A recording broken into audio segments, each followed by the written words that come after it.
The same river twice. Every soul longs for a father's love. Written by Mark Medley. Narrated by Adam Verner.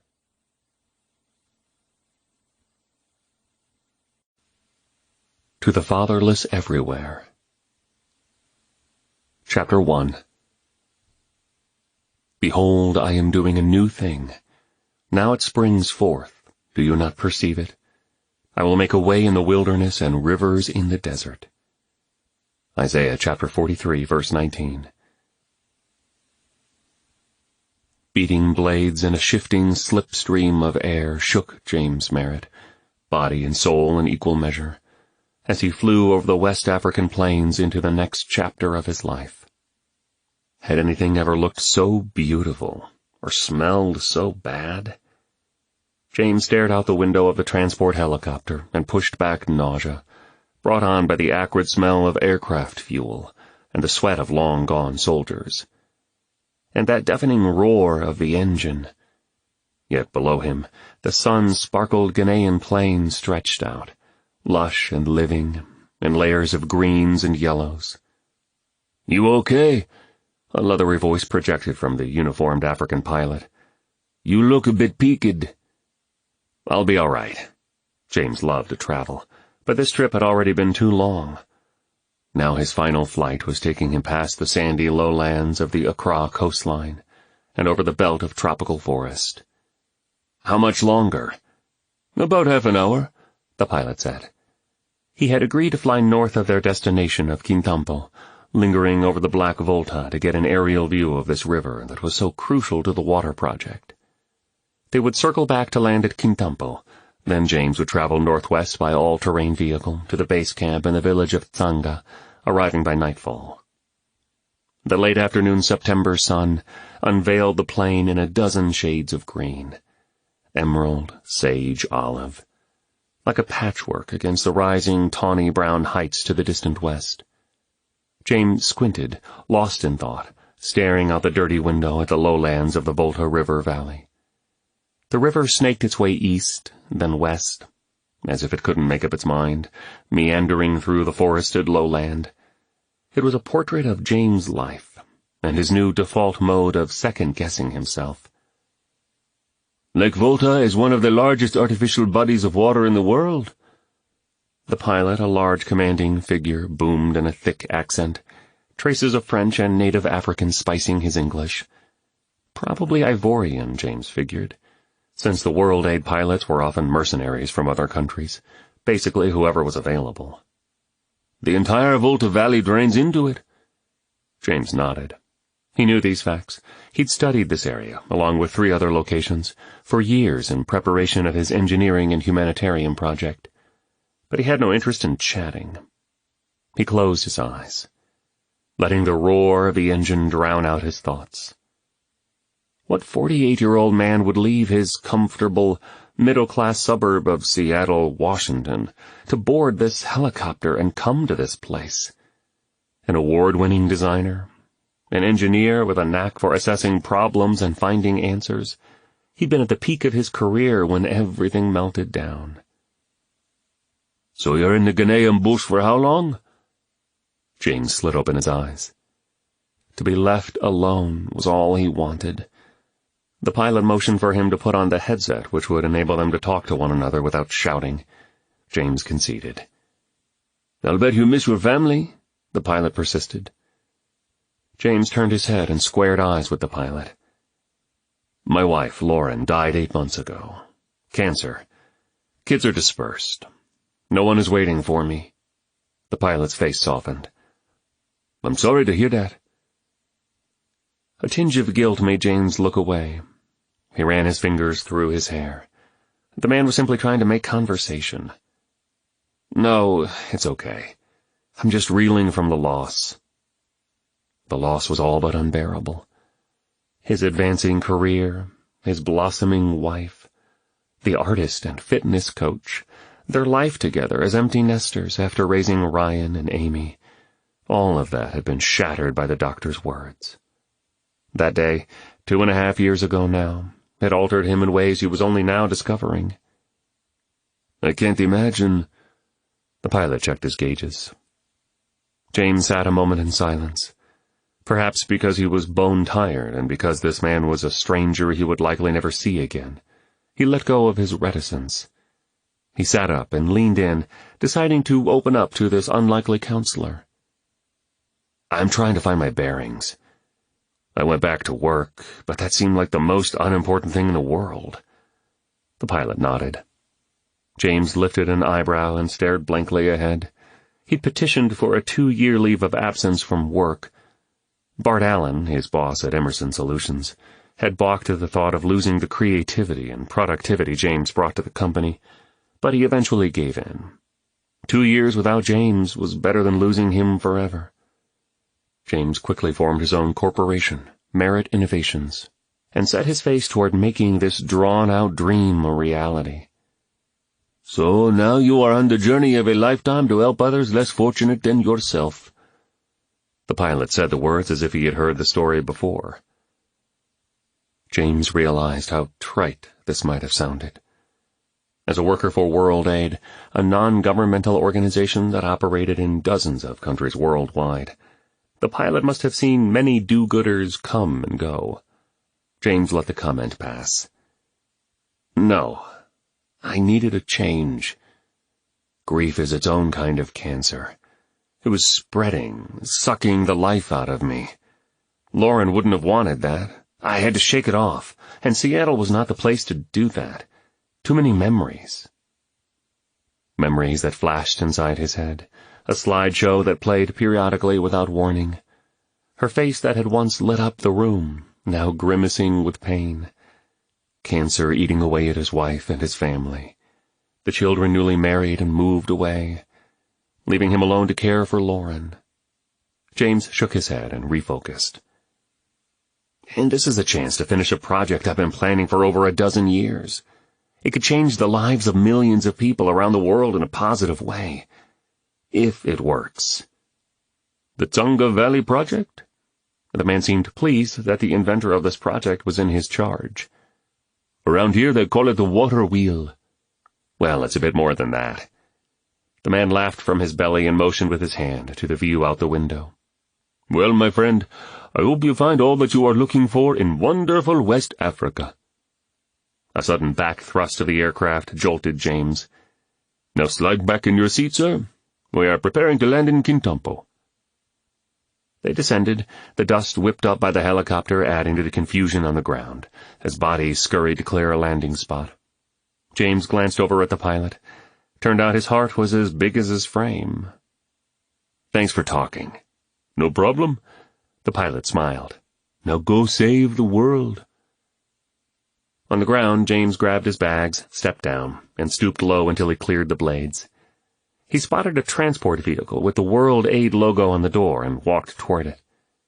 From nowhere, a tall, muscular African stepped in front of him. Standing nose to nose, James saw a broad scar that ran from the man's right brow down the length of his face, and felt his glowering gaze. It was clearly meant to intimidate, and it was working.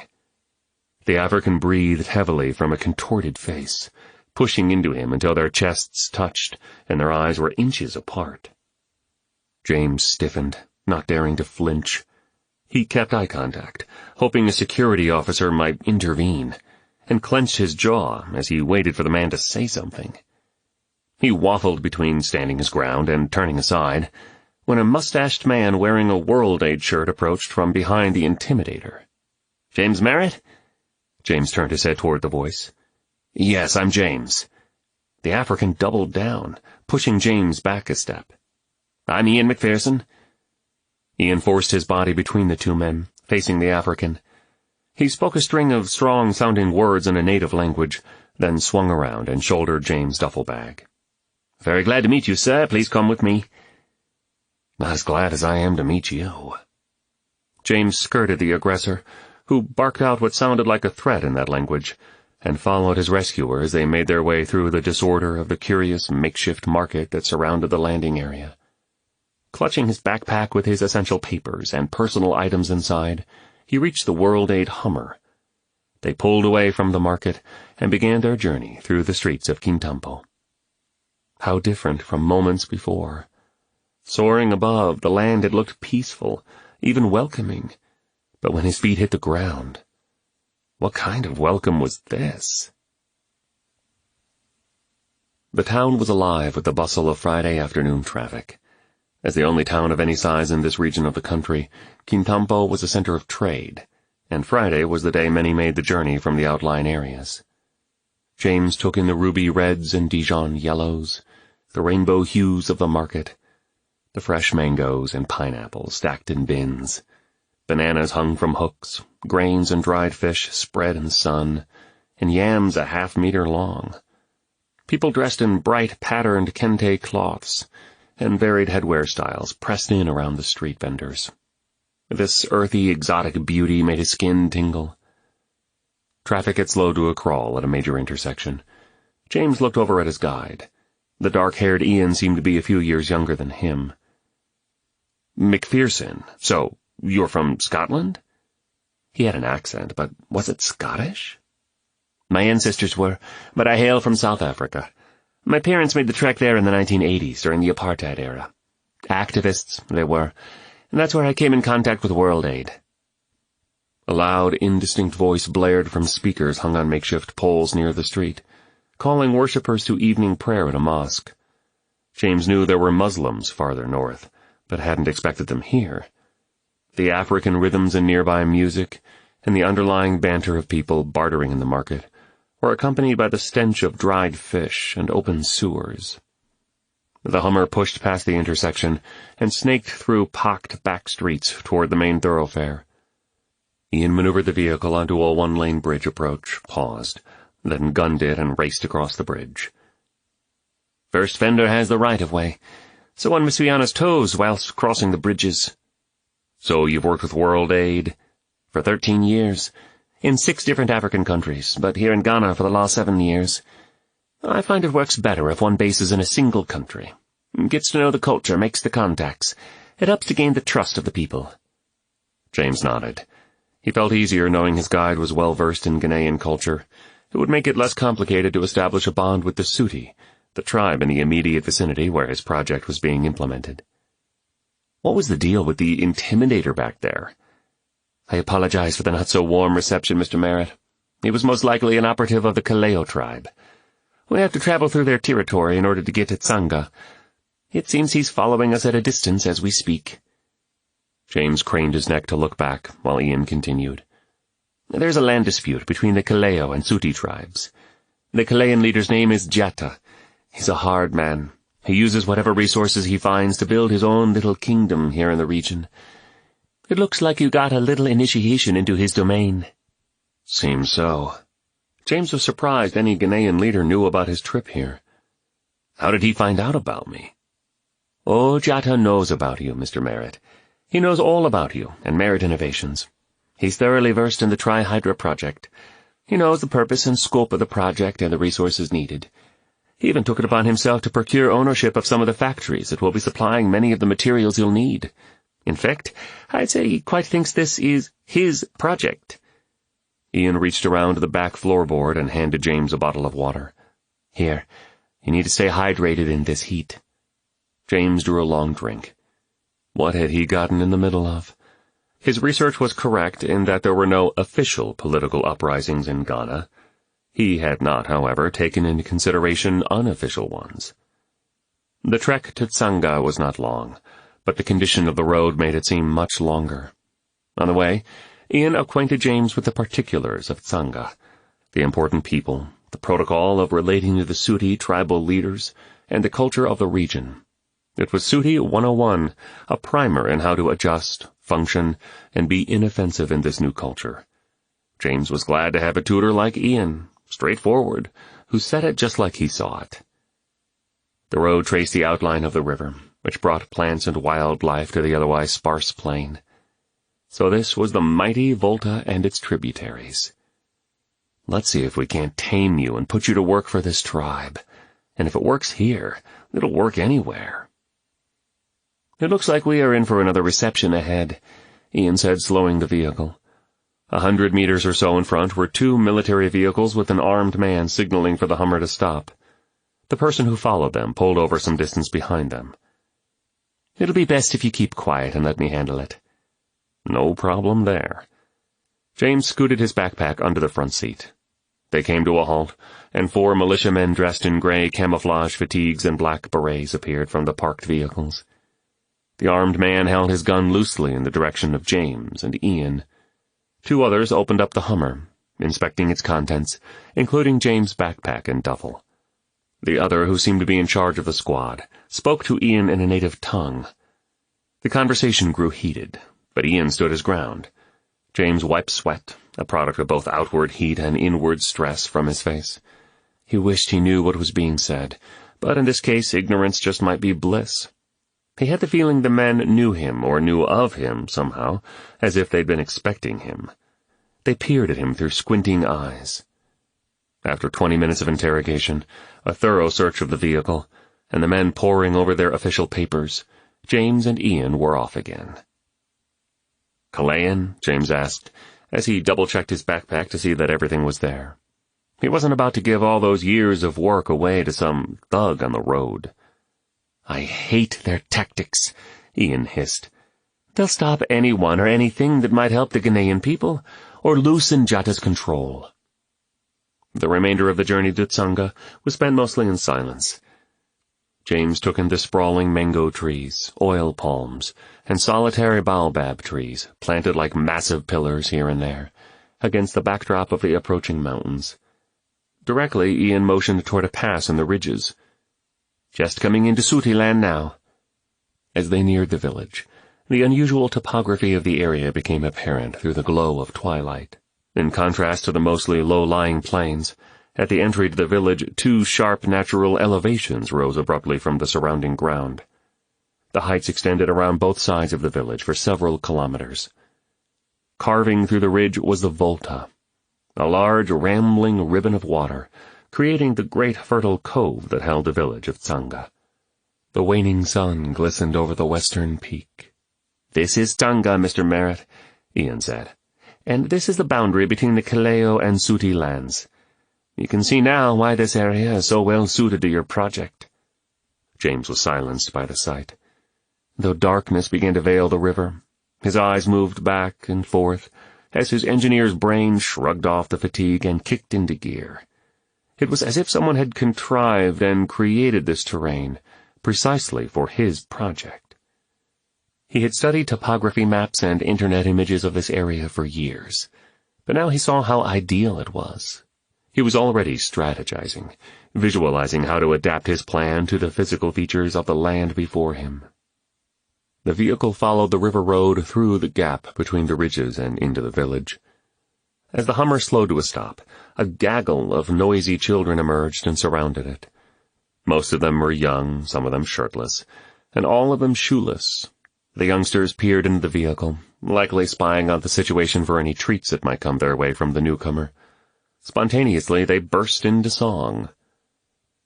"It's a traditional welcome song," Ian said, as he lifted James' duffel from the back of the vehicle. "I've never felt more welcome anywhere." James smiled at the innocence of the children. The crack of a gunshot pierced the night air, silencing the celebration. The shriek of a male voice echoed through the village, as the mood went from festive to fear in an instant. James pushed the vehicle door open and brushed past the children. His mind cautioned him, but his body began to run.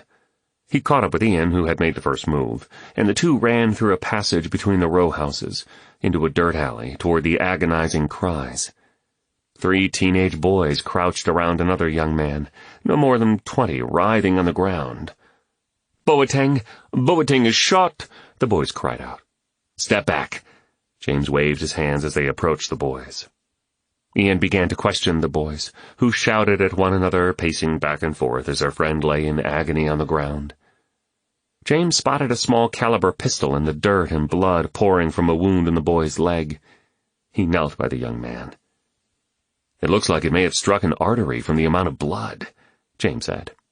He searched frantically for something to use as a tourniquet. From nowhere a hand stretched toward him, thrusting forward a woven belt. James looked up to see the outline of a female face in the faint glow of the village lights.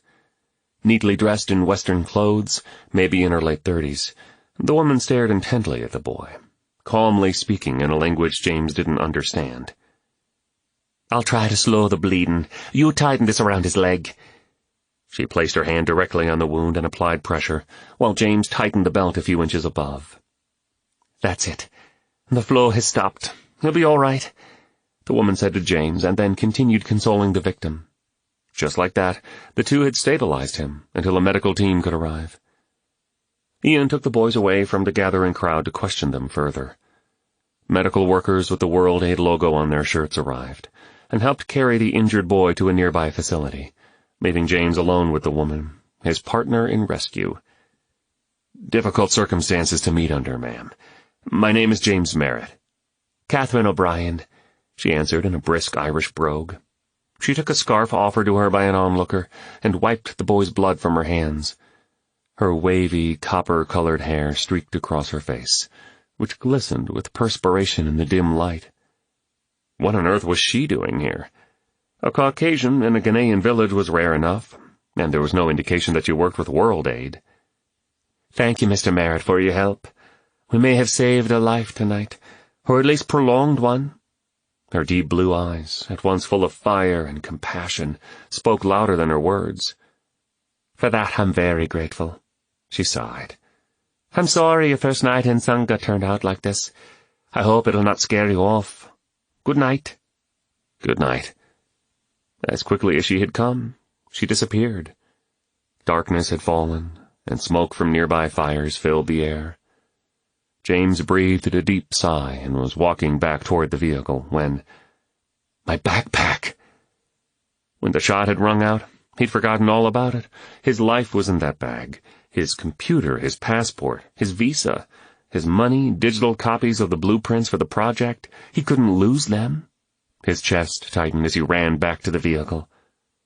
There, standing alone in the shadows, was a boy, maybe 10 years old, clad in a blue Chicago Cubs jersey 2 sizes too big, holding up his backpack. "Please, sir, your bag," the boy said respectfully. "I found it lying beside the car." James breathed a sigh of relief, almost unbelief, wondering that this boy had protected his valuables and waited for him. "Thank you." He looked at the boy, brow furrowed. "Thank you."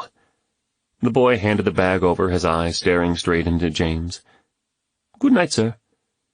Exhausted, James dragged himself down the dirt alley back to Ian, who led him to the guest house, which was to be his home for the foreseeable future. The 2 men said good night. James untied his boots and checked his bag to make sure everything was there. He sank into the cot and looped the strap of his backpack around his leg to secure it close to his body. But sleep wouldn't come. He lay there haunted by the thought. There were others who wanted what he had brought to the Tsanga Valley.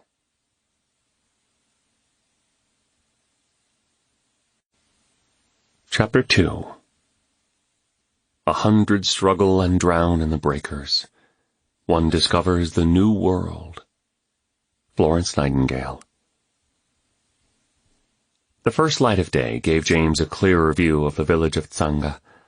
He walked out to the porch of the small block and stucco structure.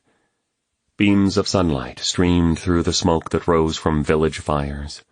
The coolness of daybreak was a great relief from the intense heat of yesterday, and the calmness of the morning was in stark contrast to the events of the night before. James breathed in the earthy morning air. Scanning the village, he drank in his surroundings. Rows of mud-stuccoed houses covered by metal or thatched roofs lined the cratered clay streets. Goats and chickens roamed the yards and streets freely as children gathered what wood could be found for the fires.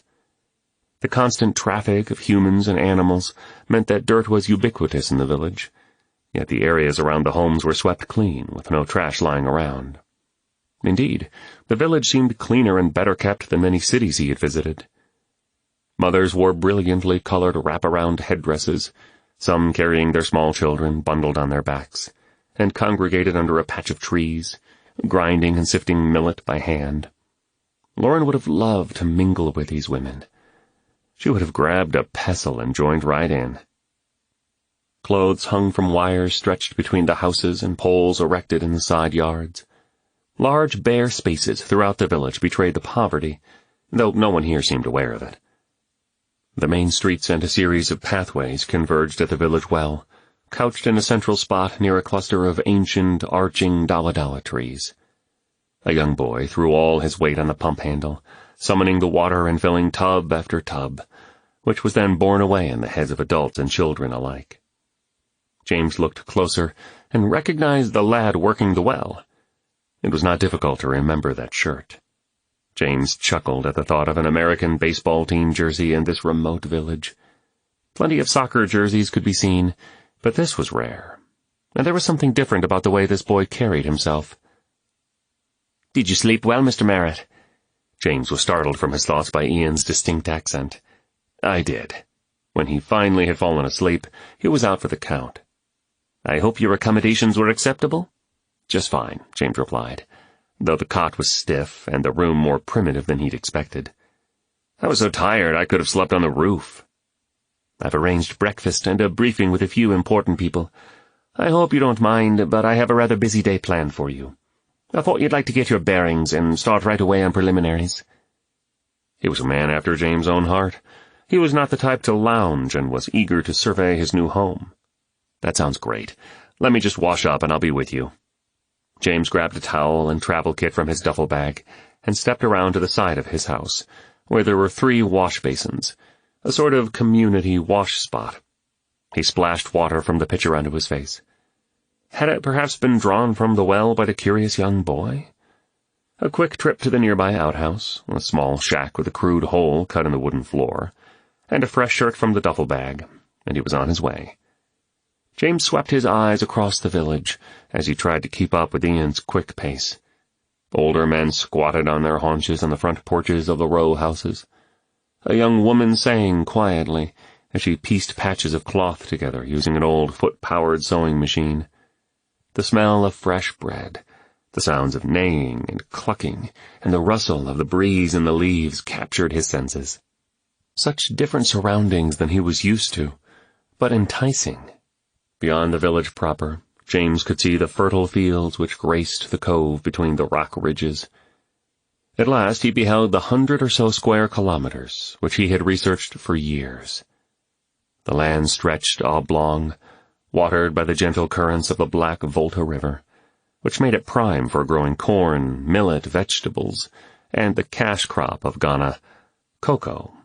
While most cocoa fields were well south of Tsanga, the unique combination of the cove-like valley and the Volta made this region fertile, and the work ethic of the Suti made it prosperous. The one thing that could make it all more productive was a system of irrigation, and James was keen to address that. As the men approached the compound of buildings inhabited by World Aid, Ian laid out the events of the day.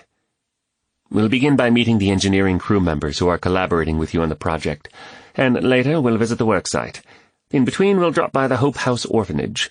Although it is an independent work, World Aid has been affiliated with it for several years, and the orphanage is a key partner in our aid to the Suti. I believe you met Miss Bryan last night." James' eyebrows raised. "Miss O'Brien, yes." So that's what she was doing here. He looked toward the river. She seemed quite the lady. Catherine had struck him as the type who could pull off an operation like that. "And what do we know about the boy who was shot last night?" "The wound was self-inflicted. An accident, no doubt." Ian sighed. "The boy's name is Boateng. He's a pair of eyes for Jatta, part of a network of young men who are being trained, and unfortunately in some cases armed as his operatives. This is a real problem here. When boys are left to themselves, without fathers, without guidance, this is what happens. And that's why Miss O'Brien's work is so crucial. She provides an alternative for the young orphans. The boys she works with usually turn out differently." This was a fact that James understood all too well. The lack of his own father's presence in his life was a major issue. He thought of Ryan and Amy, and suppressed a nagging regret. He'd have to think on that later. The men reached the compound gate and made their way through the small, tree-lined courtyard. World Aid had obviously invested substantially in their effort to aid the Suti. The compound, though not ritzy, stood in stark contrast to its surroundings with its concrete construction and gated grounds.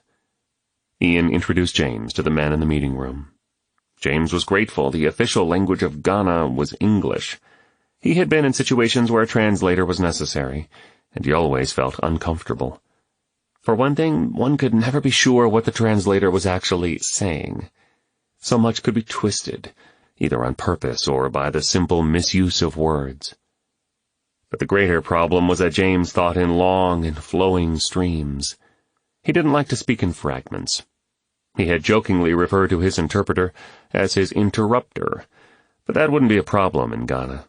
Although some tribal dialects were used in the villages, nearly everyone he'd deal with had at least a general knowledge of English. Ian showed James around the complex of buildings and took him inside to meet a handful of administrators and social workers with World Aid. Anna was a slender, 20-something blonde-haired administrative assistant from Germany who had volunteered a year in West Africa. Anna's job is to make sure your administrative and communication needs are met. There is a diesel generator available to provide electricity. We have scanners and internet access, so you can make internet calls from this office as well. You're welcome to use our facilities anytime you want. The showers have on-demand water heaters, and the toilets certainly beat those squatty potties near your place. We hope to have you moved into the compound within a couple of weeks. As Anna prepared tea for the group, another young man, handsome and rugged, entered from the back of the building. "Ah, Nathan," Ian said, turning toward the man. "This is James Merritt. James, meet Nathan Holmes. Nathan is our #1 man. While I am the regional administrator, Nathan is in charge of the overall operations with the Suti, and a fine man for the job." James stood and received a firm handshake. Nathan was just above average height and stood erect, looking James straight in the eye. His brown hair, parted on the side, waved above a tanned face and accentuated his strong features and dark eyes. James guessed him to be 30 or so, quite young to be in such a position of responsibility. "I'm very pleased to meet you, Mr. Merritt. I've heard much about you, and am eager to hear more about your project. It could hold great promise for the Suti." As he spoke, 2 other men entered the veranda from the courtyard. "James, meet Reuben Stark and Kofi Ayu," Ian continued. "Reuben is a mechanical engineer from the UK. He has assembled a team of Englishmen who are working with him in logistics. They are the backbone of our force. Kofi is a Ghanaian national who specializes in topography and has spent considerable time in other parts of Africa, working on similar relief projects. In fact, both men have spent much of their professional lives working on innovative mechanical projects to help less fortunate people, mostly in third-world countries. We have assembled somewhat of a dream team here." Reuben spoke up in a ringing, melodic tone. "Your invention has sparked a boatload of interest among us, Mr. Merritt. I must say, since we first read about it, you have been all the buzz." Reuben chuckled. He was a round and jolly fellow with an unfortunate weak chin and years of labor etched in the lines of his face. Life of the party, James thought. Kofi, like so many Ghanaians, was a specimen of a man, tall with a well-formed and muscular build. James sensed he could be a menace if not for his gentle disposition. "It is a pleasure, sir," Kofi said. "Your ideas seem so obvious. We are all wondering why they have not been considered before now." The men gathered chairs around a wooden conference table that crowded the otherwise bare room. Nathan waved a pointer across a map of Ghana. "By now you've seen a bit of Ghana, Mr. Merritt. You know that the coastline is mostly a sandy shore backed by plains and scrub, intersected by several rivers. The northern region, closer to the Sahara, is covered by low bush and savanna. Here, in the center, is a tropical rainforest belt, broken by heavily forested hills and then by plains. As you drove into Tsanga last evening, you saw the uniqueness of the land features around the village. They are what make this area a prime candidate for the Tri-Hydra project." "The flow of the Volta is generally consistent," Kofi said, "except for the rainy season, which peaks in May and June. We might expect problems then." "Which is why it's best that we get cracking right away," Reuben piped up. "We've been here almost 4 months, surveying, studying the topography, and gathering a workforce from the surrounding area. I say, it is a thrill to have the man who designed the system here to help us build it on site." Nathan nodded and continued. The perennial floods are one of the plagues we are trying to rid the Tsanga Valley of. That and the fact that nearly half of all the people in rural areas are without safe water. Harmattan winds blow in from the northeast during the dry season, somewhere between December and March, bringing dust from the Sahara. That and the rainy season are the two main obstacles we have weather-wise. Nathan stood and walked around the table to the window, staring out in the distance toward the orphanage where children played in the courtyard. Unfortunately, Mr. Merritt, these are only the natural obstacles. I am afraid our more formidable foes are human ones. James perked up. Please call me James. I think I have already tasted some of the trouble you speak of, Nathan. He got acquainted with Jatta's men as his helicopter arrived, and also on the road yesterday. Ian recoiled. Sniffing around and trying to intimidate? You may as well get used to the taste. In fact, you may have to develop an appetite for it, or it will run you off, replied Nathan. The Suti are strong people. The potential for a positive future is good, but outside forces would like to ruin everything we're trying to build with the Suti. Reuben interjected. They are perfectly capable of being a prosperous, industrious community, if they are given the opportunity. But the fact is, they are in a stalemate with Jatta, Ian said. He wants total control of all the resources of the Tsanga Valley. The cocoa crops are quite lucrative, and he sees your project as strengthening the Suti, and therefore a threat, or a target. Kofi added, He has monopolized businesses throughout the region. He holds no value for the lives of the Suti people, or any people, really. As one who has lived here, I can tell you he has committed horrible atrocities in the past, in order to get what he wants. If we succeed here, it will be in spite of Jatta. Of course, there are also pockets of resistance within the Suti people. We will have to overcome suspicion and a prejudice there as well, Ian cautioned. So we have a dream team, a dream location, and a dream opportunity, but the social and political realities are more of a nightmare. Nathan, it seemed, was a realist. But we have scheduled an on-site meeting late this afternoon with the work foreman, and we'll meet with the tribal elders soon. In the meantime, we'd like to take you on a tour of Hope House, if you don't mind, Mr. Merritt. I'd very much like that, and please call me James, James asked again. He knew Nathan was being polite, but he preferred a less formal working relationship. Besides, Mr. Merritt was James' father. He may be feeling older, but he didn't like the idea of becoming his father.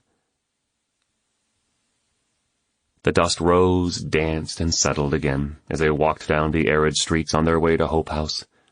Reuben and Kofi briefed the men concerning the progress of training the work crews. James found Nathan to be articulate and well-informed.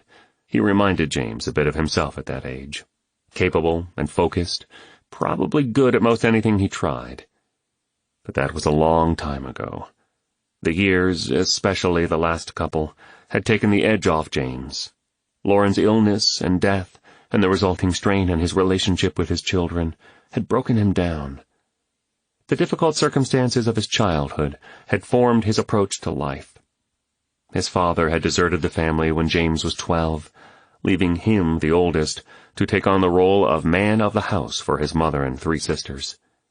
The hardships he endured taught him to face life head-on, to approach life like the linebacker he played on his college football team, to maintain a low center of gravity and a readiness for whatever came his way, to be vigilant and let nothing get past him.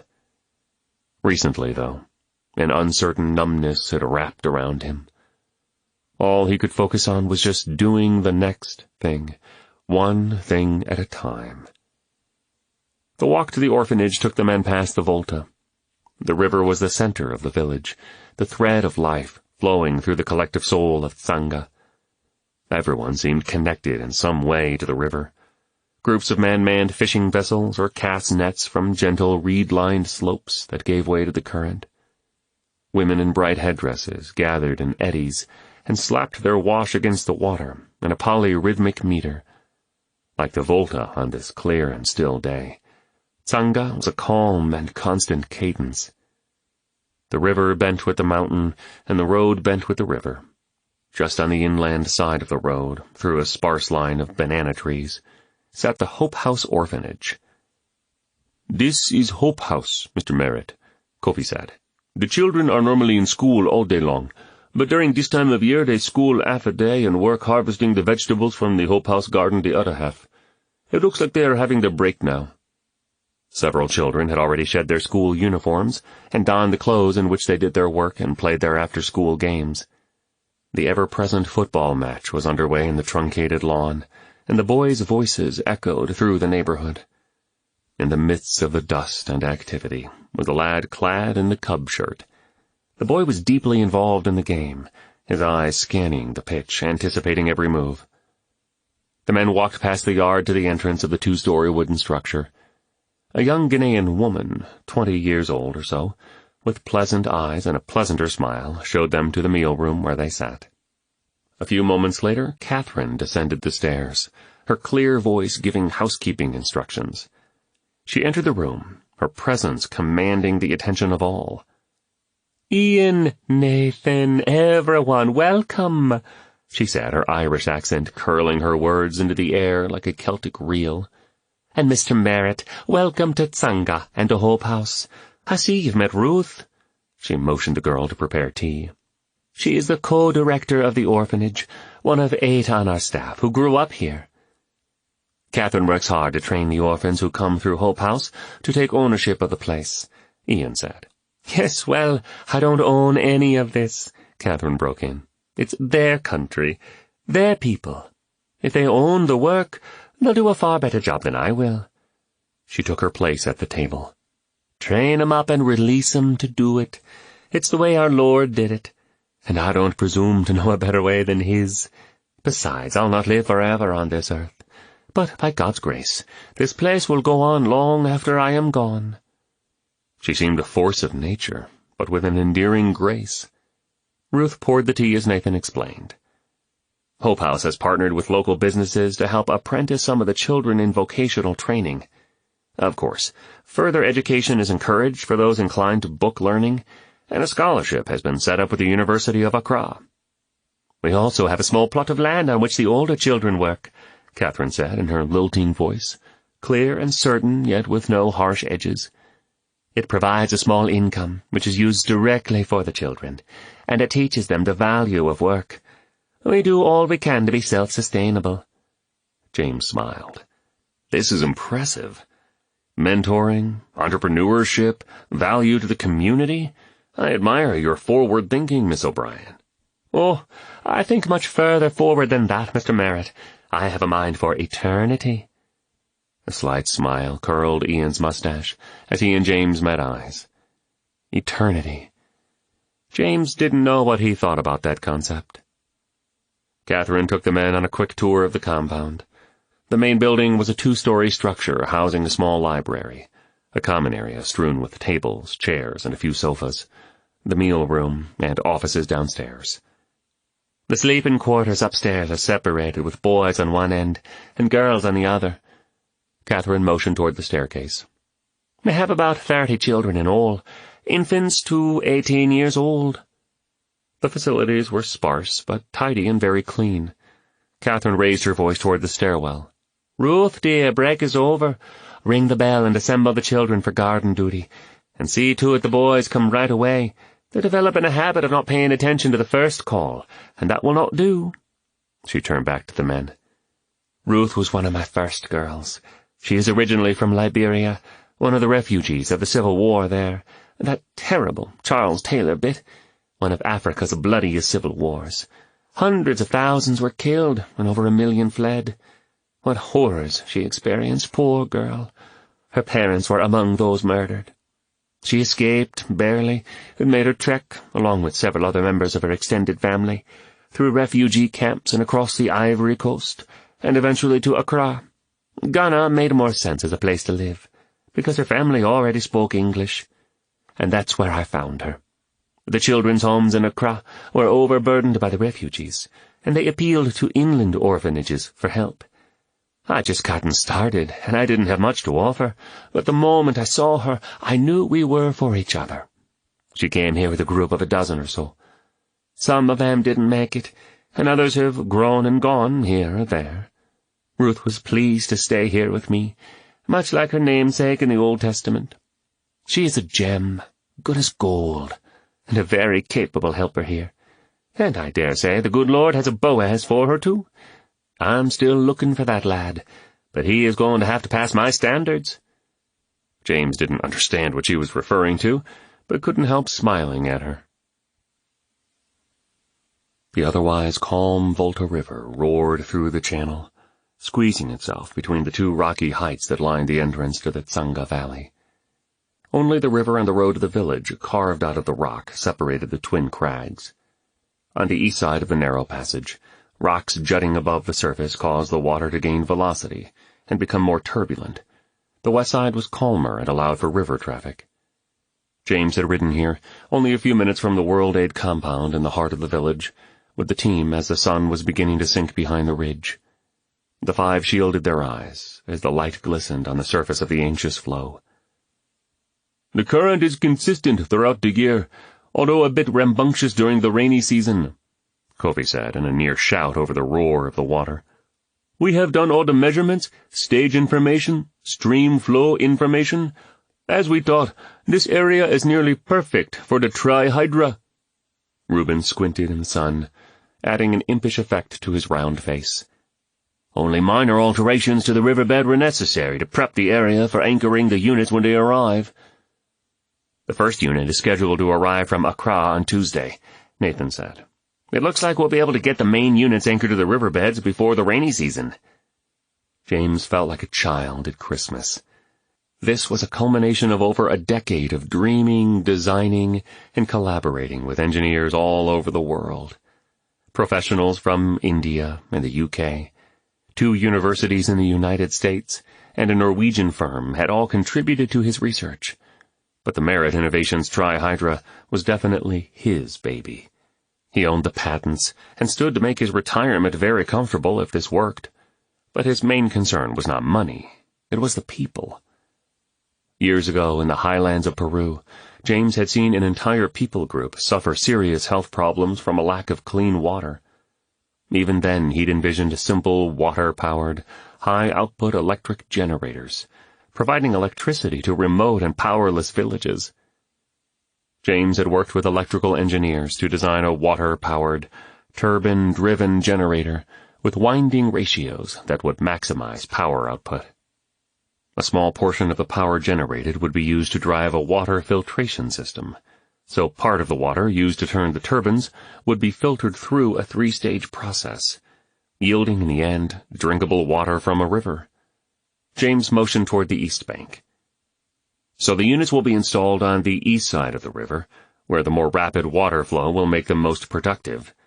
And we've modified the original design to include a simple lock, allowing river traffic through the deeper, more placid side of the river." Kofi nodded and pointed toward the west bank. "We'll divert a controlled amount of water into holding tanks that will feed a network of aqueducts and irrigation canals." Nathan summed it up.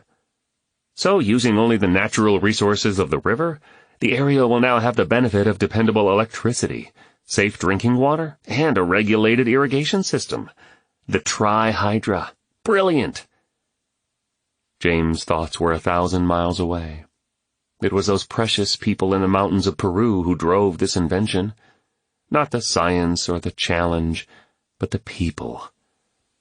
As a teenager, his son Ryan had once accompanied him there and was captured by the land and the people. Ryan eventually moved to Peru after his mother died, and his brief marriage ended in divorce. Ryan. It hurt to remember how close he and Ryan had been when he was a child. Then came the turbulent years of their relationship, and when Lauren became ill, the rifts became deeper. And instead of bringing James and Ryan together, Lauren's death had driven them even further apart. The crisis had revealed the core of each of them, and the revelation was not pretty. A reconciliation needed to be made, and yet here James was, throwing himself into his work, again saving the world at the expense of his son. It wasn't neglect. He simply didn't know what to do about Ryan. So he did nothing. The guilt was a sting in his soul, yet he had the feeling he was needed here, that this was the right place to be. "So, what do you think, James?" Nathan broke the silence. James paused and let out a short sigh. "It's a bit overwhelming, gentlemen. I can't tell you how privileged I am to be standing here with you, working with you, to make this happen. This could be the spark that sets forth a serious boost to quality of life all over the world, James," Nathan said. "I believe I speak for the others here. It is our privilege to be working with you." "Quite right," Reuben said. Kofi gave a confident grin and nodded once. James felt a lump swell in his throat. He was on the edge of realizing his dream, but he couldn't celebrate. A gnawing in his soul reminded him that great dreams don't come at a discount. One must pay full price. Relationally, professionally, he had already made great sacrifices. Something told him there was yet a far greater price to pay to see this project through.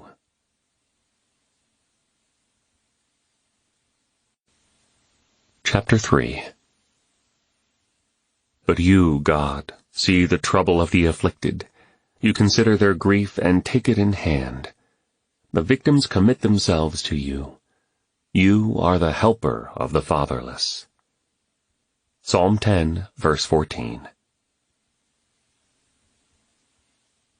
James woke to the sound of sweeping outside his door, the same sound he had heard nearly every morning since his arrival 2 weeks ago. Mercy, the African caretaker of the buildings that housed World Aid workers, must be about her morning routine. The sun rose early in September, and women and children were busy with their chores, done in the morning because the midday heat was so oppressive. James had requested to keep his accommodations on the edge of the village for a while longer, rather than move into the World Aid compound. He enjoyed being among the Ghanaians and relished the opportunity to taste authentic village life. Familiarity was not a value to James. He craved something new, the authentic experience. The walks through the village to the compound connected him to the people and the land, so he was in no hurry to leave his austere accommodations. James lay on his cot, drinking in the scents of the morning, hibiscus and jasmine blooms, smoke from pit fires, and the faint scent of livestock, and the coolness of the air on his skin. Still, all of this was a veil of calm over the apprehension that lay beneath. Today he'd meet with the Suti Tribal Council, a crucial step for the continuation of the project. Most outside help had come to Tsanga in the form of food, clothing, and short-term humanitarian projects, such as digging wells for clean water. This type of aid was welcomed for the most part, but a project with the size, scope, and lasting impact of Trihydra was viewed with some skepticism. As Ian had warned, a strong and unexpected resistance had arisen from some on the tribal council. James judged himself inadequate to be the face and voice of the project.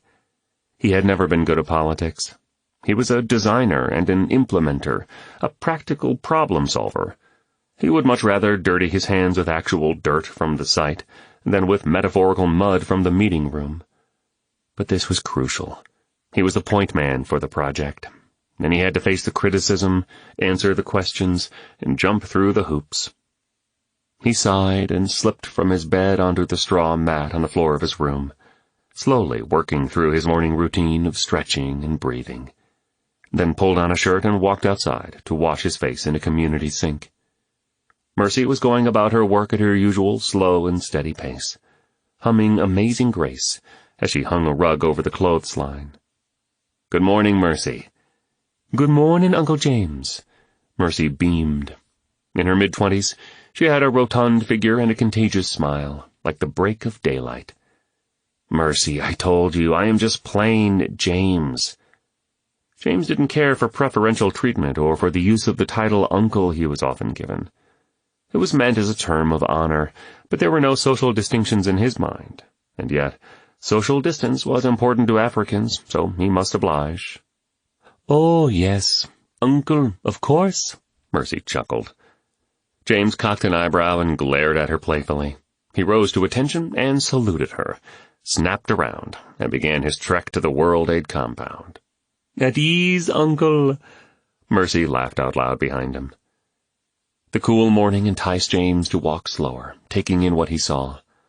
The village had already sprung to life, and the boys were busy riding the well to extract the day's supply of water for the orphanage. James approached them, but didn't spot the royal blue Cubs jersey. As he neared, he recognized the boy, though today he wore a bright yellow t-shirt.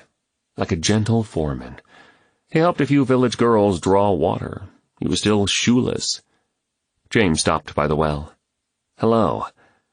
"Good morning, sir," said the boy. "Beautiful morning." The boy looked up but never stopped pumping. "It is. You must have been working quite a while already this morning." "We'd draw for the orphanage, for the community sinks, and then we'd take some water to the ladies on the edge of the village." The boy moved a bucket from under the spout and replaced it with another. James knew the ladies he spoke of. Invalid widows he had seen living in very poor conditions. "That's very kind of you to think of them." "They have no one," he said, not breaking stride. "If we do not draw for them, they have no water, so we take turns. This is my week." "And these girls, are they your sisters?" "No, sir. I have one sister, but she is helping with breakfast at the orphanage this morning, which is where I must be going. I can't be late for my classes. Good day, sir." The boy finished filling his last bucket and placed it on his head, picked up another bucket in his right hand, and took the hand of a small child with his left. Though carrying items on their heads was common in Africa, James marveled at the balance it took to pull off such a feat. Maybe he would try it sometime. So, the boy was an orphan. What might his story be? Catherine sat and sipped her tea in the office of the World Aid compound. She had dropped by early in the morning to pick up some supplies shipped from Accra. She was troubled about two young girls, sisters of Ewe, descent from an upstream village, whose parents had succumbed to malaria within 8 months of each other. The girls, 6 and 4 years of age, had been referred to Hope House. Catherine never turned children away, unless there was no possibility of being able to care for them. The girls' dorms were already at capacity, but room could be made. She stirred her tea along with her thoughts, considering how to accommodate the newcomers when James and Nathan arrived. "Catherine, a surprise to see you here this early," Nathan said. "New arrivals at Hope House. That means new supplies from Accra. And what's on your docket today, gentlemen?" "Big meeting with the tribal elders today," James said. "I'm not looking forward to it, really. Surely you've had experience with the elders. Maybe you can put in a good word for me." "Oh, yes, I've already spoken to Father about that this morning. I think it's going to be okay." She raised her cup along with her eyebrows. Perhaps prayer was not the kind of good word James spoke of, but she was sure that it was the better place to go to secure a favorable outcome. You will find Catherine's protocol is to always appeal to the higher authority first, and then to mere presidents, kings, tribal leaders, chairmen of boards. Nathan chuckled. "Right," James said, looking sheepish. "Catherine, I'm curious about one of the boys from the orphanage. There was a young man who stayed with my backpack the night I arrived." "Yes, he told me about that. You mean the one who wears the Cubs shirt?" "That's the one. He seems to be a different sort of kid." James pulled up a chair and sat down at the table. "His name is Kwame Amakye." Kwame Amakye. James wanted to get the name right. "Kwame means Saturday," Nathan said, making himself a cup of tea. "There's a traditional belief that one's soul is linked to the day of the week on which they were born. That's why many Ghanaians bear a weekday as their name." "Kwame is an AIDS orphan. His mother most likely contracted HIV from his father, whose identity we never discovered. She, Kwame, and his younger sister Aisha arrived after a long trek from the region north of here. Let's see, it must have been 6 years ago now. We nursed her and made her as comfortable as possible until she passed. We're pretty much the only family he's ever known." "So how does that work? I mean, when an orphan is HIV positive, what is his life expectancy?" "If they are tested and placed on meds early, there's a dramatic reduction in infant mortality due to AIDS. And with anti-retroviral treatment received from organizations like World Aid, Kwame and his sister can be healthy and lead a normal life with HIV. James seemed relieved. This boy, he stands out. Kwame is a bright spot. Catherine perked up. She loved to talk about the children who were working through their challenges and doing well. He has an unusual sense of others, a social awareness beyond his years. He's a natural leader among the children, and he does well in school. I love the boy. Nathan stared at his tea as he stirred. He's sweet and smart. He seems to know what to do in new situations. James sat silently for a moment. I understand what it is like to grow up fatherless, with real responsibility on your shoulders. Catherine, you mentioned a mentoring program. If you would consider me, and if Kwame has no other mentor, I would like to spend some time getting to know him. I believe that can be arranged. She squinted. Kwame seems to have some of the same natural talents as you. He works well with his hands and is always looking to fix things. Sounds like a kindred spirit. Let me know what I have to do to be confirmed as a mentor. The qualifications are a willing heart and a genuine interest in the child. You've already shown both. Why don't you come by Wednesday afternoon? Kwame has the day off from his chores. You can fill out the necessary paperwork and start with him then. You may run into him today. The chief asked him to stop by to see him after his morning chores. The men said their goodbyes and were off to the meeting. Catherine savored a few extra moments alone before the day broke out with its flurry of activity. She juggled her thoughts. She had been praying for a male role model for Kwame. Of course, the village chief recognized potential in the boy, and met with him periodically, but no one knew how much longer the elderly chief would be with them. A little time and input would go a long way with Kwame. And James, what of this newcomer, so focused on his project, but finding a place in his heart to pause and pour into a young man? If only every boy had some champion to step up like that for him. She had to admit that she was intrigued by James. What was it about him? But there was no time to think on that now. Her mind landed back at the most pressing matter of the day. The two orphaned Awe girls. What must be done to offer some stability to these homeless girls? She thought, she sipped, she prayed. She left it in the hands of the one who cared for the fatherless. Ian wiped the sweat from his face and waited under a mango tree for the answer from Jata's men. Blood pounded his jugular from the conversation he just had with the Clayon's lieutenants. Friction was escalating between the Lion and World Aid. The agency had carefully coordinated with relief organizations to set up medical clinics in destitute rural areas and train nationals to dole out food, supplies, and simple medicine. All was set, and the supplies had been sent. But they had not been received. Ian knew all too well what had happened. And here a disagreement had nearly turned into a scuffle with Jata's men, who were bent on stalling him with non-answers. They stepped away, supposedly to call the chief himself and confer with him. Ian had visited many of the desperate areas personally, a service that he doubted Jata had ever performed. A tall man stepped out of a nearby building and bowed his head under the lowest hanging limbs of the tree. Chief Jata says he has no knowledge of any aid being sent. Ian's blood boiled. The medicine they get from these clinics is the only protection they have from cholera, from malaria and yellow fever. The supplies never arrived. I know what's going on, Ian said. We send the aid, and he intercepts it, sells it to other tribes, and siphons money off to his own coffers. You have no proof of such an accusation. The man's voice remained calm, cold. Ian continued. Leaving many to suffer and some to die. If you feel there is wrongdoing, you should pursue it into courts. That was futile. Jata was good at covering his trail. Besides, the local tribal councils were paralyzed in fear of retribution. They weren't going to budge. Ian stuck his finger in the man's hardened face. You've not heard the last of me. He sped away in the World Aid Hummer, seething. In Kaleo territory, nothing could pass straight to the needy. It always went through the hands of Jata. Even more worrying, Ian felt power shifting away from world aid to the lion.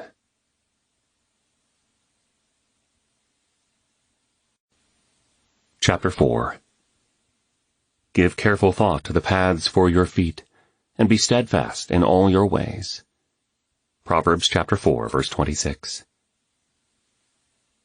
James and Nathan rumbled along the dirt road in the World Aid Jeep toward the Tribal Council meeting house, a short drive away. James nervously patted his backpack as Nathan briefed him for the meeting. "I have set up a one-on-one meeting with the tribal chief before you speak with the rest of the council," Nathan said. "It is important you understand how tribal government works here.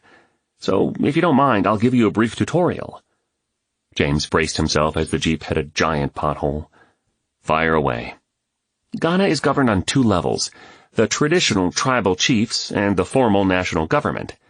Since 1992, the formal government has been a multi-party democracy, similar to what you are used to in the States. But the local tribal government is another story. Nathan swerved to miss a goat that had wandered into the road. Local tribes, he continued, still have a measure of autonomy. The Akan are the largest of the ethnic groups, the Suti tribe being among them. Every Ghanaian village has a chief who is accountable to a council of elders. The chief either inherits the position through his mother's line, or is elected by the elders. "Why the mother's line?" James asked. "I'm not sure. Probably because it's always possible to know the identity of the mother. Traditionally, the Akan regard every person as being made up of three parts: blood, semen, and soul. The blood, which is the most significant, is inherited from the mother and seals the person's identity into a family. The semen is the father's contribution and determines the child's personality and unique traits. The soul, well, that is believed to be the part of God that enters into the child at birth." "Wow, pretty fascinating." James pulled the brim of his hat down to shade his eyes from the morning sun. "The village chief is given a royal stool to signify his power," Nathan went on. "This is called being installed. If he does not perform satisfactorily or becomes tyrannical, he can be destooled or have his authority taken away and given to another. The Queen Mother is another important figure, serving as a spiritual mother to the tribe and sitting in on the meetings of the Council of Elders. Her influence varies from tribe to tribe. The central and tribal governments usually do a good job of keeping the peace, but occasionally border or trade disputes have broken out and people have been killed or displaced. Land is the big issue here. Generations are tied to the land, and tensions can run high." The men were nearing the meeting place. James knew how important this meeting was, and he appreciated Nathan preparing him as much as possible, though it was anyone's guess how this day would turn out. "There are very differing opinions among the members of the council on the impact of the Tri-Hydra project," Nathan said. "Now, it's true they have agreed to the preliminary construction and testing phase, but they still hold the power to stop the project in its tracks, at least until the final vote of approval is taken. There is strong opposition among the group, but there are also members who see the benefits. The 2 or 3 council members who stand in the valley of indecision, they are the ones we must win over. And, of course, the chief is crucial." "What can you tell me about him?" James asked. "His name is Obaton Okofu. Obaton is a Ghanaian word for rock, and Okofu means warrior. His name fits him well. He's in his 80s, unusual for this part of the world. The tribe looks to him for wisdom and perspective. He truly is like a rock to them. He's lived through all the difficult transitions from the end of colonial rule, through coups and tribal wars, until today. He's a strong leader, but he will let the tribal council make the decision. But, James," Nathan paused and glanced over, "he has real influence. Don't let this moment slip away. Make the first impression count." James didn't need the reminder. He'd been in situations like this before, persuading a group of corporate backers to fund a venture, or representing some project for Emerson. But that was their project, and corporate America. Now he was representing his project in a totally different culture as a minority outsider. The stakes were higher here, and the purpose was entirely different. Though he didn't like the process, he did believe in what he was offering, and that belief was just the thing to push him through the difficult task ahead. James and Nathan pulled up in front of the building that was used for the tribal council meetings. James braced himself mentally, grabbed his backpack, and stepped down from the jeep as the dust settled around him. He and Nathan walked together up a narrow, winding path to the high ground that held the site. The building was unremarkable, a basic round structure covered with stucco and a conical thatched roof with a hole at the pinnacle. The inside was simple and stark, with a few woven mats arranged around what appeared to be a fire pit, and a small, low table to the side. A tall, sinewy figure sat on a stool among the mats, young Kwame standing spellbound beside him. The chief was speaking, gesturing, his eyes never leaving the boys, as if there were no more important thing the child would ever hear. The scene struck James, the bare and beautiful interchange, like the passing of a baton in a moment alive with energy. The mentor decrescendoed, reached down, and placed both hands on the boy's shoulders. Kwame, you have what it takes to do this. He spoke with such love and authority. How could any boy doubt his words? He patted the young one and dismissed him, turning his gaze to James and Nathan. Mr. Merritt, I've been expecting you. Please do come and sit here. The chief motioned toward a mat near the stool. James and Nathan obliged. Chief Okofu, how are you? Nathan bowed his head slightly, and James followed his lead. Nyame Ado, Nathan. James recognized the chief's traditional Ghanaian greeting. By God's grace. The chief continued. It is good to see you again, my friend. How is the work going? The usual challenges, but altogether we are progressing well, I think. And how is your family? They are all well, apart from some concern for a grandchild. Thank you for asking. Nathan turned to James. The chief is referring to the young man you and Catherine attended to the night you arrived. Boateng is one of Chief Okofu's grandchildren. The chief took James' hand firmly. And I would like to extend my deep gratitude for the work you and Miss O'Brien did to save his life, Mr. Merritt. James looked deep into the chief's eyes and saw a mixture of sincerity and sadness. We only did what anyone in that situation would have done. To me, what you did was extraordinary. James looked closer at the chief's features. His wide, deep-set eyes, black as coal, highlighted his dark, furrowed face. Scars, perhaps injuries from tribal wars decades ago, webbed across his face and bare arms. They seemed to plunge below the skin, down to his soul, and push through the portal of those penetrating eyes. The chief's demeanor was noble, as a man who knew his responsibilities and carried them well.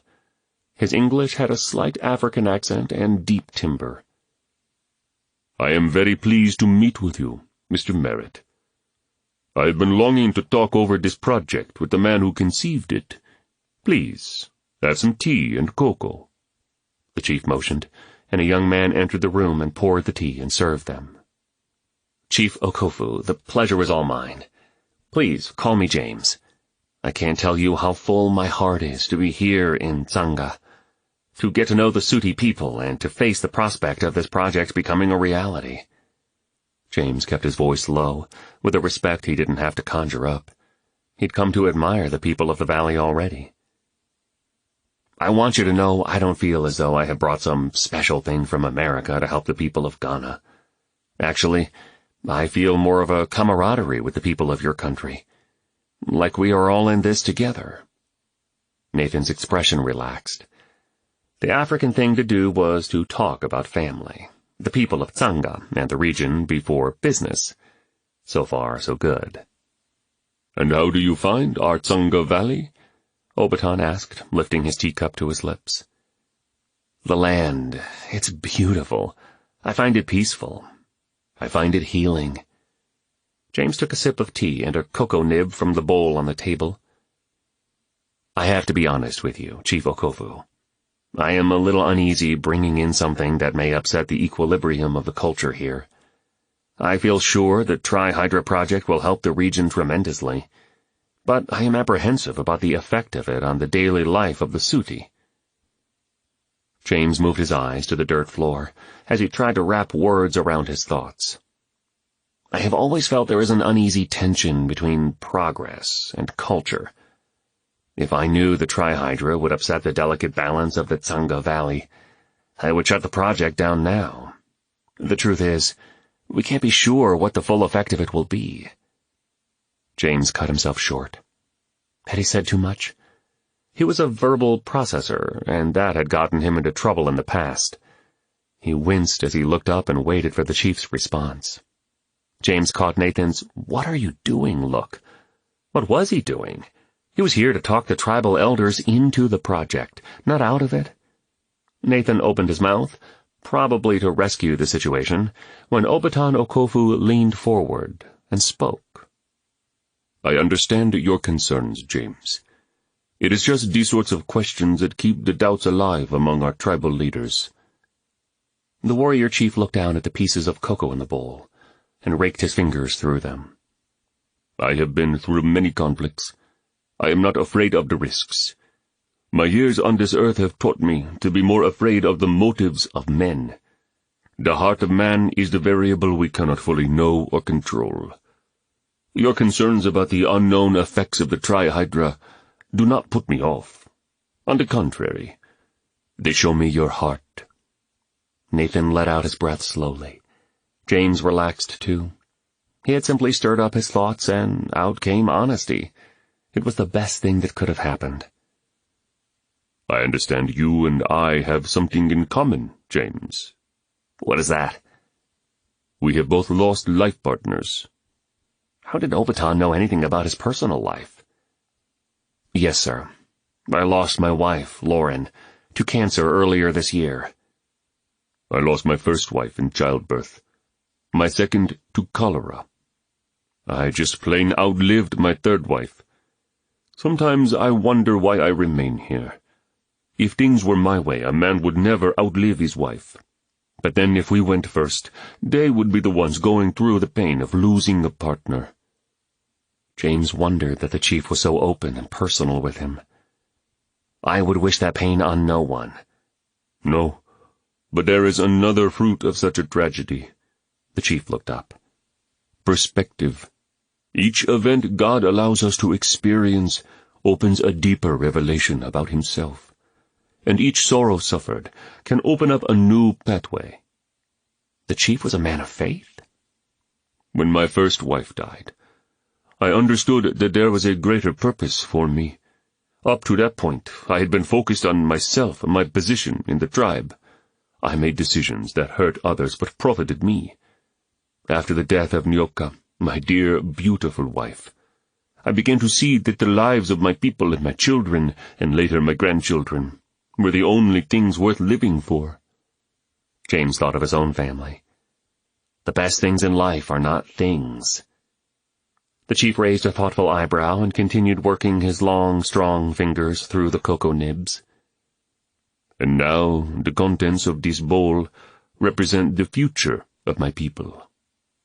He picked out a single piece and held it up in the light that shafted through the center hole in the roof.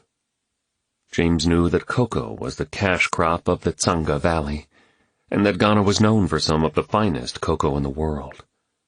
The cocoa crop had sustained the nation and helped to rebuild shattered economies in troubled times. But he had learned since his arrival in Tsanga that its importance did not stop there. It had kept the collective conscience of the people tied to the earth, tied to the past, to their traditions, to their identity. It connected generations. "I am thankful for the concern you have for the well-being of the people of Tsanga, James, and I am open to your project. Whether the rest of the council can be convinced is still to be seen. However, there is a much larger picture, framed by the political forces you are most likely unaware of." Okovu's eyes locked onto James. "I am looking to the future of my people, to the lives of my sons and of my grandsons, and to the wives they will marry and love and mourn over." Here, it seemed, was the reason he spoke to James on such a personal level. Everything was personal to Obaton. everything was tied to the lives and future of his people.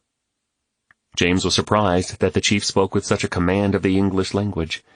He wasn't sure what he had expected, but he clearly had some wrong stereotypes about Ghanaian chiefs. Of course, English was the national language, but Chief Obaton had an impressive vocabulary and spoke with intentional words. Nathan gazed at the chief. "I am aware of some of Ghana's history, Chief, but I would love to hear your perspective of it." Obaton drew a deep breath and leaned his head back, staring at the woven roof. After a moment he began. "Until I was a teenager, things were relatively prosperous under English rule in Gold Coast, as Ghana was known then. I sat under roofs exactly like this one with my family.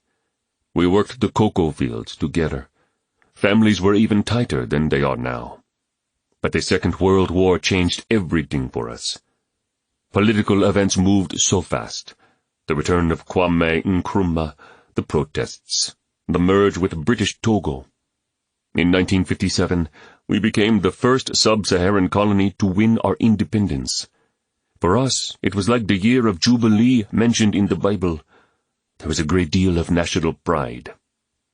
Obaton smiled slightly, then it faded. Then the dreams were shattered. Nkrumah's insistence on a Marxist form of government led to his authoritarian rule and the collapse of the nation's economy. There were coups and coup attempts and violence between our tribes. There arose a democratic form of government, which came under President Rawlings in the 1980s. The economy stabilized, yet there are still factious attitudes between the tribes, and this is the dilemma we face today. "I am curious, though, Chief," Nathan said. "What do you see for the future of your people?" Obaton faced Nathan, pensive. "The people of the Tsanga Valley are much like people everywhere. We have complained under the rule of others and long to govern ourselves. We have fought to shake off the chains of our oppressors. But when we gain the power to govern ourselves, we do no better than they. Only when the individual dissolves his rights for the sake of the community can any real progress be made, any true prosperity be realized." "But isn't that what communism strove to bring about?" asked James. "Good political ideas can't make up for a bad heart, James. The problem is not in the form of government, but in the heart of man." He tapped 2 long fingers to his chest. "It is from here that wickedness or generosity flows. Communism, capitalism, the barter system, we have tried it all. Perhaps any of them would work well if man were not so bent on personal gain, and now we find ourselves in that old battle again." The chief paused, drew a deep breath, and sighed. "This valley has belonged to our people for as long as our history goes back. Now my constant thought is how to present it to the next generation of Suti. I cannot control what they do with it, but I must carry this burden faithfully and hand it to them as best I can. There are dangers that threaten this.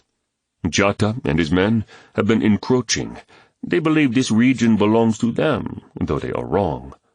They want control, and if they cannot have it lawfully, they will take it by force. They have operatives among us. Even some of my own relatives have been won over to their side. They will stop at nothing to get this land and its resources. It is no different from the tribal wars of our fathers, except perhaps more subtle. No one but me is old enough to remember the cost of the wars. That is not the path to travel, but it is the path they are pushing us toward." "That is why you said what you did about the Tri-Hydra project?" James asked. "Yes. Perhaps it is not the tribal leaders who should decide if you are to carry out your project here." The chief turned and looked earnestly at James. "If you choose to go through with it, you are joining your project to this land, to this people, to this battle. You are binding yourself and your dream to this coming storm. You will become their enemy, just as we have. I know Jatta and his men. Legally, politically, or forcefully, they will stop your project, or they will own it. Today we will meet with our tribal elders, but the decision is as much yours as it is ours." Almost on cue, as Chief Obaton finished his words, James heard the rustling of feet outside the meeting house. The time had come.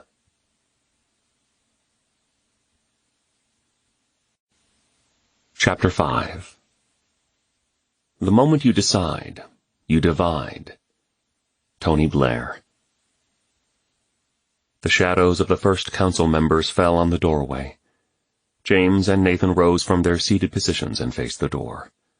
James followed Nathan's lead and lowered his eyes to the ground in a gesture of honor, then looked up, straight into the eyes of the members as they came closer.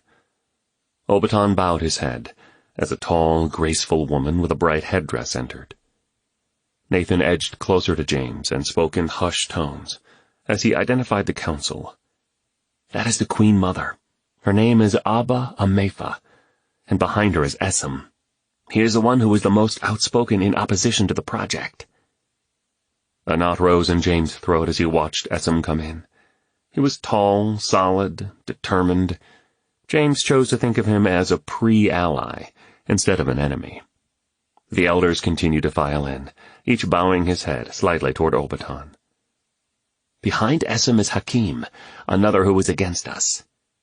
James shifted his eyes toward Nathan, then away, surprised to hear him use the word us.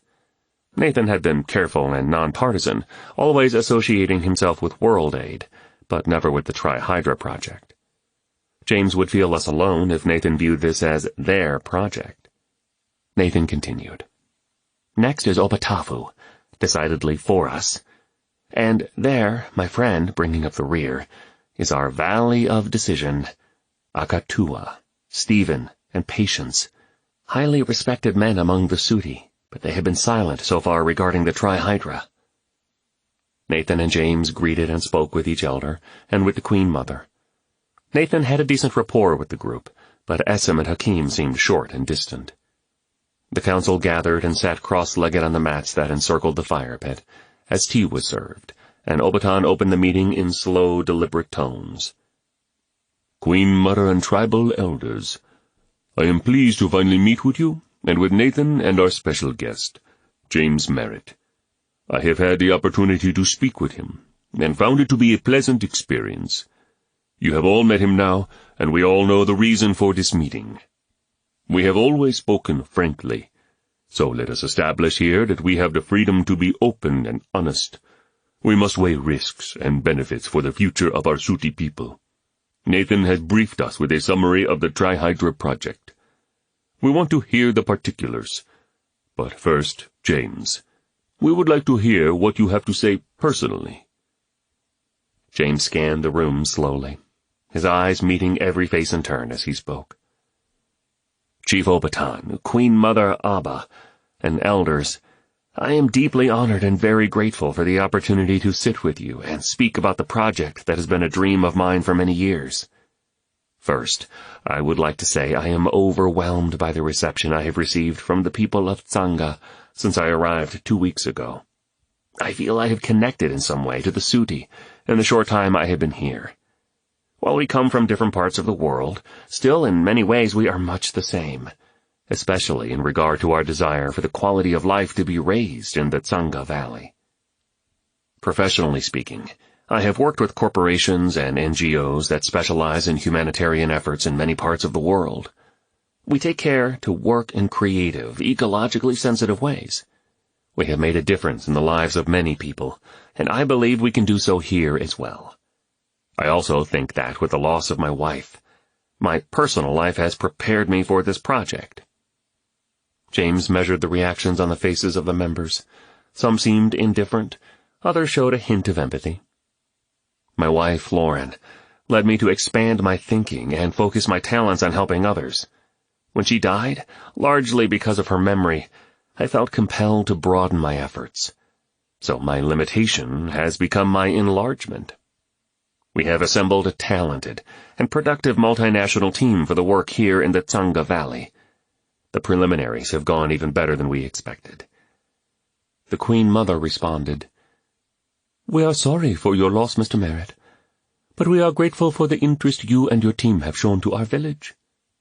"But it does not follow," Hakim blurted out, that we have benefited from the enlargement of every capitalist venture that has come our way, Mr. Merritt." He turned toward the group and continued.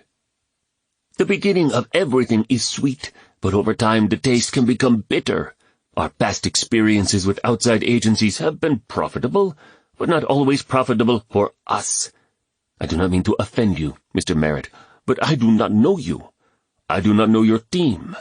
We have not met them, other than one meeting with Reuben Stark.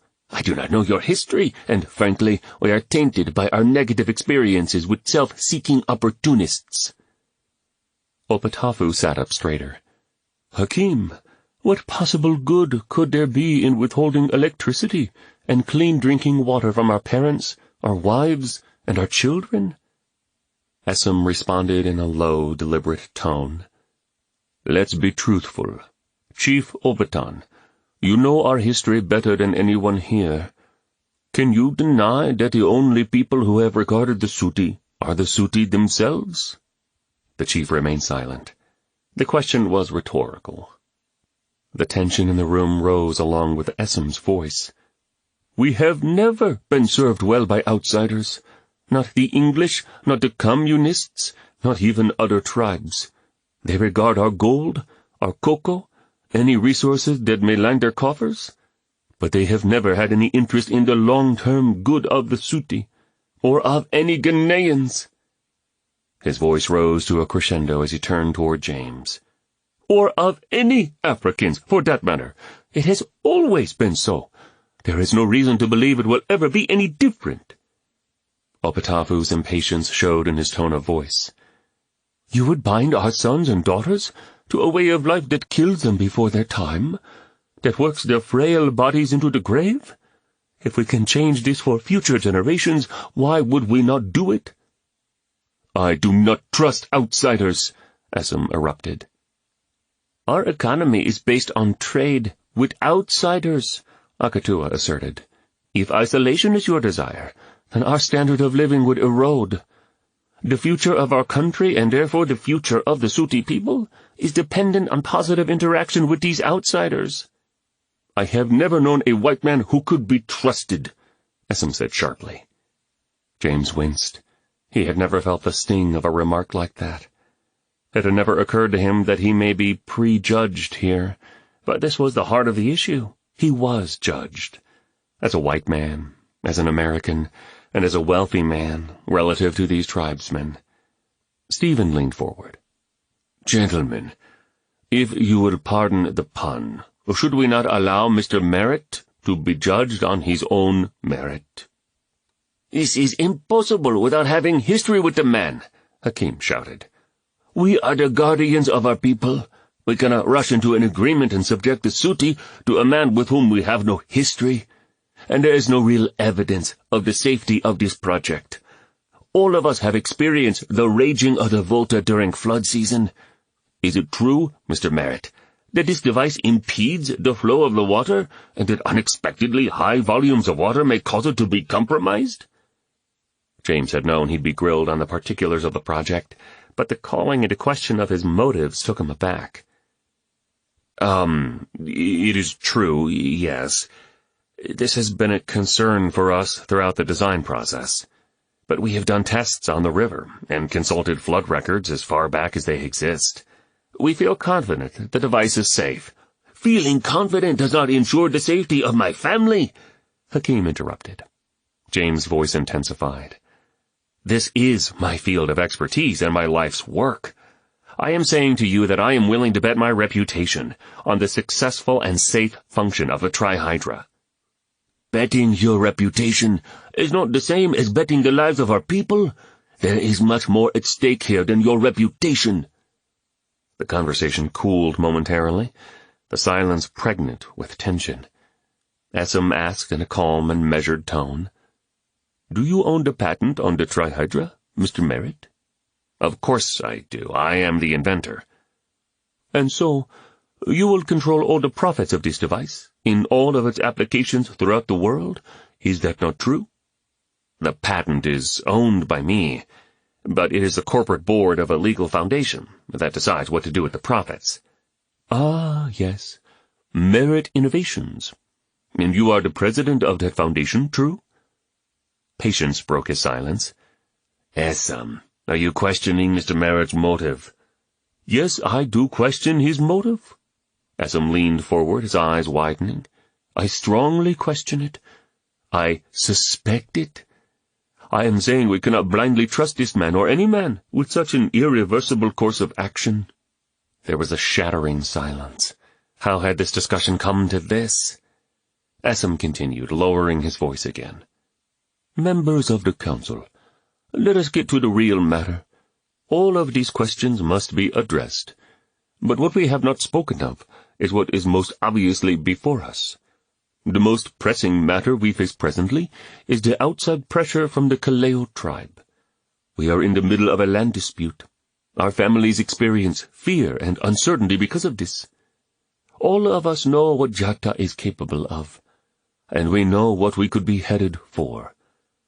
Whether or not we can validate this project or the motives of Mr. Merritt, we can surely agree on this. We do not need to further complicate an already complicated issue by bringing this project into the equation. The Suti chief was silent throughout the interchange. Abba Amefa, the Queen Mother, leaned in his direction. Do you intend to leave us without an opinion, Obatan? Obatan spoke slowly, directly. This is undeniably a weighty decision. We act not only for our time, but for generations to come. We have heard the arguments from both sides. We cannot come to a decision today. Let us consider what has been spoken and search our hearts. We will meet again 1 week from today to rule on how we should go forward. The members rose and filed out the doorway in awkward silence. James followed Nathan to the jeep, and they started back to the compound. He was confused by Obatan's response. He had been so open and had seemed so positive about the trihydra. I don't get it, Nathan. I felt sure we made a connection with Obatan and that he was with us. Does he not have the authority to override the council? How do things get done around here if someone is not allowed to lead? Actually, the only one who has the right to veto is the Queen Mother. Though strangely, she doesn't have an actual vote on the council. Obatan has great influence, but he cannot and would not override the council. This isn't corporate America, and the chief is not a CEO. The concept of community discernment rules here. Individuals do not have the right to make decisions that affect the tribe, apart from the consent of the community. The person one marries, certain family decisions, what is done with a piece of land, all of this is subject to the mutual wisdom of the community leaders. It has always been this way, and we are part of their world. We have to submit to their way of doing things. As they drove, the words of Obatan echoed in James' mind. If you choose to go through with it, you are joining your project to this land, to this people, to this battle. You are binding yourself and your dream to this coming storm. For the first time, James was nursing seeds of doubt.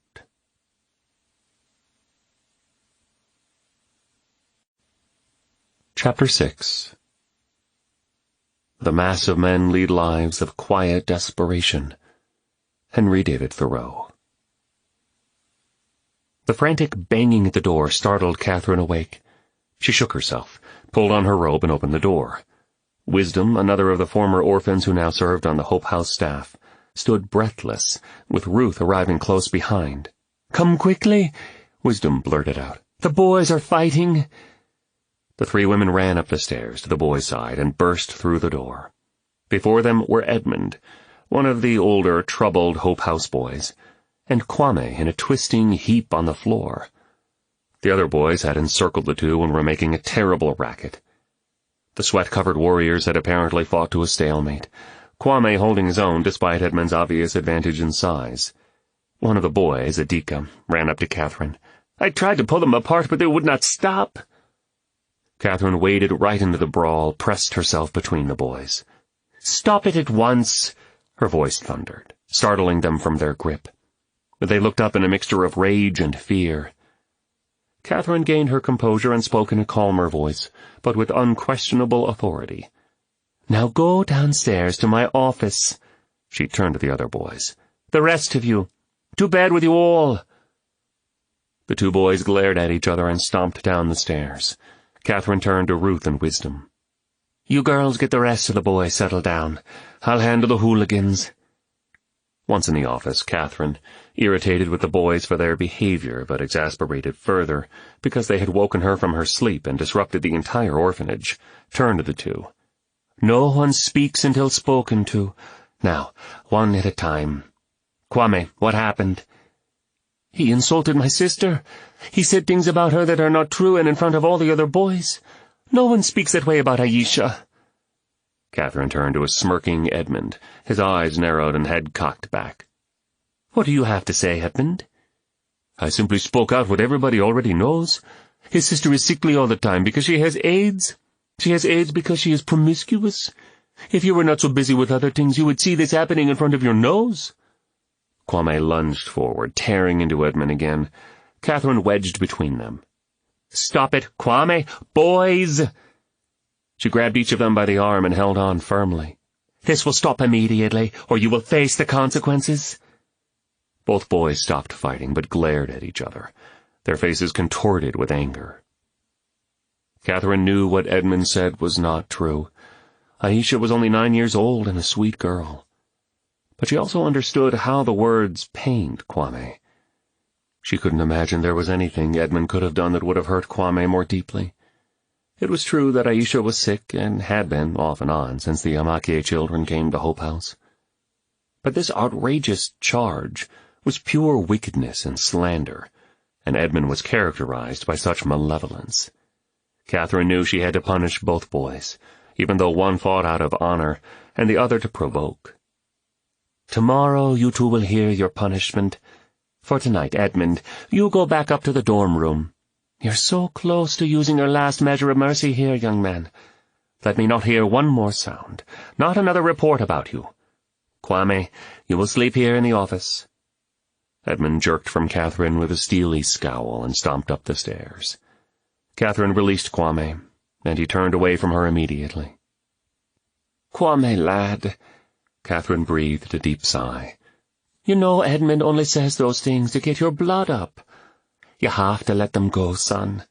We all know the truth about Aisha, and the truth is the truth, even if 1,000 devils say otherwise." Kwame swung around and looked her in the face. "But the boys are beginning to believe him. Miss Catherine, I hate Edmund." Catherine let the words linger in the air a moment.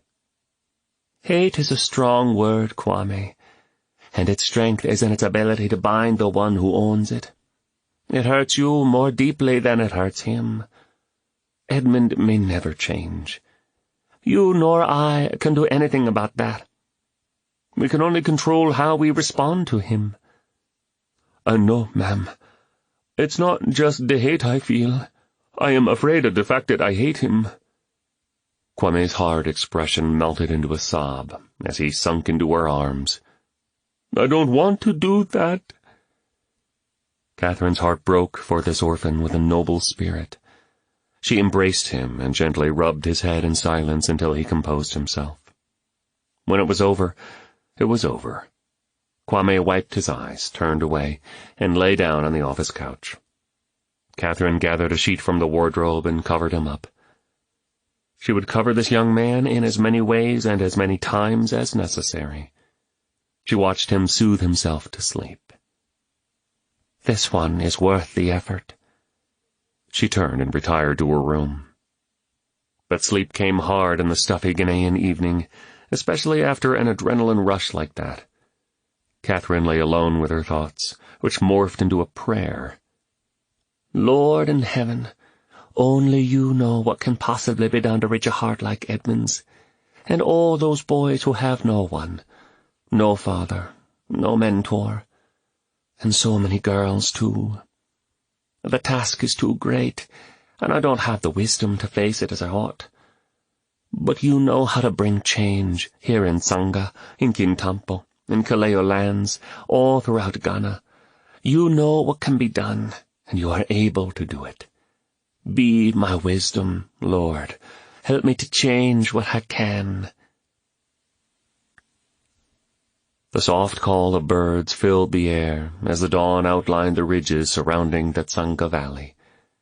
After 6 weeks in his temporary quarters, James was moving to the World Aid compound. The move was bittersweet, for he loved his simple lodging, and he had struck up a friendship with those who lived around him. He had to admit, however, that an inside sink and toilet would be a welcome addition to his Tsanga experience, and he would have ready access to the internet and to the electricity provided by the gas generator at the WA compound. "Good morning, Mercy," James said as the driver carried his bags to the jeep. The girl was quietly singing a love song as she worked. "Good morning, Uncle. You are leaving me today?"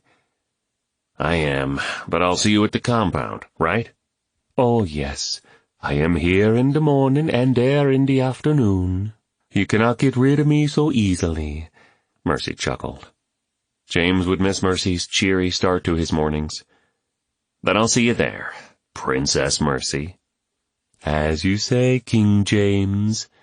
Mercy cocked her head and smiled that comforting smile as James stepped into the vehicle. Life in the village, as he had seen it so far, suited him well. The Suti lived close to the earth, a lifestyle that James and Lauren had somewhat espoused even in the United States. But then how close to the earth could one really live when surrounded by interstate highways and fast food chains? The greenness of his health and environmentally conscious friends in the States did not compare to the truly green lifestyle of the Suti.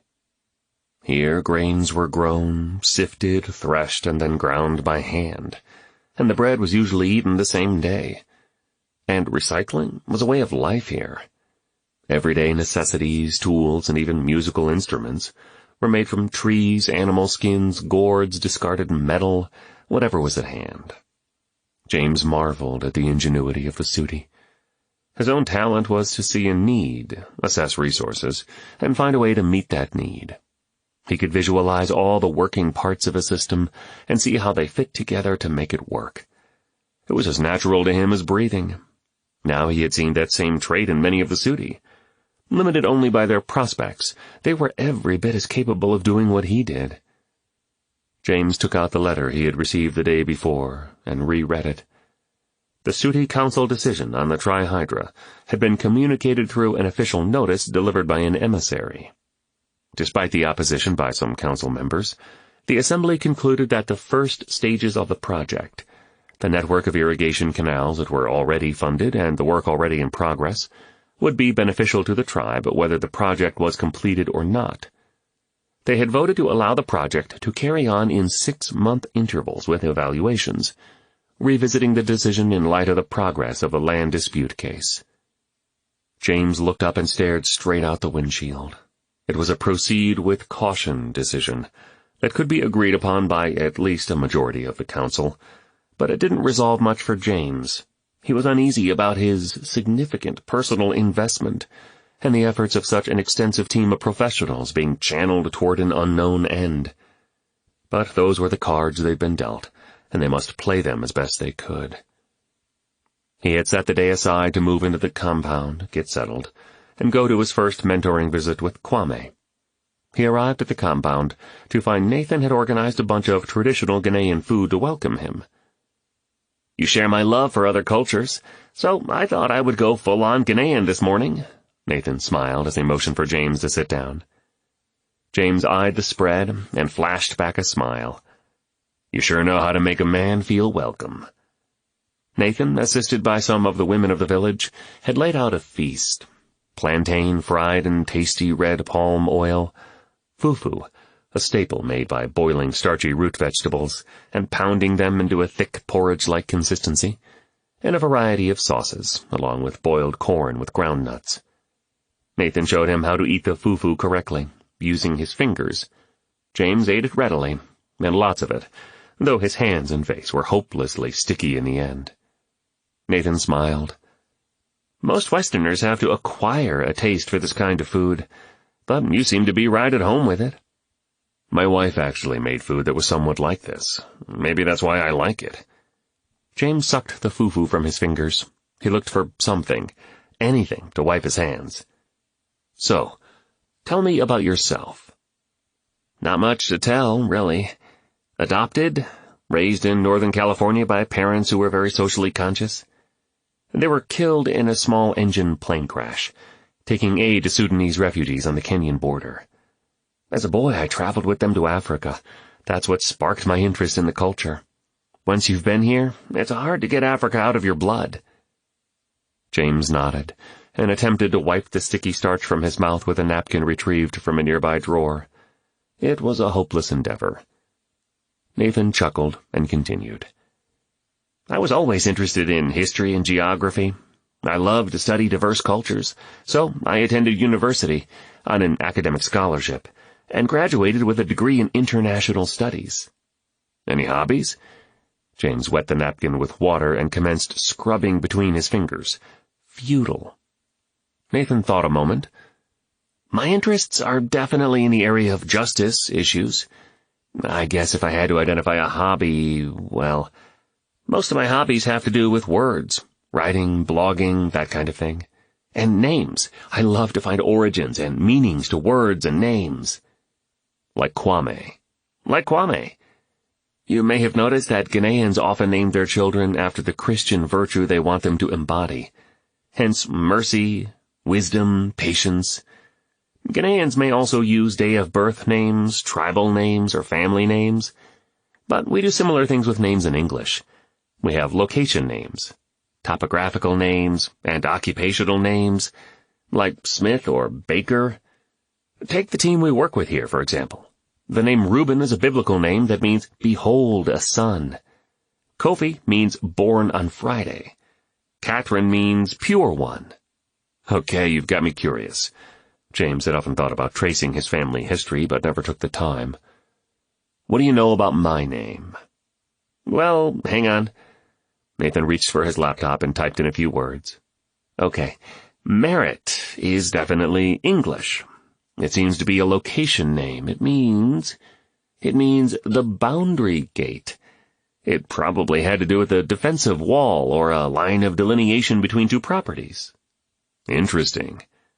Like I said, it's a hobby. James was impressed with Nathan. At first glance, he seemed a loner, and yet he was good with people. He was a capable man, loyal and responsible. He was soft-spoken, the type to process things before he opened his mouth, so he said what he meant and meant what he said. James admired this trait in Nathan, precisely because he functioned the exact opposite way. He spoke his thoughts, got them all out there on the table where he could sort them out and find out which ones he really meant.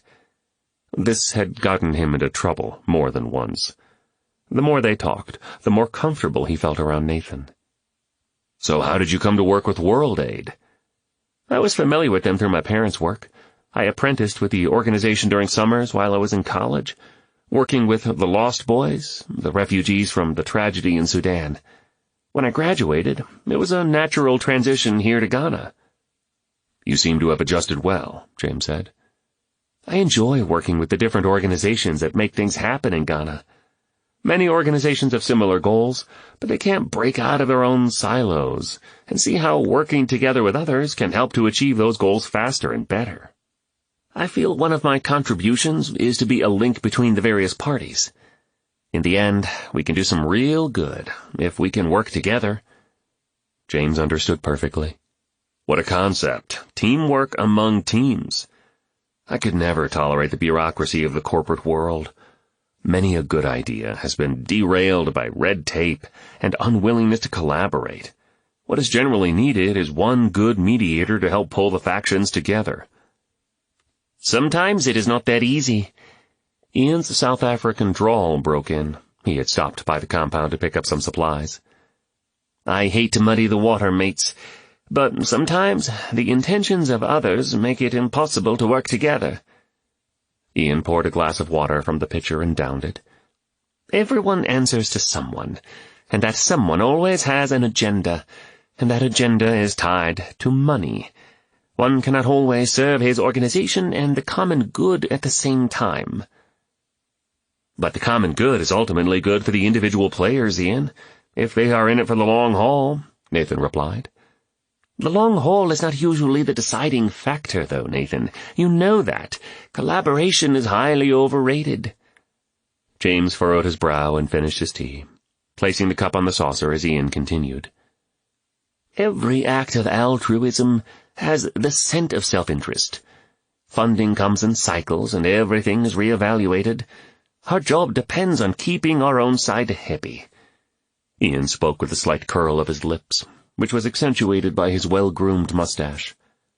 "My job here is to help the Suti in every way possible, using every means to try to do some good," Nathan said. Ian turned to James and shrugged. "I am afraid you'll find Nathan to be a bit dreamy and idealistic, Mr. Merritt." "And you will find Ian to be a bit cynical and distrusting," Nathan answered.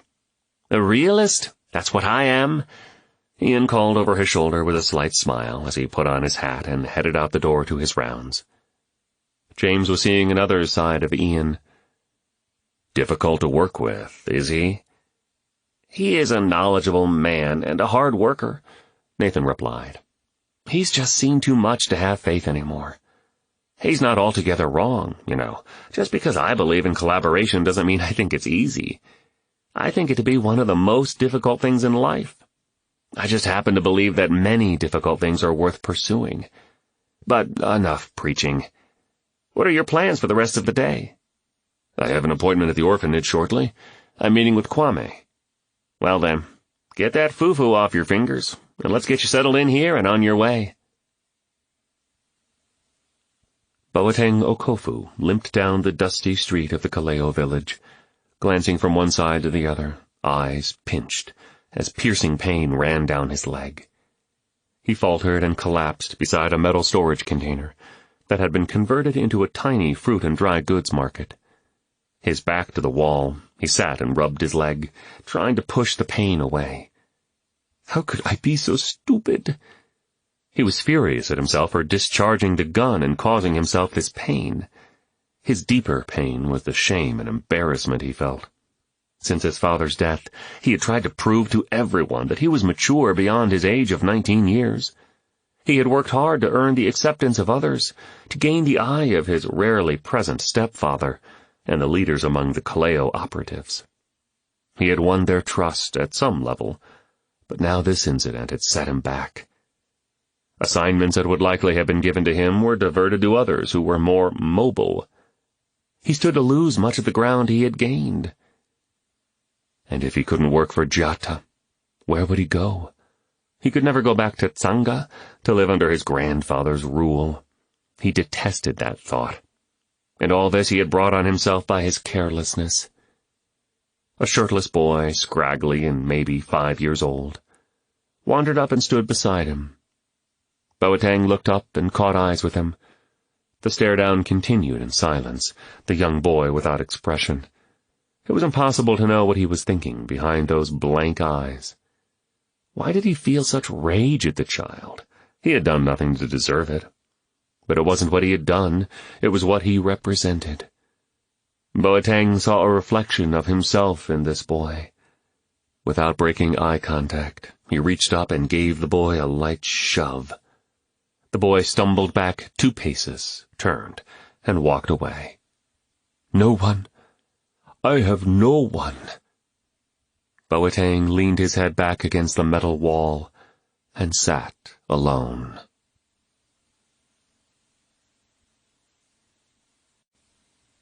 Chapter 7. I like trees. They are rooted in the ground. They reach for the heavens. They obey the wind. Rick Doty. James wiped the afternoon sweat from his brow as he approached the orphanage to meet with Kwame. The children had finished their chores and settled into their play routines. James eyed Kwame, intensely involved in a football match with several other boys and a few girls. The boy had an unusually strong kick. He could drive the ball nearly the length of the pitch, and with good accuracy. In Ghana, as in most of the world, there was a makeshift football pitch on every corner or open space of any size, with kids of all ages immersed in the game. James was always ready to watch and play, if afforded the chance. Although unusual for an American, football, or soccer, as it was called in America, had become his favorite sport. He understood why they called it the beautiful game. The skill level, the nuances, and the ebb and flow of a match were oddly comforting. The children were serious about their play. When a dispute arose about an offside call, one of the older boys shouted at and pushed some of the other players. Kwame entered the fray and attempted to break it up. He ended up being the recipient of one of the blows from the older boy and fell to the ground from the impact. Visibly shaken, he looked up with intense anger at the aggressor. James looked on, wondering if he needed to step in. Kwame slowly stood up, said a few stern words to the attacker, turned to calm the other boys, and then walked away. His game was over. James walked over to meet Kwame, whose face transfigured from scowl to smile when he saw him. "Please, Mr. Merritt, welcome, sir." He beamed. "Miss Catherine said we would be meeting." "Hello, Kwame. You can call me Mr. James. I'm glad to meet with you. The match got a bit rough, I see." "Oh, Mr. James, it's just Edmund. He is always looking for a fight. It doesn't take much to set him off." The two started down the main road toward the river. Kenny Spence. James thought back to the poor, inner-city neighborhoods of his childhood. He remembered Kenny Spence, his own middle-school menace, and the ongoing battles they had. He felt again the emotional tension of having to spend nearly every day with someone he hated to see coming. "It must be tough to deal with some of the children at the orphanage," James offered, hoping Kwame would talk about it. "It is," Kwame said matter-of-factly. "But you must remember where they come from. You can put up with their rowdiness if you remember what they have experienced in their lives." Kwame's straightforward manner surprised James. "Many children never knew their parents. Others came from war zones. Most have had little or nothing all their lives. Some were dedicated to the river god as babies by witch doctors. Some are resentful for being at the orphanage. Some are grateful. Some do not care at all. This is their lot." "Which category do you fall into?" "Oh, Mr. James, I am very grateful to God for Miss Catherine." Kwame fiddled with the stick he had picked up as they drew near the bend in the river. "Hope House has saved my life and given me a chance to become someone." The two sat under a tree that towered over the river bank. Kwame lay on his back. His eyes traced up the thick trunk and stared up through the branches. "I like trees. He is like a tree planted by streams of water that yields its fruit in its season." That's a Bible verse from the book of Psalms. James wasn't aware of that, but he understood that trees were important here. They were the essential places where one could find shade, solace, business transactions, and sometimes even a church meeting. "So tell me what your life is like." "Well, I wake early. On most days, I walk to the well with the boys to draw water, either for Hope House or the widows. Chores and school are in the morning and early afternoon. We have free time. We have devotional time. I work in the garden and I apprentice at a local bicycle shop with Mr. Redding. Oh, and for 2 weeks during the rainy season, I get to go to Accra to a student camp." "I hear you love to learn." "I love to discover. Once when I was in Accra, I was able to go onto the internet. I cannot imagine what is out there waiting to be known." James marveled. This boy, other than being from halfway around the world, a different color and nationality and of a different social status, could have been him as a youngster. "What is it like in the town you come from?" Kwame asked. "What is the United States like? What do children my age do there?" The questions poured out of him. "What is the United States like? Wow, that's a big question." James took a breath. How could he sum up life in the States in a short conversation? "Well, let me give you some quick answers." He closed his eyes and thought for a moment, then opened them and started. "The USA is a place of great diversity. Mountains and plains and beaches, and beautiful, wide-open lands and huge cities with lots of people. It's also a place of opportunity. If a person is willing to work hard and makes good choices, he can make his life better. People generally have more things there, but are not necessarily happier. And there are lots of different levels in society. Kwame tapped the tree trunk with his stick. We don't have a caste system like many places in the world do, but it is true the situation into which you are born can limit you, and yet a person is really only limited by their own will. And if you're willing to make your life better, the United States gives you an opportunity to do that. Where I come from, the Northwest, people have progressive ideas. What's that?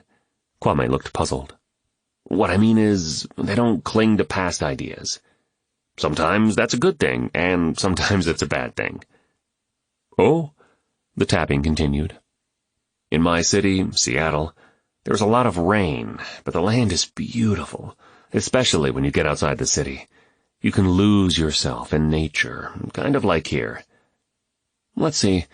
Children your age would be going to school for most of the day, and then they would enjoy some extracurricular activities, like sports. Like football? Kwame sat up. Yes, we have a pretty good football team in my town, but we call it soccer there, because in America, football is a totally different sport. Yes. His face drew up, confused. I never understood why you call it football, when you mostly use your hands to play. Good point. I'll have to think on that one. James chuckled and continued. 10-year-old boys in Seattle waste lots of time with TV and social media. I think they have too much information swimming around in their heads. Is it possible to have too much information in your head? Kwame looked surprised. James looked down at the boy thoughtfully. And I think generally they are not as grateful for what they have as you are, Kwame. So it is not so different than here, Kwame said. What do you mean? Here we are limited by our situation as well, but if we search out the opportunities, we can change our future, too. Your parents must be very proud of what you have become, Mr. James. Well, not really.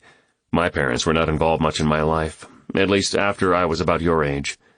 As a teenager, I was forced to step up and take responsibility for my mother and 3 younger sisters, when my father abandoned us.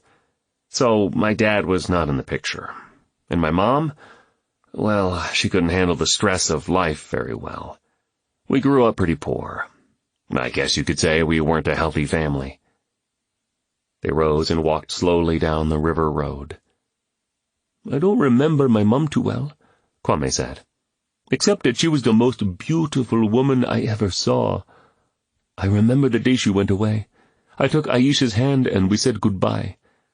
Hope House has been our home since that day. The boy squinted, looking out across the river. But there are so many others who have it worse than we do. He pointed to the fishing boats floating in the Volta. There are lots of boys, many younger than me, who are forced to work on the shores and on the boats. Their parents sell them into labor at a very early age for very little money. Most of them have only 1 meal a day and are beaten when they make mistakes. James had heard rumors about such slavery in other parts of the world. But was it happening right here? What a terrible thing, James said. He paused and let the rhythms of the river draw him in. Kwame broke the silence. But you and I and these Volta boys are all alike. How's that? None of us had parents who were present in our lives. We are all orphans, just in different ways. James had never thought of himself as an orphan, always looking with compassion on those he considered true orphans. This was the first time he'd had an outsider's perspective on his situation, an outsider who knew what it meant to be an orphan. You're right, Kwame. I guess there are many different kinds of orphans. And he was now numbered as one of them.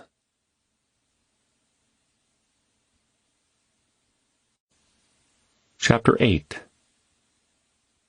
The pain I feel now is the happiness I had before. That's the deal. C.S. Lewis.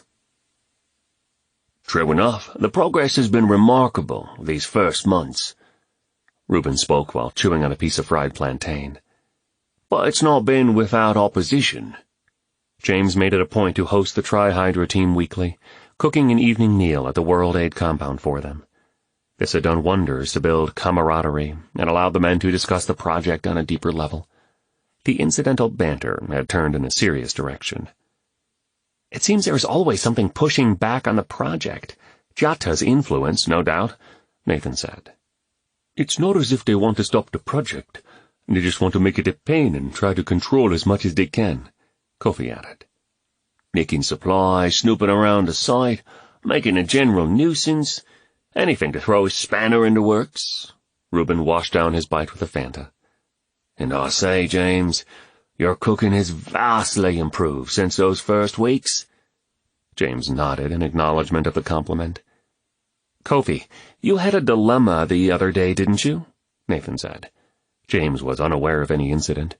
"What happened?" "One of the boats traveling downstream. The men were very vocal about thoroughfare on the river and what kind of obstruction to trade the trihydra would cause," Kofi explained. "Some man with a scar running clear down his face, screaming and flailing like a nutter," Reuben interjected between gulps.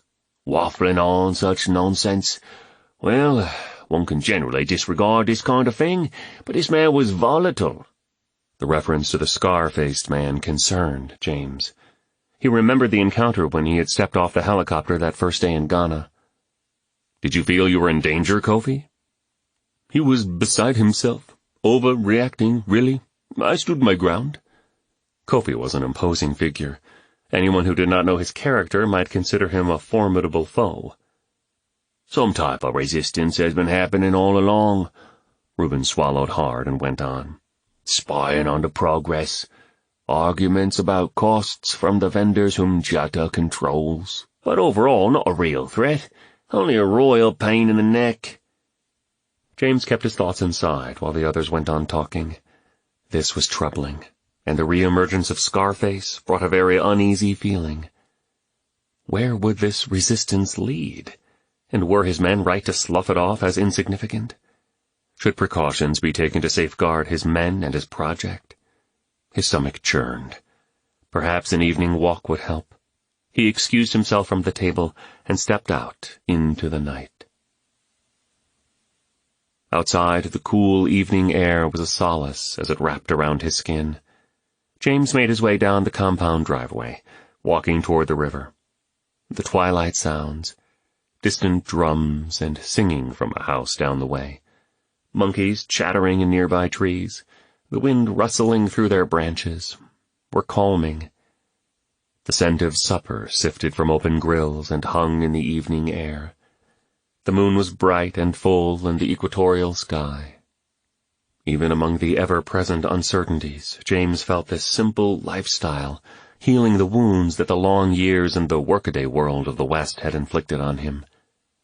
But the memory of Lauren resurfaced almost daily. The dawn of the new year meant that he had survived his first holiday season without her. Thanksgiving being an American holiday, there was not much ceremony to remind him of the family traditions back home. But Christmas had come, and the cheer of the celebrations in Tsanga came with a sting in his soul. And the anniversary of her death was coming up soon. He wasn't sure he could ever get used to this. Ahead in the road, he saw another form walking toward him. It didn't take long to recognize the slim outline of Catherine.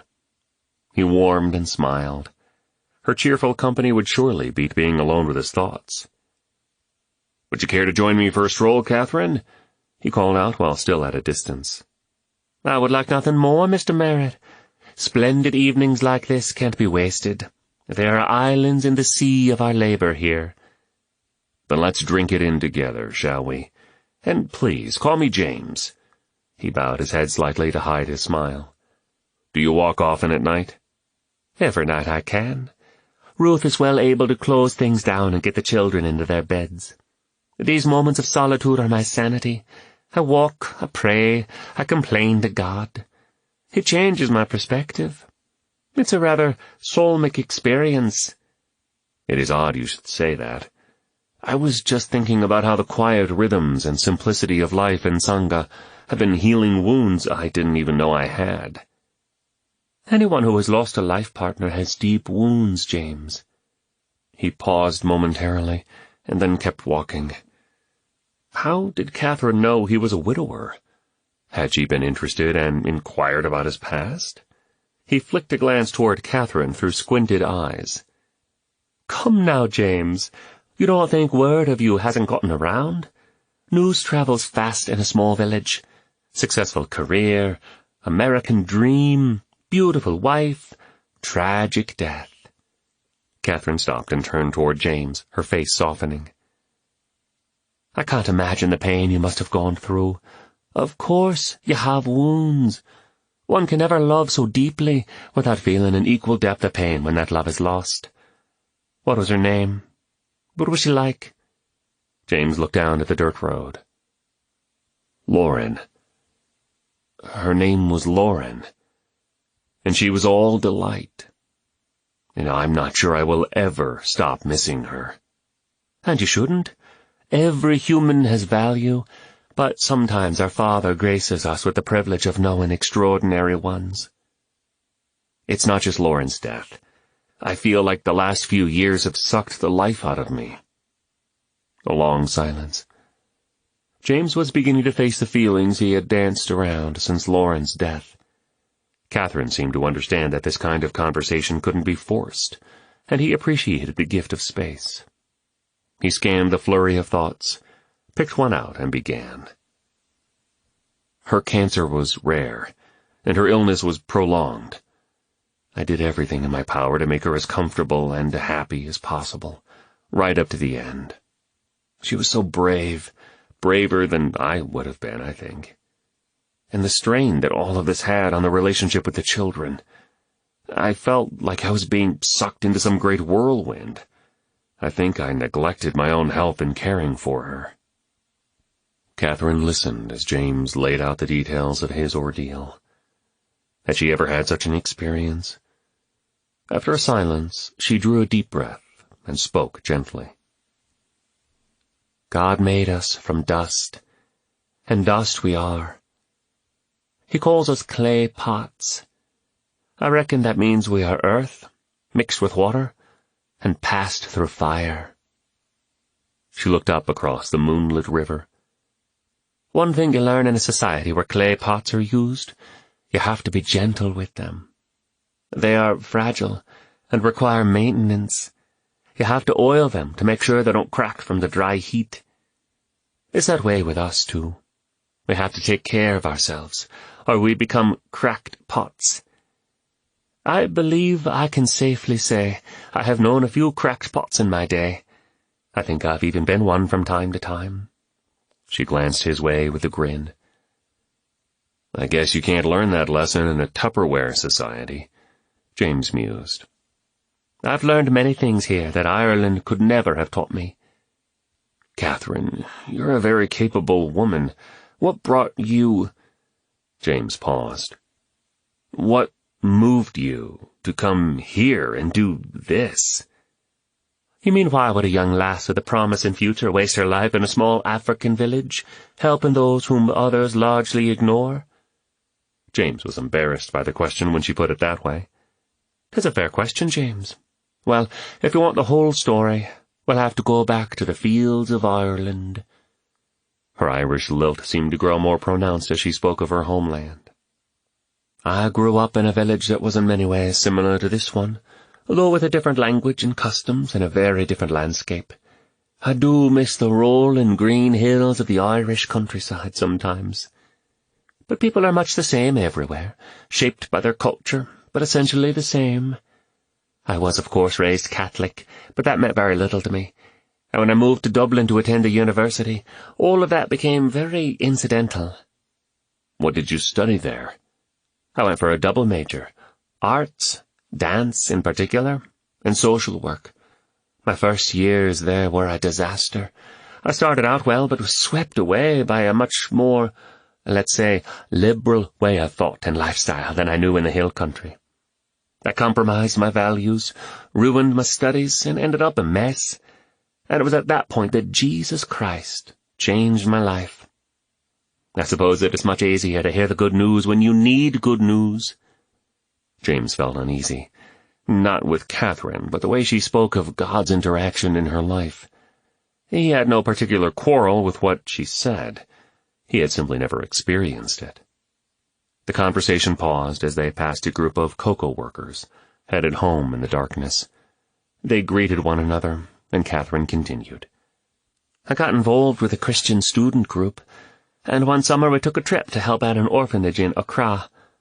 Most of the children were war orphans from Liberia, or AIDS babies. I couldn't stop crying. Catherine stared forward. It wasn't emotion, it was burden. It was a calling. I knew my life couldn't go on as it had. I spent several years at home doing this and that, trying to find my way. But in the end it was an unavoidable calling. I was destined to end up back here. James was beginning to understand more about this mysterious woman. But how does one begin a work like this alone? I mean, where do you start to build an orphanage from scratch? You take a step. Along with the burden comes the vision, and with the vision comes the provision. Everything you see here today is a result of the faithful provision of the Father, and my willingness to simply take the next step.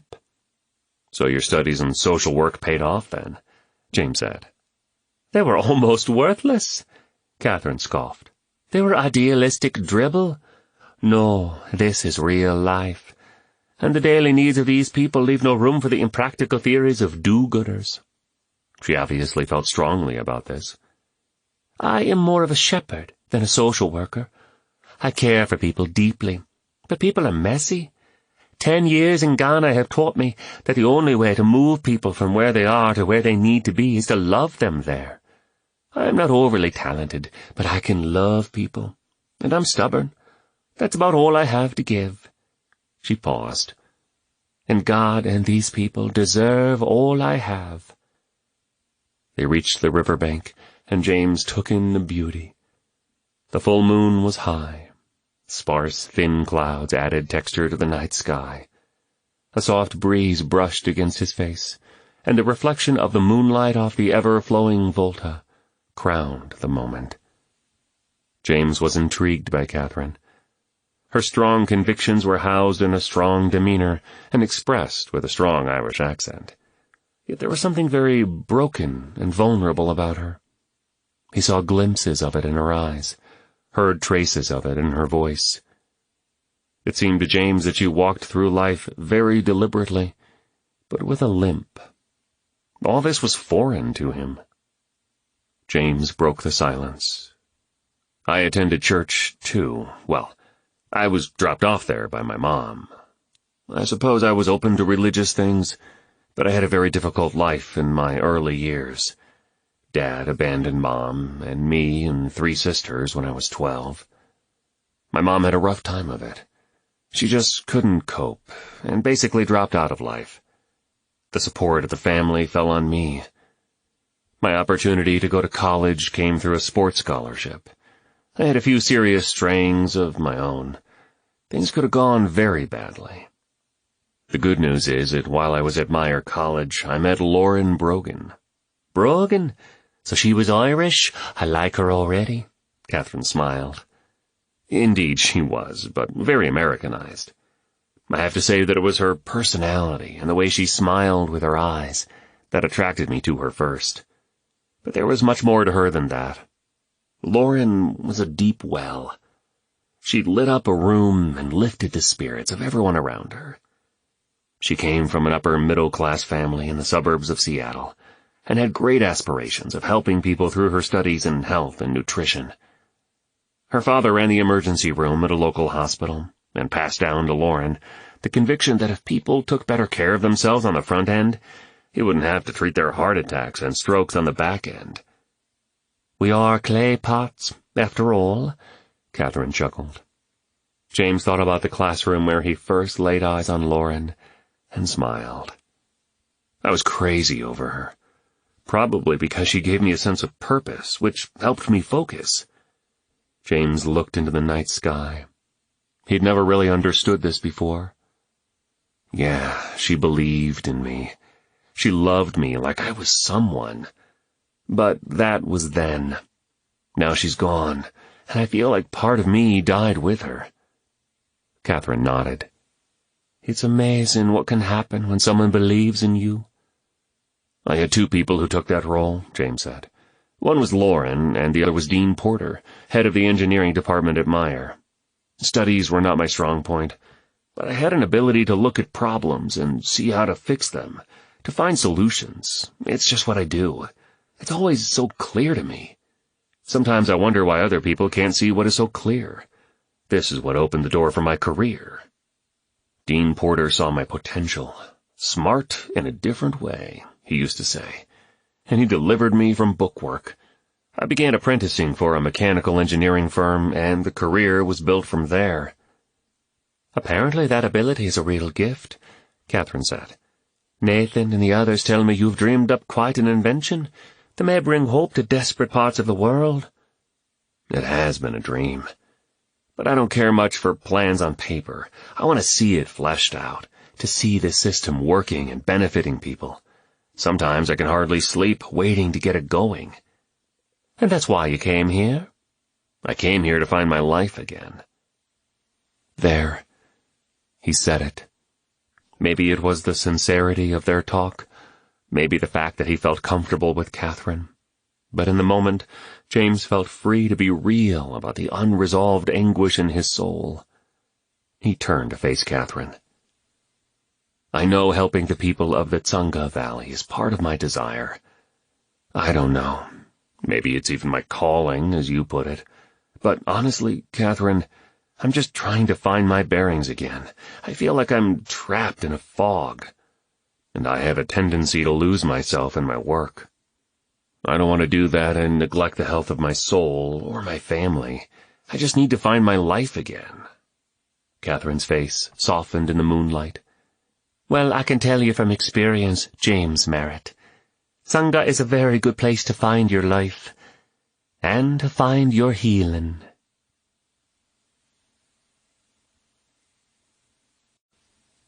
Chapter 9. I have a son who is my heart, a wonderful young man, daring and loving and strong and kind. Maya Angelou. The March heat had ushered in the final days of the year's first cocoa harvest, and an increase of activity on the river project. Ever since the network of irrigation canals that spanned the valley was initiated, James had wanted to explore the cocoa fields and find out more about this crop that sustained the Tsanga Valley and Ghana itself. He and Kwame traveled from Hope House in an open-topped jeep into the valley, past the corn and millet fields, and out to the forested area to see the harvest of the cocoa beans in person. Although the disturbances from Jata's men had been persistent, the first phases of the trihydra were completed. The irrigation system was readied, and since the land dispute was still held up in the court system, the go-ahead was reluctantly given by the council to continue the parts of the project that did not permanently alter the flow of water. From his research, James knew cocoa was the country's main cash crop, and that this rich forested region made Ghana the second largest exporter of cocoa in the world. Opatafu, the Suti council member who had voiced his support for the Trihydra project, agreed to meet them and give them a tour of the cocoa plantation. Tall and lean, dressed in the odd combination of a traditional cloth and a wide-brimmed Columbia hat, Opatafu greeted the duo and offered them each a machete.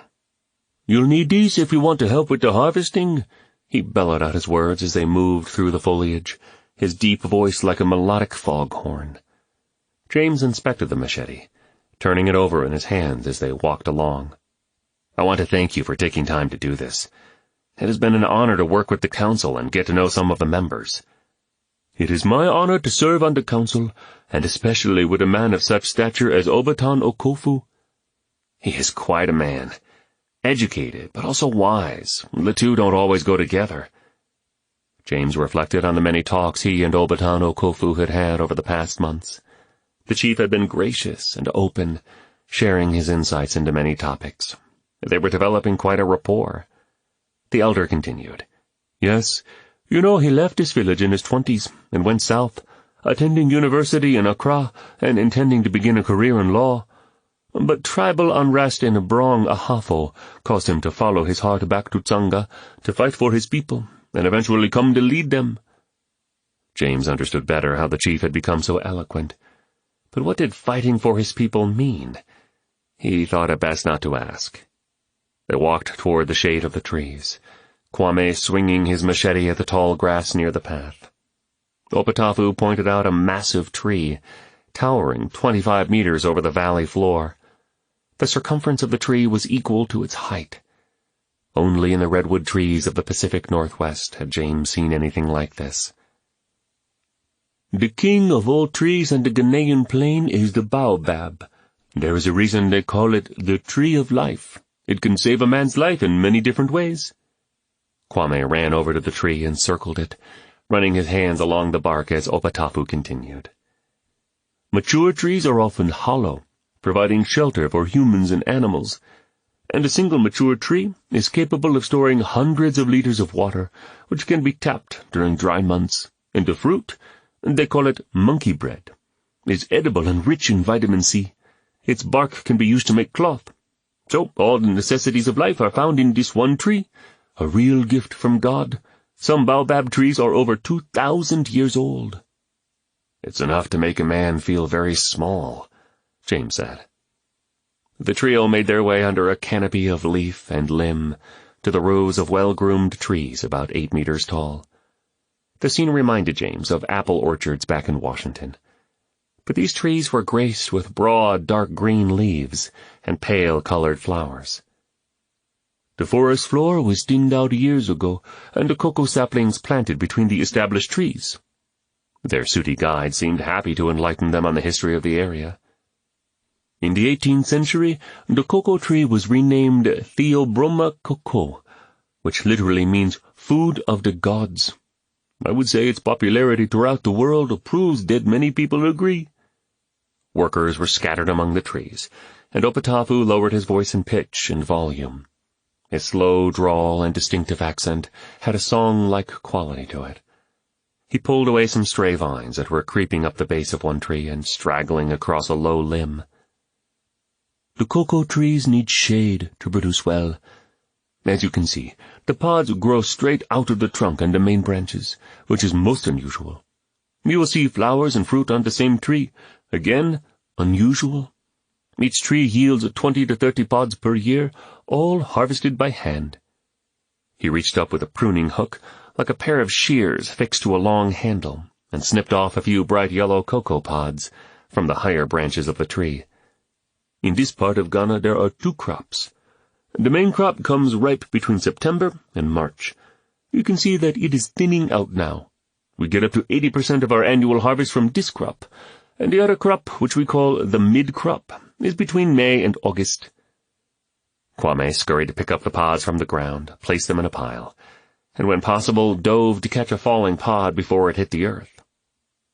"Harvesting involves opening the ripe pods to extract the wet beans," Opatafu continued. "Here, let me show you." Kwame tossed a tawny pod to him. "Take one of the pods and strike it around the circumference right there in the middle of the pod. Yes, that's it. Careful not to slice your finger." The 3 of them began together, each with their own pod. Kwame was much more proficient at the task than James, having done it before.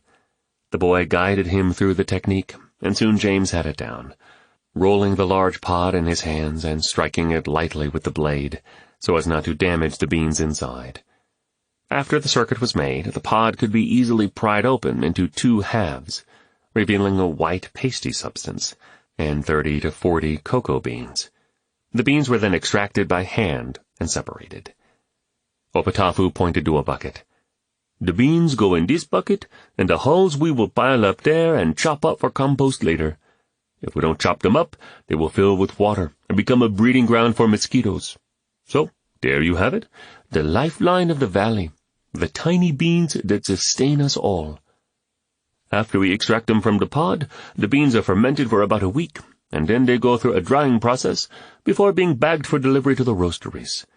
These trees will be productive for about 25 years. James continued talking with Opatafu about the cocoa industry, economic fragility, and the irrigation plans for the valley, while Kwame made fast work of the hulls, chopping them mercilessly into fodder for future trees. Opatafu glanced over at Kwame and smiled. "You are quite skilled at that, Kwame. Do you see yourself as a worker in these fields some day?" "I love the land, uncle, but I think I am made for other things." The next day found James squinting as the late afternoon sun shone through the Jeep's windshield, streaked red-brown by the sand plague from the north. The increase in temperatures had ushered in the harmattan winds from the north, coating Tsanga with a layer of desert dust. He arrived at the orphanage a little uneasy. Catherine had called him to a meeting, and her urgent tone concerned him. He was greeted by Ruth's buoyant smile, and invited into the office where Catherine was waiting. "I came as quickly as I could." "I hope I didn't alarm you. I'm just concerned about a matter regarding Kwame, and I thought that as his mentor, you should be aware of it." James sat down and leaned forward. "What is it?" "Each year, one child from the orphanage is given a full-ride scholarship to the Accra Academy, the shaping school for the University of Accra. This is a very great honor, and some children wait for years and never receive the opportunity. The university makes its decision based on the recommendations given to it by the orphanage's board of directors. This year, Kwame was offered the scholarship." "That's great news." Catherine lifted her hand and continued. "The scholarship is offered because of merit, but oftentimes the candidate cannot accept at the time because of hardship, family issues, or other things. In those cases, the candidate himself is able to give the scholarship away to someone he chooses, pending the approval of the board and the university. I have informed Kwame of the award, but he told me he would need some time to consider if he could accept it." "What possible reason could he have to refuse it?" "Aisha. She has once again taken a turn for the worse, and he feels obligated to care for her. I thought perhaps you and I together could help guide him toward the right choice." James paused. "And which choice would be the right one?" Catherine paused. "Well, to take the scholarship, of course." She gave James a puzzled look. "James, I've championed this young man in so many ways. I fought hard to get him this opportunity. There's no chance I'm going to let this slip through his fingers." "If he decides to turn it down, it is not slipping through his fingers. He is letting it go on purpose, for a higher cause." Catherine stared at him blankly and said nothing. "I think I understand his position," James continued. "When you are a young man and you are given charge of something, well, that something becomes the most important thing in the world. You take ownership. You take a soul-deep responsibility for it, and that responsibility becomes the loudest voice in your mind, especially if it is a younger sister, and a sick one at that. No, I believe you are going to lose this battle. If I know Kwame as I think I do, he would rather die than drop the ball here." The friendship between James and Catherine had grown tighter over the months. They talked openly and trusted the other to say what they felt. Catherine may not have been able to hear this perspective from anyone else but him. She tightened her lips. "You may be right, James, but that'll not stop me from trying." They were interrupted by a knock on the door and the entrance of Kwame. He walked over to her desk. "Miss Catherine? Mr. James?" He smiled briefly in James' direction. "Do sit down, Kwame. I suppose you've come to a decision?" Kwame disregarded the chair. "Please, ma'am, I am very grateful for the opportunity, one that I would gladly take if it were not for my sister's situation. But as things are, I cannot accept the scholarship." The answer came with conviction and resolution. Catherine walked from behind the desk, sat down next to him, and stared eye-level at him.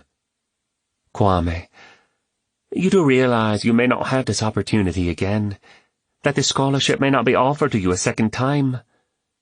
"Yes, ma'am. That is a risk I have to take." "You do realize Aisha could be cared for by the orphanage staff?" "It is not your responsibility, ma'am. It is mine. Besides, Aisha has been forsaken by a father and left behind by a mother. That is enough for one lifetime. Catherine looked down and sighed. So, we'll have to give this opportunity to another. You do have the right to choose someone for the consideration of the board. Have you given any thought to whom that might be? Please, ma'am. I have thought a lot about it, and I have a suggestion. I would like for the board to consider giving the scholarship to Edmund. James sat wide-eyed. Catherine winced and began to tear up. Could either of them have seen this coming? She looked up at Kwame and said slowly, Kwame, dear, why would you want to do that? Ma'am, it was one of the first Bible verses you taught me when I came to Hope House. But I say to you who hear, love your enemies, do good to those who hate you, bless those who curse you, pray for those who abuse you. So it was. She blinked back a tear. And you see this as a way to bless Edmund? Yes, ma'am. Then I can't fault you for doing as you were taught, now can I? No, ma'am. He had her. Then that's how it shall be. You understand it's the decision of the board and the university. There's no guarantee the scholarship will be offered to Edmund. All the same, I would like to see him have the chance. Catherine gently embraced Kwame. And so he shall, my boy. Boateng lagged behind the group of young men walking through the cavernous tunnel. Fluorescent lights flickered against the water-stained gray walls, an ominous rumble in the distance. Their footsteps echoed through the musty corridor, until they came to the end and opened the door leading to the control room. Boateng's eyes lit up. The rumble became a roar, the sound of many waters rushing through massive pipes. A visual scan of the room revealed valves and pipework, banks of instrument panels with men in hard hats attending. He wanted to pinch himself. He couldn't believe he was here, having been brought along with several others in an effort to persuade them to join Jatta's ranks. Gentlemen, welcome! The lion roared above the noise of the water flowing through the sluices. Boateng strained to see him through the crowd. This is one of 2 dams on Kaleo land that provides flood control.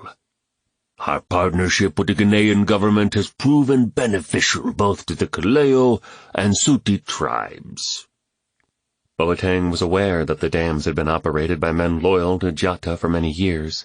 How he'd secured that control was unknown. The chief led the group toward the wall of instrument panels.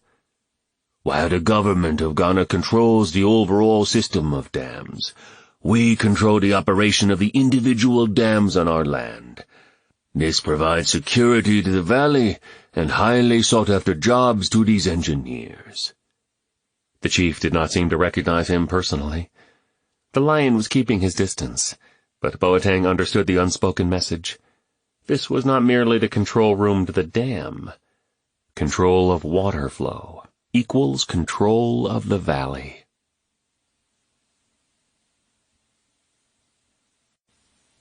Chapter 10. The rills of pleasure never run sincere. Earth has no unpolluted spring. From the cursed soil some dangerous taint they bear. So roses grow on thorns, and honey wears a sting. Isaac Watts. The Dream Team had spent the morning and early afternoon reviewing the work at The Gap, the name given to the area where the units were being installed. The work teams had made remarkable progress on the project's supporting systems during the early part of the dry season.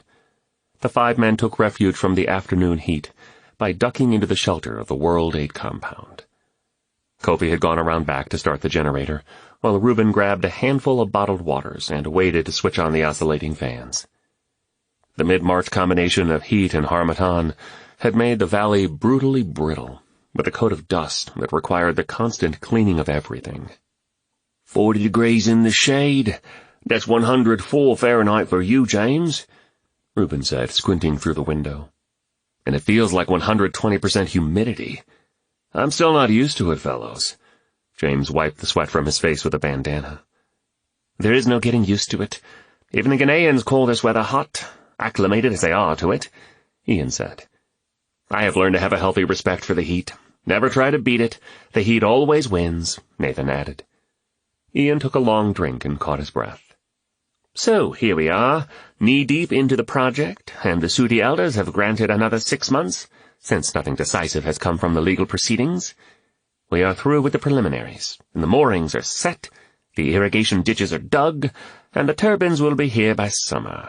What happens if the elders decide to pull the plug on the project, James? James stared out the window toward the orphanage. Honestly, Ian, I've been struggling ever since the first meeting with the elders. I still can't get past their questioning of my motive. You are an outsider. That is the only credential you need to be suspect in some of their minds. We never realize the power of prejudice until we are on the other side of it, Ian said. But the things they said about greed and profits, those things have never crossed my mind. Reuben adjusted a fan and eased down into a chair. And now, James, old boy, you have to wade through some brush to get to the picnic. We'll simply have to allow time for the elders to process it. Keep calm and carry on, I say. Kofi stepped in through the rear entrance. Carry on? Now I can agree with that. Everything is ready for setting the foundation and gates for the lock which facilitates travel up and down the river. And we are all set to begin installing the rising barricade that deflects the water into the irrigation ditches, right? James nodded. I am willing to go ahead with that, but there is the variable of Jata and the tribal land disputes. And precisely there is where greed and profits enter the equation, Ian said. When the elders speak of the greed of outsiders, they are recounting centuries of experience with the outside world. The gold for some of Europe's greatest cathedrals came from right here, mined out by slave labor. That is why the Europeans called this area Gold Coast. And the slaves, they were this area's greatest commodity until the abolishment of the slave trade here in 1807. It's easy for an African to see himself as just another commodity for the world to exploit. You're up against history, James, up against prejudice, and up against a tribal mindset that is as hard as the parched earth. I, for one, will be very surprised if you prevail. Reuben raised an eyebrow and bucked up his feeble chin. A very grim prognosis indeed, Ian. Kofi spoke up. I have done this kind of work in several different countries. Every place is a different challenge. The real challenge here is Jata, Nathan said. I must admit it, mates.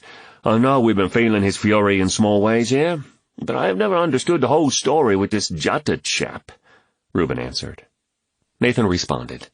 I guess I'll feel that one, Reuben. Jata, his name means lion, by the way, has long been the leader of the Kaleo tribe, an absolute authoritarian. He rose through the ranks of the Ghanaian army with stories of corruption and murder. Eventually, he reached the rank of general. During the years of political instability, there were tribal wars and sectarian violence. There were still warlords, and the tribes were isolated. Many of these power grabs were extremely brutal, ethnic cleansing, really. Jata had a particularly morbid appetite for this kind of activity.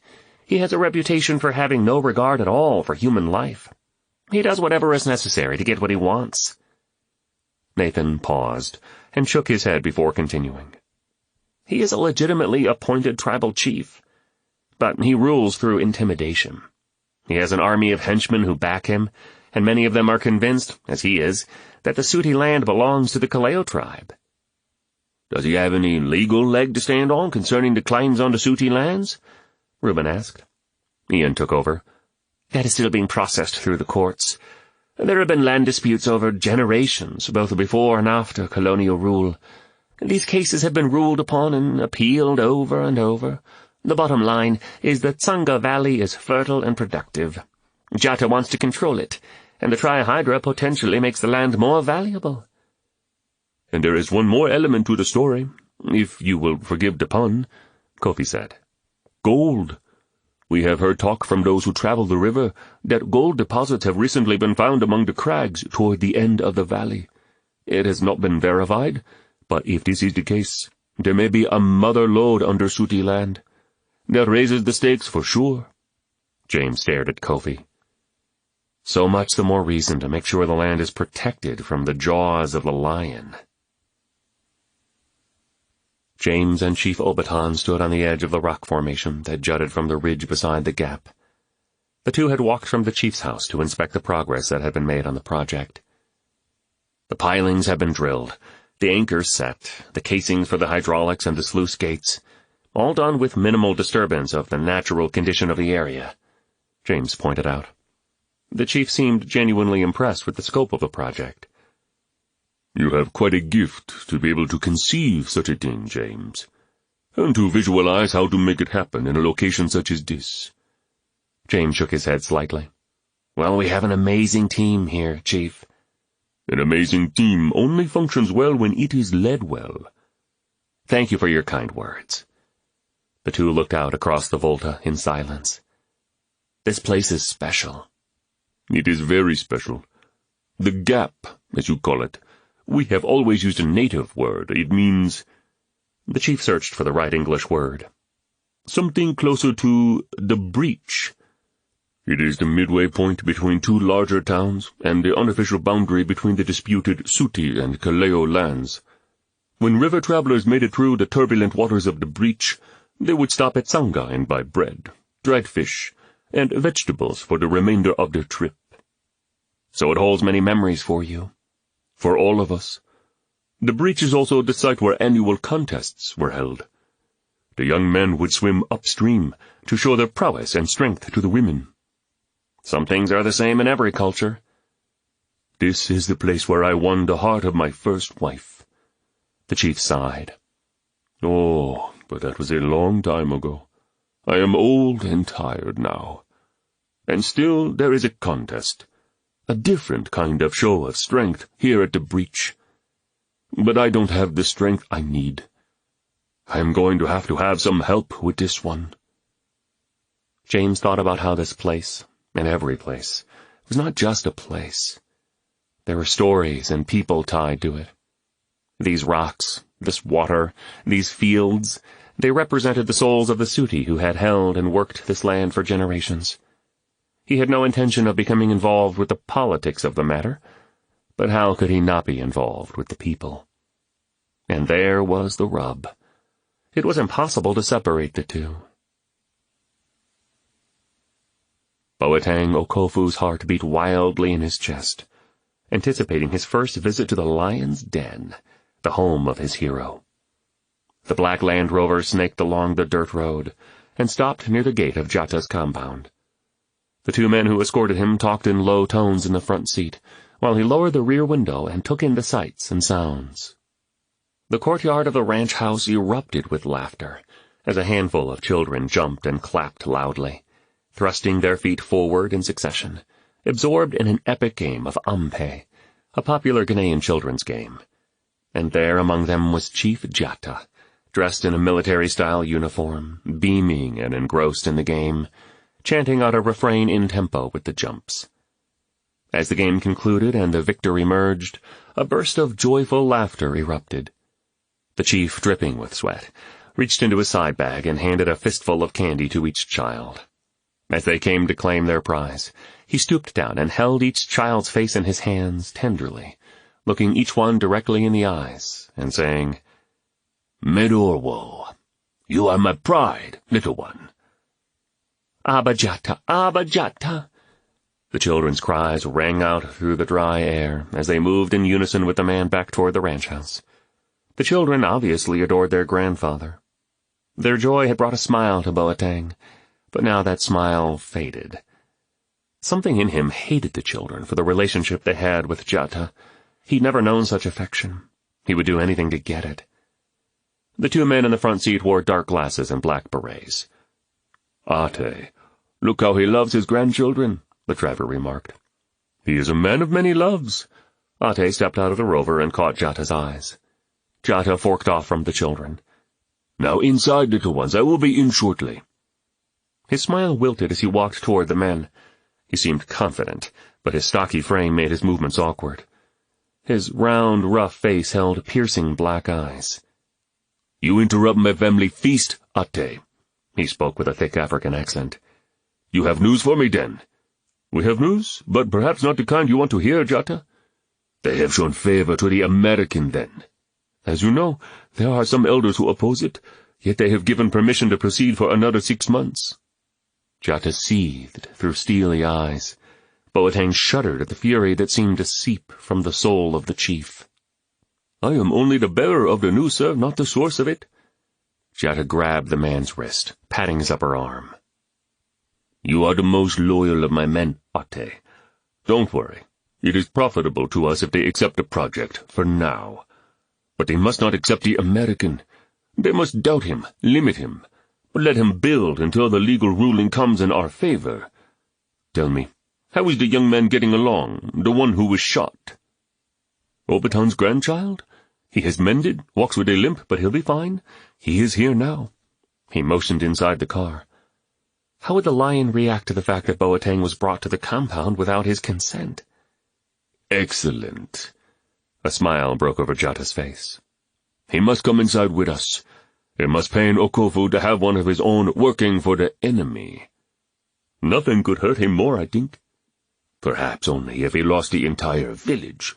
Perhaps if the Tsanga Valley were back in Kaleo hands, where it rightfully belongs. Boateng's legs shook, and he rubbed his hands together. He stepped out of the vehicle and walked behind the other men, scanning the grounds. The men walked into the ranch house. Light flooded in through the double windows, revealing broad couches with bright cloth blankets, and tables holding tribal pottery and ancient-looking artifacts. Large chairs made of bamboo in the traditional style encircled a rug made of leopard skins. Multicolored tapestries and animal trophies adorned the walls. Once inside, no one sat down. "What is the word on the gold?" Jata grunted. "Nothing definite. We have heard mixed reports," Ate said. "All the more important to seal the destiny of the valley in our hands. Our attorneys are on the case, sir. They are filing another appeal. The wheels of the law turn too slowly, Ate. We are going to have to force the issue." He turned toward Boateng. "So you are my eyes in Tsanga, Boateng Okofu?" Boateng felt a sore lump deep in his throat. He was spellbound at being addressed by the chief, but could not find a word to answer. Would his work be noticed? Would he be given a specific assignment? The tension was broken when a man knocked softly and entered the room. "Sir, your family awaits you." Silence. "The goat, sir?" Jata nodded. "Right. Enough business for today, Ate. More important matters call me. Tell all my men in Tsanga to sharpen their ears." He glanced toward Boateng. "The time has come to bring our lands back into our possession. We must find the right opportunity to pounce." Jata turned and walked out of the room and through the house into the inner courtyard. Boateng followed behind, wide-eyed, stepping outside on the veranda. Music and laughter filled the courtyard, and the children were waiting and calling out for their grandfather. Jata walked past an empty spit over a fire pit to the shade of a broad mango tree where a goat was tied. A man handed Jata a knife. He knelt on one knee, and in a singular motion pulled the goat's head back, laid the blade to its neck, and snapped his wrist, slitting the throat. A roar went up from the crowd. The feast had begun.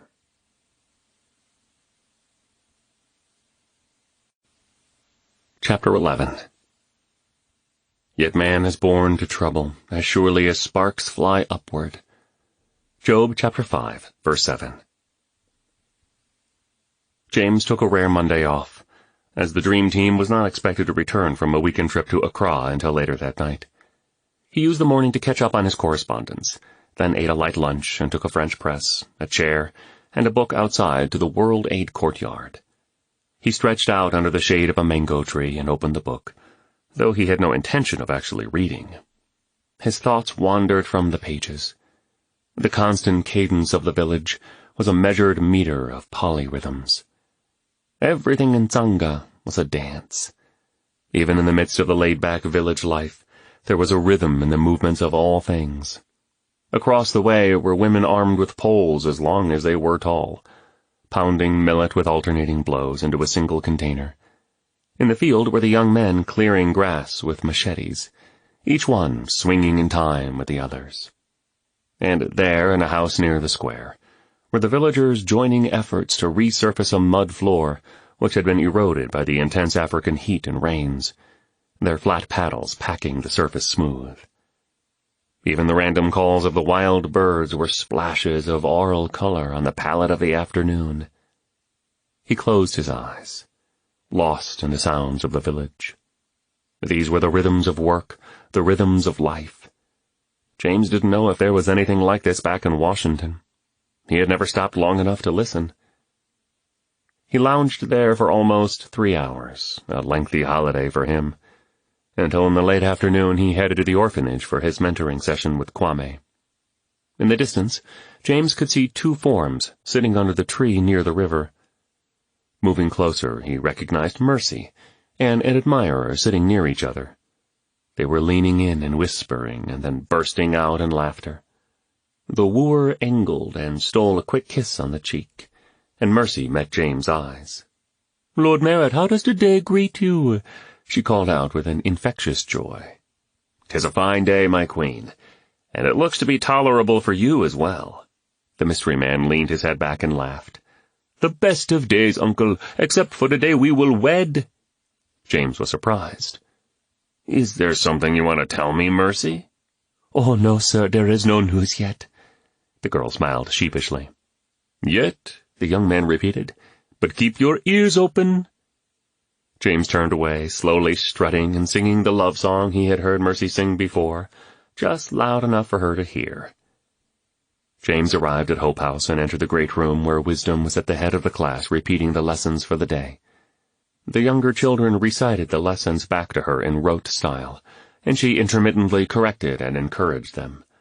As the class ended, she said, "That is very good, class.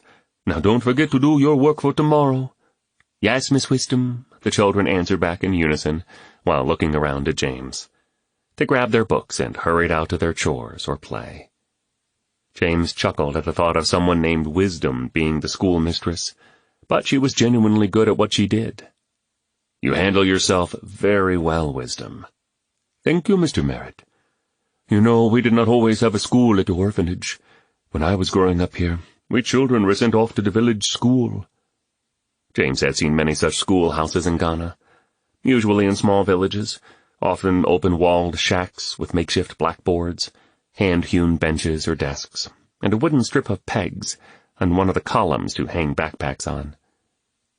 "But the way they taught was no good," Wisdom continued.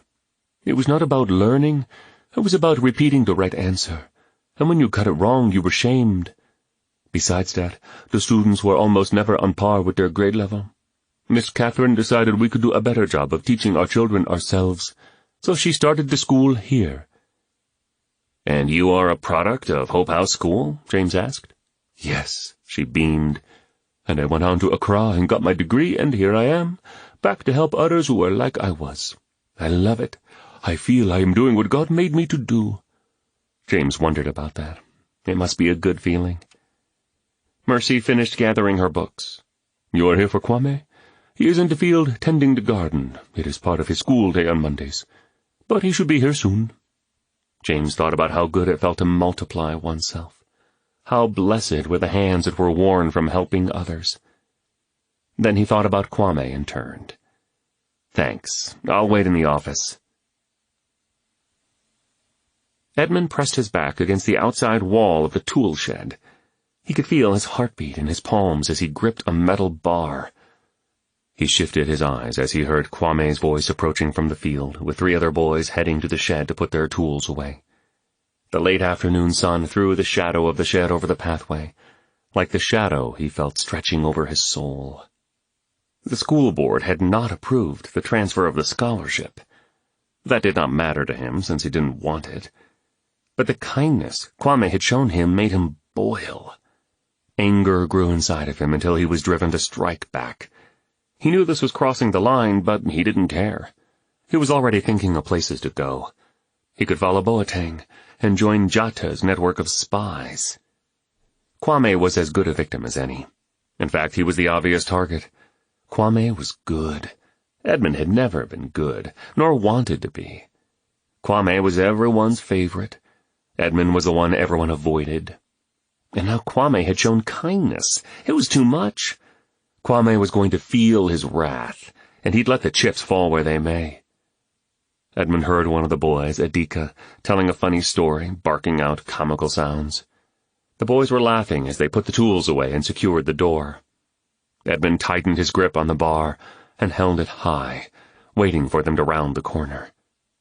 The first boy stepped inside of Edmund and jerked back, tipping the others off that something was wrong. Edmund lunged forward, turned the corner, and swung wildly at whoever was closest. Adika fell to the ground with a howl. Edmund pinned Kwame against the wall and struck him repeatedly in the back and ribs. He saw the two others run toward the house, probably to get help. He'd better hurry. With every swing of the bar, he belched out his frustration. "Gah!" Edmund shrieked. "No, Edmund, stop it, please!" Kwame wrestled himself around and raised his left arm to shield himself, and Edmund dealt a mighty blow to it. The bone broke, and Kwame's arm fell limp to his side. Kwame fell to his knees and looked up in horror. "What are you doing?" He bawled out the words. "Why are you doing this?" Edmund stopped swinging and stood over him, glaring down with a rage that frightened even himself. He raised the bar to continue the thrashing, and heard a primal scream. "Gah!" Adika charged and hurled into Edmund. Taking the full force of the blow, Edmund hit the ground with a thud. He lay there on the edge of consciousness and struggled to open his eyes. With great effort he raised up, shook himself, and ran, zigzag at first, then full speed away from the boys in the orphanage. He ran hard on the pathways behind the village houses, avoiding the main roads and as many people as he could. To the other end of the village, and over the bridge that crossed the irrigation channel, across the clearing and into the tree-lined area at the base of the heights. He ran until he thought he was safe, and then kept going even farther, finally hiding behind the trunk of a massive tree. Gulping deep breaths like a locomotive, he slid his back down the tree until he rested on his haunches. His body was electrified. What had he done? He couldn't go back to the village. Where would he go now? What would be done to him if he were caught? He had no answers, but he thought he was safe from anyone who would be chasing him. He stood and walked around, eyes darting about, catching his breath. His anger gave way to a paralyzing fear. He fell to his knees and buried his face in his hands. "What have I done?" James was in the Hope House office waiting for Kwame when he saw the boys running toward the house, shouting hysterically. Hey, help! It's Kwame and Adika. They're hurt at the shed, and Edmund, come and help!" the boys gasped. When he heard the boys were in trouble, James ran full speed toward the shed. Edmund was long gone, and Adika knelt over Kwame in tears, trying to comfort the young boy. Kwame was doubled over, grimacing in pain, his arm deformed and swollen when James arrived. Most likely, both of his forearm bones were broken, but they hadn't pierced the skin. "Adika, what happened?" Adika spilled out the details, catching his breath between the sentences. "Edmund, that little thug has gotten out of control." James leaned over his young hero, tore a strip of cloth from his shirt, and wrapped the arm gently and snugly. He picked Kwame up, carefully carrying the boy back to Hope House. "I can't feel my fingers," Kwame said. "It's okay. That's normal," James reassured him. "It hurts." "I'm so sorry, Kwame. Breaks like this are very painful." Kwame winced, his angled eyes glaring up from a furrowed face as if he were trying to make James understand there was a deeper pain than the one in his arm. James kept his silence. What must be done with the young rebel, now long gone? What kind of past had bred this cruelty? This boy was wreaking havoc at the orphanage, putting the children in danger. He needed to be dealt with before something worse happened. It seemed the Kaleo chief's opinion of Boateng was higher than his own, and now he had been invited to spend more time on the lion's compound. Boateng Okofu was happy to have more attention from Jatta. For months the chief had been luring him to participate in the work, and the young man was thirsty for action. The Kaleo leader was the future of the region, and Boateng meant to be part of it. He had prowled around the banks of Jatta's river. Now he would dive down deep.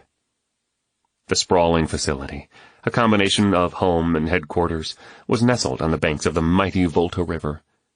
The two walked along the trail that led toward the river, Boateng working hard to disguise the limp caused by the gunshot wound. "I see your wound is nearly healed. I thank you for your brave service, Boateng. It must have been an ordeal for you." "It was nothing." Boateng shrugged it off, though he reveled in the chief's recognition. "Yes, but we take pride in taking care of those who belong to us." "I have seen how you love your family, Chief Jatta. I know I am in good hands." "It is true that my family is the apple of my eye. I protect them with a fierce loyalty. Their future is my strongest motivation. This is why we must see the Tsanga Valley back in Kaleo hands." A slight breeze rustled the leaves of the palms along the trail and brushed Boateng's face. "You're limp." "Sir?" "It brings to mind a wound I received many years ago when I was about your age. I received it at the hands of a Suti warrior. In those days the weapons were much more crude, and I was in hand-to-hand combat with a man sent by your grandfather. The Suti, in fact, came en masse against an unsuspecting group of us. All of this by the word of Obatan Okofu." There was, of course, some truth to what the lions said. Boateng knew there were reports of cruel acts done on both sides.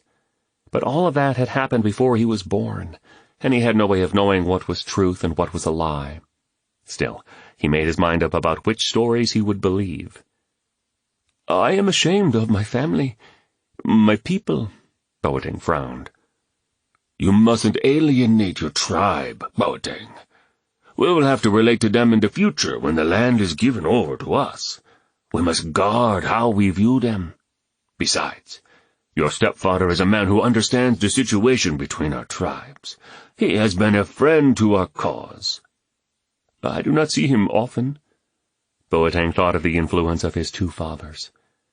His natural father had died when he was a toddler, and all he knew of him was what his mother told him, an angry man with little concern for his family. The man who his mother had remarried had joined Jatta's cause and sown seeds of discord in his young mind. Boateng had spent his life trying to gain the approval of this man, though he rarely saw him. His stepfather always seemed to have somewhere else to go and something else to do. But the land dispute between the tribes provided Boateng a cause to crusade for. He straightened and lifted his face toward the chief. "One good thing comes from my family ties. I think that I bring some strength to the Kaleo cause." He had heard rumors of discontent in the Kaleo ranks, and by the mere fact of who he was, Boateng's presence was likely to calm them. "To be sure. Having a relative of the Suti chief on our side will raise the morale among the men." The chief stopped and turned toward Boateng, laying a hand on his face in a tender gesture. "Now, if you are up for it, I have a mission for you." "I am ready." "There are a few young men I would like you to talk to."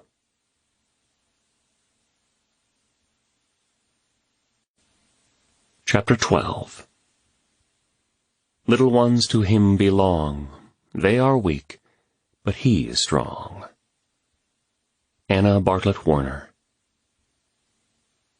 The rains, once started, were resolute and unrelenting. James had been in Ghana for 9 months, and the preliminary work on the Trihydra had gone well under Reuben and his team of Englishmen. Now it was the rainy season, when work slowed and time relaxed even more, if that was possible in rural Ghana.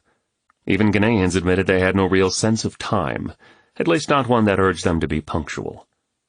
At first James was impatient with this lax attitude, but he was beginning to change his mind now, especially during the rainy season. These slower times afforded the opportunity to deepen relationships, so he had decided to unwind his engineer's mind and flow a little more freely with the people. It was a special day for Kwame, who had celebrated his 11th birthday the day before with a party, put together by James and held at Hope House.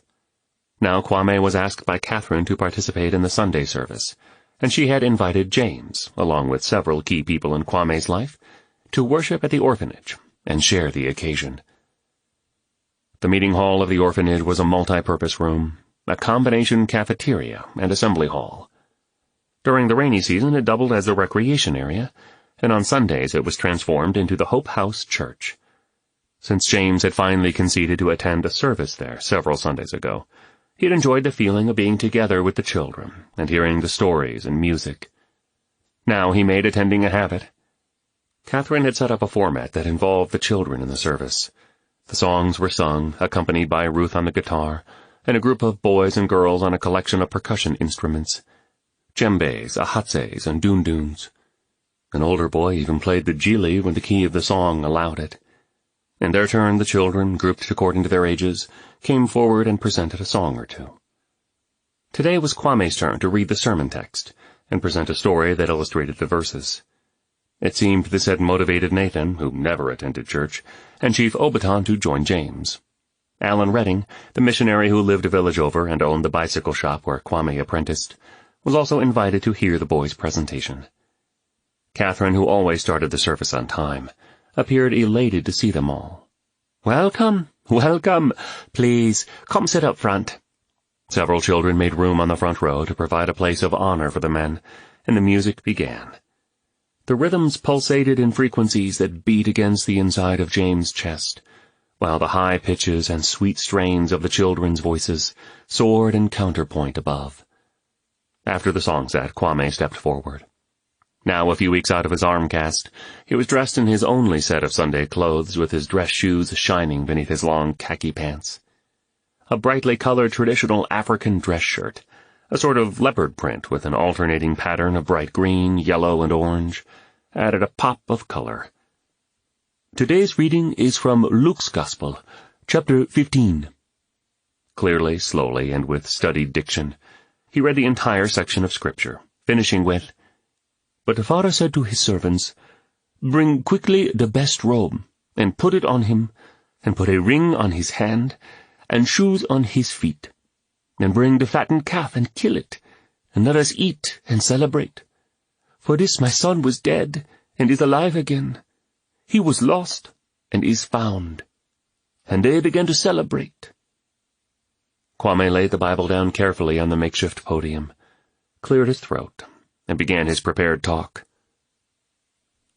"Did you ever give someone something they did not deserve, only to be hurt by them in return?" There was a hush, as though everyone knew whom Kwame was referring to. Eyes in the room shifted uneasily toward Edmund, who had returned after Catherine had sent out a search party that had found him and brought him back.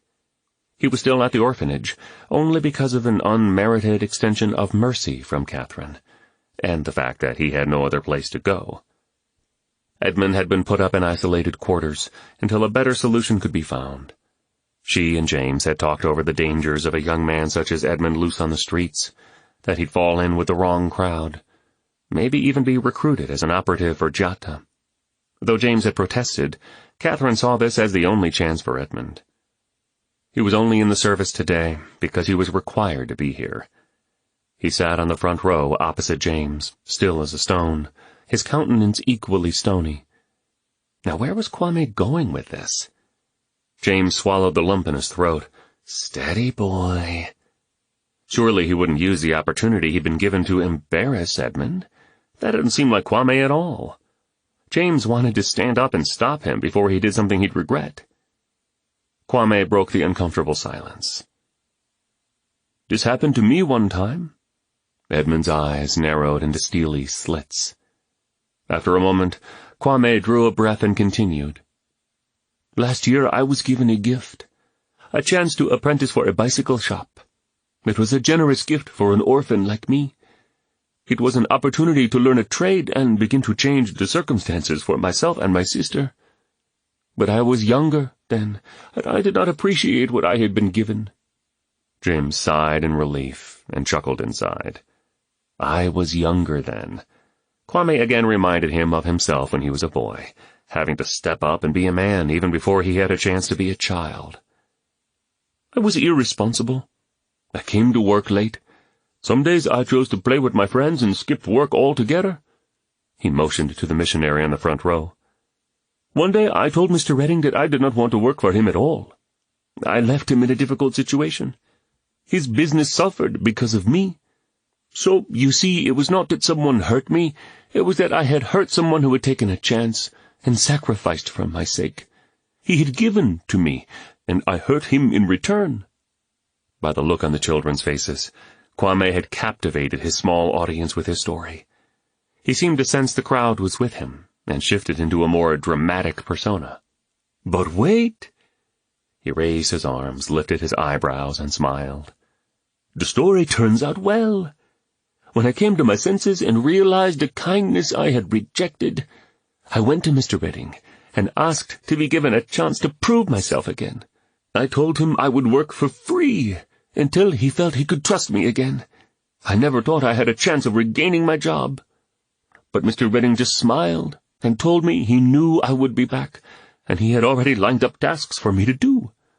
That was grace, for he gave to me something I did not deserve. I will forever be in debt to Mr. Redding for the kindness he has shown to me and my sister." Several seconds of silence followed. Then the children escorted Kwame to his seat with their applause. Edmund sat still, his countenance softened slightly. Catherine stood up and walked over to the podium. "I believe I could dismiss this meeting right now, and we would have heard a great sermon." She scanned the room and added, "But of course, you know I'll not be doing that." A burst of laughter came from the children and adults alike. "We have before us what's commonly known as the parable of the prodigal son. Jesus told the story originally, and when it's retold, the focus is usually on the younger son, the one who dishonored his father, and whose life was a disgrace. But Jesus told the story exactly the way it was meant to be told, and the first words of the story are, 'There was a man who had 2 sons.' You see, the father is the hero of the story. The father shows us the real point of the story." The thought made James squirm in his seat. He thought of his own father, hardly the hero of his story. But then again, James had not been any sort of hero to Ryan, either. A tension pulled him in 2 directions. He felt both uneasy and eager to hear more. "And the father of this story is a window into the heart of our Father in heaven," Catherine continued. "This man loved his sons. He shared all he had with them. They were always welcome in his house. Yet one of them chose to focus on himself. You've heard me say before that all human pain comes when someone focuses on himself to the hurt of others. This younger son insulted and deeply pained his father by asking for his inheritance while he was still alive. He was, in effect, saying, 'I wish you were dead, then I could have your money and do what I want.' Our Father in heaven understands rejection. When we sin, we're not so much breaking the rules as breaking the Father's heart. We do need rules in order to maintain some kind of order, but relationship is always more important than rules. The father in the story was rejected, and yet his loving heart caused him to wait patiently for his child. He didn't disown him. He didn't distance himself from him.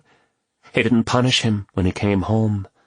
When he saw his son from far off, he didn't clench his fist, but he opened his arms and welcomed his son home.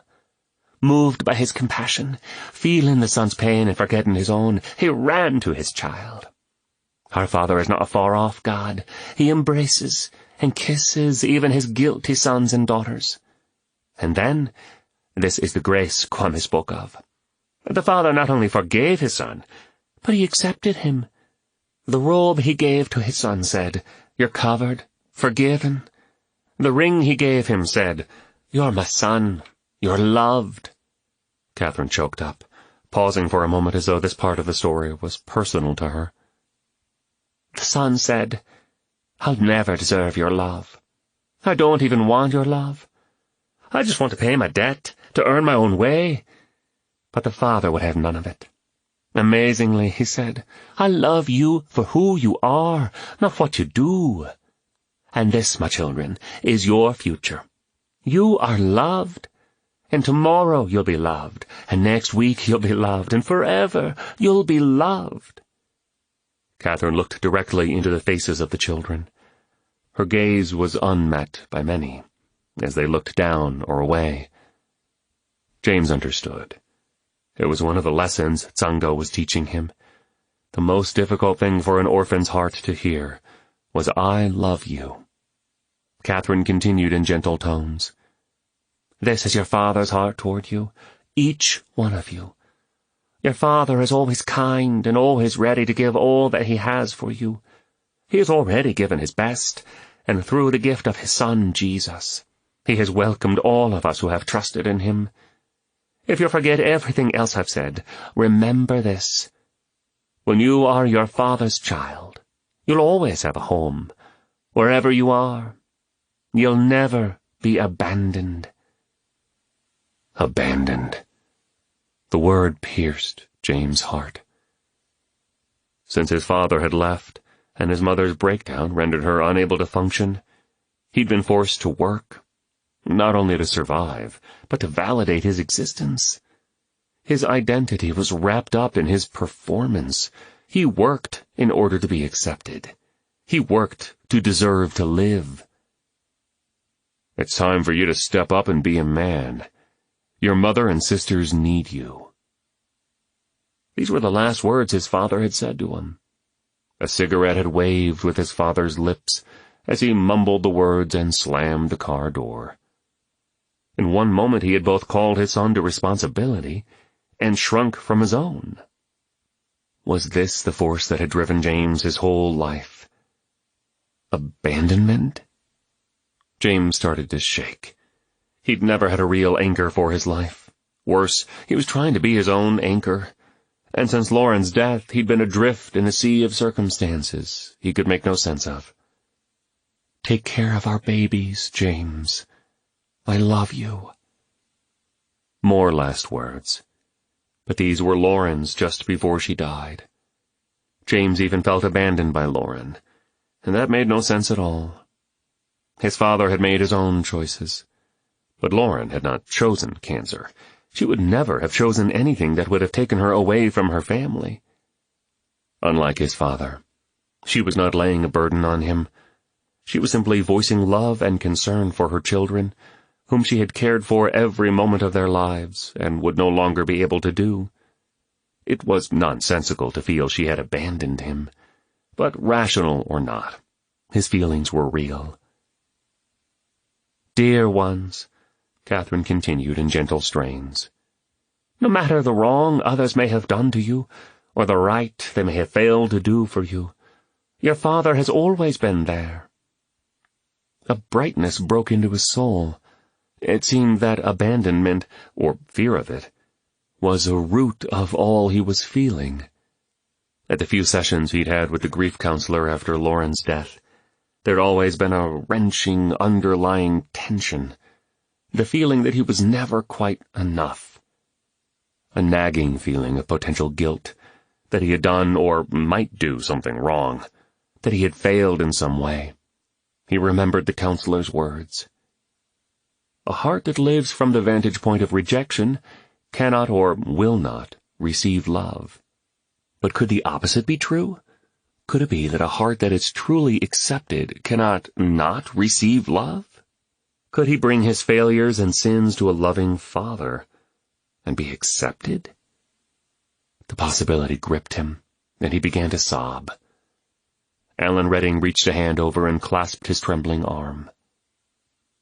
So armed with this knowledge, let's have a song that reminds us of what Kwame said so well this morning. Catherine motioned for the children to stand, and Ruth began playing the simple chords on the guitar. James recognized this song. He'd learned it back when his mother sent him off to that little Sunday school. It always seemed like a nursery rhyme set to music, but today, for the first time ever, he really heard the message of the song. Jesus loves me, this I know, for the Bible tells me so. Little ones to him belong. They are weak, but he is strong. A second word exploded in his soul. Belong. This was the cry of his heart. He was not abandoned. He had a place to call home. He belonged. James sank to his knees, at this point oblivious to his surroundings. It was as if the God of his childhood had appeared to him once again, but with a new countenance. All he saw, all he heard and felt was that he belonged. As he knelt, years of dissonance resolved into a great cadence of forgiveness and release. The children finished singing, and Catherine walked forward and raised her voice. "And now, we're going to end this service just as Jesus ended the parable. The scripture says, 'And they began to celebrate.'" One of the boys led a deep, resounding tribal groove on the djembe, and the other instruments followed. As James stood to join them, the children sang a song that was obviously familiar to them all. They sang it first in the tribal language and then in English. The refrain sliced through the air, triumphant and celebratory. How great the Father's love for us, that we should be called the children of God. After telling Kwame how proud he was of him, James slipped away quietly. He avoided everyone, not because he was embarrassed, but because he simply needed some time to process what had just happened to him. Back in his room, he opened his laptop and banged out the first entry in a personal e-journal. June 15th. I feel as though I woke up one person this morning and will go to bed as someone else tonight. One word changed everything. Belong. Today my eyes were opened, and I got clarity on feelings that have been under the surface, affecting me for years. As Kwame and Catherine spoke about the Father's forgiveness and acceptance, a great cresting wave capped. The depths broke open, and gushing torrents of emotion poured forth. It was visceral, but it was not venomous. It was healing. It was rivers of living water. Me. Even me. I am accepted, not abandoned. Like the bedrock that holds the anchors of the trihydra to the river bottom, this is the solid ground I am tethered to. The raging currents do not matter. I am not just tolerated. I have a rightful place. I am a son. I've been so shaky these past years, tossed like waves. I felt like I hit rock bottom. But now I see that rock bottom is good, solid ground. It is the end of me, the place where I release things to my Father. That's a new word, too. Father. I'm imperfect, half scared and half confident, but I belong. I've made terrible mistakes, but I belong. I'm not sure what I should do, but I know I belong. And if I belong, He must want me, and I must have value. Before, I had to prove myself, and I can trace that feeling very clearly back to the day I realized my father left and was never coming back. In the future, I will trace this new foundation of my life back to this day, the day when I found out my father is with me and will never leave. I think I finally understand grace. If this is what it is, it truly is amazing.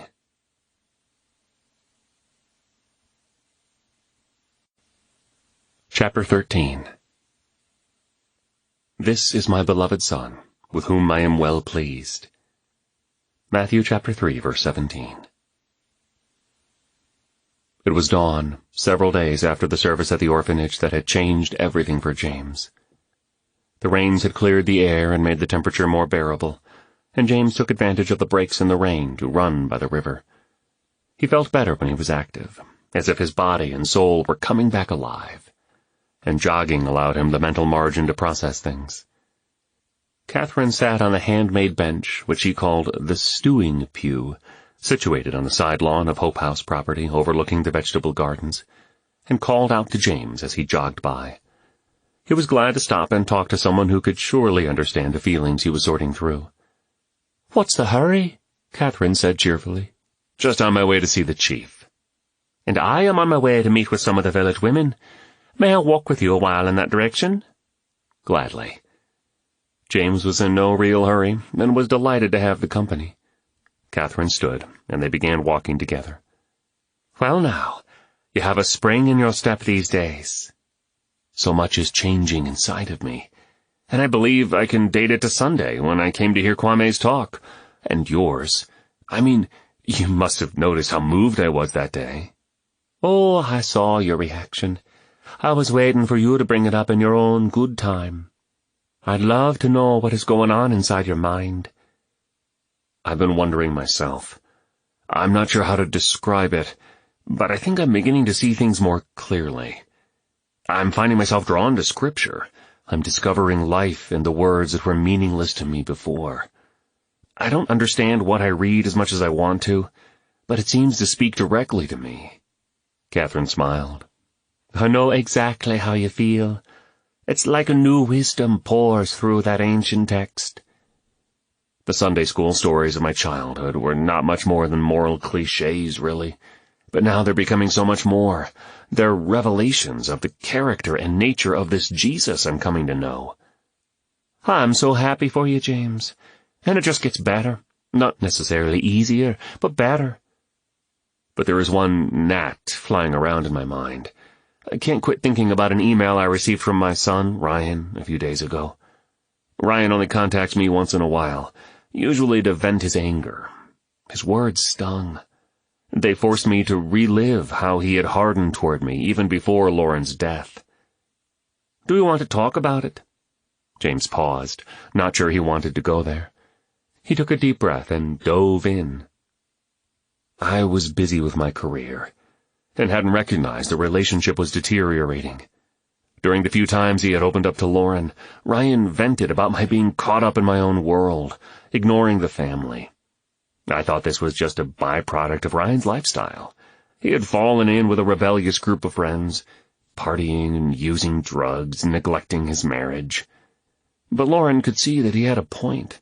She had spoken to me gently about it a few times. I confronted Ryan about his attitude, but he just shut down and grew more distant. During Lauren's last weeks, she'd pled with us both to reconcile. We cooled it down for her sake, at least on the surface. But after the funeral, Ryan became more and more bitter and angry.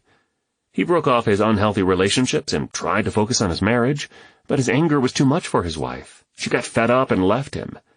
So in his early 20s and at war with the world, Ryan joined the Peace Corps and headed for the mountains of Peru. Let me guess. His email is a scathing critique of you as a parent.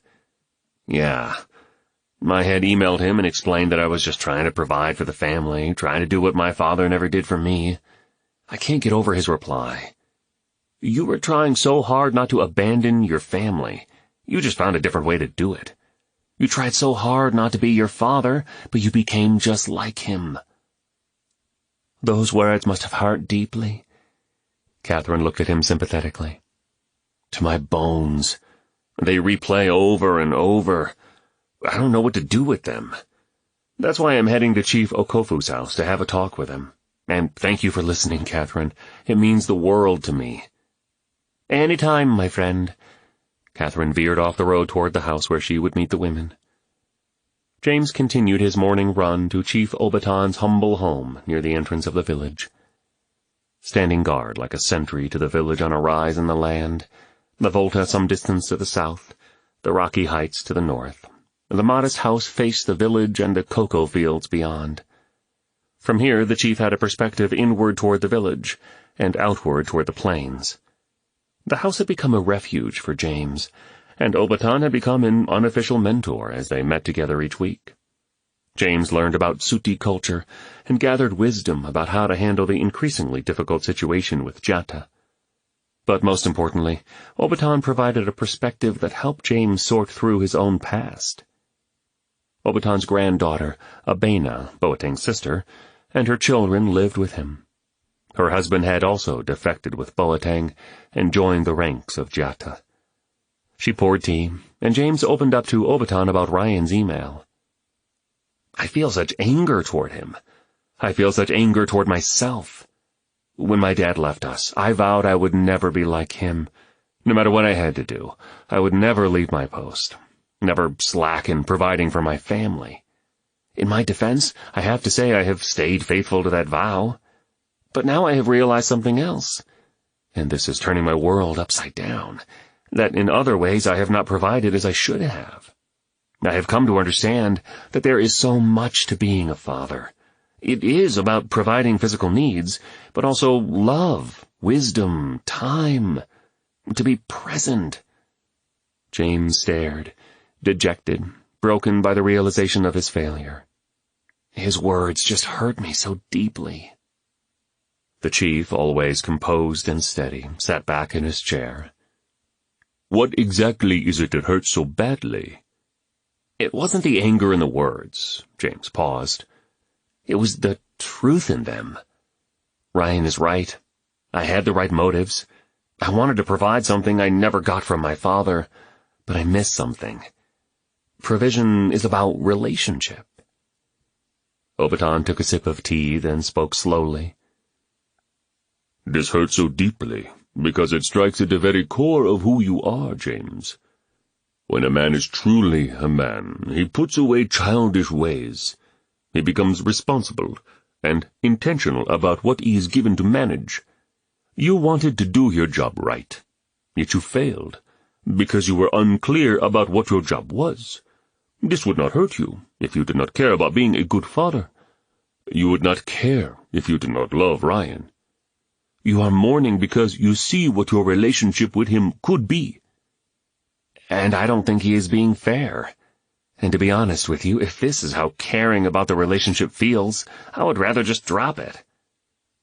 But that option is not open to us, is it? Obaton said abruptly, looking squarely at him. James lifted his head and stared back. He didn't know how to answer that question. Or maybe he didn't want to answer. Obaton set his cup in his saucer and leaned in. I have told you before. The Bible has been an almost constant comfort to me since I came to faith years ago. I find there is a raw and honest revelation about God and man in the book of Psalms. Years ago, I read a psalm that changed the way I see almost everything in my life and my village. It changed my relationship with my people and the way I lead them. Psalm 127 starts out by saying, Unless the Lord builds the house, those who build it labor in vain. Do you know what this means? I suppose it means God has his purposes, and man has his purposes. And unless ours are in line with his, well, what we are doing is pointless. Yes. But a few verses later, we are told that children are the gift of the Lord. They are his reward to man. I also see the truth in this statement. When you get to be my age, the only thing you really see as valuable in this life is what you leave to follow you. The chief moved his hands together and joined them. I can see that both of these statements are true. But I never saw them as being true together, until that day years ago. Do you know who wrote that psalm, James? I think David wrote most of them. Ah, but it wasn't David. It was Solomon, David's son. It was Solomon, the wisest man who ever lived. It was Solomon who knew a thing or two about building and generations. James shrugged. Okay, go on. You see, it was David who had the strong desire to build a temple for the Lord. David loved the presence of God, and he wanted to build a place in honor of the Lord, a place where God would dwell. He drew up grand plans, the buildings, the storehouses, the sanctuary, the tables, even down to the bowls and utensils. He spent a king's treasure to gather the finest materials for the temple. But God would not allow him to build it, because he was a man of war, and had shed much blood. God said Solomon would be the one to build it. You see, James, the dream God put into David's heart could only be realized through the next generation. Do you not see that Solomon, in his great wisdom, connected the two concepts because he himself had lived the connection? There is an interdependence between building and generations. What is in our heart cannot fully be realized without the next generation. In fact, I have come to see that my purpose is to pour my age into youth, even though that is painful at times. The only life worth living is to spend yourself on a worthy cause. There is no worthier cause than our children, James. So I just need to ignore what I am feeling? You should never ignore your feelings. You should let your feelings show you what the true issue is. Then deal with that in your own heart and put yourself in your rightful place. The place of laying yourself down for the sake of your son. James let a long pause follow. One thing he had learned in Africa was to not be afraid of the silence. He'd learned to let the soup stew, to savor the moment, as something rich and precious with a friend. This silence was opening his eyes to two things. First, that his relationship with his children was more important than anything else on earth. Though there were no grandchildren yet, he understood that how he responded in this situation could affect generations to come in his family. Positively or negatively. This was crucial. Second, he saw the fact that just as he had come to resent his own father, Ryan had come to resent him. What was less clear was how to break the cycle and win back a hardened heart. So how do I move forward from here? James knew Obaton had the advantage of years and of learning from his mistakes. He'd seen how the chief had patiently poured into Kwame, instructing him and correcting him when he needed it.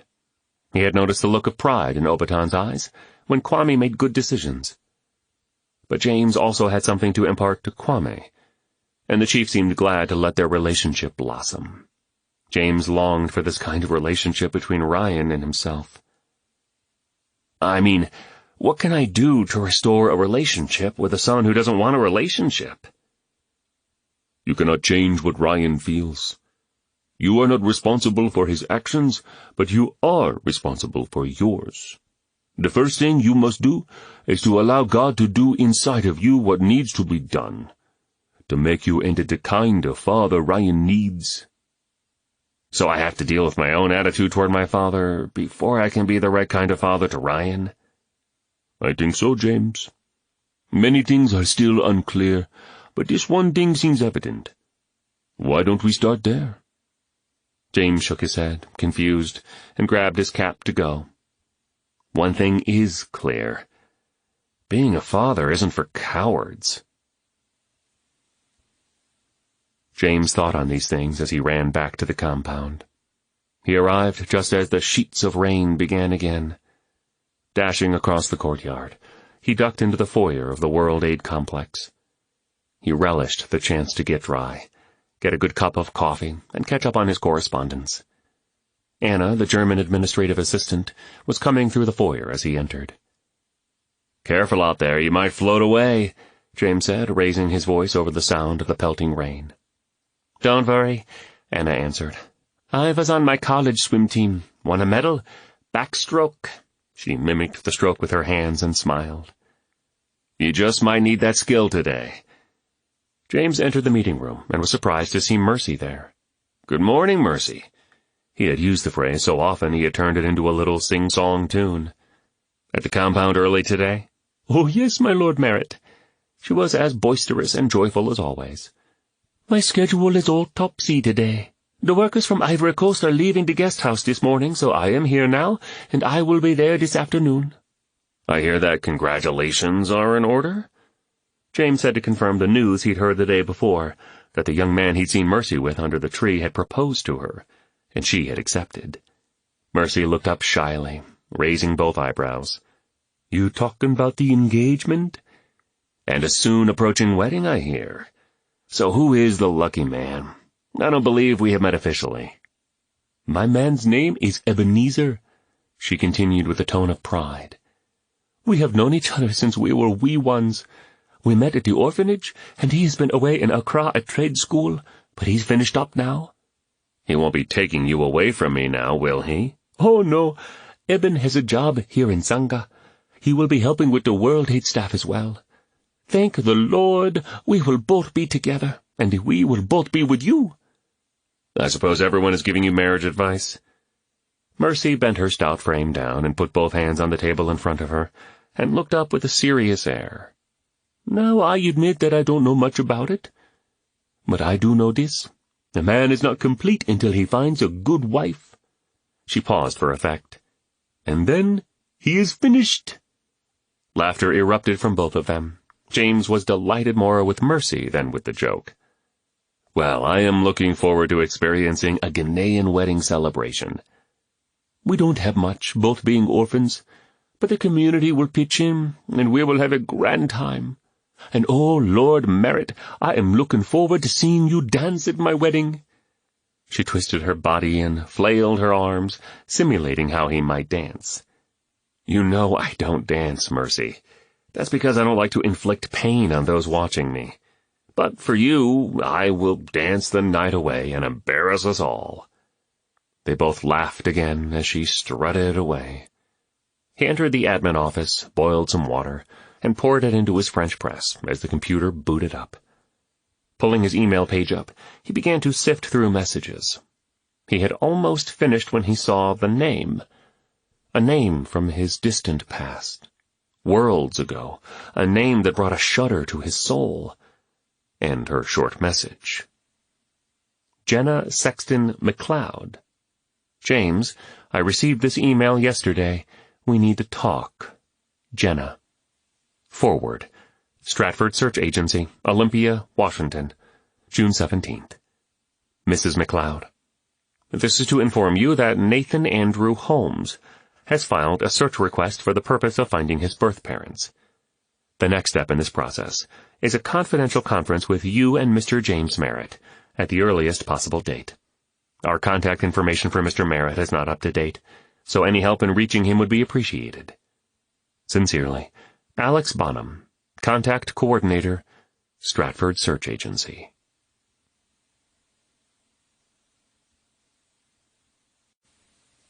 Chapter 14. God's providence is not blind, but full of eyes. John Greenleaf Whittier. James sat stunned, staring at the computer screen. Impossible. His entire world slammed to a stop as he tried to conceive what he'd just read. His heart raced, and he struggled to check the rush of thoughts that flooded him. This was a bolt from a blue sky, a ghost from his past appearing like a harmattan wind out of nowhere, settling a thick haze over everything. He hadn't heard from Jenna for over 30 years, not since the day she said those words that marked him forever and walked out of his life. Other than the nagging regret in the back of his mind, it was settled. Over. Done. He couldn't do anything about it. But his overactive conscience could be counted on to sniff out any potential guilt, and this guilt had enormous potential. Jenna, his first love, whom he'd dated their last 2 years in high school. Drop-dead, gorgeous Jenna and him, the captain of the football team. Neither of them had much parental supervision, and their hormones had gotten the best of them. Jenna ended up pregnant.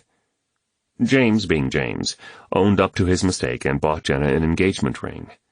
When Jenna's father heard of it, he hunted James down and erupted in a violent outburst. Something about one wrong decision didn't necessitate another one. When he wanted his daughter to have an abortion, James turned his own logic on him. That would be a huge mistake, following on the heels of their own sin. Why should the baby have to pay for their mistake? Ultimately, the decision was Jenna's. She was caught in the middle of her parents' strong negative opinion about James and her own emotions about being pregnant at 18. In the end, she couldn't bring herself to have the abortion. She decided she would have the baby and put the child up for adoption. Like most adoptions in those days, Nathan's was closed, and there was no contact between the birth parents and the adoptive parents and child after the adoption took place. James was aware that since that time, most states had created procedures through which family members seeking to open a closed adoption might be able to access information about the other parties. Apparently, that's what Nathan had done. James sank back into the chair. As if it were yesterday, he remembered answering the door in a bone-chilling rain and hearing the adoption attorney tell him in an equally chilling tone the crushing news. Jenna had filed for a closed adoption, A suitable family had been found, and now he had a window of time wherein he could protest and assert his parental rights. He was enabled by law to sue for custody and take the child away. But what good would that have done? Legal proceedings and court costs would just have made a complicated matter worse and injured relationships further. And besides, supporting a child on his own was unrealistic at that point in his life. In the end, through great anguish, James took into consideration Jenna's wishes and the future of the child. He decided the child would be better off raised in a solid home, and he consented to the adoption. Jenna had made another decision, too. She would not continue her relationship with James. She did not want James to be with her when she delivered the baby, though she did request the adoptive parents be present. This was devastating to James. He loved Jenna, as much as an 18-year-old could know about being in love. But Jenna's parents turned her against him. He could still hear her words, even in the tone of her voice. "It's time for you to go, James. We would never have made it together anyway, and neither one of us is worthy of being in this child's life. Just go, and leave this to me." With that, she walked out of his life. He was informed when the child, a son, was born, and he had to sign some papers, but he never saw the child or heard from Jenna again. Until today. But Nathan Holmes? James acknowledged it was remotely possible that the child he had fathered with Jenna 30-odd years ago was now searching for his birth parents. But it was inconceivable that that child was Nathan Holmes, his Nathan Holmes, his friend and co-worker on the Tri-Hydra project in the middle of Africa. Surely this was another Nathan Holmes. How many must there be in the world? James had once discovered there were 3 James Merritts in the Seattle area alone. He did some quick math and found that Nathan was approximately the same age as the child Jenna had born. Buzzing on adrenaline, he stood and walked to the office computer, searching the World Aid website for employee information. He clicked the tabs until he saw Nathan's information and skimmed the page for his date of birth. James dropped his head back and stared in disbelief at the ceiling. Nathan's date of birth was the date his and Jenna's son was born. Nathan was James' son.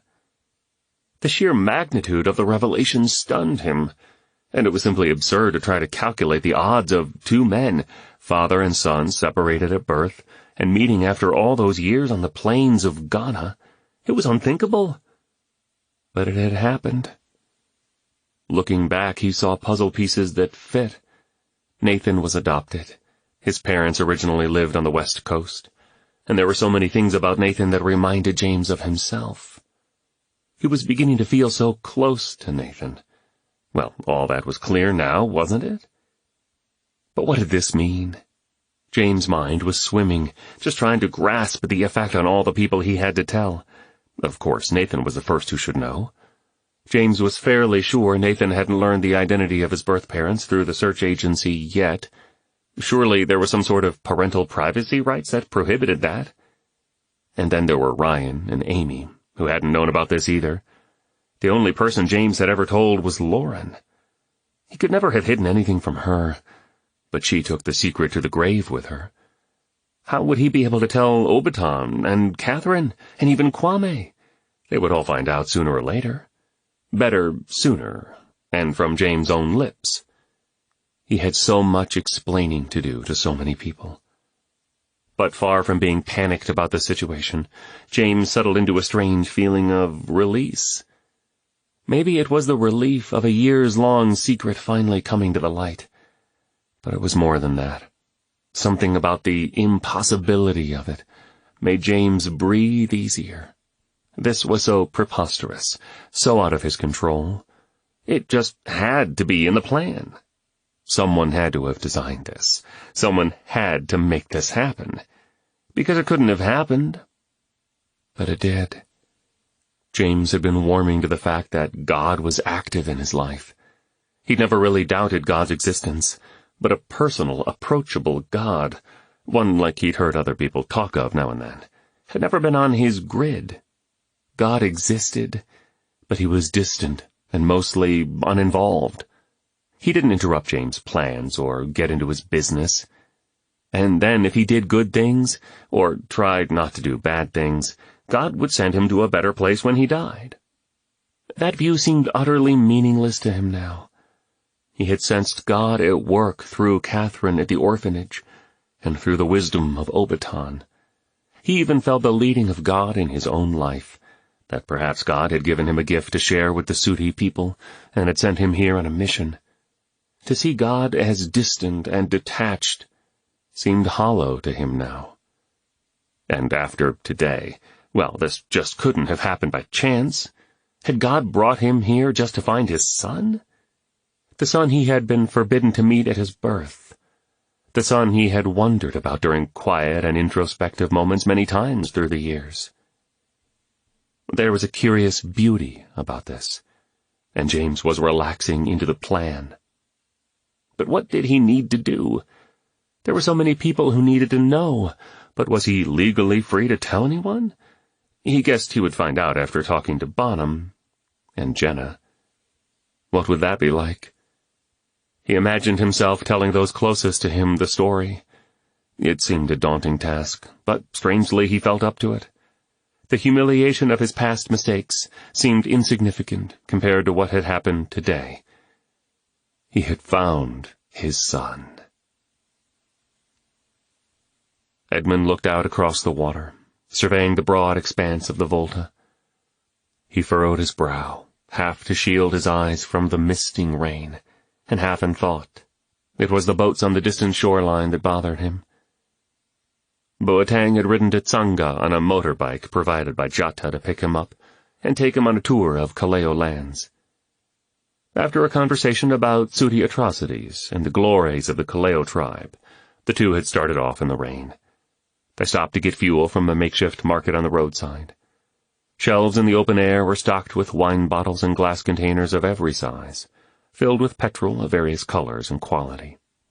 A man rose from a chair under a tree and came out to meet the motorbike. Edmund had walked to the tree line to get a view of the river.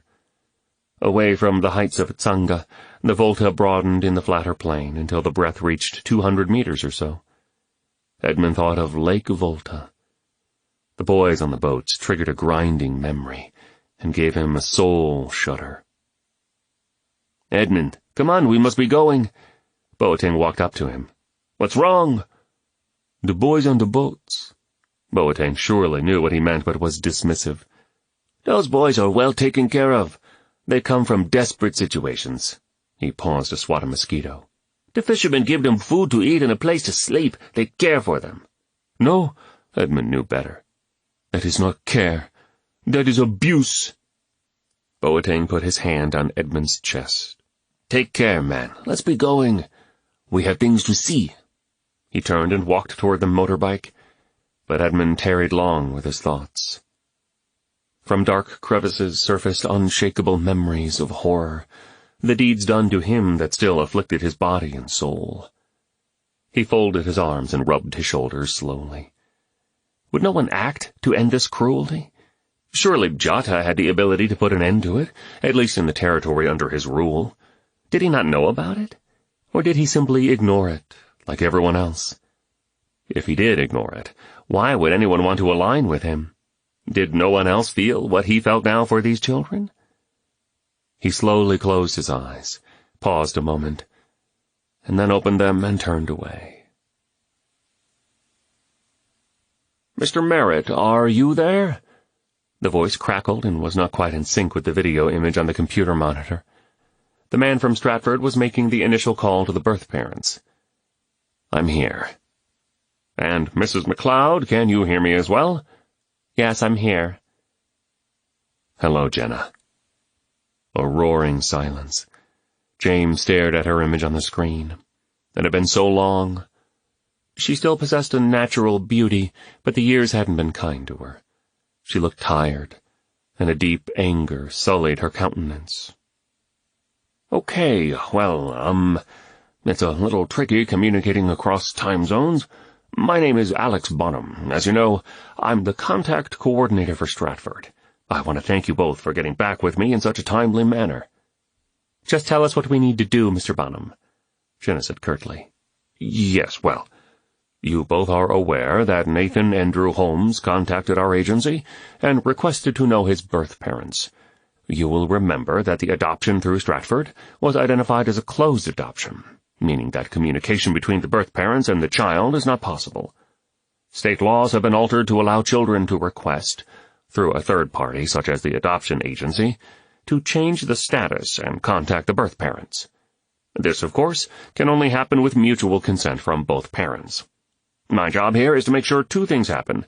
First, that any questions either of you may have are answered, and, second, to facilitate the meeting between Nathan and both of you. I first have to get a verbal agreement and later a notarized written agreement from both of you that you are willing to meet with Nathan. Mr. Merritt, do you agree to meet Nathan?"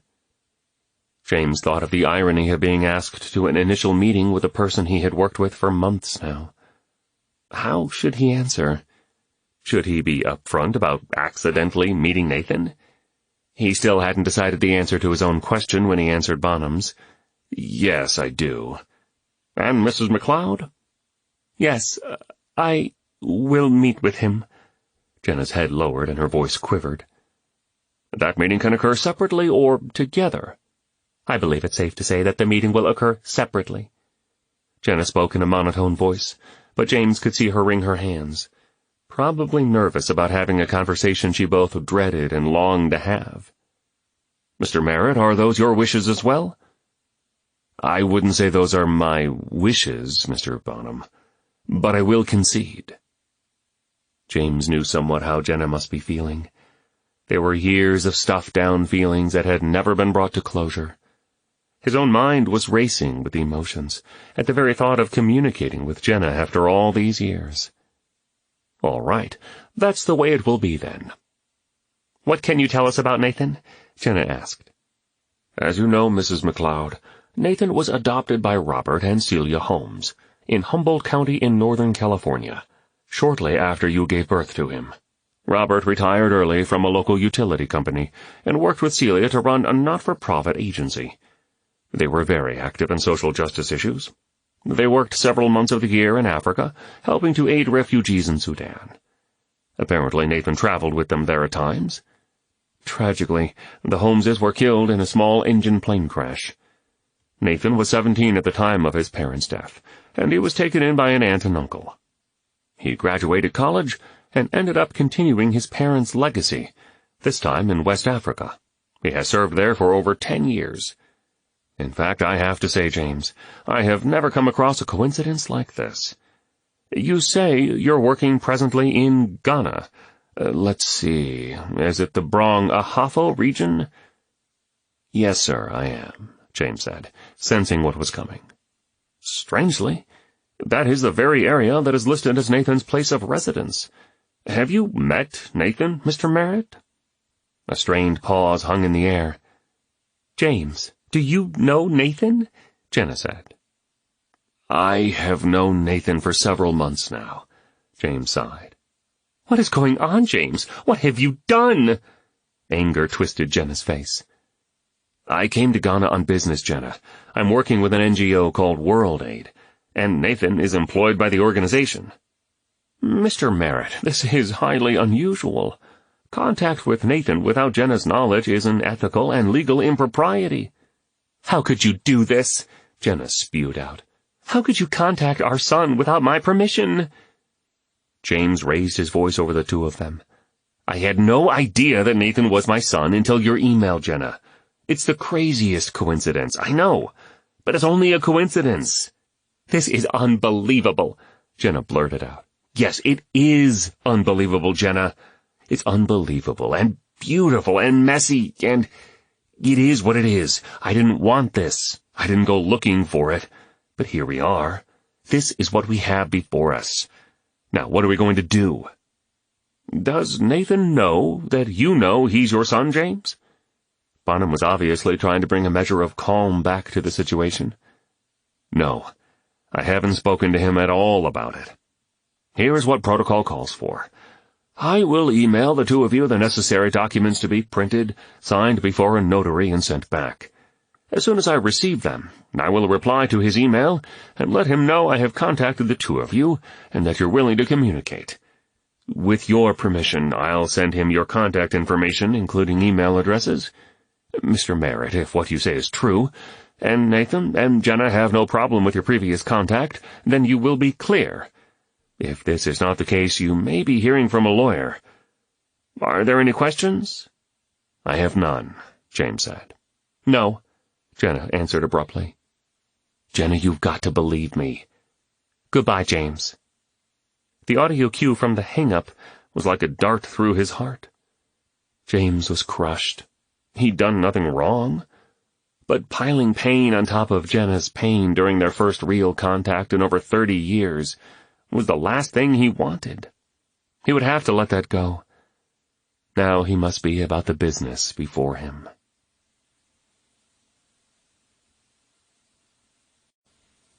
Chapter 15. The truth will set you free, but first it will make you miserable. James A. Garfield. The letter arrived on June 23rd, the very anniversary of the day. Catherine sat cross-legged on the stewing pew outside of Hope House. She stared out over the landscape, focusing on nothing. The letter, postmarked from County Cork, Ireland, was an annual occurrence, one that Catherine had come to expect, but had never gotten used to. It began years ago. Her sister, Noreen, accessory to the deed, had written to speak of her own struggles with the experience. Catherine understood the need to talk about it, for she too had memories, emotions, and fightings within herself. Talking with one who had gone through the same trauma made sense to her, so she'd welcomed the letters at first. But then they turned into something far more. The letters from home, Noreen never emailed, so as to avoid a digital trail that could link her with her past, took on a negative tone. Then they became accusatory. This one crossed the line. Being close in age, the two sisters had grown up the best of friends, playing together and dreaming of future marriage and families. But that never happened for either of them. They had attended college together and shared the same eroding of morals. Catherine still remembered the shock they felt when they found they were both pregnant, within weeks of each other. They made a mutual decision and supported each other through that time. But their lives since had taken different paths that altered the way each sister viewed what had happened. You can't escape who you have been, Catherine. Your past defines you just as it does all of us. You can't wrap yourself up in the Lord's work and pretend you haven't done what you've done. You get no pass here. You can't just sweep it away.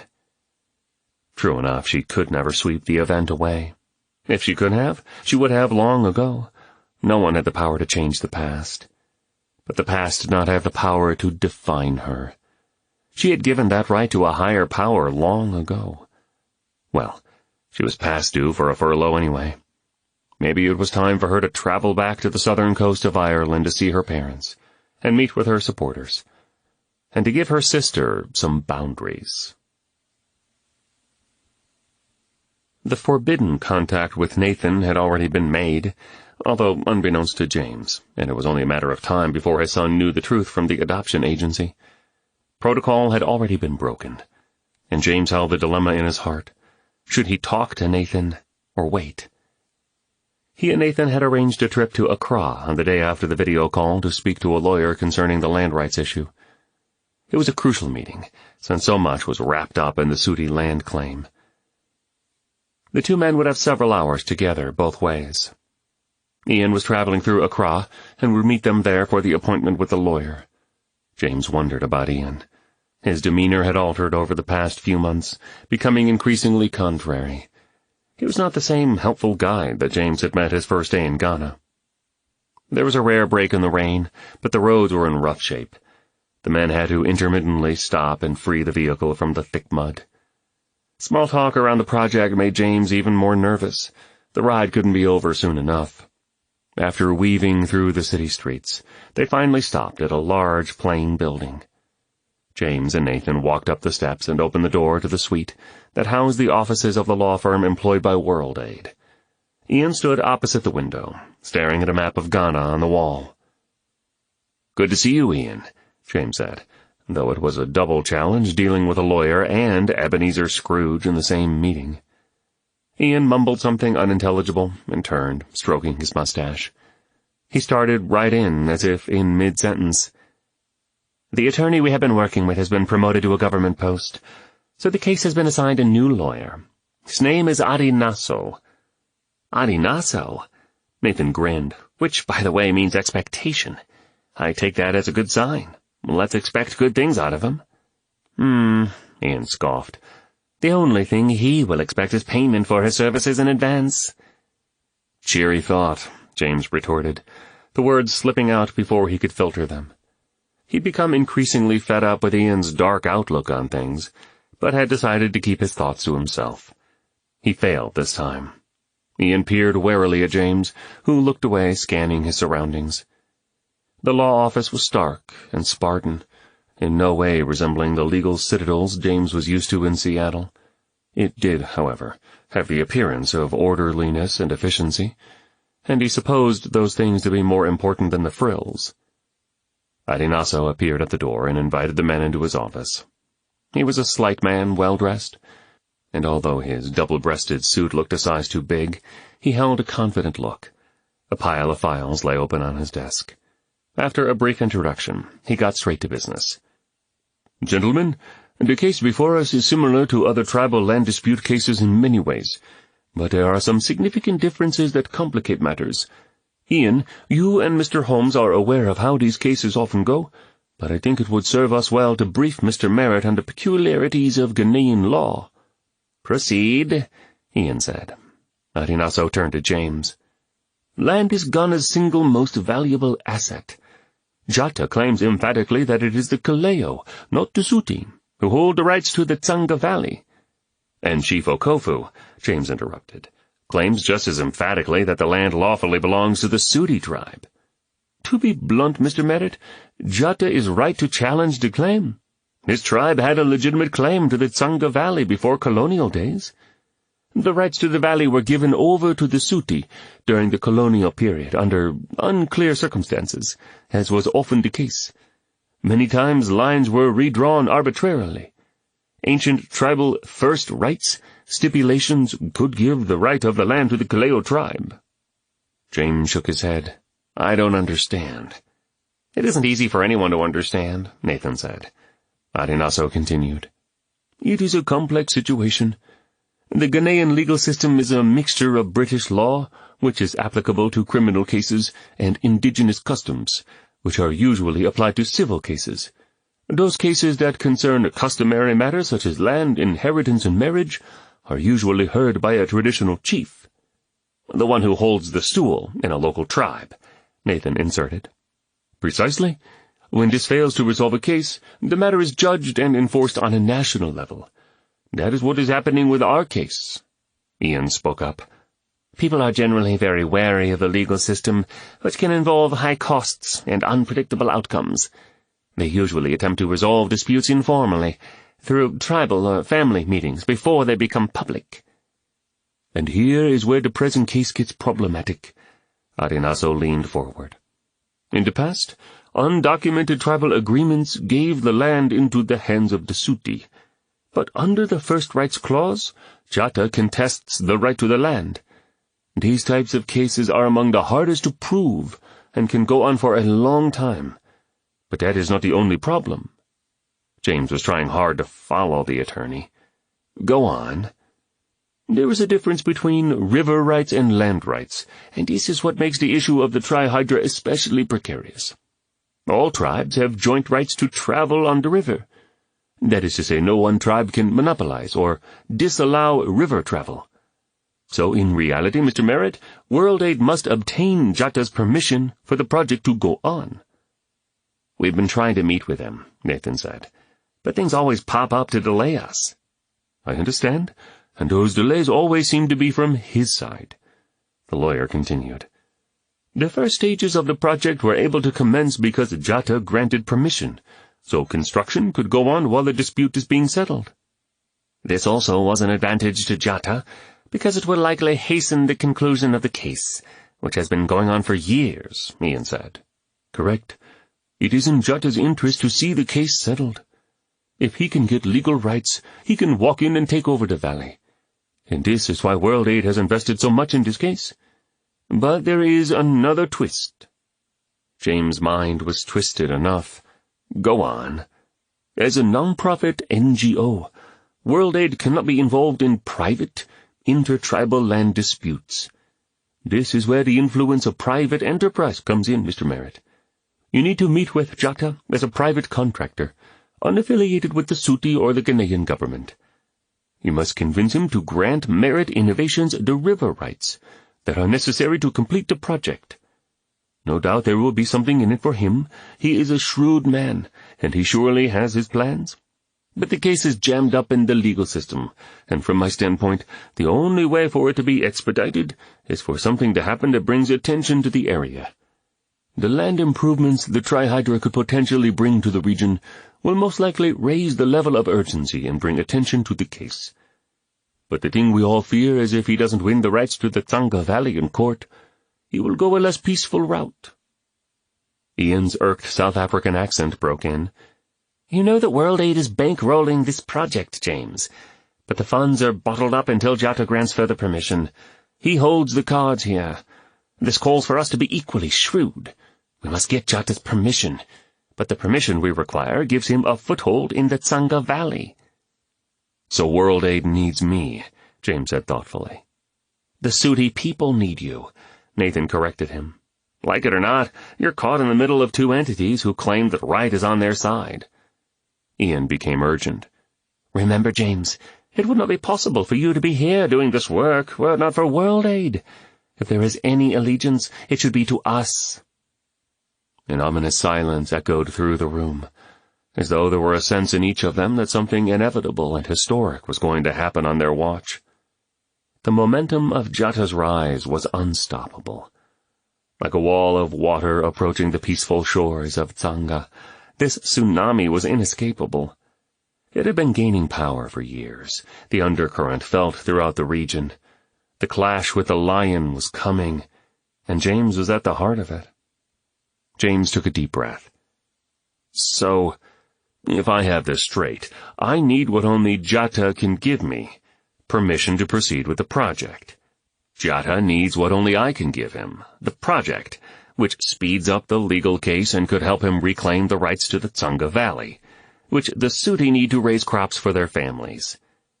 I need the financial backing of World Aid, and World Aid needs me to ensure their investment in Ghana is able to continue unhindered. The Suti people need me to help save them from the encroachment of Jatta. And, of course, Merritt Innovations needs me to safeguard the autonomy and intellectual property of the Trihydra. That about sums it up. Adinaso spoke bluntly, almost apologetically. You do understand, James? Nathan spoke in a low, serious tone. That the Trihydra itself is in the legal and political balance. You stand to lose the entire effort if Jatta wins the case. Silence again. Nathan's face softened with empathy. I know this is more than you bargained for, but you have an extremely important role here. None of us are comfortable with the situation, and all of us have much to lose.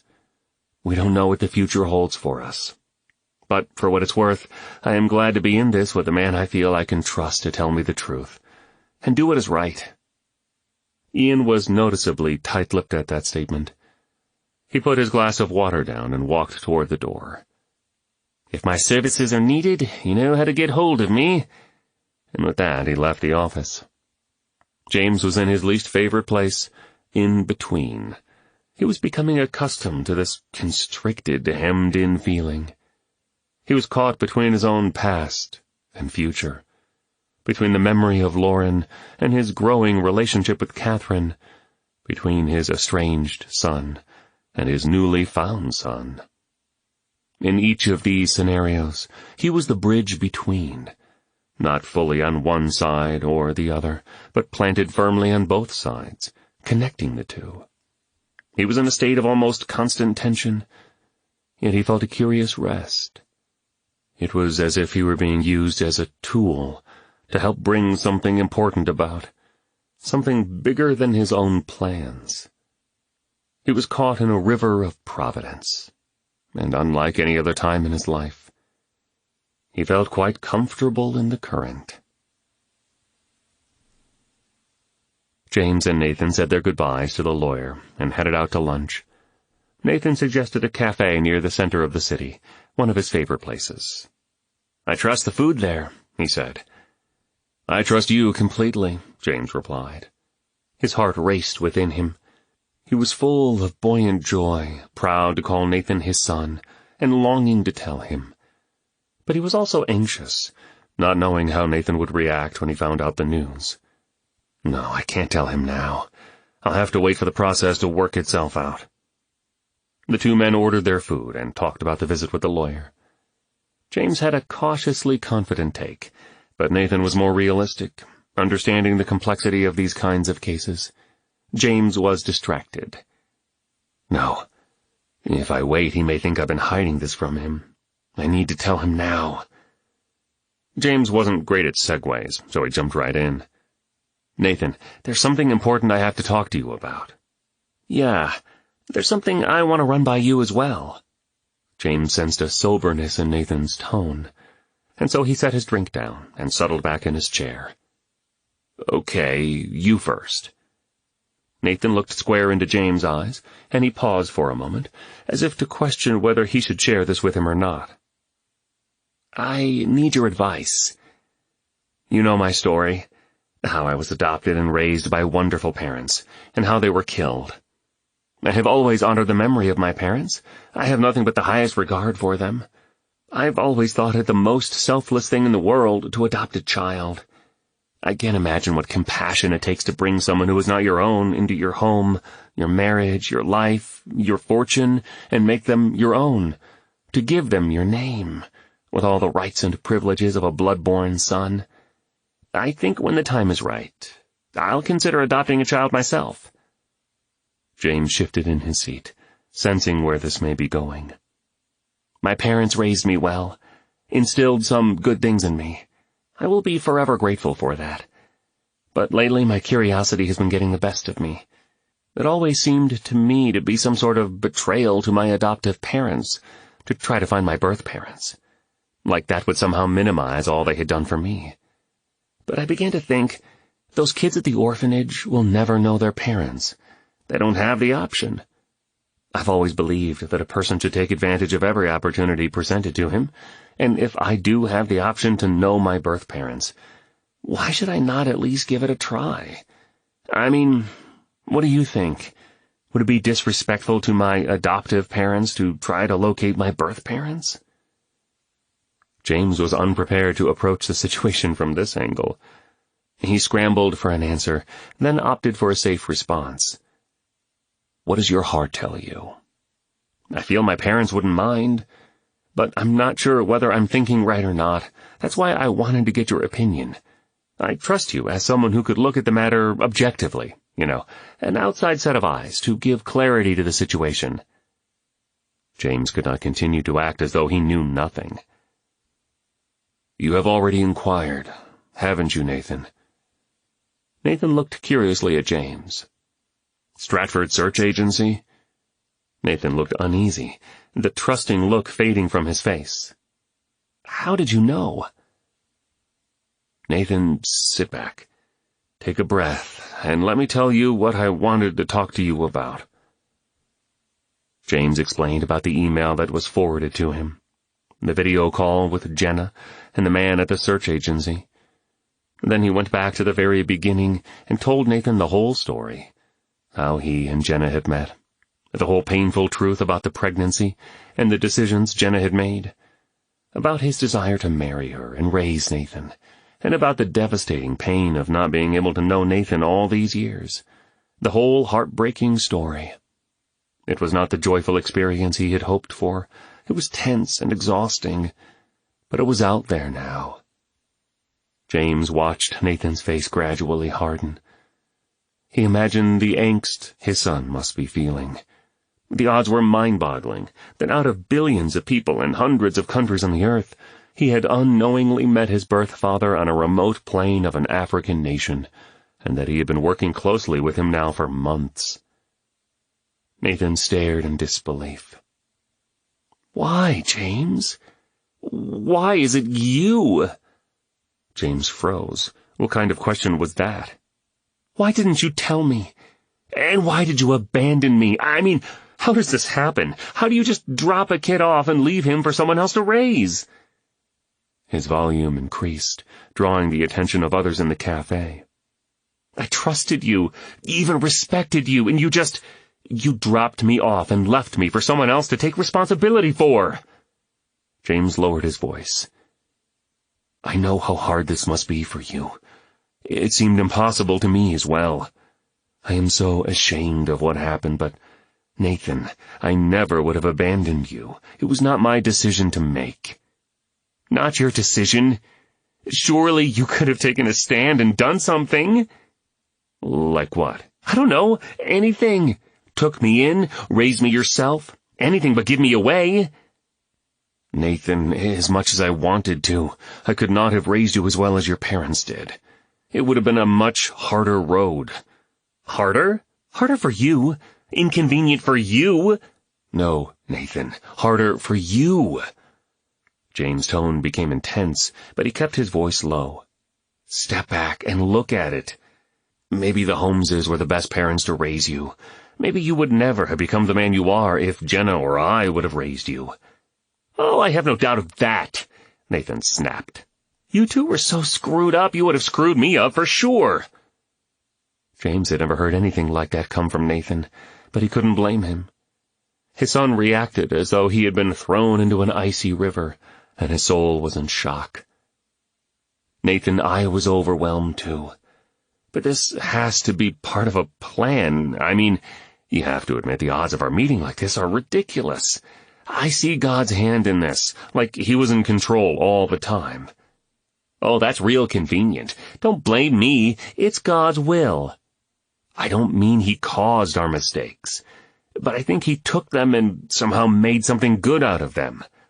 "No, James, that doesn't work for me. I can't believe in a God that plays around with humans like some kind of pawns in a cosmic game of chess."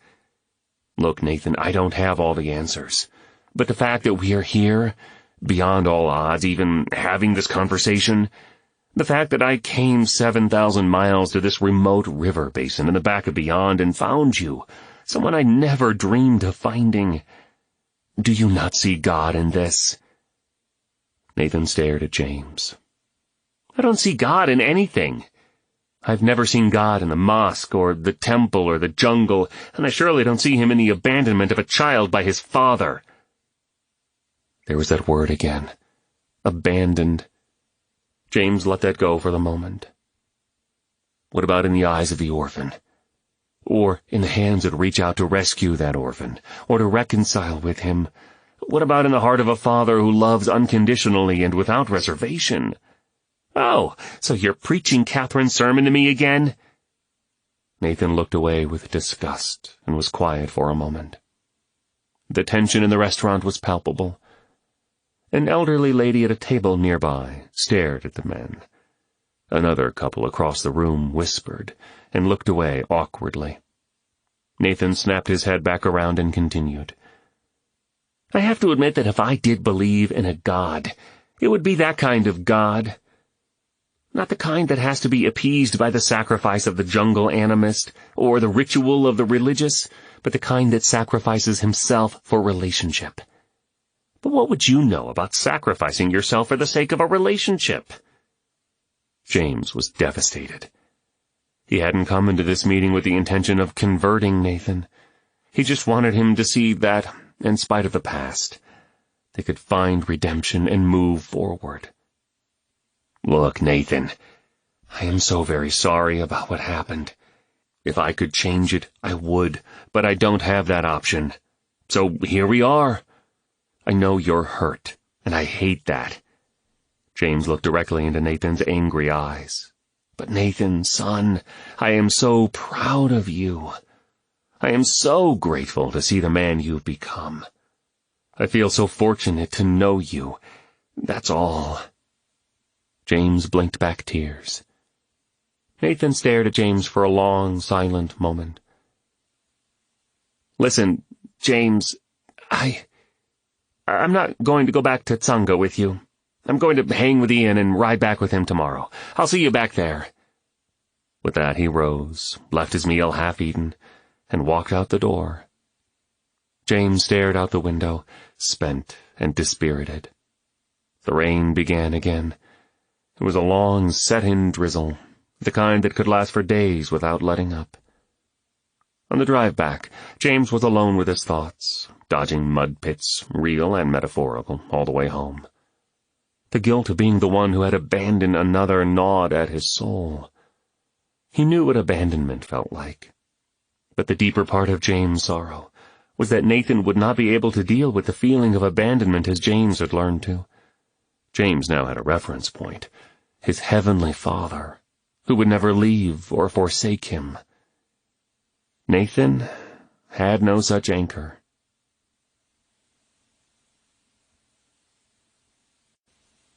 Chapter 16. The confession of evil works is the first beginning of good works. St. Augustine. James arrived in Tsanga late that evening, and immediately grabbed his laptop and wrote in his e-journal. June 23rd. Didn't go like I expected with Nathan today. This revelation was a definite blow to our relationship. I have always felt I would be able to take a bullet for someone I love. It's much harder to take one from someone you love. But I would take 1,000 bullets from that boy. I am so proud of him. I feel like a brand new father, with all the conflicted joys and uncertainties. I know reconciliation must start in the heart, and that is the part I have no control over. But as much as it lies with me, I will do whatever it takes, wait as long as it takes, to have a relationship with Nathan. I hurt, and I don't know how this will end. But I have this, my child, who is dead, is alive again. He lay down to a fitful night of sleep. When James awoke, his first thought was to talk to Catherine. Somehow, of all the people on earth, she was the one he felt most comfortable speaking to. She was the one he could share anything with, who might understand him right now. James fumbled through the day, working on incidentals at the site while his mind was 1,000 miles away. The grayness and intermittent rain didn't help. He knocked off early and made his way to the orphanage. The children were eating supper when he arrived. He saw Catherine speaking to Mercy and Ruth at a table at the end of the hall. When her eyes met his, she finished up quickly and came to him. "Catherine, do you have some time to console a friend?" "I've nothing but time for you, James." "Can we talk in private?" Catherine led the way to her office and closed the door behind them. "You look like 40 miles of bad road. What's going on?" James didn't hesitate a moment. He laid it all out, giving her the long version, remembering details about 30 years ago he hadn't remembered until now. In fits and starts, crescendos and falls, he breathed it all out. Catherine listened, and when James was finished, she looked with compassion at him. "And what are you feeling right now?" "What do I feel? I feel terrible. I feel exhausted. I feel deep love for Nathan. I feel crushed by the fact that I now have 2 sons who hate me. And I don't want you to feel any pressure, so I'm resigning from the mentoring program." "I understand your reasoning, but I'll not be accepting that resignation." "No, I have to step down. What kind of example am I?" "God knows there are none of us who are free from a scandalous past. If perfection were required to mentor someone, there would be no one available to mentor.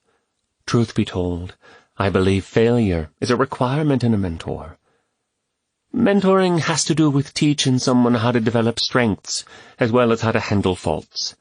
How can you teach someone to deal with their mistakes, unless you have learned to deal with them yourself? No, James, we take ownership of our sins, but we have to receive forgiveness and move on. There's no profit in wallowing in the mud." James was relieved he wouldn't lose his mentorship with Kwame. and maybe he could redeem himself in some way by helping him. I'm very grateful for that, but I'm not sure what to do going forward.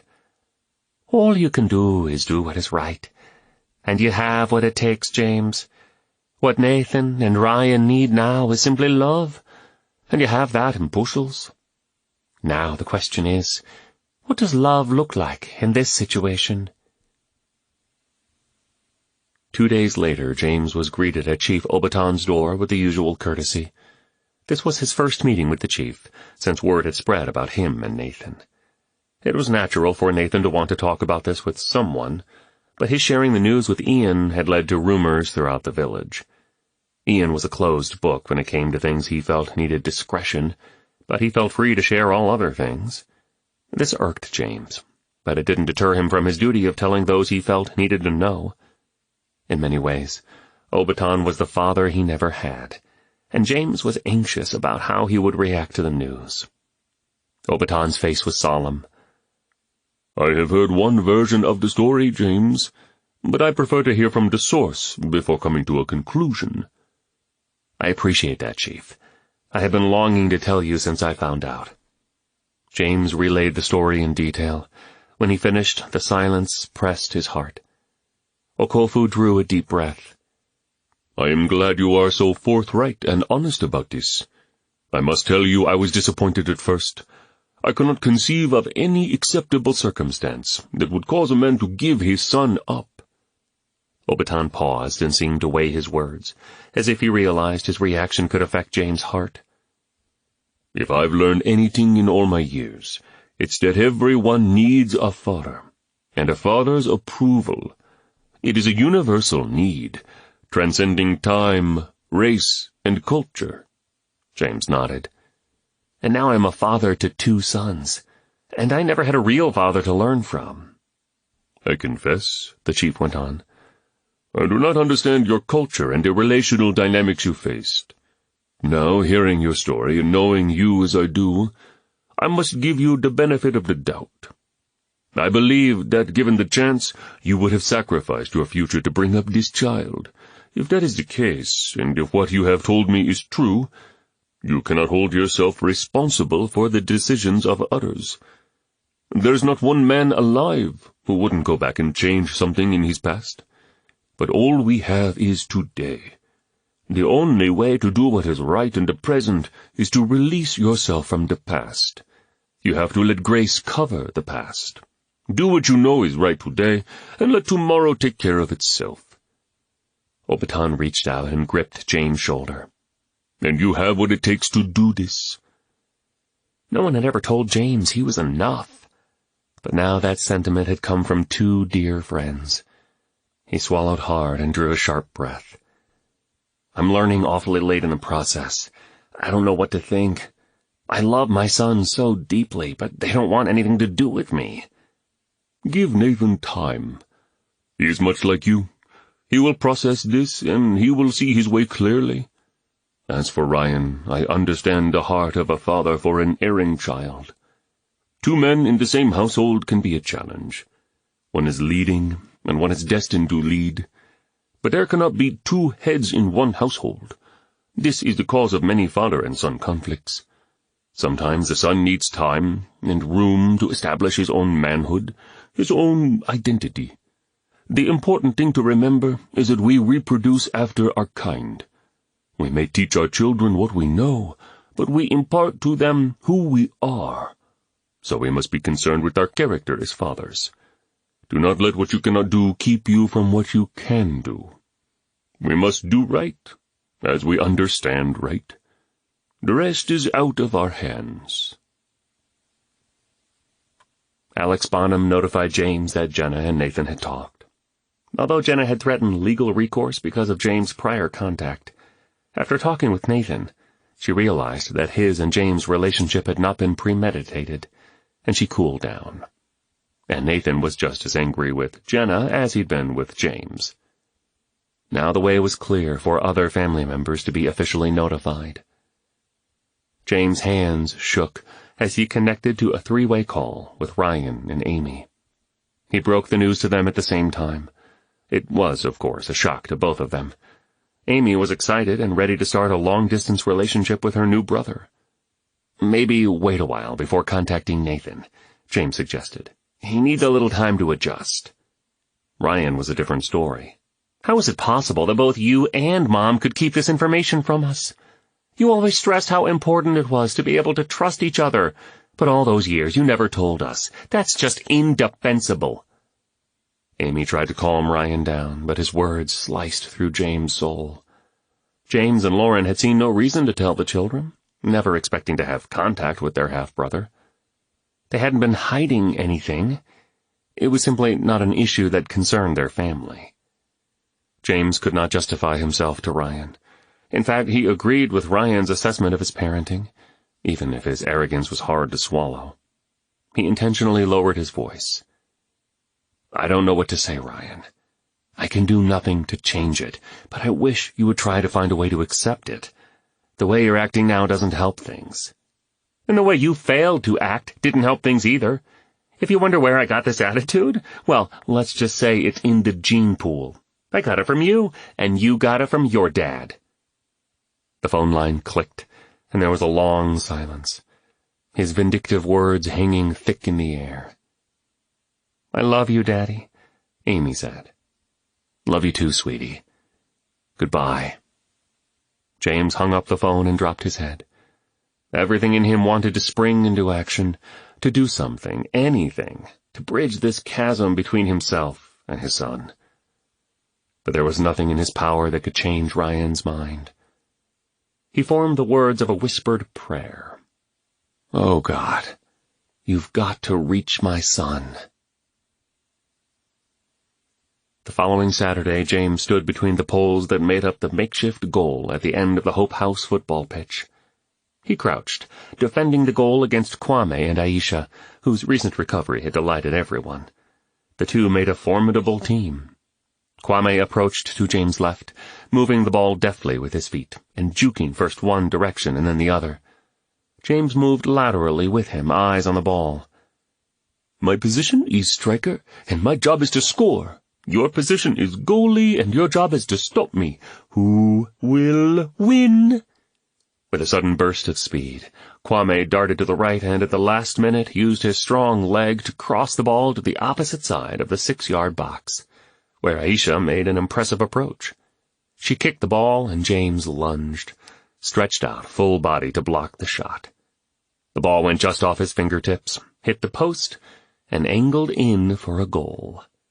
James fell ribs first onto the ground. "Yes!" Aisha ran to the corner of the field and slid to her knees. "Goal!" yelled Kwame, loud and long enough to attract the attention of everyone within a square kilometer. Waving his arms, he ran to his sister and fell on top of her in celebration. James picked himself up slowly and stretched his rib cage, immediately acknowledging that he should remember his age. "Great job, guys," James encouraged them, although he thought their celebration a bit excessive. "Thank you, Mr. James. Kwame never lets me score against him." "Of course I don't let you score. It is my job to keep you from scoring," Kwame argued. "Well, I didn't really let you score, Aisha," James said. "So, Kwame, that is what I have been telling you. When you work together as a team, you can accomplish almost anything. Remember, there is no I in team." Kwame looked serious for a moment. "Yes, Mr. James, but there is a me in team." The boy threw his head back and giggled infectiously. "And do you know what position I played in American football?" James asked. "No," the siblings replied in unison. "Linebacker. And do you know what the job of a linebacker is?" "No." "To tackle people." James charged after Kwame and took him to the ground, Aisha piling on in hysterics. How good it felt that at least one boy in his life was happy with him. Later in the afternoon, James and Kwame headed off to the Gap to see the progress on the Tri-Hydra. Kwame had been asking for some time for a guided tour of the site. He asked questions incessantly about the internal workings of the water wheel, and he comprehended much more than James expected him to. The boy had a budding engineer's mind, inquisitive, his wheels constantly turning.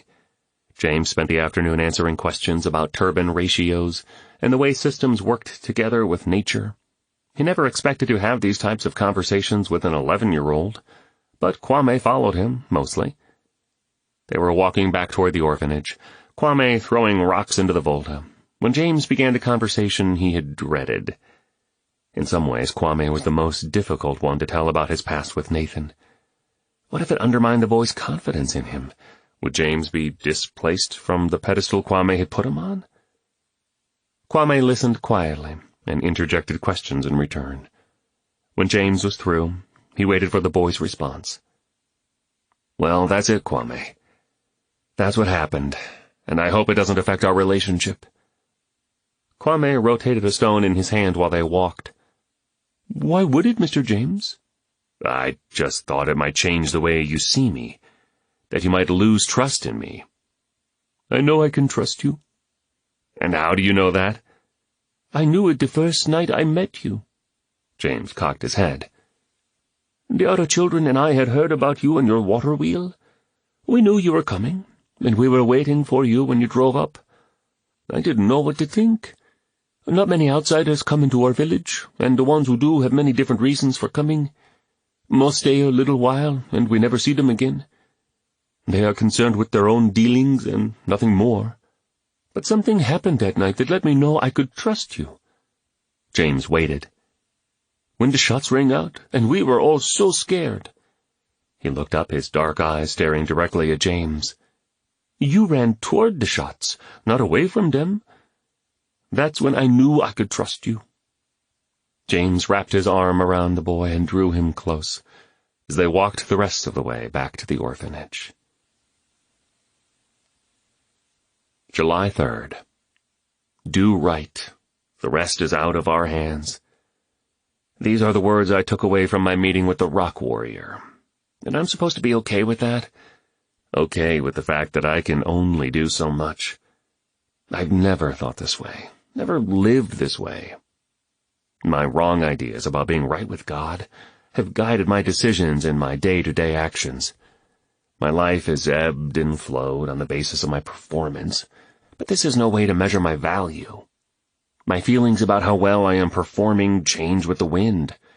Sometimes I perform better than expected and I feel great. Other times I fall short and feel like I'm not enough. During these times there is no rest, no breathing room. In my younger days I could just press the envelope, get up earlier, push my body, compensate my guilty conscience by putting in more hours. That doesn't work now. It's not about what I feel about myself. It is about knowing what God thinks of me. But even more fundamentally, it is knowing who God is.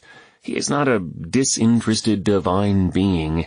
He is a father, a real father, a father of the highest order. A father who longs to be in relationship with his sons and daughters. And there is the change that is happening in me. Not just knowing the love of the Father, but having my own heart changed into the heart of a son. Through Christ, God already receives me as a son. I have to start living like one.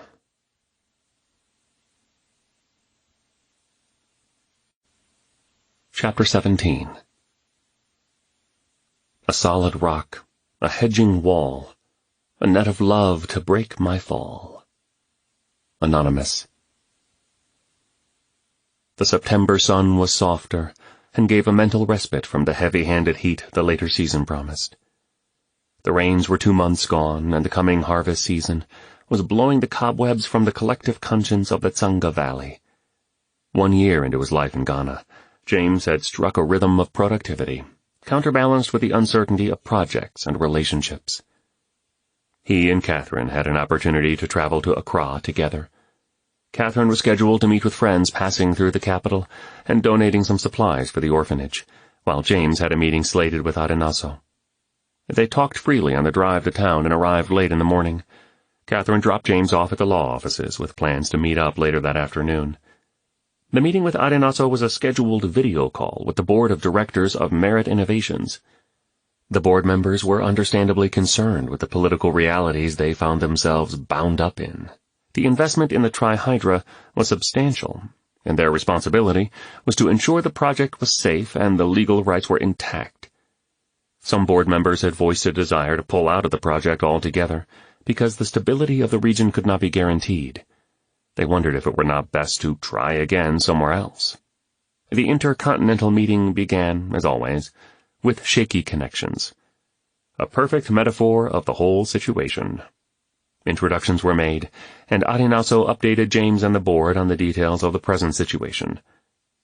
Gentlemen, the tenure and property hearings are still in progress, and I feel it is my duty to inform you there is still a probability the decision may come down in favor of the Kaleo tribe. Joel Lansdale, the large-framed vice president of the board, spoke up with a nasal, timbered, slow drawl. Mr. Adinaso, can you hear me all right? Yes, please, sir. Go ahead. You must understand we have no frame of reference for generational property rights in our country, except perhaps some precedent set by Native American tribal laws. Can you explain in simple terms exactly what is happening there? I can, sir.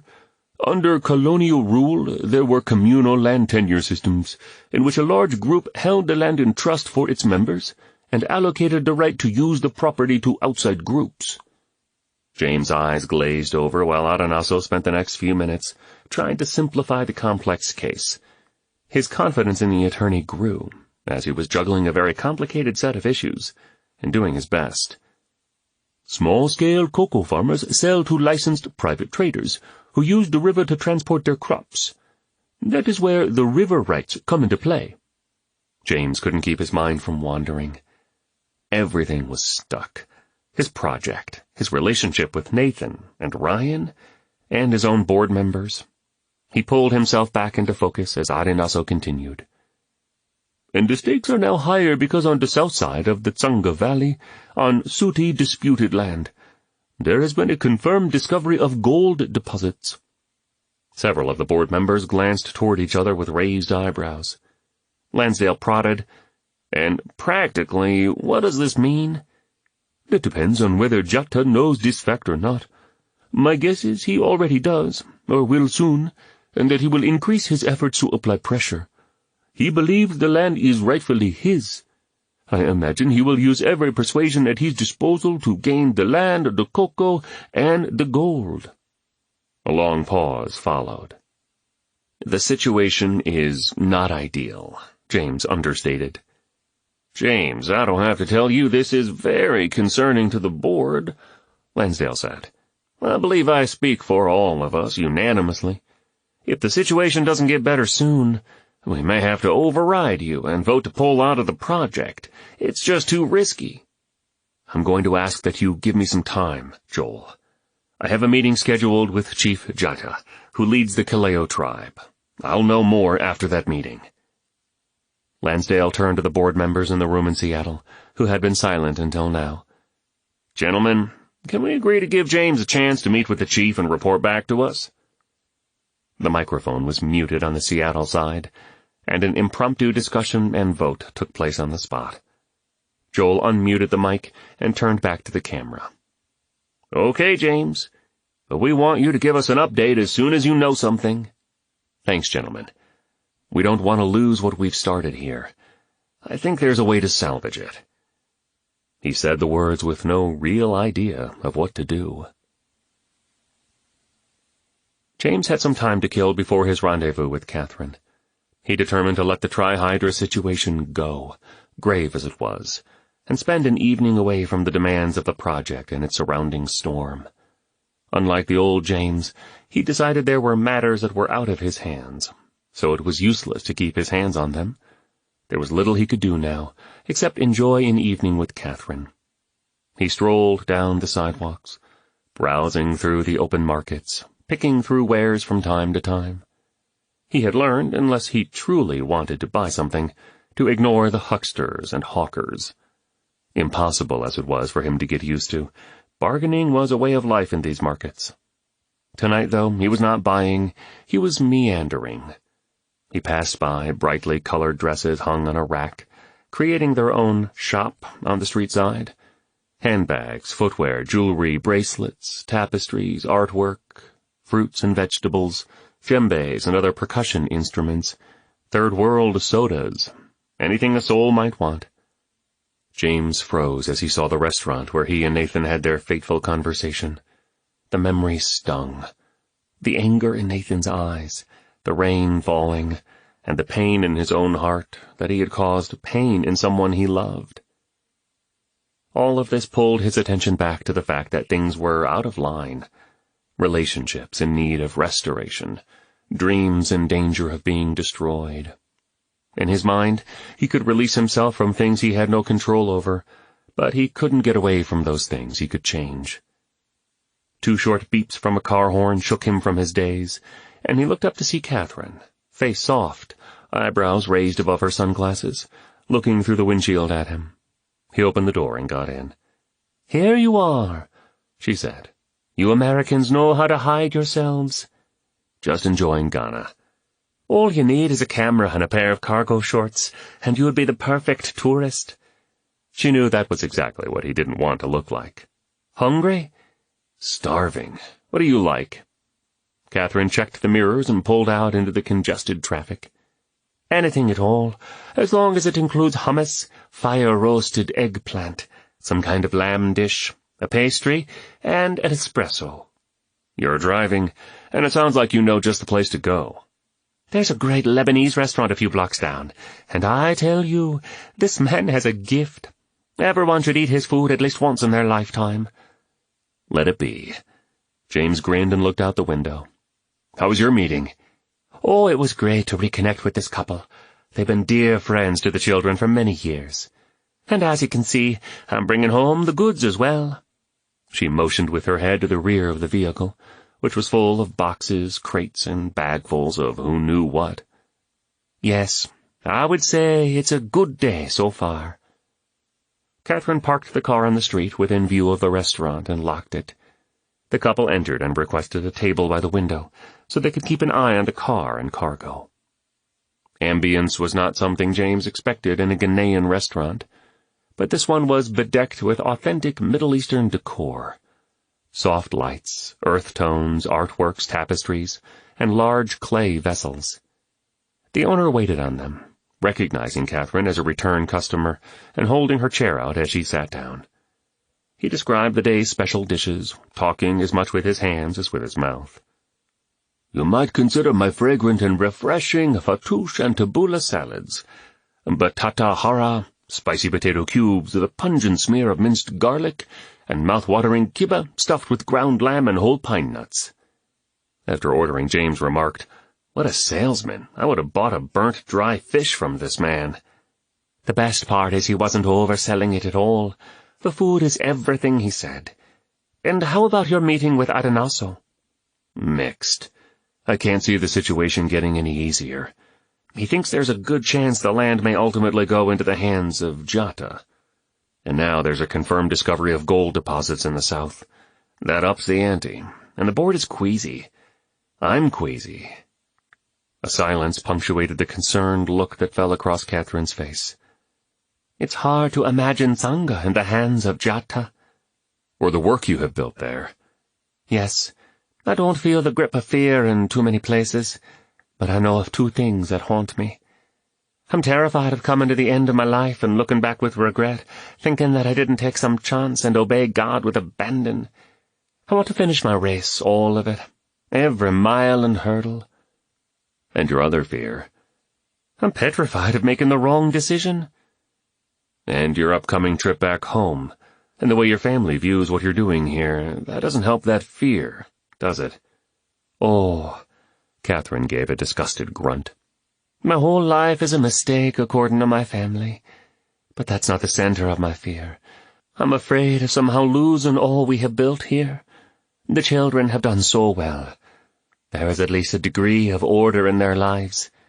We have partnerships with businesses and universities. World Aid has been so helpful. Everyone has worked hard to move forward. It would be such an enormous setback. I don't know what would happen. World Aid would surely back out, the Trihydra would be in jeopardy, and I couldn't put the children at risk." She lifted her face to the ceiling and sighed. "I can't afford to think about that. I'll have to pray about it instead." The waiter brought the first of the dishes. The aroma was heavenly. They took their bites and sat in reverential silence. There were no words to describe this food. "But you've done a remarkable job here, Catherine. It has to be rewarding to know you've made a difference in the lives of these children." "Yes.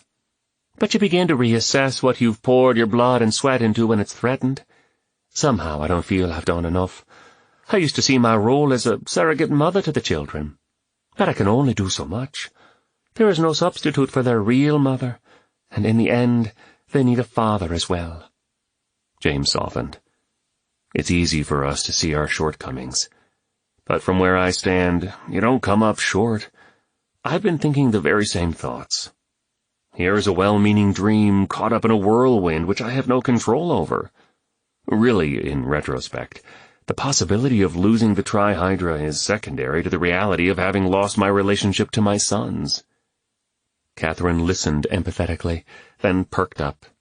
"So neither of us feels adequate in ourselves, but both of us admire what the other has accomplished. Well then, Mr. Merritt, we'll just have to be each other's cheering section. Lord knows we both need it." She smiled, the smile that James loved, part welcoming, part sprightly, and all lovely. The rest of the meal was served, and was equally magnificent.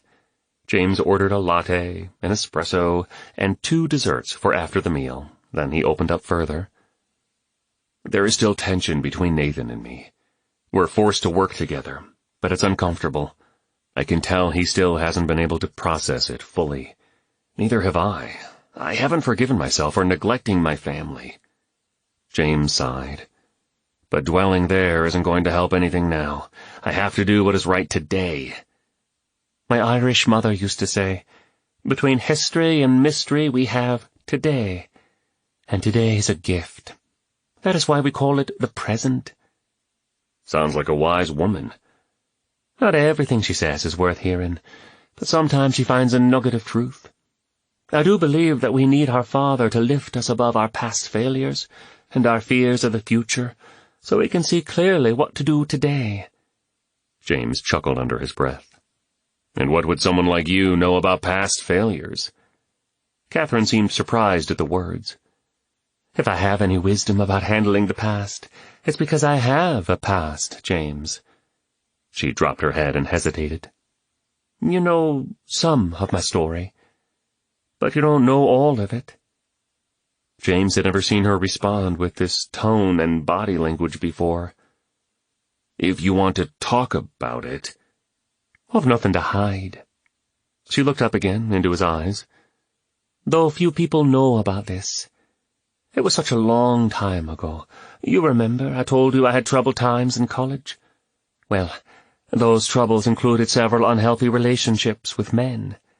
One of those relationships resulted in a pregnancy, and then, given the state of my beliefs at the time, an abortion." James stared, half in disbelief and half in empathy. "Is this so hard to believe?" "No, Catherine, James stumbled to find words. He looked away and ran his hands through his hair. I wasn't expecting it, that's all." "Nor was I. My liberal professors neglected to tell me that every choice has a corresponding pathology. I found out that a low view of virtue ultimately hurts real people." James caught her eyes again and furrowed his brow. "I can't imagine how difficult that must have been." There was a pause as the waiter took up the dishes and cleared the table. When he walked away, Catherine continued. "There was no part of me that was unaffected. My emotions, my physical body, my beliefs. But in the state I was in, I just couldn't see myself with a child. My friends convinced me that having a baby would ruin my life, and I had the procedure before I could really think it through. But after the fact, well, the physical pain of the procedure passed eventually, and thankfully I didn't have any of the ongoing physical problems many women have. But the more I thought about what had occurred—" She looked into James' eyes. "No one can convince me that the baby inside of me was not alive, and part of me, and meant to live." Another pause followed, as the coffees and desserts were served. The waiter seemed to sense the sober moment, and went about his work silently. When he finished, Catherine continued as the desserts sat untouched. "I was stunned I could have made that sort of selfish decision. I was condemned by myself, by my actions, by my beliefs. I understand why many women never get over it.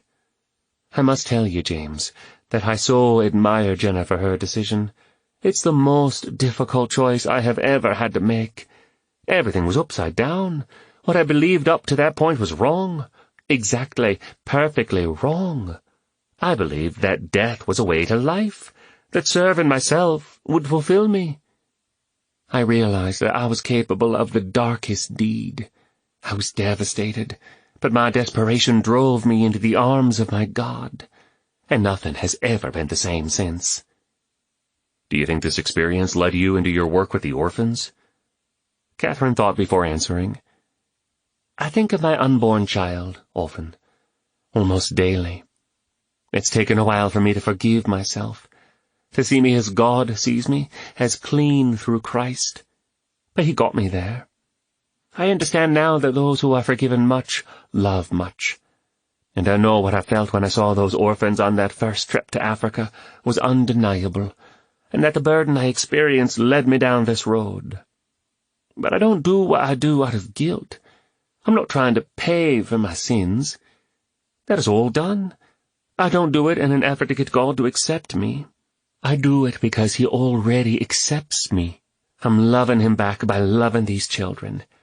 They're where they are through no fault of their own, and if I can make a difference in their lives, then I see my life as counting.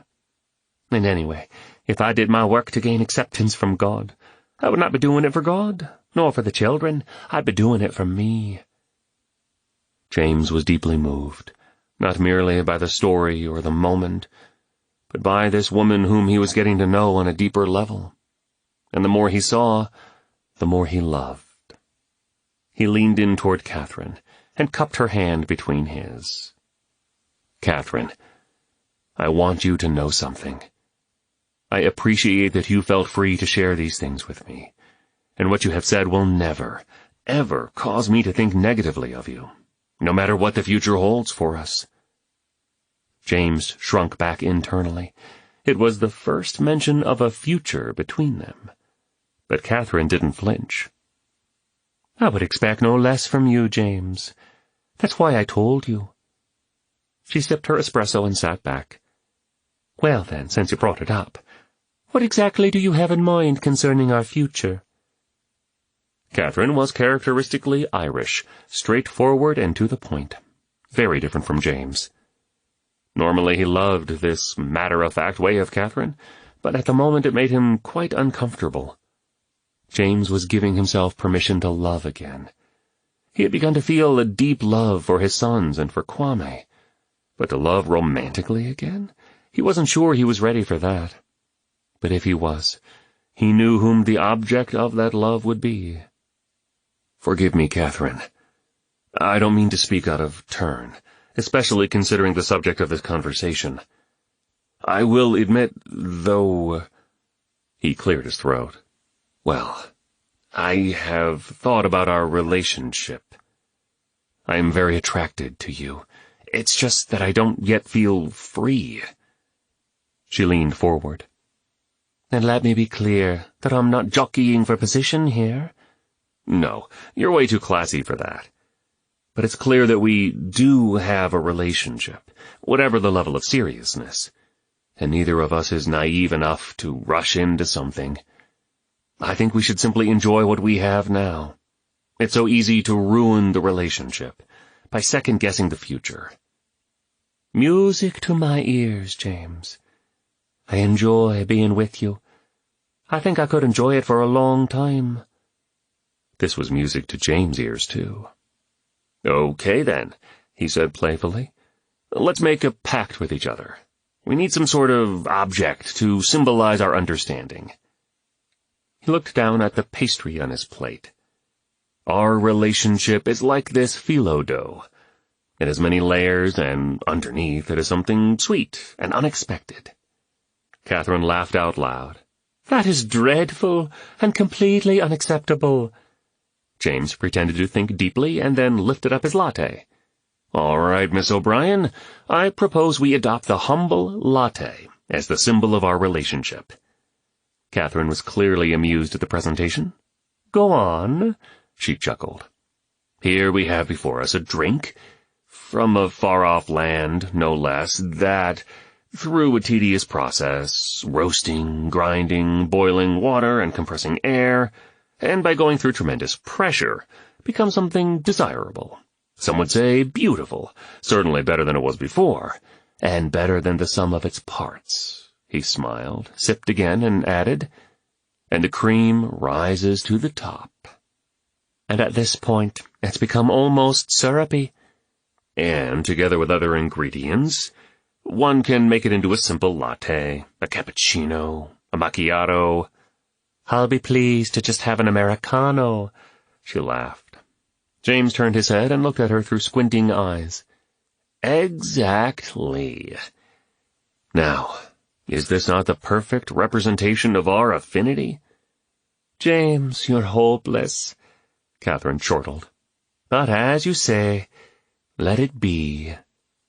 They raised their cups and clanked the agreement into being, smiling and enjoying a lingering gaze into each other's eyes. James' mental wrestling, his thoughts of what would Lauren think, gave way to the natural comfortableness of their relationship. All apprehension was swallowed up in the simple enjoyment of Catherine's company. He liked being with her, and the relationship didn't need to be more than that. At least for now.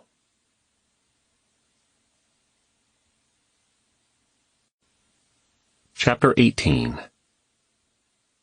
And he will turn the hearts of fathers to their children, and the hearts of children to their fathers, lest I come and strike the land with a decree of utter destruction. Malachi chapter 4, verse 6, English Standard Version. Dawn crept stealthily into the village of Tsanga morning by morning. The sun sequestered behind the soaring slopes until its epiphany disseminated the rays of life that awakened the valley. A faint harmattan haze hung in the air on this March morning, tripping a dance of colors, translucent shades of gray and rose gold, as light bled through the mist. James had risen before dawn, enjoyed a solitary few minutes with a dark roast, and set off for his first experience with an outdooring, the traditional naming ceremony for Ghanaian newborns. He joined a steady flow of early risers, specially invited to the event, who were streaming to see this slice of Ghanaian culture. Abba Amefa, the Queen Mother, was also walking toward the house where the ceremony was to be held. This most respected woman carried herself with a natural grace and dignity. She was dressed immaculately, even this early in the morning, her bright orange traditional dress wrapped snugly around her frame, her hair tucked neatly under the multicolored kente cloth. "Walk with me, James," Abba Amefa called out. "Queen Mother, good morning. Beautiful day for an outdooring. Are you and your family well?" "Indeed it is. Thank you for asking. We are all well. I was thinking you might need a guide for today's event." "I would love that." "So, you have been in Tsanga for some time now?" She smiled, her grace extending through her words. "And what do you think of our village?" "Well, now," James shrugged, "that can be answered on a number of fronts. The project is going well, the geography of the valley is perfect for the implementation of the trihydra, and I think the Suti will benefit much." "Yes, we will soon have another council meeting to decide whether to grant the right to continue. You are confident you will be able to complete the project?" "Of course, that is my hope. That was my intention in coming here. But I think there is another reason I was sent here. There was a bigger plan." "Yes, finding out Nathan is your son. That was quite a revelation." "Inconceivable, I would say, unless it had been preconceived," he chuckled. "Whatever it was truly a gift to me, even though Nathan is still struggling with it. But there are many relationships that have developed here that have been life-changing to me. Not just Nathan, but Chief Okofu and Kwame. And Catherine? And Catherine. James hadn't realized how much he missed her. She had left for Ireland 2 days earlier, planning to stay several weeks to reconnect with family and sponsors there. He wasn't yet comfortable speaking of their relationship in public, so he shifted the subject. You asked how I find the valley. I find it surprising. I find it beautiful, extraordinary, unpredictable. But I think I would say that the Tsanga Valley has been an oasis for me. I'm being restored here from ailments I didn't know I had. Maybe that's more information than you wanted. James was thinking out loud again. Not at all. I am glad that we are having a positive effect on you. They soon reached their destination. The mother of the child to be christened was Eben's sister, so he and Mercy were standing outside the house greeting the guests when the two approached. They embraced each guest with great joy, and an occasional burst of laughter. An arbor built for the occasion stood over a small table outside the front door of the house. The naming ceremony was scheduled early in the morning, but, of course, not everyone was present yet. We're on Ghana Central Time, James thought. No matter. Even the wait was enjoyable, as the stillness of the morning blended with the excitement and anticipation of the crowd. It will be some time before we start, so let me explain about the ceremony, the Queen Mother said. We call this event an outdooring. The name refers to the fact that this is the day when a newborn child experiences the outside world for the first time. Here, the child is officially given his or her name and meets their extended family and community. Traditionally for our tribe, this ceremony is to be carried out on the 8th day. We deliberately wait until the 8th day after the birth in order to ensure he or she has come to stay with us. This is because infant mortality rates were so high in the past. Until a child has undergone their outdooring, many Ghanaians would regard them as a stranger or a visitor from the spiritual world, and refer to them only by the name of the day of the week on which they were born. Of course, in much of Ghana today, most children are born in hospitals, so these ceremonies now happen at a later date, one more convenient to friends and family. Still, the event is very significant in our culture. The crowd was beginning to grow as the sun broke over the ridge in force, foretelling the heat that would come later in the day. Abba Amefa touched James' arm and continued. Of course, these parents are Christian, and so the pagan portions of the ceremony will not be included, but most of the traditional elements will be kept. At that moment, the parents stepped through the doorway of the house. Eben's sister was striking in her flowing white dress. She must have gotten up very early to have her hair braided so, or perhaps she hadn't slept at all. The child's father couldn't contain his pride, his face an explosion of joy as he looked out at the assembly, which included the grandparents, several of the tribal council, and Alan Redding, who came to give his spiritual blessing in Catherine's stead. The Queen Mother and James made their way to the front, where he saw Mercy and Eben look at each other with smiles that swept like the savannah across their faces. Were they dreaming of the day when they would experience this with their own child? About 30 villagers, all dressed in their best white or black and white clothes, or traditional Ghanaian shirts, joined the officiants and the family. Applause broke out from the crowd as Chief Okofu stepped out of the door holding high the child, graced in a white christening gown. Pastor Redding and Chief Okofu officiated the ceremony. The missionary prayed a dedication prayer, and verses from Psalm 127 were quoted. Behold, children are a heritage from the Lord, the fruit of the womb a reward.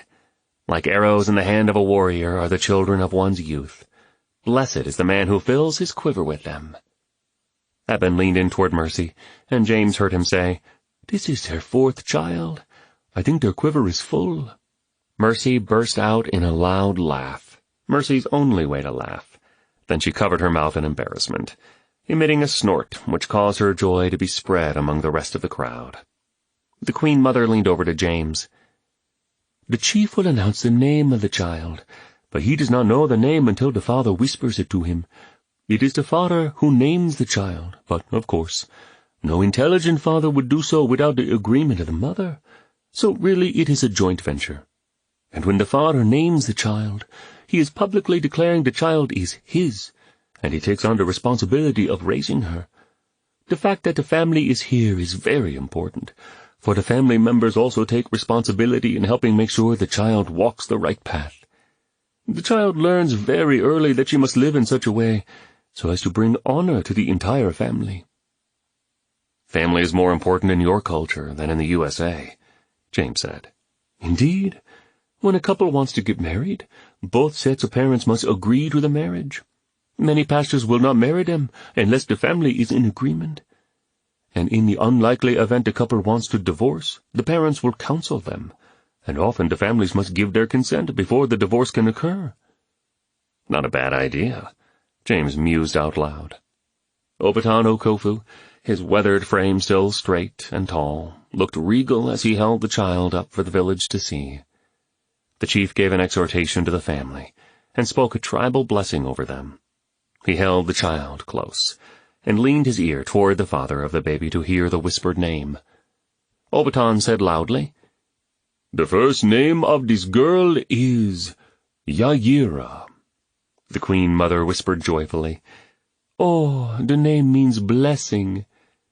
"The second name is—" The chief paused as the father communicated to him again. "Efua." "Friday born," Abba Amefa explained. "The third name is Hope, and the surname is Ajayi. Tsanga, I present to you Yayira Efua Hope Ajayi. She shall be called Yayira Hope." "Ah, this girl is a blessed hope," the queen mother exclaimed. James smiled. "What are the glasses on the table?" "He will announce their significance." Obaton lifted the first glass, dipped his finger into it, touched the finger to the lips of the child, and said, "Yayira Hope, this is water. When you say water, it must be water." He did the same with the second glass. "Yayira Hope, this is mineral. When you say mineral, it must be mineral." The queen mother broke in. "This is a prayer that the child will always be able to tell good from evil. Often it is alcohol that is used as the mineral, but in a Christian home, the preferred drink is Fanta Orange." Well, carbonated water is a mineral, I guess, James thought. The same was done with the contents of 2 small bowls set on the table. The chief continued. "This is salt, my dear girl. This is a prayer to preserve and protect your life, and that you will be a flavor wherever you go. And this is honey. Though in your life you will experience both the pleasant and the unpleasant, our prayer is that you may experience the sweetness of God all the days of your life." The father then handed a gift of a beautiful kente cloth to the midwife, and the ceremony concluded. The father invited the guests to stay for a meal and dancing. The music began, and the guests crowded around the family to shower them with their congratulations. The queen mother leaned over to James. "The father has to claim the child as his, but most importantly, he has the responsibility of protecting the child and preparing it for life. Any male can impregnate a woman, but it takes a true man to follow through with fathering the child. That is what this ceremony really celebrates, and that is why it is the backbone of our tribe and our culture." After the outdooring, James picked up Kwame and World Aid's jeep for a drive out into the bush and a trek to Kintumpo Falls. James loved the diversity and beauty of Ghana. When he thought of Africa, animals like the gorilla, rhinoceros, zebra, and wildebeest came to mind. But there were none of those in Ghana. Monkeys were what Ghana had. Lots of monkeys. He was convinced that if humans ever left Ghana on holiday, the monkeys would immediately step up and take over the place. On his trip to the savannah and on his treks to Accra, he did see the usual lions, leopards, and buffalo, and the occasional elephant or warthog. But what he was most careful of were the snakes. Dozens of species of snakes, including the python and the deadly cobra and the black mamba. Some could be nearby this very path they were trekking up to the falls. Getting away from the project was good for James, and getting out of Hope House was good for Kwame. Most importantly, it was time for them to connect. His times with Kwame were highlights of his days now, and he realized that mentoring was not so much about what he taught the boy, but rather just being with him. They hiked together up the trail to the falls. Kwame nearly at a full run some of the way. He wanted James to see one sight in particular. "Here it is, the strangler tree." The boy pointed to a huge hollow tree beside the path. "Wow, I've never seen one before." James eyed the tree up and down, fascinated. Here was a huge and near-perfect example of the giant ficus tree, also known as a strangler fig. "This tree is really a parasite," Kwame instructed. "I've read about it," James said. "A seed lodges in the cracks in the bark of the host tree and sends out air roots. The roots latch onto a host tree, wrap around it from bottom to top, and eventually kill it," Kwame said, eyes wide. "So when the host tree rots away, what is left is this huge hollow ribcage of a tree." "It's the tree that eats the very thing that gives it life," the boy said. James studied the tree a while. It was interesting to look at, but definitely not a favorite among the farmers. Somehow, this tree made him think of Jata. They spent the midday wading and climbing at the falls, then made their way back in the late afternoon. James parked the jeep in front of Hope House beside an unfamiliar vehicle. 2 men and 3 boys stood by the front entrance. Ruth, who was left in charge of the orphanage in Catherine's absence, stood with them. Kwame perked up when he saw the newcomers, hopped out of the vehicle quickly, and ran up to say hello. James grabbed his gear from the back seat and looked at the group, recognizing one of the men as Alan Redding. "Mr. James, you know Pastor Redding, and this man is Mr. Trevere. He has brought a gift to us this afternoon," Ruth said with a bright smile. "These boys will be staying with us for a few weeks." James looked the boys over. A pang hit him as he saw their distended stomachs and thinning hair, evidence of malnutrition. Scars marked the parts of their bodies he could see, especially their hands. Kwame gave the boys a greeting with the traditional Ghanaian handshake, complete with the snap of the fingers as the hands pulled apart. "Mr. Merritt, Riley Trevere, it's a pleasure to meet you, sir. I am with the African Justice Confederation. We're a network of missionaries, lawyers, and organizers working together in many countries to end trafficking and slavery of all kinds." Alan Redding interrupted. "Riley's team has just assisted in rescuing a group of boys who were trapped in slavery on the Volta." James waved away the mosquitoes. They were always worse late in the day. He remembered the conversation he had with Kwame about those boys, but to his knowledge he'd never met one who'd been rescued from the boats. And how does that happen? A rescue, I mean. These 3 were Volta fishing boys. It's something many outsiders know nothing about. But there's real slavery happening on Lake Volta, Alan said. "I'm sure you're aware that there are tens of thousands of boys and girls who work in the fishing industry on the lake. But perhaps you were not aware that up to 60% of those children are likely to have been sold into slavery." Ruth furrowed her brow. "The children are sold to the fishermen by their parents, who cannot afford to feed or school them. Girls are forced to work as domestic laborers, and they haul water and wood, clean and cook, and sometimes they are forced to do very shameful things. The boys are mostly sent to fish on the lake." "Maybe their family is too large. Maybe consistent work is not available in their area," Riley said. "Sometimes the slave traders offer to send the children to school, something the parents cannot afford to do, so they sell them to these men." Kwame, involved in 2 conversations at once, looked up from the boys and said matter-of-factly, "Edmund was a fishing boy." He looked back down and continued with the boys. Ruth and James locked eyes, and she nodded. That explained a lot.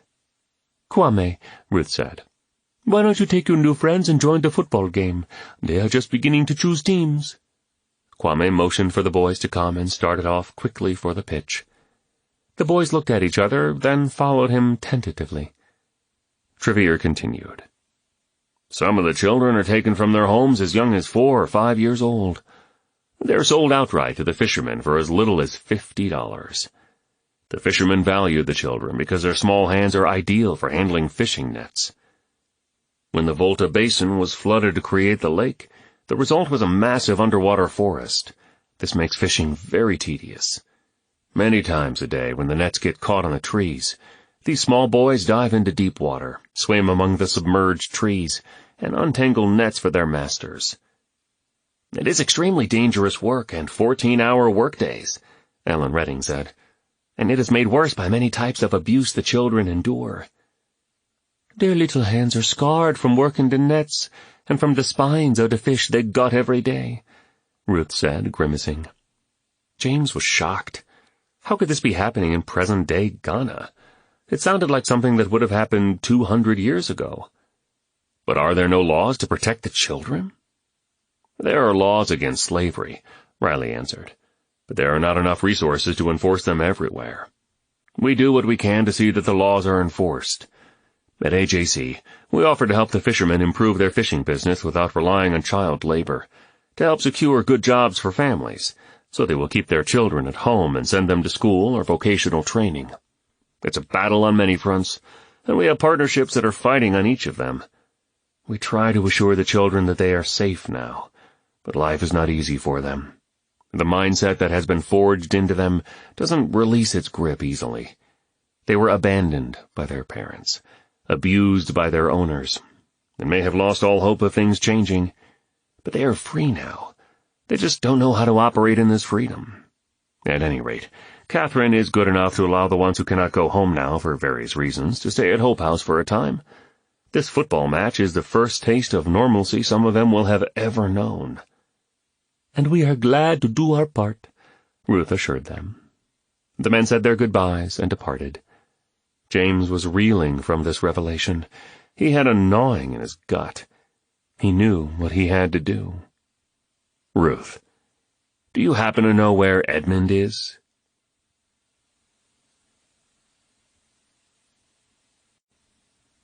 Chapter 19.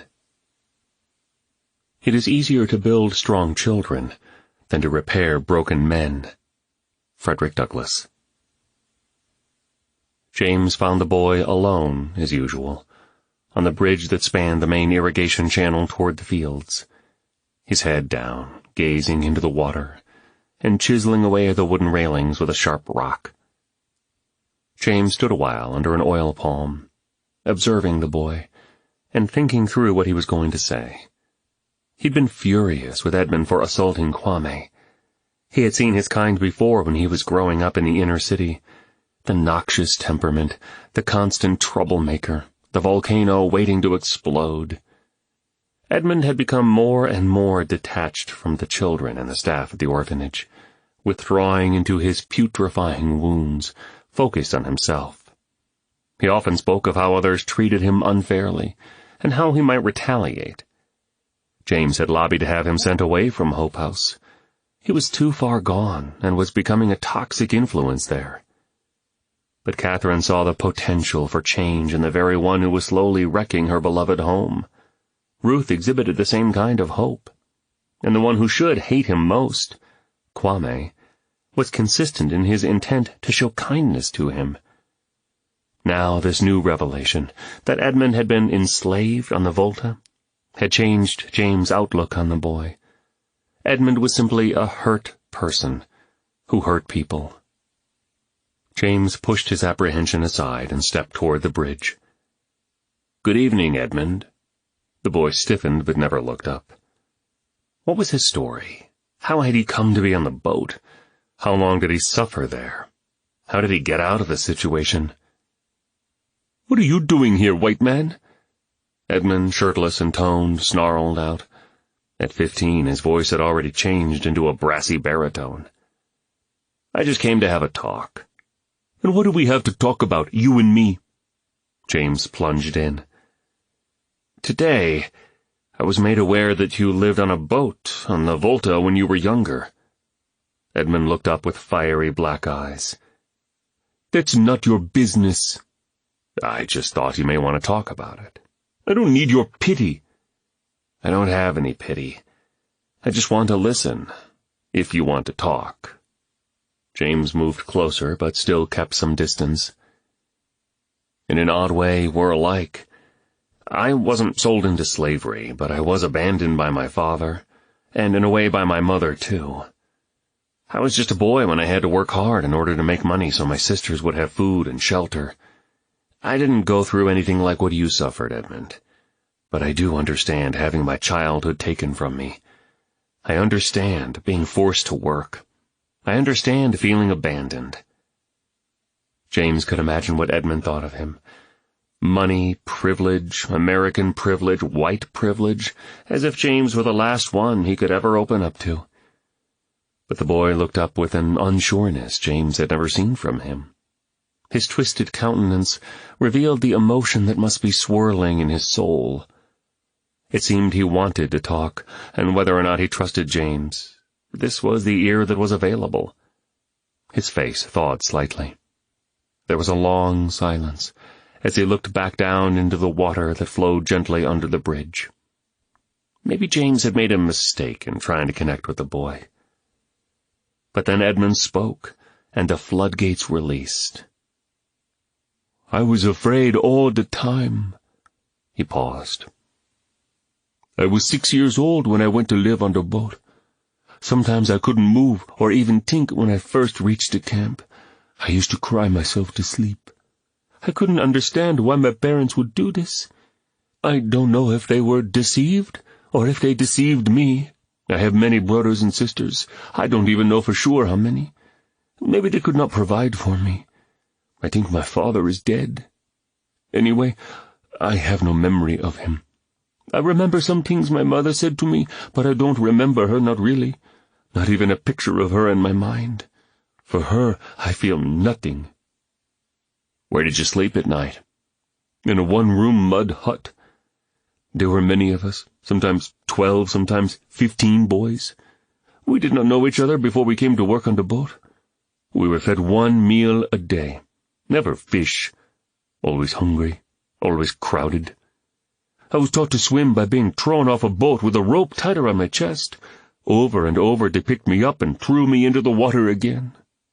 James was nauseous. "What was it like on the boat?" The boy's eyes got bigger, and he stared zombie-like into the water. "Every day I thought I would die in the water. The days began early and finished late. The boat took on water, and so we constantly had to bail it out. Whenever the lines got snagged, we had to dive. That was the worst part. I was good at diving and holding my breath, but sometimes my hand or foot would get caught in the net that was snagged, and I had to free myself. I saw boys drown. I thought I would end that way too, and there were storms on the lake." James' heart crumpled with compassion for Edmund. He'd never noticed how many scars were on his body. The remnants of gashes on his legs, layers of lines across his back and face. His hands sliced by the fish he had handled and the nets he had pulled. These were not tribal cuttings. They were the marks of slavery. "My boss used to beat me, and the older men that worked with him did too." "I am so sorry, Edmund."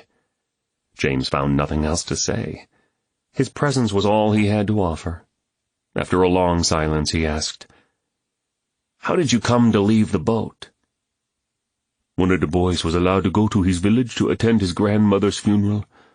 A member of his family learned that he had been trafficked and reported the enslaver to the authorities.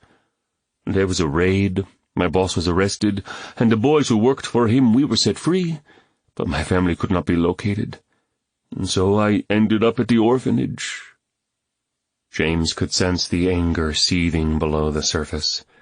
He wanted to give him a hug or put his arms around him, but Edmund was still closed up. James heard a noise behind Edmund. He peered around the boy to see Boateng limping slightly and crouching as he spotted James. "Edmund and I have some business to talk over." The voice came from the shadows of the palm. Edmund looked up at James through dark, expressionless eyes. What was Edmund doing meeting with Boateng? This could be nothing but trouble. "Thanks for talking to me, Edmund." James glanced at Boateng and back to Edmund. "Take care of yourself, okay?" Edmund raised his head in a half-nod, and the two young men walked away together. Edmund stepped off the bridge and walked toward the fields with Boateng. Twilight was falling, and the sounds of the night were rising. The smoke from scores of village fires drifted in an orange-blue hue against the last light of the sun on the mountain. "Edmund, it's the right thing to do," Boateng said.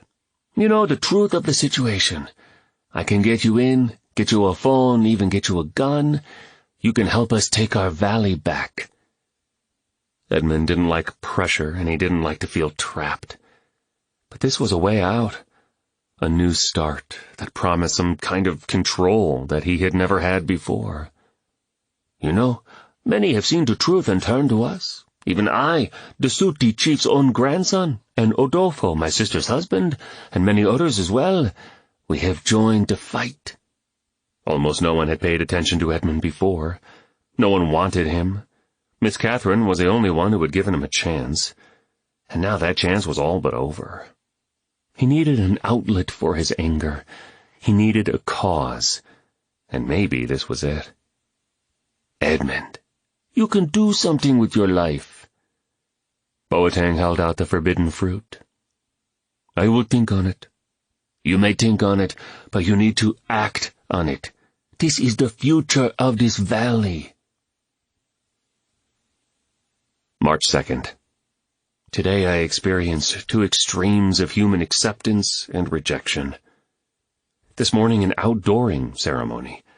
A family in a village gathered to receive and celebrate a life and join together in mutual love and a promise to nurture a daughter, a granddaughter, a niece, a neighbor. This evening a broken young man, sold into slavery by his own parents. An unspeakable act of betrayal. A seedling of a boy cast away unloved, now grown into a tree of a man with withering leaves, rotten limbs, shrinking roots, dried-up emotions. A young girl welcomed into a home, and a young boy enslaved on a lake. A father beaming and blessing, and another father not there at all. The accepted and the acceptors are equally enriched. The rejected and the rejectors are equally cursed. The scripture written on the wall of the meeting room in the orphanage says, "For you did not receive the spirit of slavery to fall back into fear, but you have received the spirit of adoption as sons, by whom we cry, Abba, Father." Every human heart cries out for the acceptance of its Father. We are never whole without it. We are never lacking with it.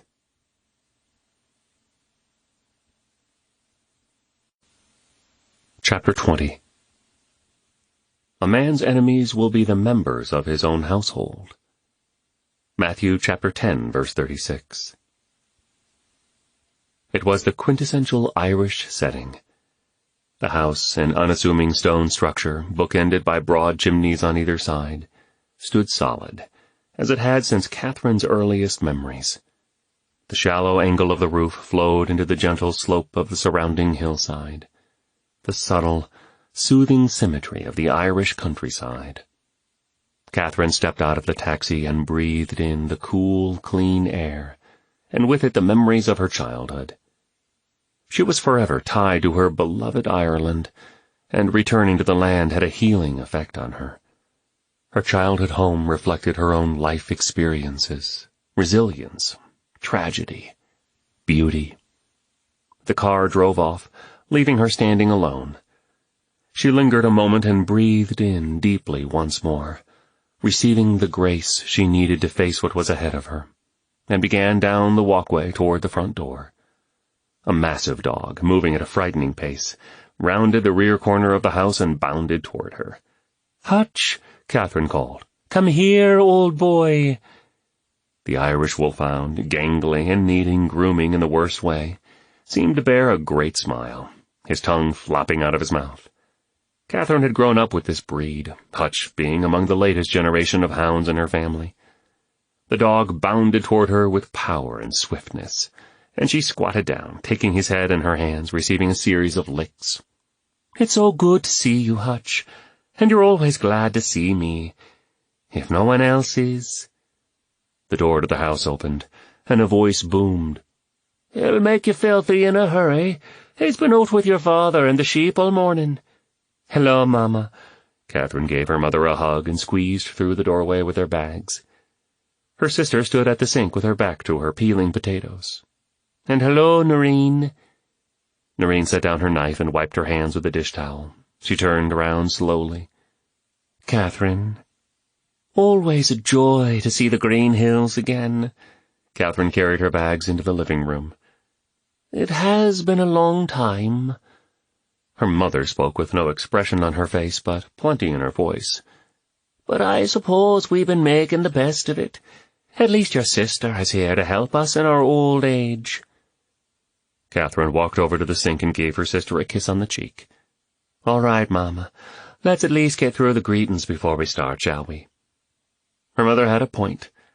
The care of her parents was left to Noreen, and she had always taken the responsibility seriously. But Catherine knew she would hear about it the entire time she was home. She washed her hands and picked up the knife and a potato. "Let me help with this. Where's Papa?" "He's visiting the Kellys." Catherine knew that was code for having a drink or two at the pub. That was the life of her father. He'd have worked hard that morning, and now he would drink hard all afternoon.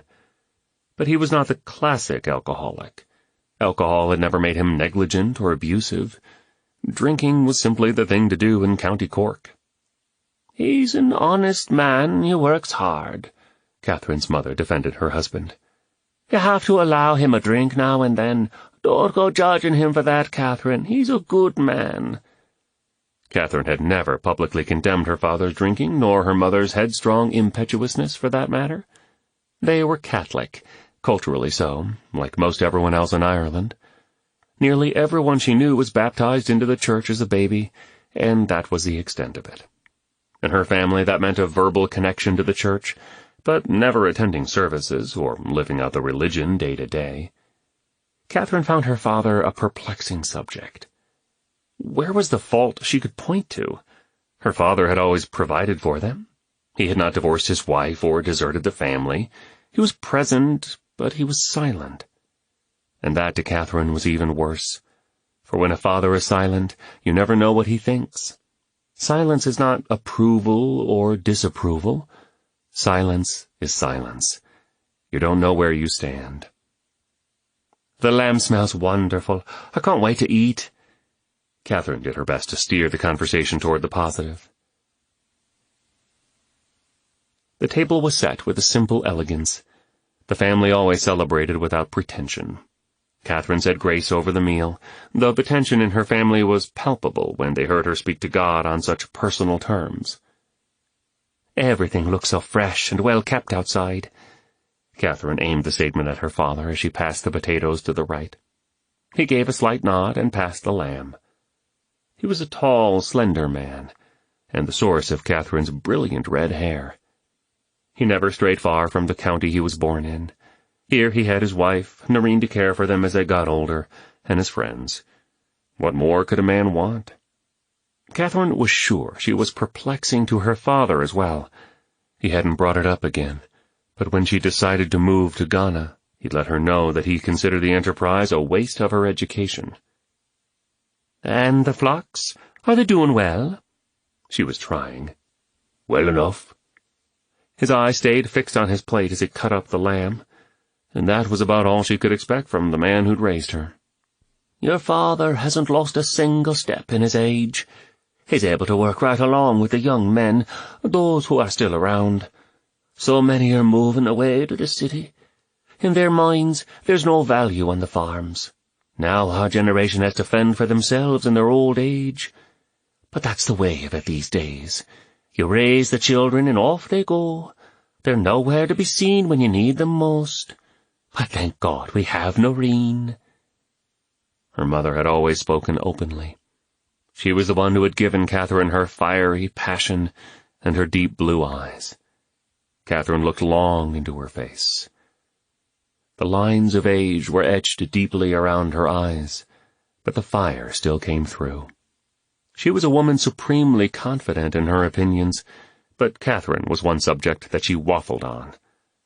At times, when Catherine overheard her talking to her friends, she seemed proud of her daughter's mission work. But in conversations with Catherine, it was clear she didn't understand why Catherine was in Ghana. "And, Noreen, you are a great comfort to your parents. Catherine did feel a sense of guilt about not being there for her family in their later years. Noreen was doing a good thing, but from such a bad motive. Catherine continued, "You know, Papa, in a sense, I'm following in your footsteps. I am a shepherd of sorts." "Yes, your precious black sheep," Noreen said. Catherine looked at her, shocked to see a smirk. The statement brought no rebuke from her parents, but as if Noreen's conscience checked her, the smirk faded, and she looked at her plate sheepishly. This was why Catherine didn't come home often. This kind of statement offended her deeply. She stared at her sister, first in anger and then in pity. Noreen had once been a beauty, but the years had not been good to her. Bitterness had hardened her features. She was strong and spindly like a knotty pine tree, but she was given over to regret. She could forgive neither herself nor others around her. Catherine's heart mourned, for her sister was working out her own earthly purgatory, the self-imprisoned spinster caregiver and the heroine. Dinner was finally over and the dishes washed and put away. Catherine had gotten ready for bed. She'd sleep on the couch in the living room for the duration of her stay, as she couldn't bear to share a bed with Noreen. But she knew she must have the conversation, and procrastination was never her way. Now was the time. She walked down the hall to Noreen's room. The door was slightly ajar, and Catherine knocked lightly.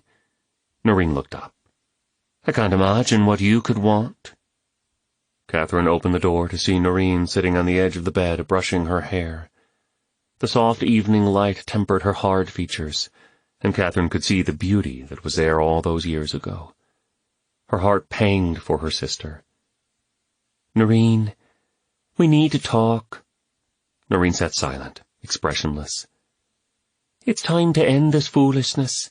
Those condemning letters you send every year. We have to get past this, dear one." Noreen paused a moment and then looked straight into Catherine's eyes. "I don't think I care for your way of getting past it. We can't just get past this, Catherine, because it is not in the past.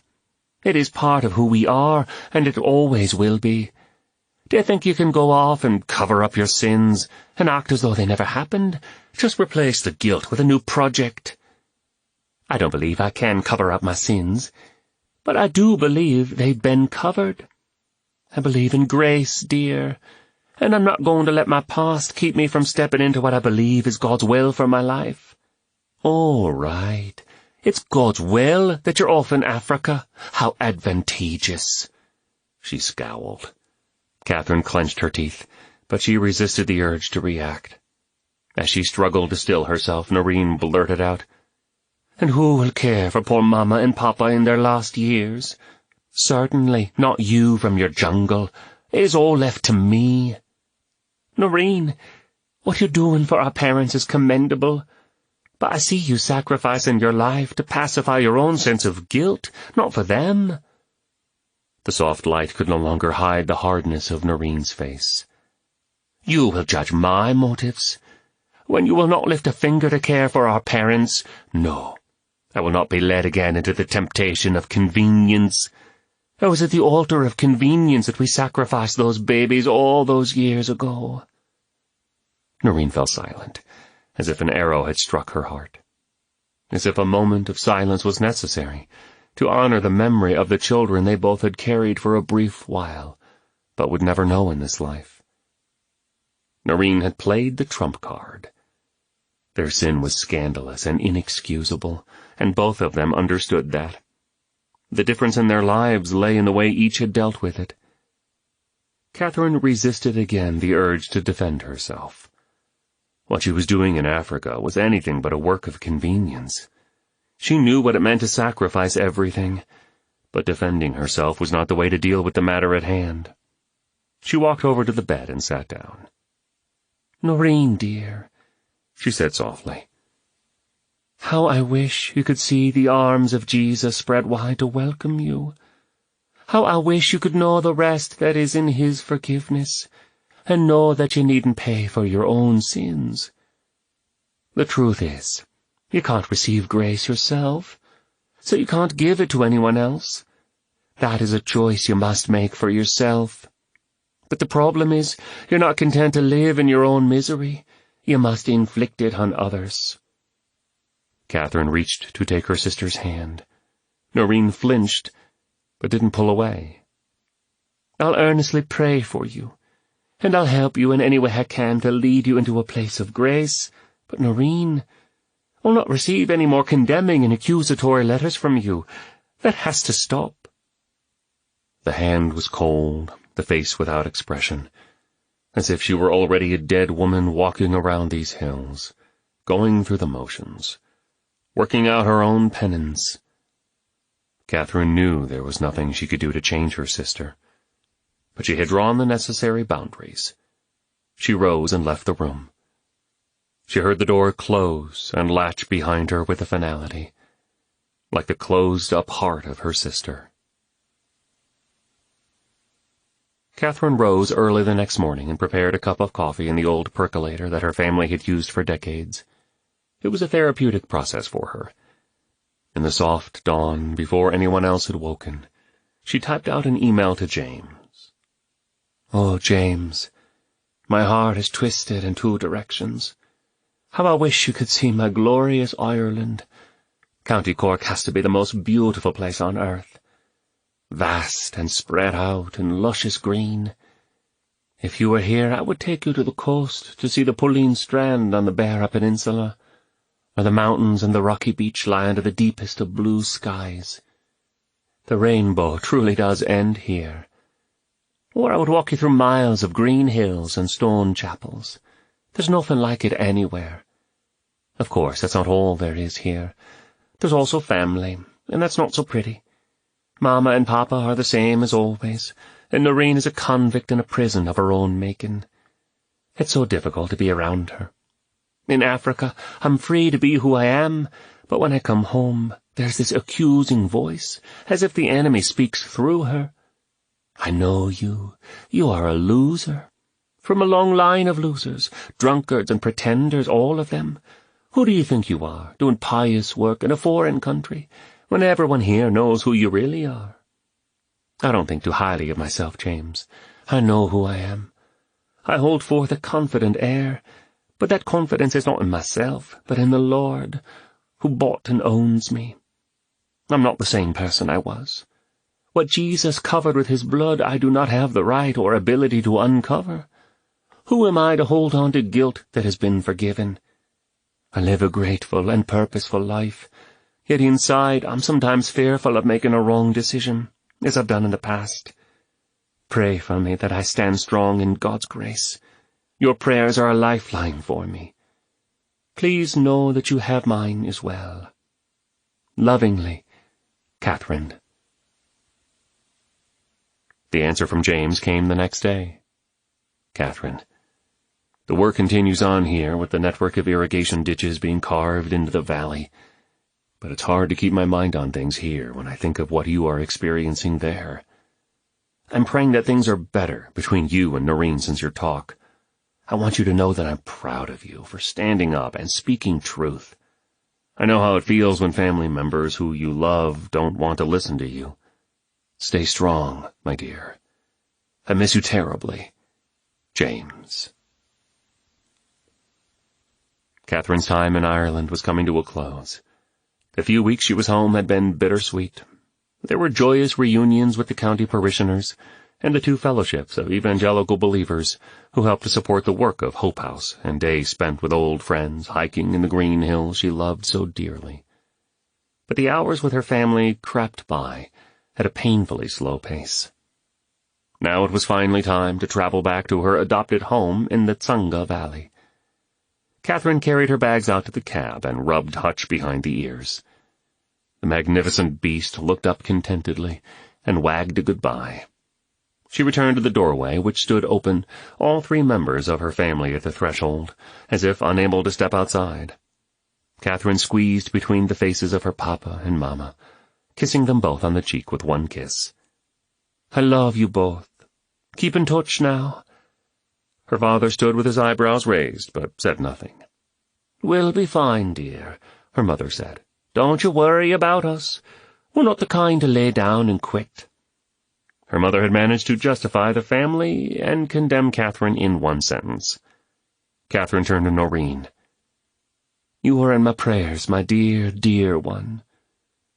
The lifeless soul staring out of her sister's eyes was harrowing. "Off with you now," Noreen said. With that, Catherine turned her back once again to her family and her Irish home, and stepped into the cab. Her heart was broken, but there was nothing she could do. Nothing but follow her lord back to Ghana and trust him with what she was leaving behind in County Cork. The workday at the Gap had ended, and Tsanga was winding down for the evening. The sun had begun its descent behind the western heights, and the shadows were lengthening over the irrigation ditches that fanned out like the arteries of a great circulatory system toward the fields. James had told the team good night, but stayed behind to iron out a few details that were turning over in his mind. He was squatting on a platform near the riverbank, his engineer's mind assessing the angle of the diversion wall, the flow of the water near the locks, and half a dozen other details, when he saw a figure in the distance. Nathan leaned with his back against the massive wall of the generator building, his head slumped as if he were holding back the weight of the world. James' heart sank. Since the night of their talk in the restaurant, Nathan had avoided contact with him unless work demanded it. It was painfully awkward. Nathan needed space, but for how long? If James didn't break the stalemate, it might never be broken. He walked up beside him and spoke in a soft voice. "How are you doing, Nathan?" "How am I supposed to be doing?" Nathan stared straight ahead, not making eye contact. James decided that the question was rhetorical and let it go. The quiet stirring of the river current counted the seconds. The stillness was broken when Nathan turned suddenly and faced James. "No, James, really. How am I supposed to be doing? How am I supposed to feel?" His words spewed with uncharacteristic anger. Silence. James wasn't sure how to answer. "See, nobody can tell me what to do with this, and that's the problem. That's been the issue for most of my life. These things seem to keep happening to me. Really big, life-changing things, and I don't know what to do, and I don't know what's expected of me." His face reddened. "First my birth parents give me away, then my adoptive parents are taken from me. My aunt and uncle did what they could, but no one ever taught me how to respond." Nathan threw his arms into the air in frustration and began to pace back and forth. "So I have to figure this out on my own? How to think about myself, about the world, how to act, how to go forward with my life. How am I supposed to learn this when people keep dropping out of my life?" A pang of empathy shot through James' stomach. He knew the feeling. So many relationships in his early life were dead ends, the blind leading the blind, and everyone ended up in the ditch. He had sputtered and lurched forward in life on a whim, or, at best, with an educated guess to guide him. Nathan was such a capable young man.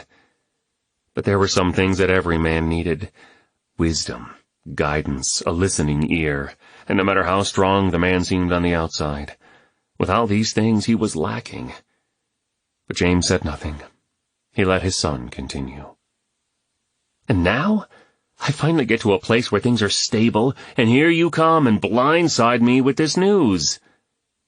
Nathan stopped pacing and stared into the river. "How am I supposed to know what to do? I've had to learn all this by myself, and live with the mistakes I make." "Tell me about it."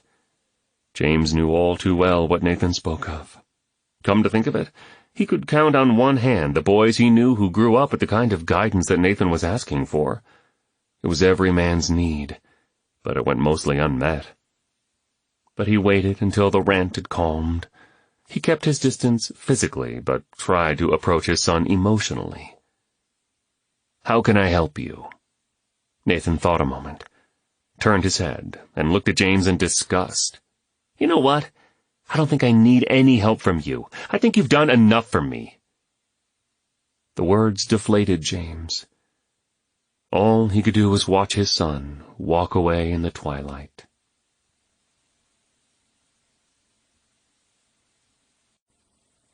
Chapter 21. Let me not pray to be sheltered from dangers, but to be fearless in facing them. Rabindranath Tagore. The meeting between James and Jatta was finally happening. Political positioning, communication breakdowns, weather delays. It had seemed to James that this day would never come, but at last it was here, for better or worse. In the early afternoon, James made the nearly hour-long journey into Kaleo territory, arrived at the designated pickup point and parked the jeep. It was made very clear to him that he was to be alone, and that the men who met him would escort him on the final leg of the journey to Jatta's compound. Enemy territory. What am I doing here? This was definitely not in my contract. Why did I agree to come alone? James felt his blood pressure rise. A black SUV with 3 men in it pulled up. The driver, in military fatigues and dark glasses, stepped out and strode over to James. "Mr. Merritt?" "Yes." "Very nice to meet you, sir. I have heard much about you. Please come with us." A cordial welcome was not what James had expected. "I'll bet you've heard about me, but I wonder what you've heard." He followed the man to the SUV and sat in the front seat. The air-conditioned vehicle was a welcome escape from the suffocating afternoon heat. James was so used to riding in open vehicles he had all but forgotten what air conditioning felt like. And leather seats as well. One did not run across those very often in the bush. The 2 guards in the back spoke quietly to each other, their guns lying on the seat beside them. The 20-minute journey was silent, giving James time to wade through his thoughts. What would await him? A strong-handed threat? A smooth deal to leverage him out of the equation? In any event, he was in Jatta's territory now, and the chief would expect things to be on his terms. But not if James could help it. The SUV turned off the road and continued through a kilometer or so of dense jungle growth to a clearing and stopped at a manned gate. The guard radioed a communication and waved the vehicle onward. A few minutes later, the dense undergrowth opened up to reveal a sprawling ranch. The plantation-style home and outbuildings were beyond James' expectations. They pulled up to the main entrance of the house and exited the car. A wall of African heat hit him as he looked around the compound, surprised to see the place alive with people. A berets man, stocky and imposing, walked out the door and toward them, flanked by a squad of personal guards. With a wide smile that accentuated the lines around his eyes and with open arms, he greeted James. "Mr. Merritt, I am Atsu Jatta. Welcome to my home. My men will do all they can to make your visit here comfortable. Your ride must have been tiring. Can I get you something to drink?" "Chief Jatta. Yes, water would be appreciated." Jatta signaled to one of his men to retrieve the drink and motioned James toward the door and into the front room, where they sat. A table was set with a variety of fruits, nuts, and some delicacies James was unaccustomed to seeing in the bush. After some small talk, Jatta steered the conversation. "Let me offer my condolences on the passing of your wife, Mr. Merritt. I know personally how devastating that can be. I myself lost a wife 2 years ago." James noted that he said, "a wife." He understood that polygamy was still practiced in certain parts of Ghana. "And may I ask how your children are? Your daughter, I believe, is in Seattle, and your son in Peru?" How did he know? Ian's words on his first night in Ghana came back to him. "Oh, Jatta knows about you. He knows all about you." Before James could answer, Jatta spoke again. "And do you find Ghana to your liking, Mr. Merritt?" James measured his response. "I enjoy most every place I travel. New cultures and different people spark my interest." "You do not find the climate in Seattle preferable to this heat?" "The heat I could do without. But that's part of the package, isn't it?" "The package in Africa holds many surprises, Mr. Merritt. May I call you James?" Anyone else could call him James, but this felt like an encroachment. Again, before he could answer, the chief continued. "You have surely recognized the culture here is diverse. We are all Ghanaians, and although democracy has blended us somewhat, each tribe clings to its own autonomy in many ways.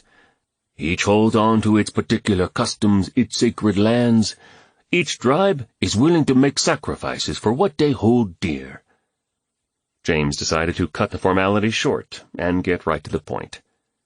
"Chief Jatta, I am here on behalf of Merritt Innovations. I do not represent the Suti. Let me be clear and tell you what I understand of the situation. I need permanent river rights in order to continue construction of the project, and you need the legal case to be settled, which my project can help advance. Understand me. I don't care about world aid or the autonomy of the Suti. I am here as a private contractor. My allegiance is to my invention and my board of directors. You are in the uncomfortable position of dealing with me, since world aid cannot be involved. The land rights case could go on for years, but if I can complete the project, the land improvements will most likely cause the case to be noticed and expedited." Jatta leaned back in his chair and stroked his face. His countenance sobered some as he stared into James' eyes. "I understand your position, James, but I fear you are ill-informed about the history of our two tribes. Allow me to explain the facts to you."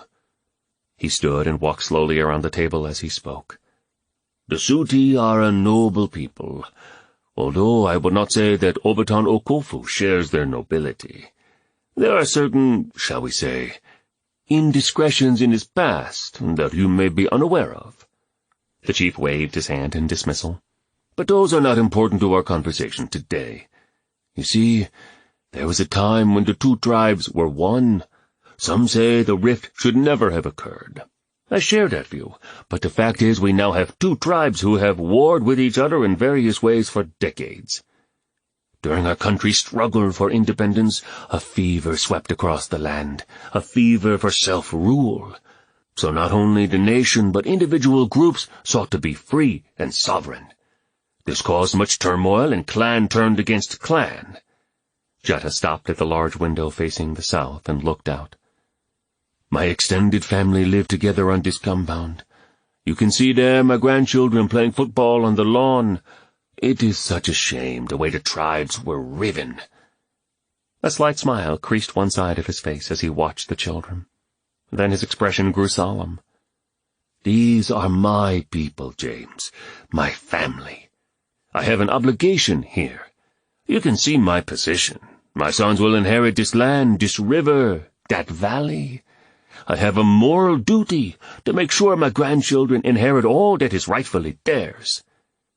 Jatta swung around and peered at James. "The Suti and Kaleo tribes belong together, under a strong leader who can return them to their greatness.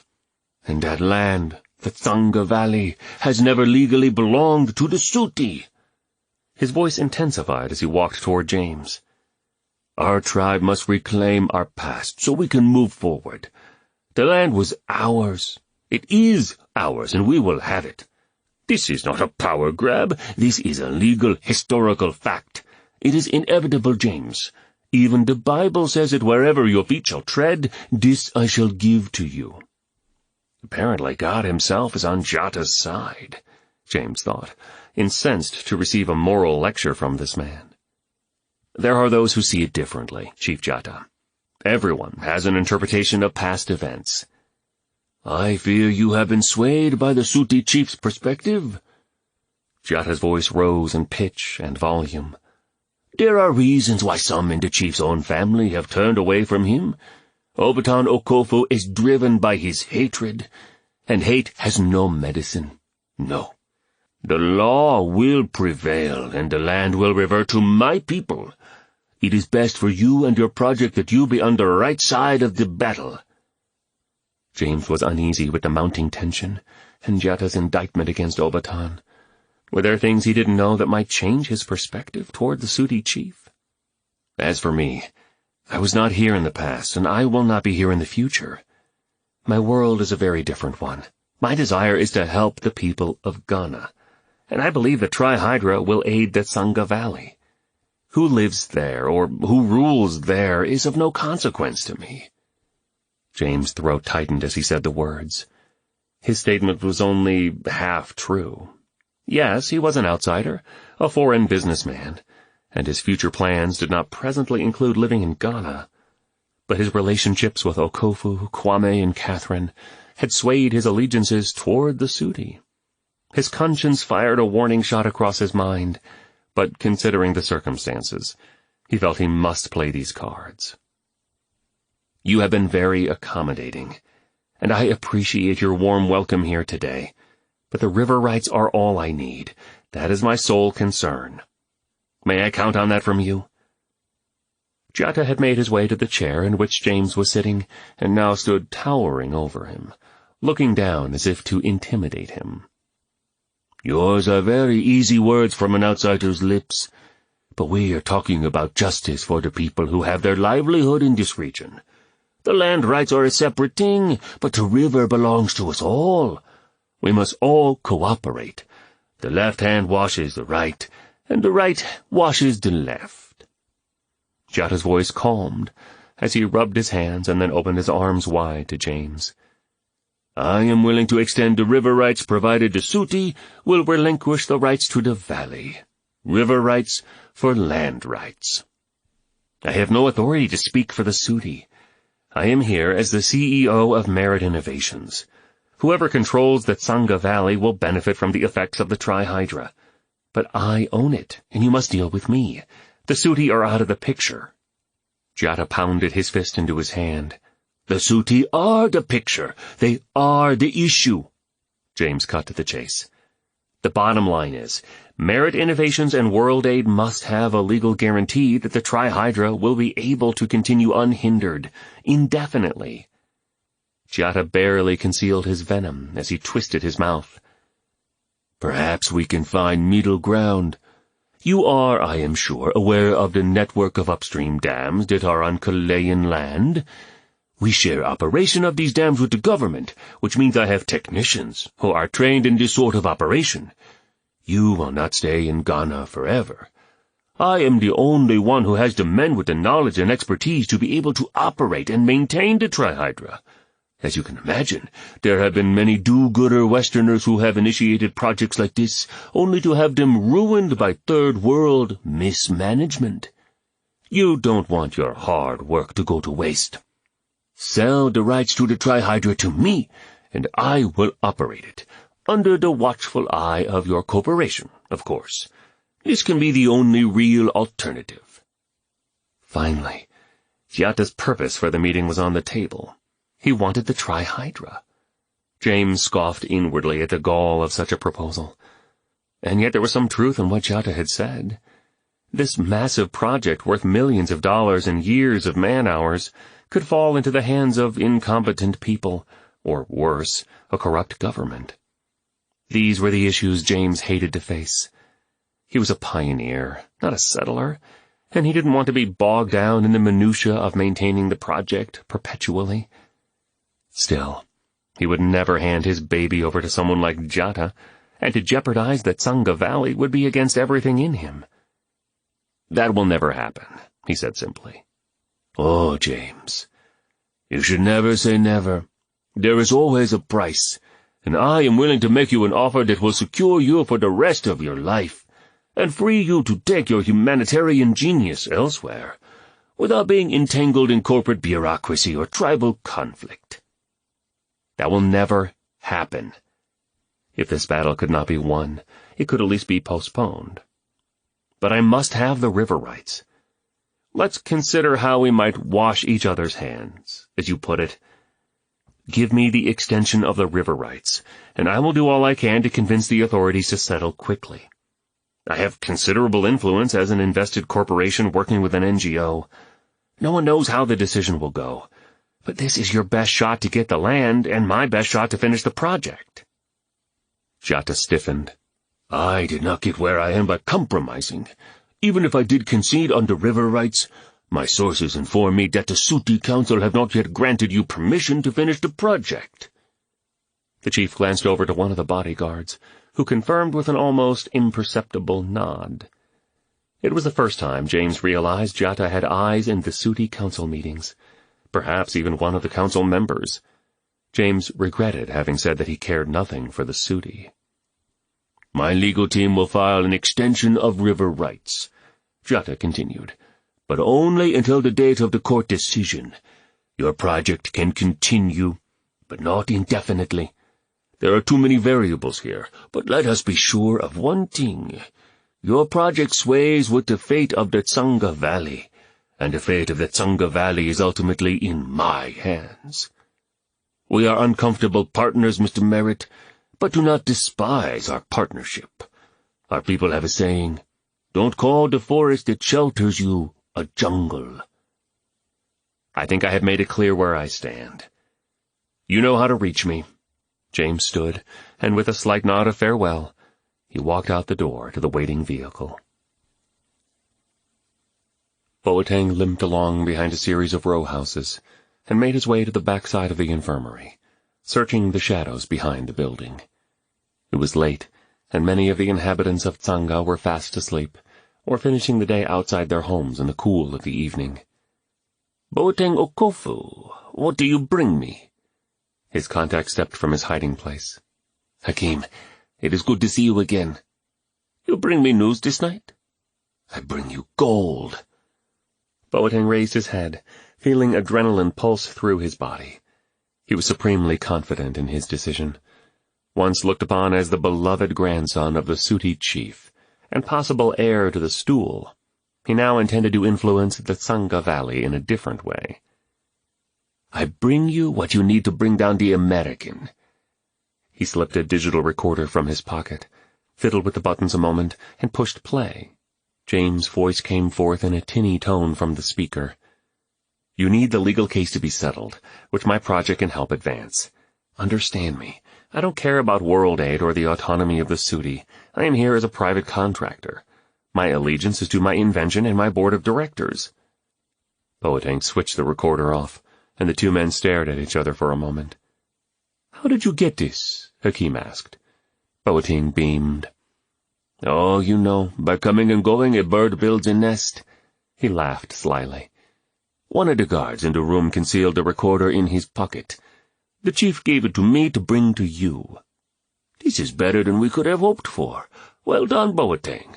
We have enough to hang him by his own words. Then let him be hung. Boateng snarled. Hakim scanned the surroundings. What do you hear from your comrades? Boateng knew what he was asking. He had heard whispers of rebellion among Jata's men, that the morale among the operatives was low and the suspicions were high, that the neglect of the Kaleo people and the abuse of power was creating a stir among them, that revolution was in the air. All is well in the compound, Hakim? Boateng lied. The men are still loyal, and we are busy recruiting others from the outside. You will put in a good word for me with the lion? Hakim held up the digital recorder and turned to leave. Such a good word deserves a good word. He flung the words over his shoulder and disappeared into the shadows.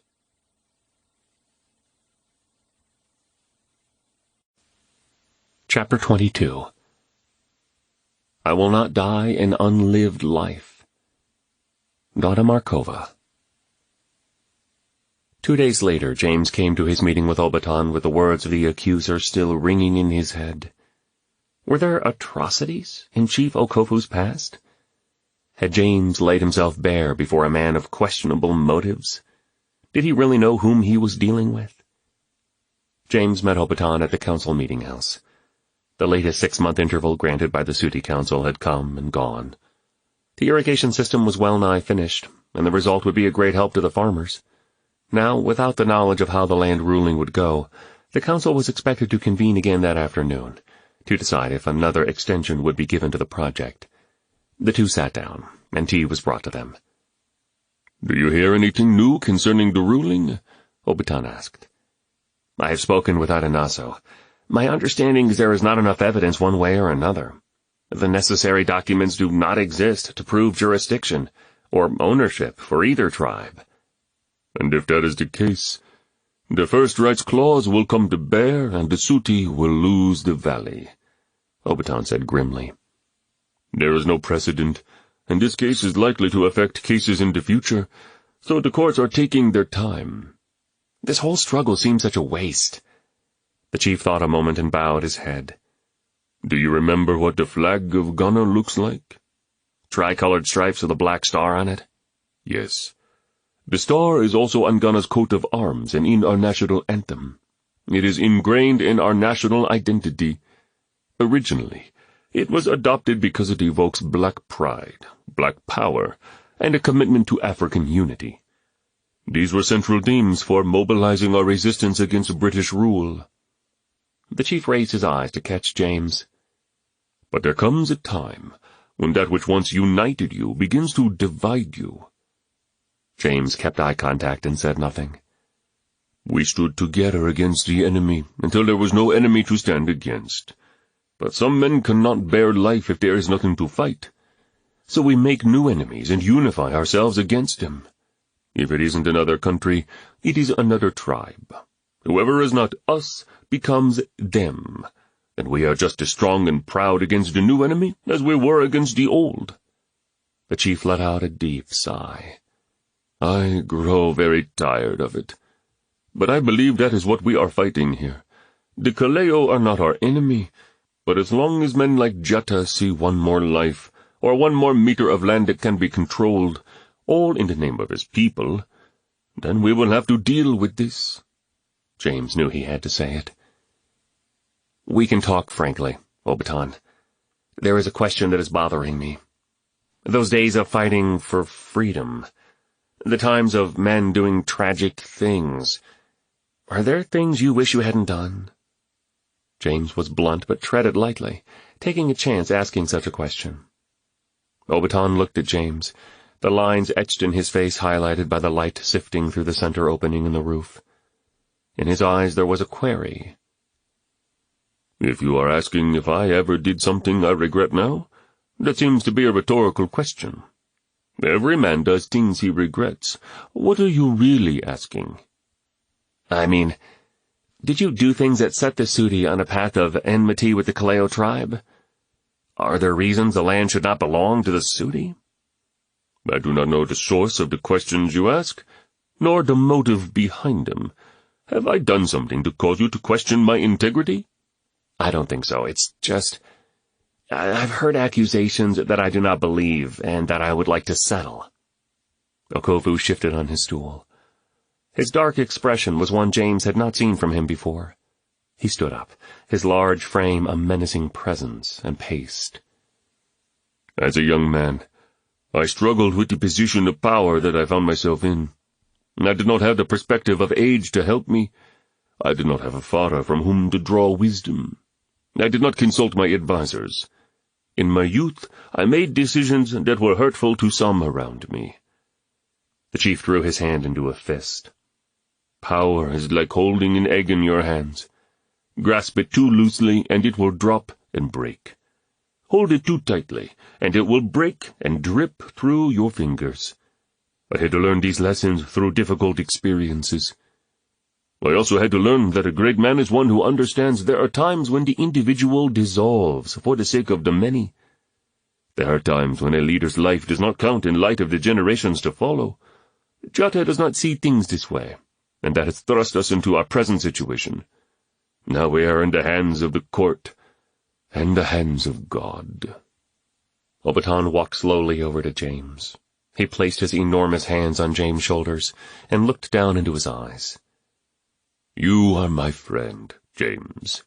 You are almost like a son. But you have not yet earned the right to question my motives in such a way. My past will be judged by God Almighty, and by the legacy I leave my tribe. I do not even judge myself. Why should I concern myself about what you think of me? James' body grew tight. He felt uncomfortable that he had asked such a question, and even more uncomfortable that the question went unanswered. The men were interrupted by voices at the door. One by one the council came in, along with the Queen Mother. James froze, a slight smile on his face, trying to hide his uneasiness as greetings were exchanged, and light conversation brought the council members to their places. The chief brought the meeting to order, his tone and demeanor more somber than usual. Friends, again we meet to discuss the river project. I am glad to be doing this together, for wisdom is like a baobab tree. No one can encompass it with their own hands, It takes a group of people cooperating to see all of a matter. While we do not know the outcome of the court concerning the Tsanga Valley, I do not see the need to delay any further concerning our position to Mr. Merritt's project. We have allowed movement on the Tri-Hydra to continue while we await the legal process. Let's allow Mr. Merritt to give us a report on the progress before we vote." James gave an update on the construction project, trying to give enough information without getting too technical. He detailed the stance of the board from Merritt Innovations, as well as the conversations he had with Adinaso. "So you can see that the project is nearing the point of no return, and now my board needs a final decision from the council to protect our investment here. I'm asking you to grant us permanent rights so we can finish the project. Does the council have any questions that I might be able to answer for you?"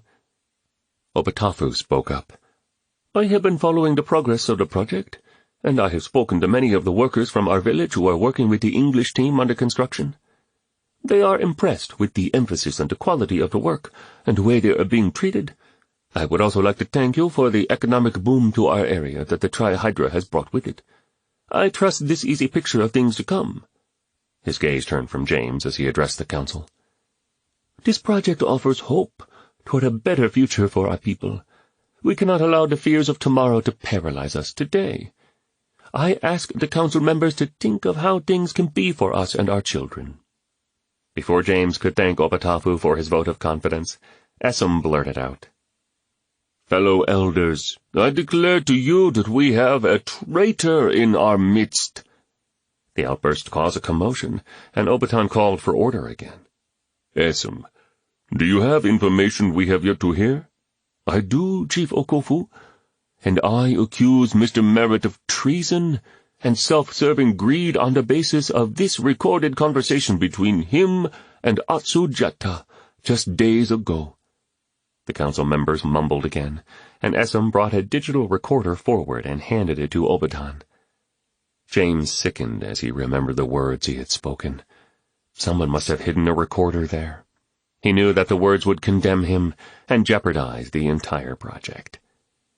The chief took the recorder as a hush fell over the council. He pushed play and slowly lifted the device so all could hear. The words were damning and undeniable. It was James' voice, and he was saying those traitorous words. The chief switched off the recorder and turned to James. "Do you deny this evidence?" "I do not deny I said those words. What further proof do we need of his motives?" Hakim called out. "The only decision now is how to go about undoing the work already done. We must rescue our valley from the grip of this man." The council members raised their voices, some with questions about James, and some with accusations toward one another. James stood, palms sweaty and knees weak. He could feel his blood pulsing through his body. "Please, you have to hear me out. I said what I said for a reason." The roar of the crowd drowned out his words. Obatan stood, raised his stool in his hand, and demanded quiet. "We will hear Mr. Merritt's defense." "The things I said to Jata were not true. My allegiance is firmly for the Suti people. My purpose for saying these things was to get a legal promise from him for river rights, partly for the benefit of my project, but mostly for the sake of the Suti. I have had conversations with the law team that represents World Aid, and I was acting on their counsel. Obatan is right in saying there is no precedent for this case. There are also no clear ownership documents. I believe the only way to keep the first rights clause from ripping the valley from the hands of the Suti is by improving the prospects of the valley and making the Suti more autonomous. In this way, the stakes will be higher, and they will be less likely to rule for Jata. It's a long shot, but it's worth the try. Look, I shouldn't have lied, but I considered a lie to Jata for the sake of my Suti friends to be more virtuous than standing aside and watching Jata take the valley. I was wrong, and I ask for your forgiveness. I ask you to consider my motive." "He is not to be trusted," Essam said calmly. "He tells Jata what Jata wants to hear, and he tells us what we want to hear. He is at best a liar, and at worst a traitor. Let the council choose which of the two it wants to do business with." An electric stillness filled the room, as the elders considered all that was laid before them. Obaton broke the silence.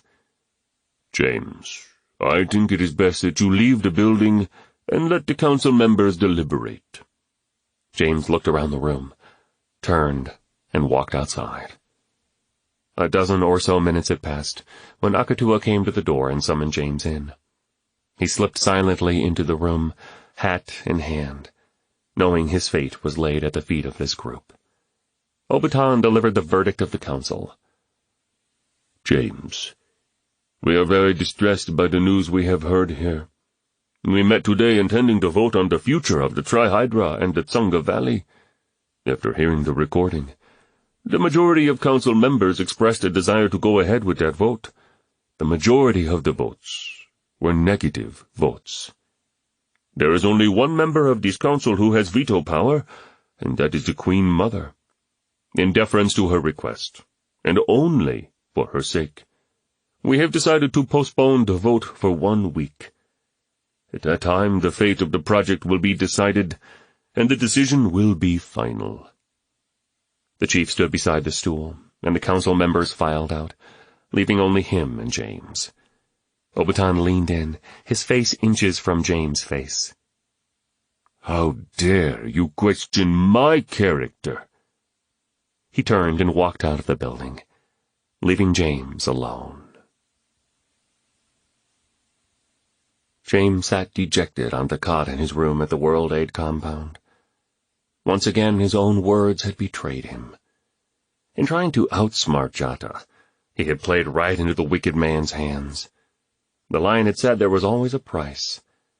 This price was incalculable. This could cost him his project, the Suti their land, Catherine her life's work. And what would he say to the Board of Merit Innovations? He couldn't begin to unravel the mess he was in. The last thing he wanted was to get tangled up in some paltry, third-world power play. He had come to this place to recover from the trauma of his life, and to help others. Now he was on the verge of losing everything. He didn't need this pressure, and who were these people to shun him and his project? He could just drag up and take the Trihydra to another location. There were plenty of nations who would welcome it and appreciate him. James had never felt so shattered. He had failed everyone who mattered in his life. At that moment, his cell phone rang. He furrowed his brow. Only a handful of people had his personal number. He didn't get normal coverage in the bush, but he had an international plan through a satellite network, so he could be reached in case of an emergency. He sifted through his backpack and found the phone. The area code was Seattle, Washington. He answered on the 9th ring. Amy! A moment of silence, then, Jim. Bart Allen. Hey, buddy, I thought you'd never answer. How are you? Bart. James breathed an exasperated but relieved sigh. But why would his boss at Emerson be contacting him? I thought it was some kind of emergency. Well, buddy, it kind of is. How are things going there, pal? What a question. How are things going? Well, to tell you the truth, things have been better. Look, Jim, you know I wouldn't call you for nothing. I just want you to hear me out and consider what I have to say. Will you promise me that? A strange mix of relief and confusion filled him. Okay, I'll hear you out. And think it through? Yes, Bart. James sighed and said the words slowly and deliberately. I will hear you out. And I will think it through. Now, what is it? Look, I know your project there is important to you. I also know that you have a great team there who can finish the work without you. We have a huge opportunity here. Emerson is poised to land a massive account. It's a joint effort between the United States government and a private company, and it's lucrative. Very lucrative. This is way bigger than anything you and I have ever been part of. The problem is the guys we have now just can't pull it off. I mean, they're good, but they aren't you. This would be no problem for you, buddy. A piece of cake. And on top of it all, it's a prototype. So, if this works, they'll replicate it in dozens of states. That means if you design and patent the first one, you'll make money off of this project the rest of your life. You could retire on this, Jim. Then you would be free to go and save the world. James found no words. I've pored over this, Bart continued. I've looked at it from every angle. This is a home run. Look, bottom line, give me 18 months of your life, and I'll set you up pretty for the rest of it." James said nothing. "Jim, you there?" "I'll think about it." "That's all I'm asking, buddy. Just hear me out and think it through." "Okay. Goodbye, Bart." James hung up. Well, here's a dilemma, James thought. Or is it an answer? Is this my ticket out of here or a diversion? Strange, the timing of the call. What am I to do with this? What a clear choice was set before him. He could stay here in a world he wasn't accustomed to, fighting a battle he didn't want to fight with people who either didn't want what he had or were using him. Or he could go back to a world he was comfortable in, to people who appreciated what he brought to the table and paid him well for it. This was a no-brainer. It all made sense, but something didn't feel right. Oddly, Catherine's words about her decision to have an abortion came back to him. Every choice has a corresponding pathology. What a way to put it. Pathology. Sounds like the study of a disease. But Catherine was saying there were healthy paths, and there were diseased paths. His brain kicked into troubleshooting mode, and this time he was troubleshooting himself. Maybe a disease was the right way to look at it. He remembered a few things from his early college classes in sports medicine. Pathology dealt with cause and effect, the study of the typical behavior of diseases, how they spread, and how they affected the host. James' own disease was coming into focus now. Whenever he didn't know what to do, he had always escaped into his work. This was his pathology. He would neglect the most important things in his life, like his relationships with his family, and turn to what was easiest for him, like designing things or making what was broken functional again. It was ironic. He could do that with objects or systems, but he had no idea how to do it with relationships. He was able to deal with people to a point, but then fear of intimacy took over and aborted his relationships. This was the pathology, but what was the disease? The realization struck him full force. Abandonment. It was not merely that he was a bad man, though his sins were obvious. He was a fearful man, afraid of getting too close, of never being enough, of not measuring up. His symptoms were fear of intimacy and workaholism, but his disease was abandonment. In the past, the only person he'd ever been able to go deep with was Lauren. Somehow she'd been able to break that cycle of the disease. She had loved him for who he was, and she became a refuge for him. And when she died, all of that died with her. James was thrust back into the disease pattern that had stunted him his whole life. And here he was again, like an alcoholic who'd been clean for a while, but was walking into the bar again. He'd never had a real problem with alcohol, but he was addicted to performance. The old James was a valid person only to the extent that he was productive. But how did one get free from this? Slowly the light came on. The father in the story of the prodigal son held the cure for this disease.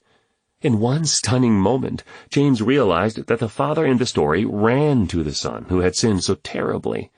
He waited for him, he ran to him, he kissed him, and he brought him back into the family. Relationship trumped performance. How he longed to run to his own son, to Ryan, and embrace him and welcome him. Ryan was plagued with such deep-seated bitterness. He mourned how his son's anger had torn the family apart. But none of that mattered now. All of that was swept away in the intense love James felt for Ryan. If only his son would come home. This was the power of a father's love.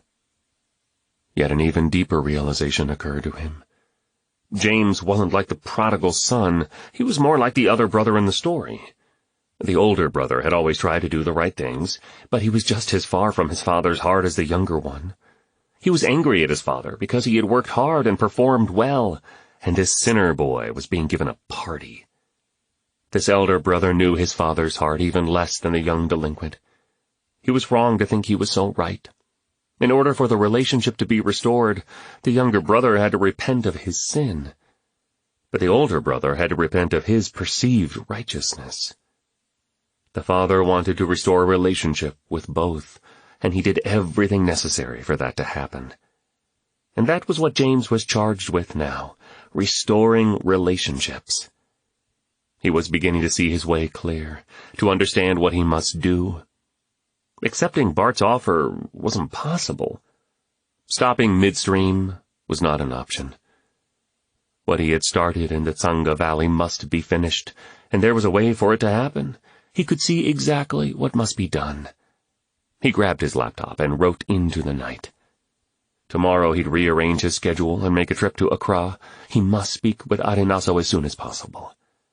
There was a way to fix the entire mess.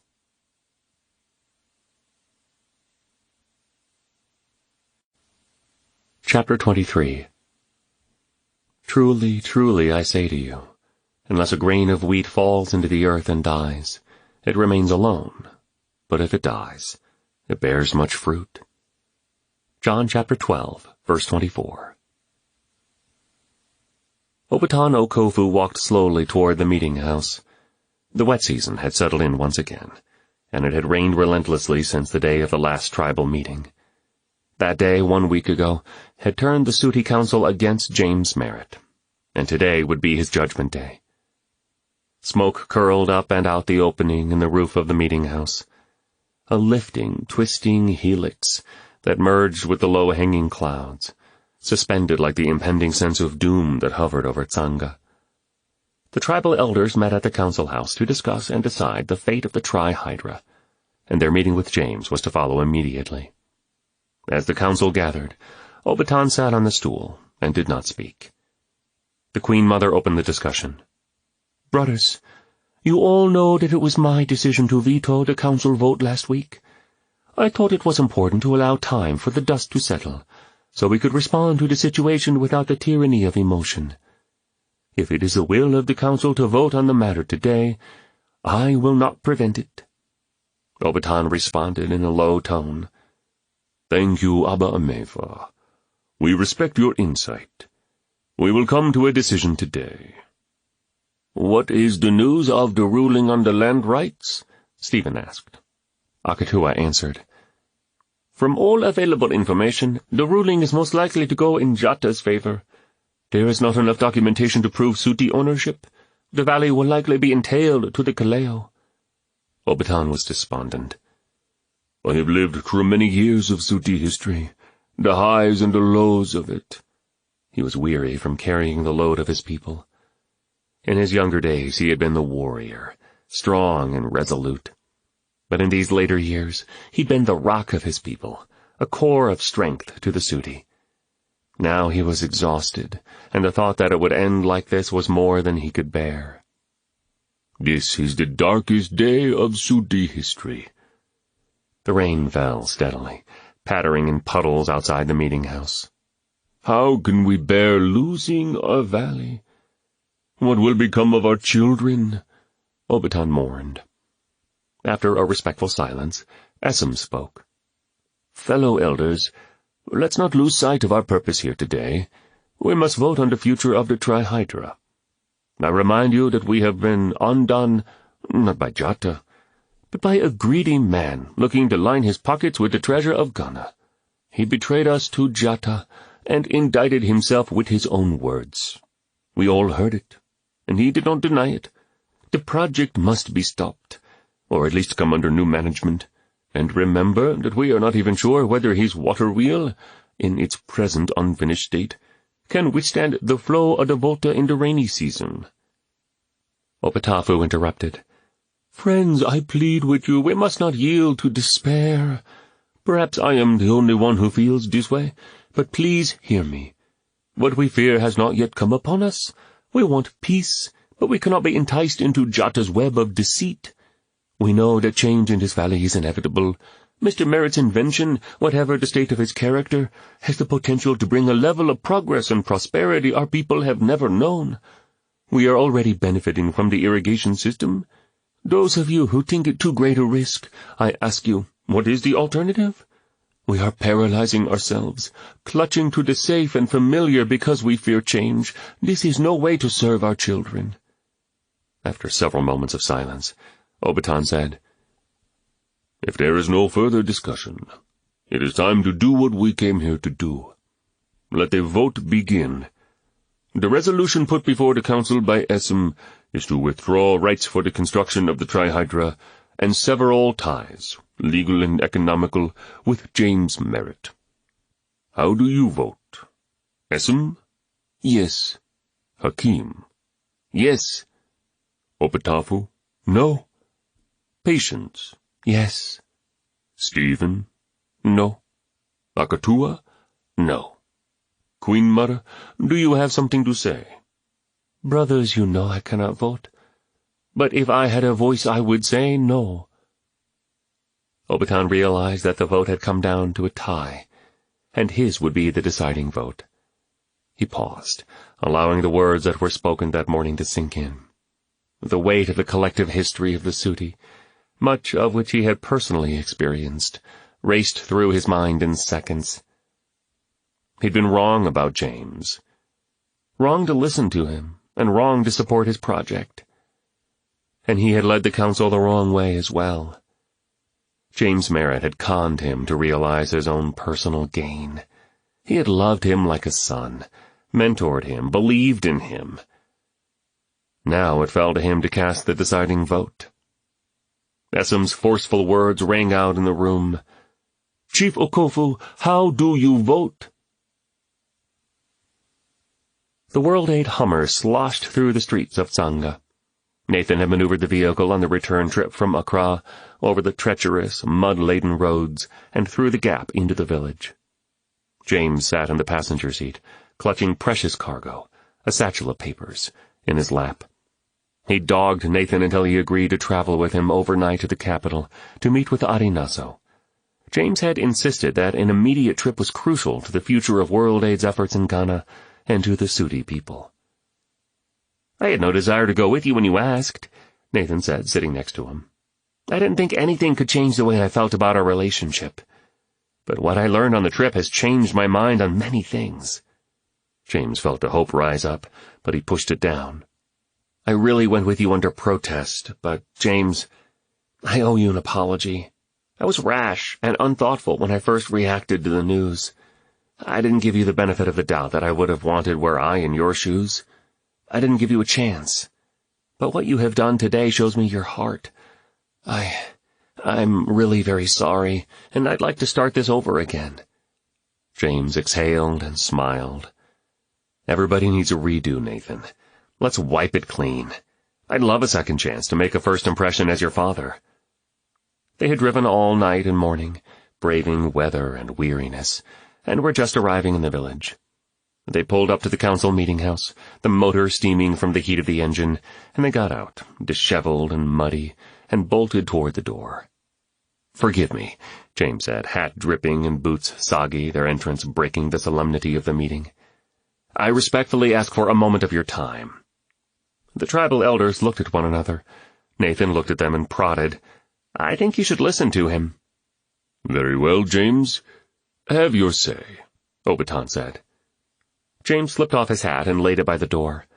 He walked over to the circle of elders, satchel by his side. His eyes locked on the floor in deference. Looking up at Obaton, he was momentarily paralyzed by the chief's stony countenance. "Tribal elders, Queen Mother, Chief Okofu, I stand before you today with a request, even though I fully realize the conflict I have caused the Suti people. I believe that Tsanga Valley rightfully belongs to the Suti, and you can be trusted to do what is right. Whatever your decision, my desire is to leave the Suti in better prospects than when I came. I have come today, not only to hear your decision, but to ask you to consider receiving a gift from me." James walked near the fire and opened his satchel. He pulled out a set of papers, sealed with a notary stamp. "These are the patent papers for the Trihydra. As the inventor, the patent is in my name. All rights to and profits from this invention are tied up in these papers." He bent over and tossed the papers in the fire. A gasp went up from the group.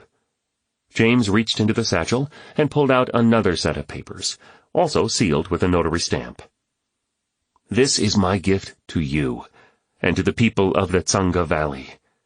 I have transferred the patent rights to the Suti tribal elders. I believe that the Tri-Hydra is the key to keeping the Tsanga Valley in the hands of the Suti. After consultation with Adanaso and other lawyers in the government, I believe this is the solution to our problems." "I don't understand what you mean," Obaton said. "You see, upon completion of the project, the Tri-Hydra becomes an integral part of the Volta River system infrastructure, just as a hydroelectric dam would be. If the Suti own it, they will be in partnership with the Ghanaian government, and this ensures that the land associated with the Tri-Hydra is—" he opened the paper and read the words— "the sole possession of the Suti people, for future generations, in perpetuity." The tribal council gazed at each other as James continued. "The Tri-Hydra stands on the geographical boundary of the Suti land. It becomes a mark of delineation." "A boundary gate," Nathan said, pointing out that James' invention had literally become the meaning of his own name. James stopped and glanced in Nathan's direction. He smiled and continued. "It serves as a protection, and a sure marker of the land that is and will always be Suti territory." "And what about the future of the Tri-Hydra? Its uses in other countries?" Essam asked. "The Tri-Hydra is now the sole property of the Suti people. No private entity, no government, no other tribe. It belongs to you, and you will benefit from any profits worldwide." Essam spoke out. "You can't mean that you have given everything up for us? That we can decide the future of the invention?" "I have no say. It all belongs to the Suti people forever. But I have included in the surrender of rights a few things the elders will have to agree on, including 3 permanent trusts. One for the Suti Council to spend at their discretion for the good of the Suti people, one for the Hope House Orphanage, and one for establishing a World Aid Training Center for orphans, in Nathan's name." "How on earth did you get your board of directors to agree to this?" the Queen Mother asked. "The board agreed to convert Merritt Innovations to a non-profit subsidiary of their large and very profitable corporation, which is in need of a huge tax write-offs. The 3 trusts will provide those write-offs and effectively save the corporation hundreds of thousands of dollars annually in taxes. The board members will be rewarded with bonuses annually. They hardly required convincing at all." Members of the council looked at Nathan in disbelief. "It's all true." He shrugged. "I propose we take another vote on the future of the Tri-Hydra," the Queen Mother smiled. "I suspect some members will want to change their minds." Boateng lay on the couch in the small stuccoed house in which he, his mother, and several family members lived. His mind had drifted, shifting back and forth between possibilities that were before him. While he was lying between consciousness and sleep, a knock at the door jarred him. He opened his eyes to narrow slits, but he remained still, waiting for his mother to tend the guest. He heard a low, familiar voice, and looked over to see an imposing figure in the doorway. It was his grandfather, the chief himself. He shook himself awake, though he did not get up. Whatever had caused his grandfather to come here, he did not relish the conversation that was to come. "Obaton, welcome, please do come in," Boateng's mother said. "Will you have some tea?" "No, thank you. But Boateng, I would like to have a word with you." The tiny room magnified his immense frame. Boateng sat up straight on the couch and addressed the chief with contempt in his voice. "Grandfather?" Obaton lowered his tall body into a chair and looked around the room and then at Boateng. "I remember the day you were born. I remember the pride you brought to me and to your father and mother. I remember presenting you to the village and uttering your name for the first time to the world. The pride I felt that day has never left me. You have been a blessing to this family. But I must speak plainly to you. In recent years, I have seen a change that I am not comfortable with. You have taken steps in the wrong direction. You have turned away from your people. Your loyalty should be to your family and to your tribe. Boateng measured his words. I have learned things about our history, about you, to make me ashamed of my tribe. Not everything that is told is truth, my son. You have chosen to believe what outsiders have told you. The land does not belong to the Suti. The Kaleo land rights claims are legitimate. The government will rule on that issue soon, but that is not primary.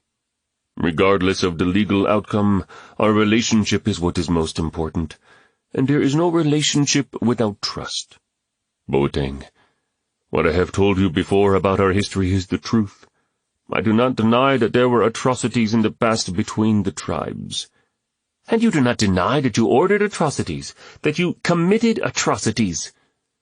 You do not know enough to pass judgment on the matter. You do not answer my question? Boateng raised an eyebrow. His grandfather raised his voice. You have been informed by people who have their own agenda and cloud the truth. But clouded truth still contains truth, Boateng shouted. What about the incident 40 years ago with the Kaleo village near the river's fork? What is the truth about that? Obaton paused and looked away. There is a truth about that incident that no one has ever listened to. I will not debate this with you, Boateng. Boateng knew he'd pained his grandfather by the accusation, but he refused to listen.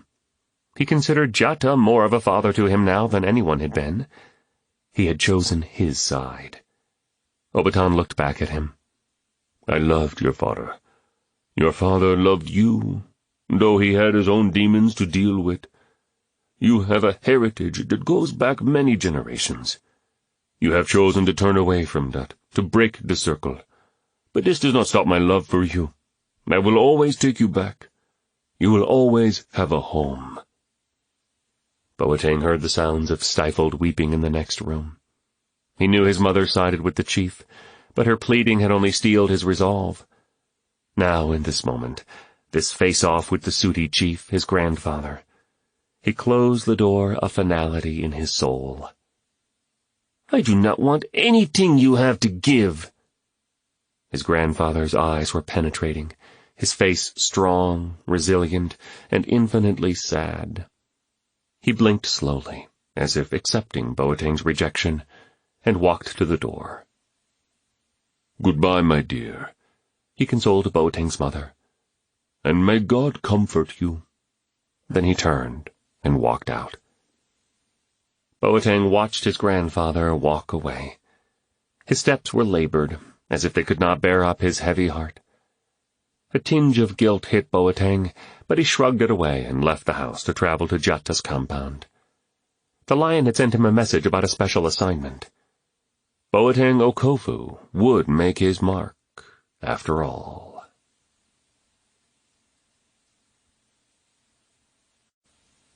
Chapter 24. Only the brave will dare to love, the braver still to love again. Anonymous. James and Nathan stopped by the orphanage bearing a bag of gifts they had picked up from Accra when they had visited Arinaso the week before. Entering the meeting hall, they encountered a loud and rowdy group of women. Catherine, Anna, Wisdom, and many of the older girls from the orphanage had gathered to make decorations for Mercy's wedding, which was just 1 week away. "Good morning, Mercy," Nathan said. "My dear, you do look fat today." James winced. He couldn't bring himself to use this phrase as a compliment, but the fact remained that it was one of the nicest things that could be said to a Ghanaian woman. "Nathan and I brought you gifts for your new household." "Oh, thank you, Lord Merritt, and thank you, Nathan." She opened the bag and withdrew a hand-crafted pestle and mortar set, with the names of the bride and groom on it. Mercy gave them that look of hers, smile beaming and head tilted. "Oh, it is beautiful, and may God bless you back 100-fold, she said, arms waving in her animated way. "Thanks, but I don't think I'll be needing 100 of these," Nathan joked. Catherine looked fondly at James. He had taken her aside and told her of his decision. She had thought it to be one of the wisest and most selfless things she had ever heard. She smiled now and said, "We were just giving Mercy some marriage advice." Mercy interrupted loudly. "Let's see if I can remember what I have learned so far. First, A loud mouth does not make a good wife. Now I will have to work on that one." The girls hooted and slapped her playfully. "I told her that the way to a man's heart is through his stomach, so she will have to work on her culinary skills," Anna said. "And I said that my mother's menu consisted of 2 choices. Take it or leave it," Catherine said. Contagious laughter filled the room. Wisdom piped up. "I only know what I have heard. Getting married is like going to a restaurant with friends. You order what you want, then when you see what the other person has, you wish you had ordered that instead." This drew groans from the crowd. James offered his 2 cents worth. "Now that depends completely on the quality of what you order. I know for a fact that it is possible to be content with what you have." He glanced over at Catherine, who gave him a wink. "I resolve that I will make my man happy for what he ordered," Mercy bellowed. "Keep him happy in bed and he will have eyes only for you," one of the girls declared. Impish laughter erupted throughout the room. "And with that, I believe we will take our leave, ladies. The subject matter has officially overwhelmed us," James said. He reached over and kissed Mercy on the top of her head and gave her a hug. "Goodbye, Mercy. I couldn't be happier for you," he whispered in her ear, and the 2 men disappeared as quickly as they had come. Ian stood at the mirror, snipping the left side of his mustache with a tiny pair of scissors. His mind fluctuated between the management of his facial hair and the management of the current situation in the region. World Aid's control of the Tsanga Valley was slipping, and this troubled him. Progress only happens in a controlled environment. Snip.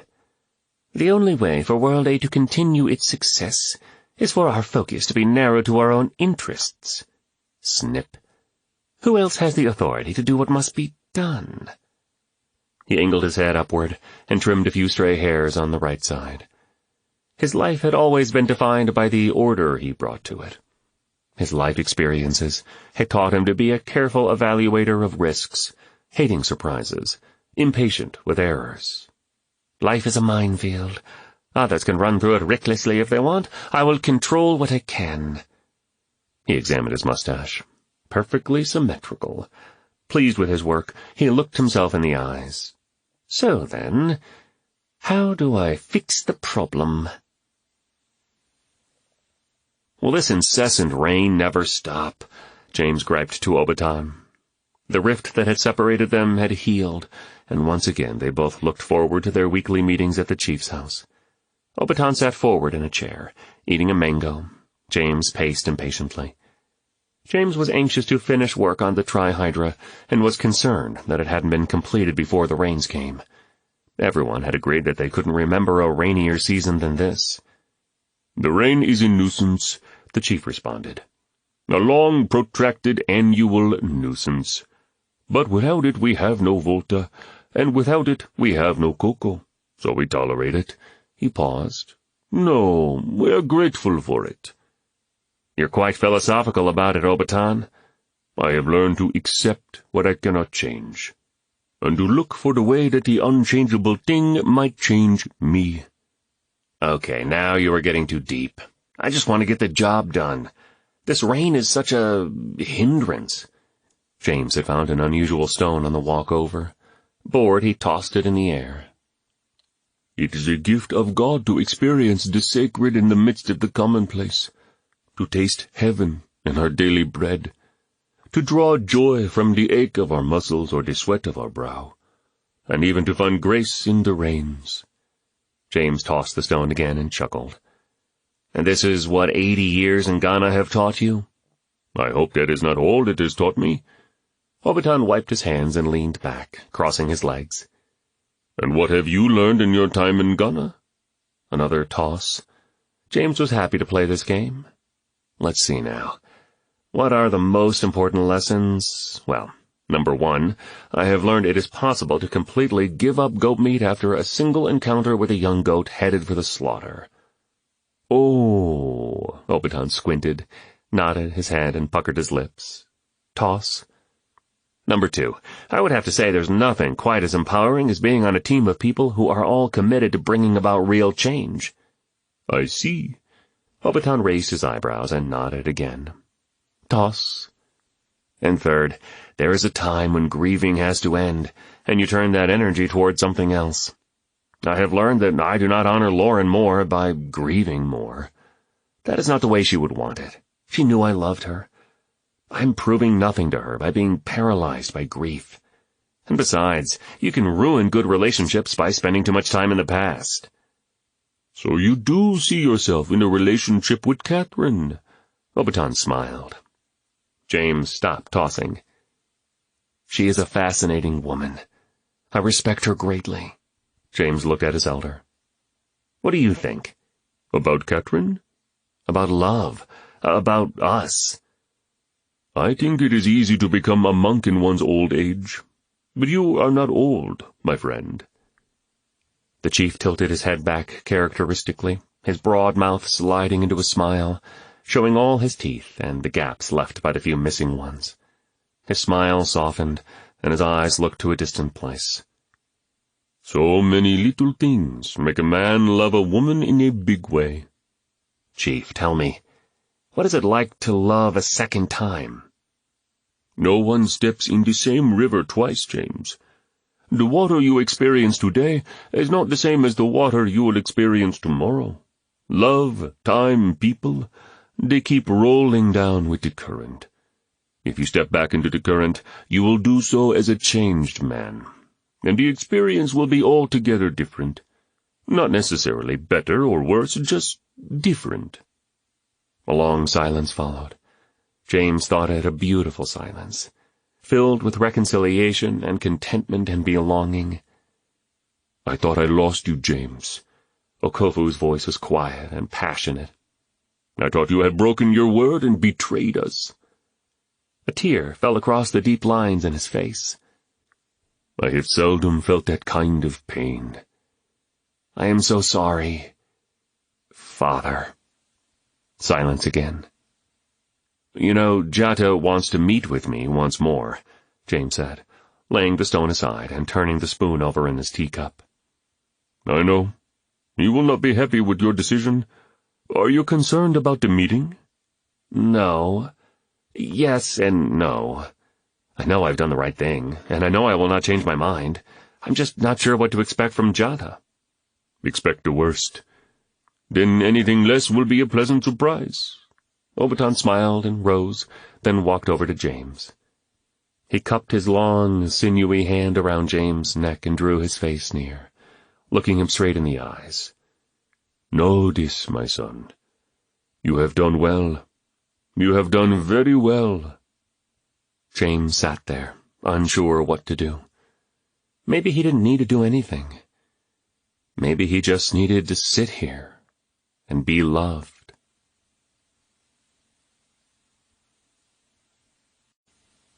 Chapter 25.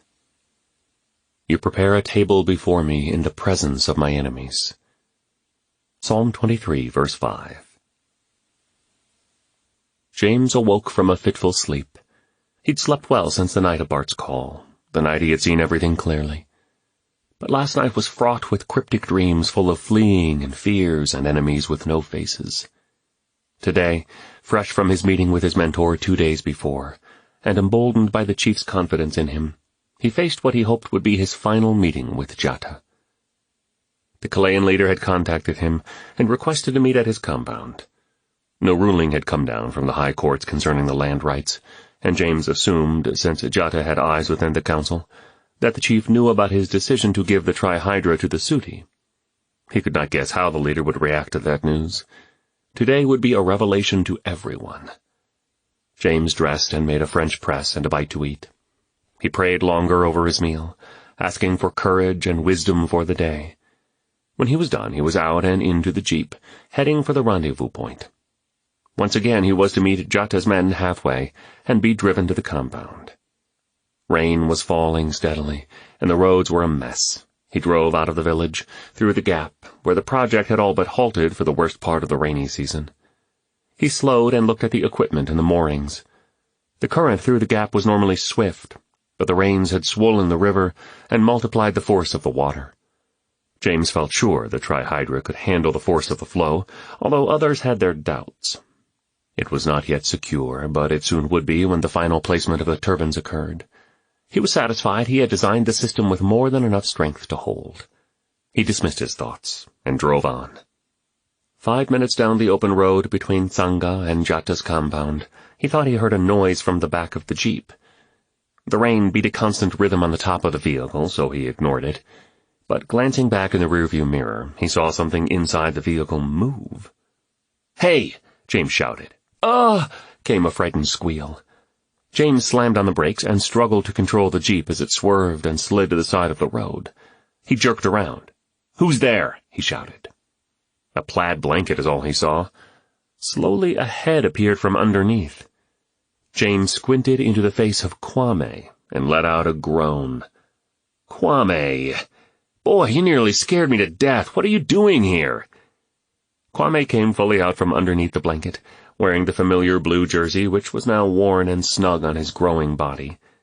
"Please, I didn't mean to frighten you. I just didn't want you to be alone when you see Jata." James teetered between relief and exasperation. "Kwame, this could be dangerous." "I am sorry, Mr. James, but I couldn't sleep. I think I have a message for you." James paused, letting his adrenaline drain and his muscles relax a bit. "You think you have a message for me?" "Yes," Kwame said emphatically, his face drawn up into a serious look. "So you hid in the back of a jeep to give me a message?" James' intensity melted into a smile as he realized the weird humor of the situation. But Kwame was still serious. "Yes?" James quelled the smile. "Okay, Kwame. What is your message?" Kwame composed himself. "Don't be afraid of the worm." "Don't be afraid of the worm?" "Yes, it is a Ghanaian proverb." Kwame spoke it in the native dialect. "Diowowo akonono sorososono." It means someone who has been bitten by a snake is afraid of a worm. Once bitten, twice shy, James thought. By now he had gotten pretty good at finding English approximations for Ghanaian phrases. "You are telling me not to be afraid of Jata, no matter what has happened in the past." "He is only a worm. He is harmless. And even if he were a snake, Jesus gives us power to tread on snakes and scorpions." The boy seemed fearless. "Faith will do that to you." "I thank you for your encouragement, Kwame, but you could have just told me before I left the village. Coming with me could be dangerous for you." "I know, but I thought if a small boy is with you, they would not do anything bad to you." The boy was small in stature but big in heart. "I wish you hadn't come," he sighed. "But here you are, so get out from there and sit here in the front seat." James helped him over into the front of the jeep. They drove on to the rendezvous point. The black SUV was exactly where it was supposed to be. James pulled the jeep to the side of the road and shut it off. Jata's men emerged from the SUV, and spotting Kwame, looked alarmed. One of them walked, limping slightly, over to the jeep and said angrily, "You were told to come alone." He seemed familiar to James, even though his face was mostly hidden under a hooded jacket. "I didn't know he was in the jeep," James said. "He's a stowaway. Let him stay with the vehicle until I get back." The young man hesitated, then motioned James toward the SUV and walked backward away from the jeep, keeping his eyes fixed on Kwame. Kwame unsnapped the window of the jeep and yelled to James, "He is a worm!" James was escorted to Jata by the limping man and one other guard. Once inside the compound, James noticed a stark difference. There were no family members there, no activities at all. Just a few men in fatigues with black berets.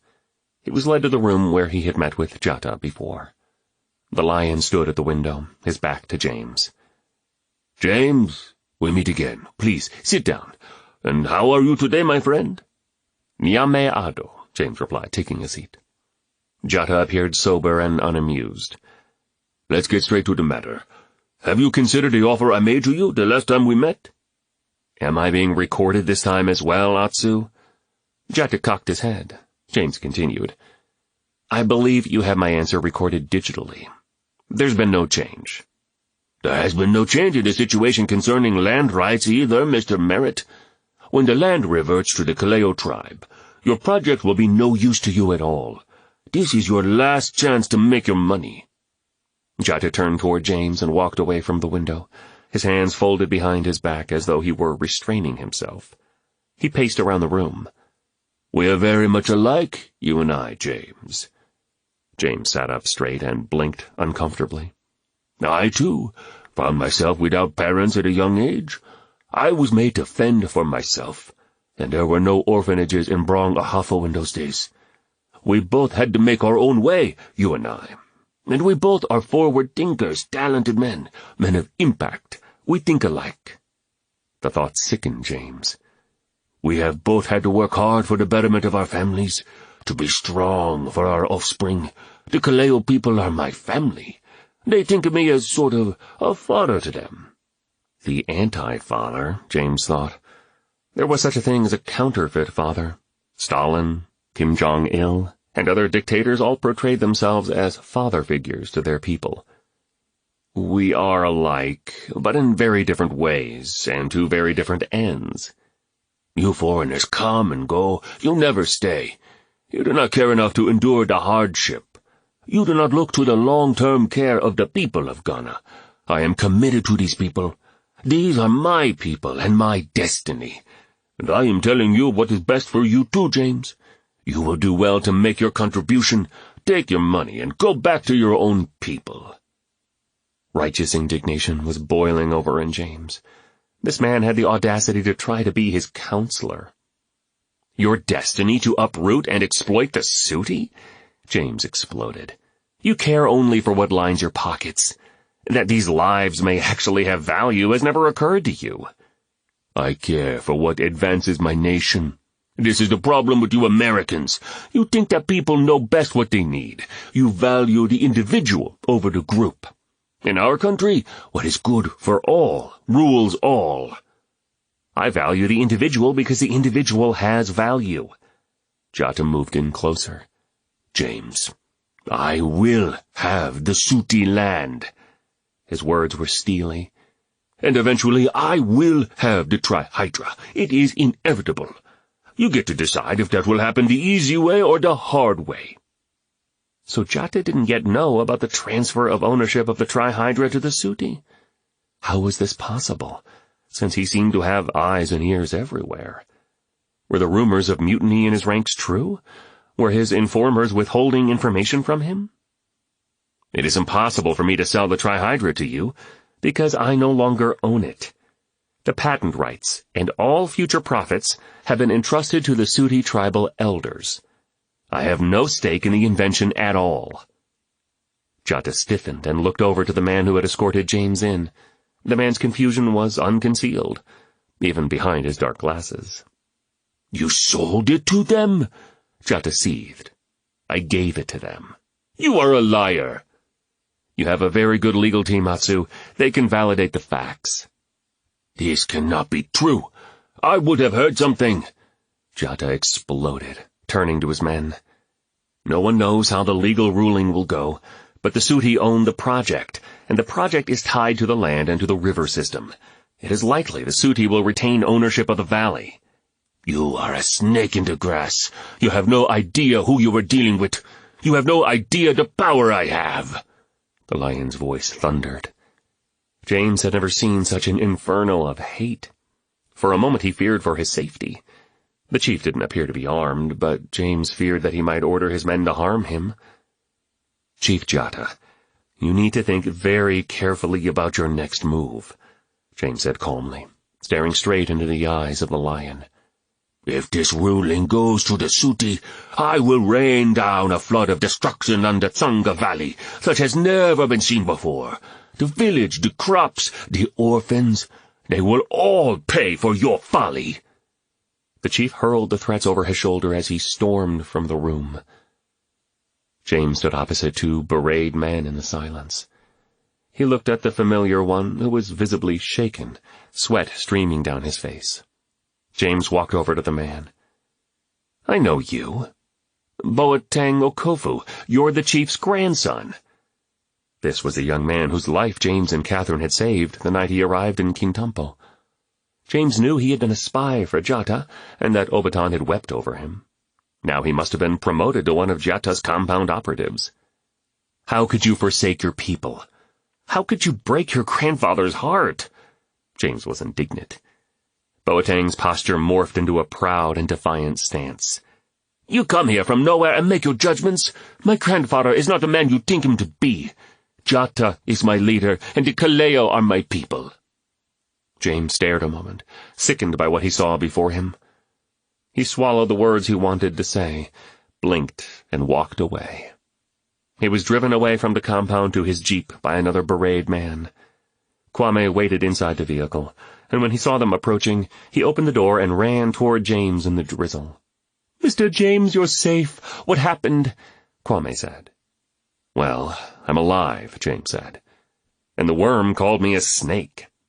Kwame looked up, chuckling infectiously. "Maybe he is afraid of you now." 2 days later, the news came like brilliant sunlight breaking through drawn-out darkness. After years of deliberation, the Ghanaian government had finally decided the case of the disputed Tsanga land. Adinaso made the trip from Accra and sat before a hastily called meeting of the Suti council members, along with James, Nathan, and Ian. He announced that the government had expedited the case because of the discovery of gold in the Tsanga Heights, and because the Suti had become owners of the Trihydra. The governing board was unanimous in their decision. The Suti were granted full land rights of the valley. A great cheer went up among the council members, with the notable exception of Hakim and Essam. Obatan's beaming smile told the entire story. His people had a future and a hope. The celebration spilled over into the streets as the news spread quickly, and there was music, dancing, and great joy. It didn't take much to start a party in Ghana, and this one had been a long time coming. James saw Essam and Hakim slip away from the celebration and mentioned it to Nathan. Will they withhold this information from Jata as well? The chief will find out about the ruling all in good time, Nathan answered. But their silence could give them an opportunity to speak to those of Jata's men, who were quietly pushing for a coup. They won't want to be on the wrong side of the future. James pondered these things while the celebration in the streets continued. How would the lion react? Catherine had received an unexpected shipment that contained various delicacies from supporters in the United Kingdom. She decided to throw an appreciation dinner for the Trihydra team, and to especially honor Reuben and his team of engineers from England.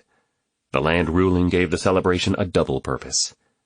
The great room of the orphanage was transformed, with their limited resources, into an English banquet hall, complete with maids and butlers serving tables. Catherine and James, joined by Ruth, Kwame, and his sister Aisha, dressed in makeshift servants' clothes and draped dishcloths over their arms.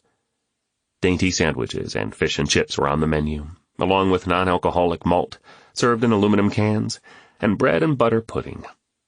Catherine called everyone to attention. Distinguished ladies and gentlemen, welcome to our dinner, which is held in celebration of the Ghanaian government's ruling and in honor of the English contribution to the work on the Trihydra. From all of us to all of you, I want to say, thank you, blokes. Spotted applause filtered through the hall. As many of you know, the Irish and English have not always gotten along, but I am prepared to overlook this fact, due to the general gaiety of the occasion. Very honorable of you, madam, someone yelled from the back of the room. One question, hostess, Kofi spoke up. Since some of us work harder than others, can we get more chips? Oh, come on now, Kofi, Reuben protested. I like work. Work fascinates me. I can sit and watch it for hours. Scattered laughter filled the room. Well, they say that nothing is impossible, Catherine quipped, but I no longer believe that, Reuben. I've seen you do nothing all day long. Moans from all. And I, too, have a request, Anna interjected. Where's the German beer? Oh, now, that's just what we need, some alcohol to fuel the feud, Catherine chuckled. I am afraid my German guest will have to defer to her British counterparts tonight. We have to curb the consumption of alcohol on these occasions, Anna, Reuben said, chomping on his chips. It is an undisputed fact that God invented whiskey for the express purpose of keeping the Irish from ruling the world. Must we go there tonight, Reuben? Catherine protested. "Must we descend into the historic mire of English-Irish feuds? Let me enlighten you, Anna, on the fact that all Irish have a condition known as Irish Alzheimer's." "I've never heard of it," replied Anna. "It is a debilitating disease, dear, where you forget everything except the grudges." More laughter followed. "And this is especially true toward the English," Catherine said. Reuben seemed to be getting his comic blood up now. "The truth is, Anna, the Irish don't know what they want, and are prepared to fight to the death to get it." Catherine played along. "And under the English legal system, you are innocent until you are proven to be Irish." "Touché, my dear," Reuben chuckled. "Well, tonight we'll forget all of that. I'll raise a glass, or rather a can, in toast." Everyone raised their cans of malt. Reuben toasted, "First to Mercy, the friar of the feast." "Hear, hear," everyone mumbled, taking a swig of soda. Mercy's dimpled grin peered from around the kitchen door, and she bowed deeply. "To the Suti rights to the Tsanga Valley! Hear, hear!" Reuben continued with a dreadful mock-Irish accent. "And lastly, to Catherine, I lift this toast. Bless her little Irish heart, and every other Irish part." The room erupted in laughter, as Catherine leaned over the table and said to Anna, "Always remember, my dear, if you're lucky enough to be Irish, then you're lucky enough." Giotto sat alone in the dim light of the room. He had dined with his family, and played one last round of games with his grandchildren before he saw them off to bed. He would send them away from the compound, first thing in the morning. Now he sat in the darkness, and lifted a heavy glass to his lips. He had done the deed. He had given final orders to the men he knew were still loyal to him. This was not reactionary. It was calculated and deliberate. This contingency plan was always in his pocket, but he had held out hope that it would not come to this. He sat silent, tracing out the consequences of the thing he had set in motion, and going back over the events that had brought him to this place. His control over the Kaleo tribe was total. He had secured it many years ago violently, at great cost, and he'd held on to it the same way. His conscience never panged with regret. He'd blocked out such guilt long ago, for he had simply done what needed to be done. The coup he'd led was necessary to bring stability to the region. Keeping his stranglehold of power had caused him to do many unpleasant things, but it had been years since he'd lashed out on this scale. This, though, was justice. The Suti chief and the interferer from America had forced his hand, and the price would be high. It was Kalayans, most of them loyal to him, who operated the upstream dams. They knew how to pull the deed off and cover their tracks. The blame could be fixed on the American and his project, and Giotto would walk in and take the spoils. He stared out the window through the impending darkness toward the river, swollen and swirling, seething like his own soul.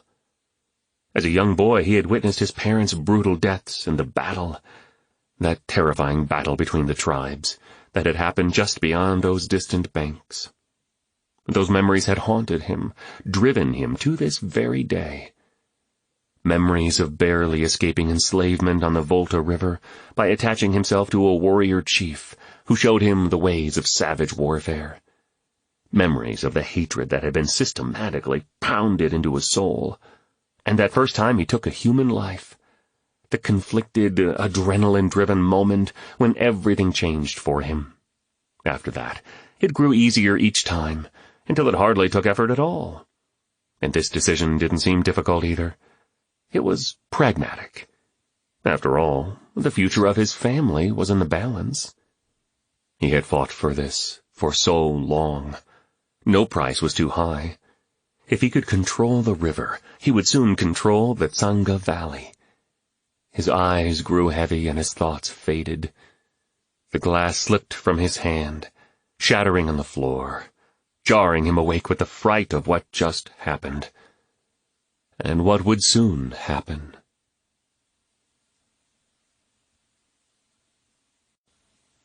Chapter 26. The floods have lifted up, O Lord. The floods have lifted up their voice. The floods lift up their roaring, mightier than the thunders of many waters, mightier than the waves of the sea. The Lord on high is mighty. Psalm 93, verses 3 through 4.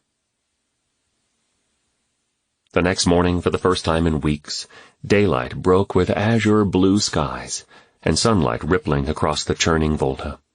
James stopped by the orphanage in the jeep on the way to the Gap. His mental wheels were whirling as the final stage of the project was set to begin that week. All was on schedule for operation and transfer to Suti nationals in a few months, by late November, just before the Harmattan winds blew in again. The children in the orphanage finished their breakfast quickly and scurried outside. As usual, they ran toward the riverbank. "Don't get too close to the river," Ruth warned as the children ran off. "The current is still too fast." The villagers seemed to sense a rebirth, not only because of the end of the rains, but because of the news of the court ruling. They greeted each other and lingered longer over their conversations. The long lack of surety they had experienced seemed over. The land was theirs, and the feel of a new day was prevalent. And, as always, there ran the Volta, the constant in their universe. James spotted Catherine. "Morning, Catherine. It's a great day. Today we start the beginning of the end." Catherine pulled her hair back over her ear. "I was thinking it was more like the end of the beginning." "Is Kwame available? I want to take him to the site with me." "No, I'm sorry, but the lad is already out doing his chores. He's just like you. He can't wait to get moving. He should be back soon, though." "That's okay. I'll catch him later." James drove the jeep to the upper end of the project site. Oddly, although the heaviest of the rain had stopped days before, the water seemed to be higher and faster than ever. He walked around the north side, waiting for the other men to arrive. When he made his way back to the jeep, the water had risen over the bank to the bottom of the tires. Something was wrong. The moorings and stabilizers that were already installed were flailing in the water like anchored paper boats in a stream. He looked at the flag above the control building. The wind was still, but the water level was rising. James looked back toward the village and saw Obaton in the distance standing on his porch as if also sensing something wasn't right. He went inside the house, came back out with his walking stick, and headed to the village at a fast clip for his weathered legs. The current was still increasing as Nathan, Reuben, and Kofi drove up and got out of the World Aid Hummer. "This is not right. The water is definitely rising," Kofi said. "A flood out of a blue sky? I don't know what's going on here, but this has never happened before," Nathan said as he jumped in the Hummer and began to back it up the approach road, away from the water. "It's like walls of water are being released upstream." Kofi scanned the banks on both sides of the river. Large construction containers were swirling around in the flow. James spotted a man coming out from behind a building onto the generator platform. He immediately recognized the limp. Boateng. "Hello! Hey!" James called out. Boateng stopped in his tracks and looked up. What was he doing here, hiding among the buildings? At that moment, a swell of water toppled the platform Boateng was standing on. It knocked him into the water, pinning him between the rocks and the platform, with water pounding into his face. James looked around, trying to find some way to rescue Boateng. He found a nylon strap nearby and clipped himself to the mooring extensions. "No, James, no!" Nathan and the others yelled. But James had already untangled the strap. "Hang on!" he yelled to Boateng, and hurled himself into the river. Immediately he was tossed and pitched in every direction, and sucked under the flow. He scrambled to find a way back to the surface. He kicked his legs and pumped his arms methodically, and finally came to the top, gasping deep, heavy breaths. Still upstream from Boateng, the force of the water thrust him against the opposite end of the generator platform. The water battered his back, nearly knocking the breath out of him. "Boateng!" Boateng Okofu's blood-curdling scream seemed incessant, except for the stifling of the water as the current intermittently beat his face. James felt a sickening wrench inside. There was nothing he could do. The waters dashed Boateng like a rag doll, first against the rock and then against the metal platform. Then he stopped struggling.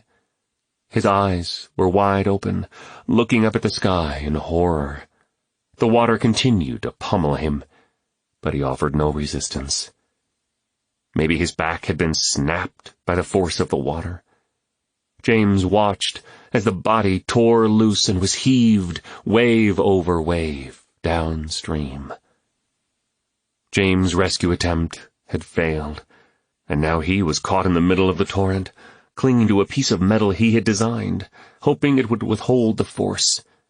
The pressure of the water was beginning to do to him what it had to Boateng. He fought to maintain awareness. He had one chance. He thrust his hands to his side and struggled to unstrap himself. Over the roar of the water he heard, "James! James!" James forced his head to the side and heard Reuben yelling something while he pointed frantically to Kofi, who was running toward the concrete control house. He tried to guess what Reuben might have yelled. Once inside the control house, if Kofi could start the portable generator and activate the motor that raised the gate on the irrigation system, a large barrier wall would rise from under the water. The system was meant to divert water from the Volta into the irrigation ditches. If it worked, there was a chance it would redirect James into one of the ditches. But his body could stand the impact no longer. He forced the clip on the strap open, released himself, and was flung headlong downstream. James shot down the rapids, his head bobbing in and out of the water. He caught a glimpse of Nathan's frantic face as he drove the Hummer down the road by the river. Back under he went. His head surfaced again, and he saw the giant barricade slowly appear above the water. He braced for impact. He slammed shoulder first into the wall, his body whirled around by the force of the current, and was ejected out of the river into an irrigation canal. James landed face down on the bank of the ditch, unable to move. He heard the sloshing of mud and felt a mighty pull. Nathan had reached him and heaved him over on his back. James coughed a mighty cough, his eyes wide open, his body convulsing. "Dad!" Nathan cried out. James coughed again, still catching his breath. When he had last collected the energy to speak, he uttered 2 words. "Son. Village." Catherine looked up from her work in the Hope House garden and spotted Obaton clipping toward the village. Still a way off, he motioned toward the river. Catherine looked toward the bend and saw the water rising quickly. She called the children to go inside immediately, and instructed Ruth to round up any other children who were outside. Catherine ran to meet Obaton. "What do you think it is?" "I can't tell, but I fear the worst." As if on cue, a great wall of water slammed into the side of the riverbank near the orphanage and hurled 10 meters into the air. Catherine knew instantly that Hope House was not the place for the children to be. It was too near the river and in the path of the floodwaters. She flagged down Mercy, who was making her way to the World Aid compound. "Mercy, run quickly to the orphanage and alert the other workers. Take as many children as you can to the compound. I'll round up the ones who were near the river. Go, dear girl, as quickly as you can." Catherine ran toward the river road and aided 2 children who had been overtaken by the wall of water. Turning back toward Hope House, she assessed the situation and saw Ruth with a brood of children heading toward the compound. The 2 youngest seemed paralyzed by fear and lagged behind. Mercy had stopped to help and held them by the hand, slowly leading them across the field. Beyond them, Catherine saw children seeking shelter in the Hope House building. She knew they wouldn't be safe there. Kwame ran in from the field and went inside, yelling something to the children, and Chief Obaton followed him in. She pulled the 2 children close to her side. At that moment, another wave of water crashed against the east portion of the orphanage. The wall gave way, and debris was strewn everywhere by the force of the water. Looking back toward the field, Catherine saw Mercy draw the young ones close to shelter them. As she did, a piece of floating metal from the roof struck her leg. She collapsed in the field, the water turning blood-red from the large gash in her leg. Catherine's heart raced. What to do? The 2 children at her side needed her, but so did Mercy. And what about Kwame? And the children in the damaged building? "Mercy!" a voice called out. Eben and a friend were wading through the water toward her. "The girls must go to the compound," Mercy cried out in obvious pain. "They will be safe there." "Take the girls to the compound," Eben shouted to his friend. "I'll stay here with Mercy." "No, Eben, you need to get to a safe place," Mercy said. "Mercy, I am not leaving you." Mercy smiled at her fiancé as he helped her up and led her into the nearby tool shed, still standing as the water continued to rise. Catherine scanned her options. Mercy had Eben with her. Kwame and the children had the chief. Her priority was to lead the two little ones at her side to safety first, and then see how she could help at Hope House. "Aisha!" Kwame cried out. He'd run full speed from the field toward the building. He sensed the danger of staying there, and ran into the great room of the orphanage to find his sister. Inside, what was left of the orphanage was in total confusion. "Aisha!" Kwame called over and over, finally spotting her huddled in the corner. "Aisha!" He cradled his sister in his arms and held her as she convulsed with sobs. "It's okay. We're together. You're going to be okay." The flood of water had damaged the building, and the west wall was beginning to buckle. Kwame picked up his sister to carry her to the safest place he could think of, Catherine's office. Dodging others, some heading for the office and some running outside, he braced at the terrible sound of another wave of water crashing into the west wall, collapsing it. Kwame saw the roof falling down on them and felt a force from behind him. He threw his body over Aisha and braced. James and Nathan, muddied from head to toe, rode together past the washed-out roads and ditches back into the village. Kofi and Reuben stayed at the gap to try to divert as much of the water as possible into the irrigation canals and around the village. The river was still raging, but mostly within its banks, which had been partially redefined by the torrent. In some places in the village, the water stood chest-deep. The well was immersed, and only the top of the handle could be seen above the water. In other places, the slope of the land had caused the water to run off as quickly as it had come. James couldn't believe the devastation. Some areas of the village were razed to the ground. Many of the houses in Tsanga were little more than shacks that people had made into homes.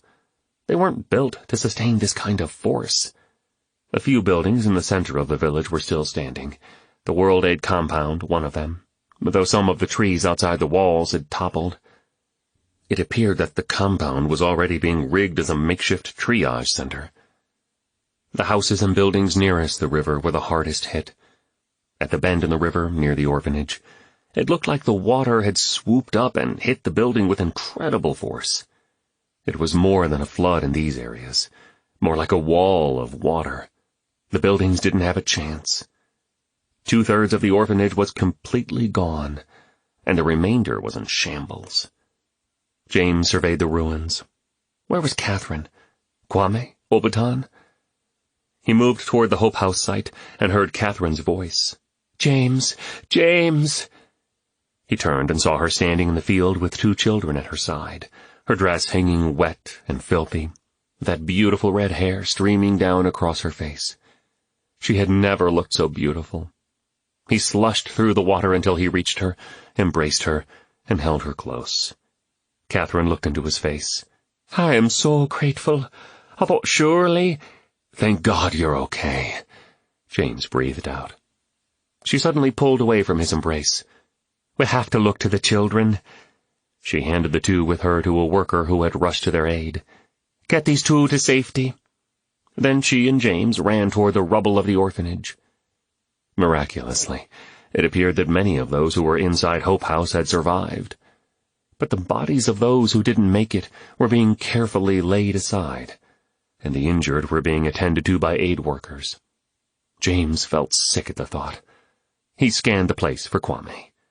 Catherine pulled on his arm. "James, over there." It was the arm of a boy sticking out from under the debris where Catherine's office once was, and the familiar blue of a Chicago Cubs jersey. "Kwame! No! Someone help us here!" James was frantic as he gathered workers to pull the debris off the boy. They lifted up the wreckage and gasped. On top of the boy was the crushed body of Obaton Okofu. They rolled the body of the rock warrior over. He was unmistakably dead, but a most peaceful look graced his face. "Not both of them," James moaned. He laid his head on the chest of his spiritual father.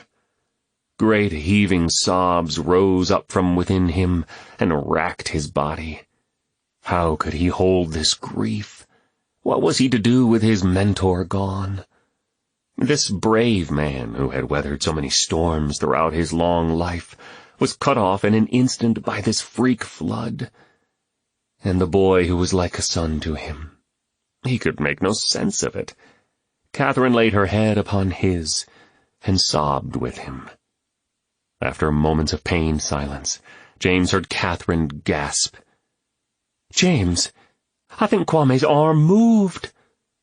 James lifted his head, and a flash of hope filled him. He sprang forward to lift the remaining debris that pinned Kwame's leg. The boy slowly lifted his upper body, and James saw Aisha sheltered under him. She was silent with shock, but her eyes were open. James scooped Kwame up in a hug. "You're alive." "Kwame, you brave boy," Catherine said. "You risked your own life to save your sister. And you were brave too, little lady." She picked Aisha up and pressed the girl's head into her chest, stroking her hair. James sobered as he realized what had happened. Chief Obaton must have come upon them just in time, and flung his own body over both of them. "Greater love has no one than this, that someone lay down his life for his friends," Catherine said. She watched the workers as they cleared the debris that blocked the hall, and carried the wounded children to the World Aid compound and the dead to a temporary morgue, housed in a surviving building on the edge of the village. Suddenly Catherine looked up and grabbed James' arm. "Mercy and Eben, they're in the shed." The shock of the aftermath hung thickly over the valley. James saw fathers frantically searching for their children. Mothers were finding their sons and daughters wounded or dead in the rubble, in the bushes, and downstream. Everywhere were the cries of names being called out by desperate parents, the listening for an answer, the hollow-eyed stares from the traumatized. The entire village was an unbroken cry of anguish. James and Catherine hurried to the crumbled remains of the tool shed. "It must have been toppled by the second wave," Catherine said. The two joined their strength and lifted the collapsed roof. To their horror, there lay the motionless bodies of Eben and Mercy, clinging to one another, their lives snuffed out together, even before their life together had begun. "Oh, my dear, dear girl," Catherine sobbed and clung to James. He could hardly breathe. For a moment a faint hope rose up. Maybe they had just been knocked unconscious by the blow. But they were gone. He and Catherine lingered, wordless, over the bodies for some time, before the workers who were busy with rescue and recovery operations came for the young lovers. Such lovely, promising lives. Such hope for a new beginning. All ended in unthinkable tragedy. James and Catherine tore themselves away from the shed area and walked to the river. James saw the top of the GP driven, floating, spinning slowly in an eddy of the current. "James, over here!" Nathan called from the bank of the river. The mangled body of Boateng Okofu was being pulled from the river. James stared at the young man, recalling the night he and Catherine had worked together to save his life. James had done his best to save it again that morning. Nothing made sense. The day that had dawned so brightly had become the darkest day for the people of Tsanga. 2 days later, James found a moment of late-evening quiet and used the remaining charge on his laptop to log an entry into his journal, part as an official record and part as a personal debriefing. July 1st. The days that followed the Tsanga flood were filled with meeting immediate needs for food, water, and shelter for the displaced Suti. Every available room of the World Aid compound was cleared out for the wounded. The dead were moved to a temporary morgue where loved ones could identify the bodies. Plans for a mass burial of the bodies near the heights were made. Tomorrow is the day. 48 people from the village died, including 6 orphans, 2 Suti elders, Patience and Akatua, 5 of the Suti World Aid construction workers, 1 very old and very wise chief, and, tragically, his prodigal grandson. Aid is poured in from the Ghanaian government and NGOs. Large earth movers from the Trihydra site were brought to the edge of the rise on the east side of the Tsanga Valley. A mass grave was dug quickly, as bodies must be laid to rest to prevent the spread of disease from the corpses. The fallen sons and daughters of Tsanga will be transported en masse to the graveside in a convoy of military trucks, with the entire village following behind in slow, solemn procession. The body of Obaton Okofu, the rock warrior, the greatest Suti of his generation, is to be buried with them, at least for now, in the mass grave. In some ways this is not deserving of the man. Yet this was the essence of the man he had become. The individual dissolves for the sake of the many, he had said. And so it will be. This will be a very different type of Ghanaian funeral than the ones I have seen here before. Normally, a Ghanaian funeral is about honoring the dead. Attendees in black and red traditional clothes chant songs and play drums, celebrating the life of the deceased. The dead person is prepared, lain in state for a while, and then carried down the streets to his final resting place. The community gathers to exchange news and express sorrow at the death and joy for the life of the deceased, who is the focus of the day. But all of this tradition has been circumvented now. Any personal grief felt, any personal honor that would have been bestowed, is swallowed up in the group, like single streams flowing into the mighty Volta. Perhaps one day there will be a memorial service, some celebration fitting to the inherent value of every life lost. But tomorrow must be about the business at hand. Now we just have to bury the bodies.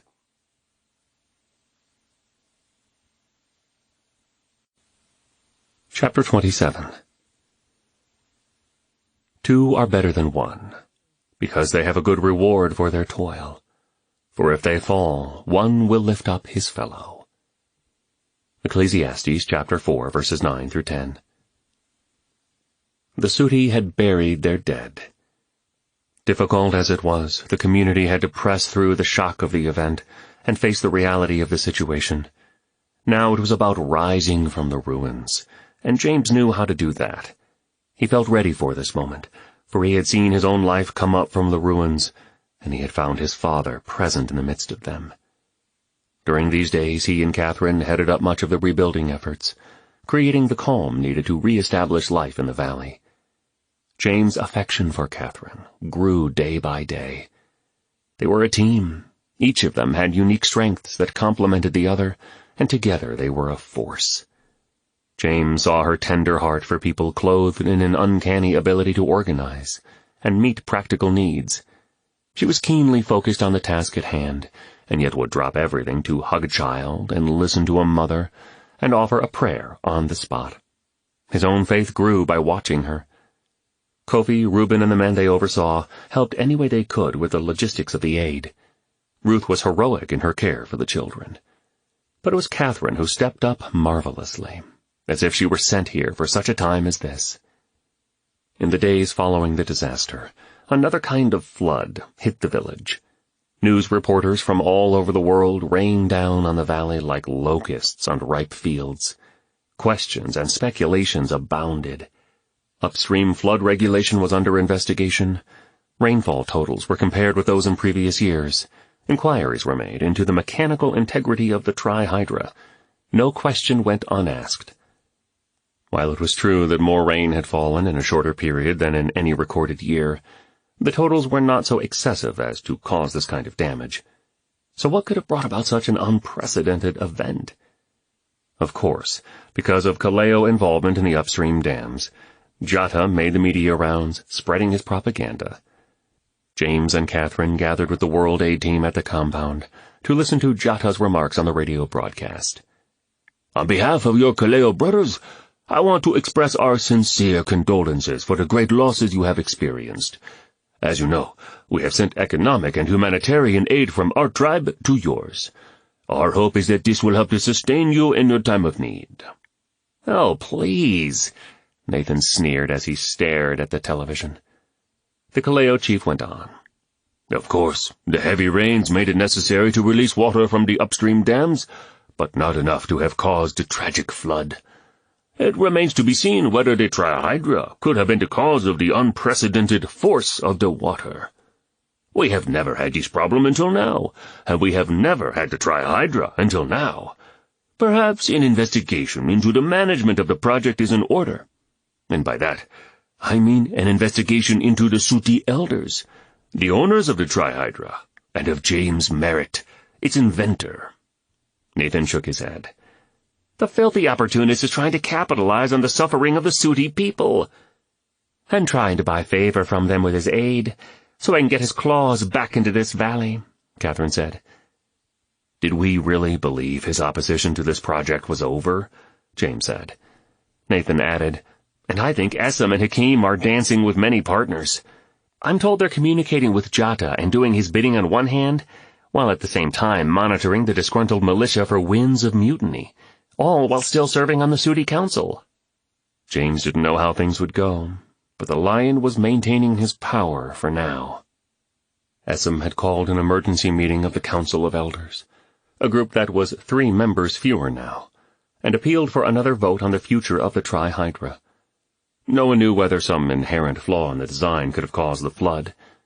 The vote was unanimous. The council would call for a government investigation and wait for the findings before they would decide whether construction on the trihydra would continue.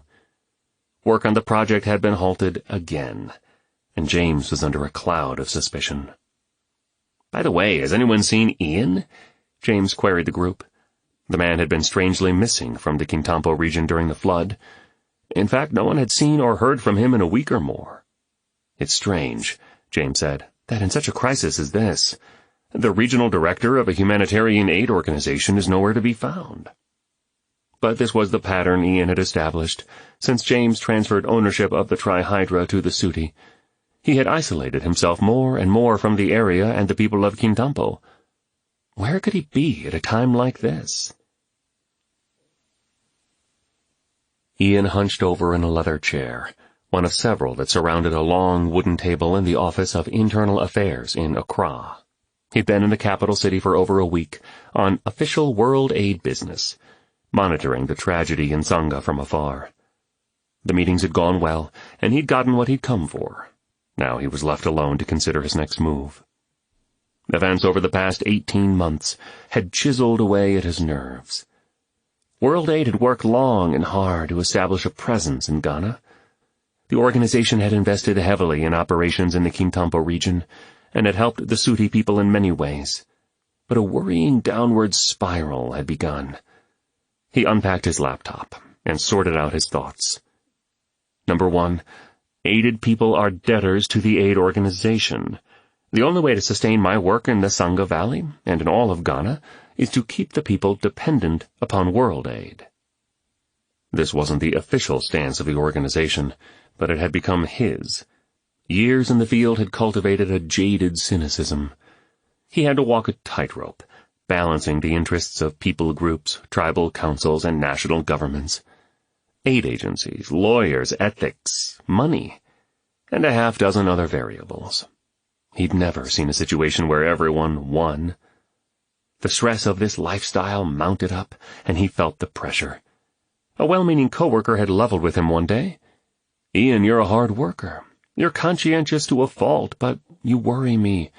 You don't have any family here. You have nothing to anchor you. You never disconnect and unwind. It's like you're locked up and won't let anyone in." Ian smirked and continued typing. Number 2, none of the entities we are required to work with are competent.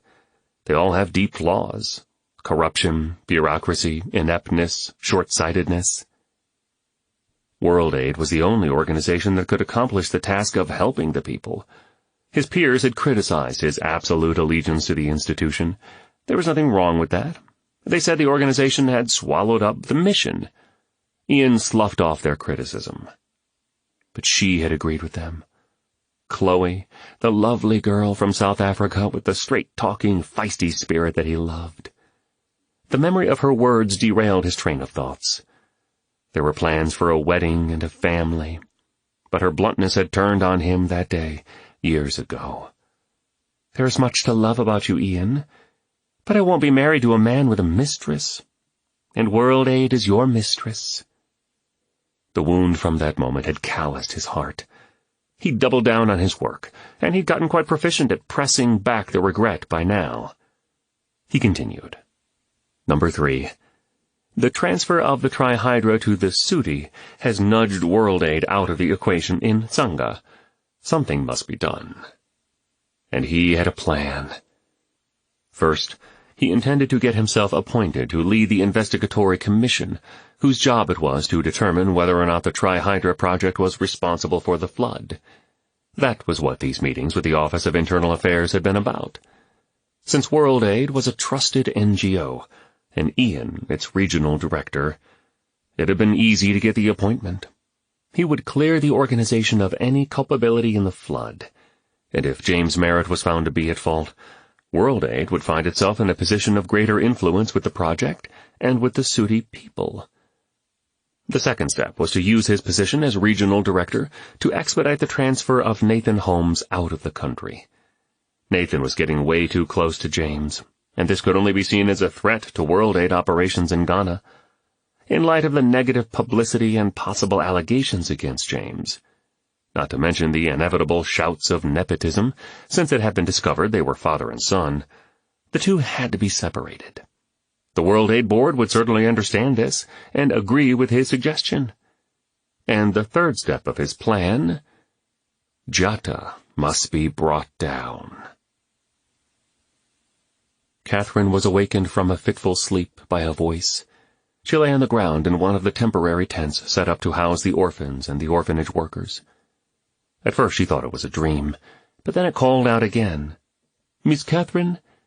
A familiar voice, Kwame. She got up, walked to the opening, and raised the tent flap. "Kwame, what on earth is it, son?" "I am sorry to wake you, Miss Catherine, but there is someone here who wants to see you." The boy stepped aside to reveal the haggard, hollow-eyed face of Edmund. Catherine hesitated, eyeing him up and down before saying cautiously, "Come in, boys." Edmund looked traumatized. His eyes were locked on the ground, and he had a completely different demeanor to him, as if the old Edmund had peeled away, and this new, timid Edmund had emerged. Catherine reached for a bottle of water and offered Edmund what was left in it. "I don't have much to give you, Edmund." She kept her voice low so as not to awaken the others in the tent. The boy reached for the bottle, still looking down. "Thank you." "He has something to show you," Kwame whispered, motioning Edmund to give the object to Catherine. "What is this?"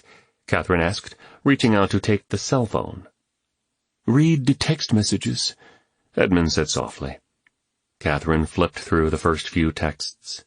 She blinked in unbelief as she continued reading. "Is this your phone, Edmund?" "Yes. Jata's men gave it to me." "And these texts were sent to you?" "Yes, ma'am, and there are more. And there is something else, too. Somewhere I need to take you first thing in the morning." "Okay. You two can take these blankets and sleep in the boys' tent next door. At sunrise we'll leave." Catherine didn't sleep a wink the rest of the night. Catherine roused the boys at first light, and they piled in her car. Edmund guided them down the river road, past the washed-out irrigation ditches and the construction site, and through the gap. They traveled just around the bend to the far side of the west ridge that surrounded the valley, got out of the car, and walked a ways. There, off the road, hidden under some dense brush, was a backpack. "After the flood I came here and found Boateng's motorbike with his backpack strapped to the caddy. I hid the backpack where no one could find it. Jata's men came for the motorbike soon after that." Edmund fumbled through the backpack and pulled out a cell phone and handed it to Catherine. "The phone belonged to Boateng." Catherine thumbed through the messages. She couldn't believe the horrendous tale they told. You will travel to the construction site this morning. You should arrive at 11:30 a.m. Park the motorbike and leave the phone in the backpack. Stake out the site and report to us if any work is being done on the water wheel. Floodwaters from upstream dams will reach the gap at approximately 1:30 p.m. You should leave the site no later than noon in order to be safe. All of Jata's men knew the flood would take place, Edmund said. I was accidentally included in the loop. I was never supposed to get the texts. But, Miss Catherine, you see, I was also accidentally included in text loops that went to everyone except Boateng. The text that went to everyone else set the flood time at 11:30. Boateng was told the flood would be at 1:30. Catherine looked at him with grim comprehension. They sent him here to die. Yes, ma'am. Tears formed in the corners of his deep-set eyes. His lip began to quiver, and his voice broke. I can't be part of this any more. I fear for my life. I had to tell someone. You did the right thing, Edmund. Catherine put an arm around the boy and drew him close. You needn't carry this burden any longer, lad. I will take it from here. James greeted Catherine as she entered the compound. I have something you need to see. Catherine handed the phones over to James as Nathan joined them. The men studied the texts with looks of disbelief. Surely this can't be real. James stared in disbelief. Jata systematically released water from upstream dams in amounts that would cause flood levels. The releases must have been timed for maximum water force through the gap and at the bend of the river. This was premeditated. It was engineered. That beast has murdered 48 people, and he has cast a shadow over you and the project, Catherine said.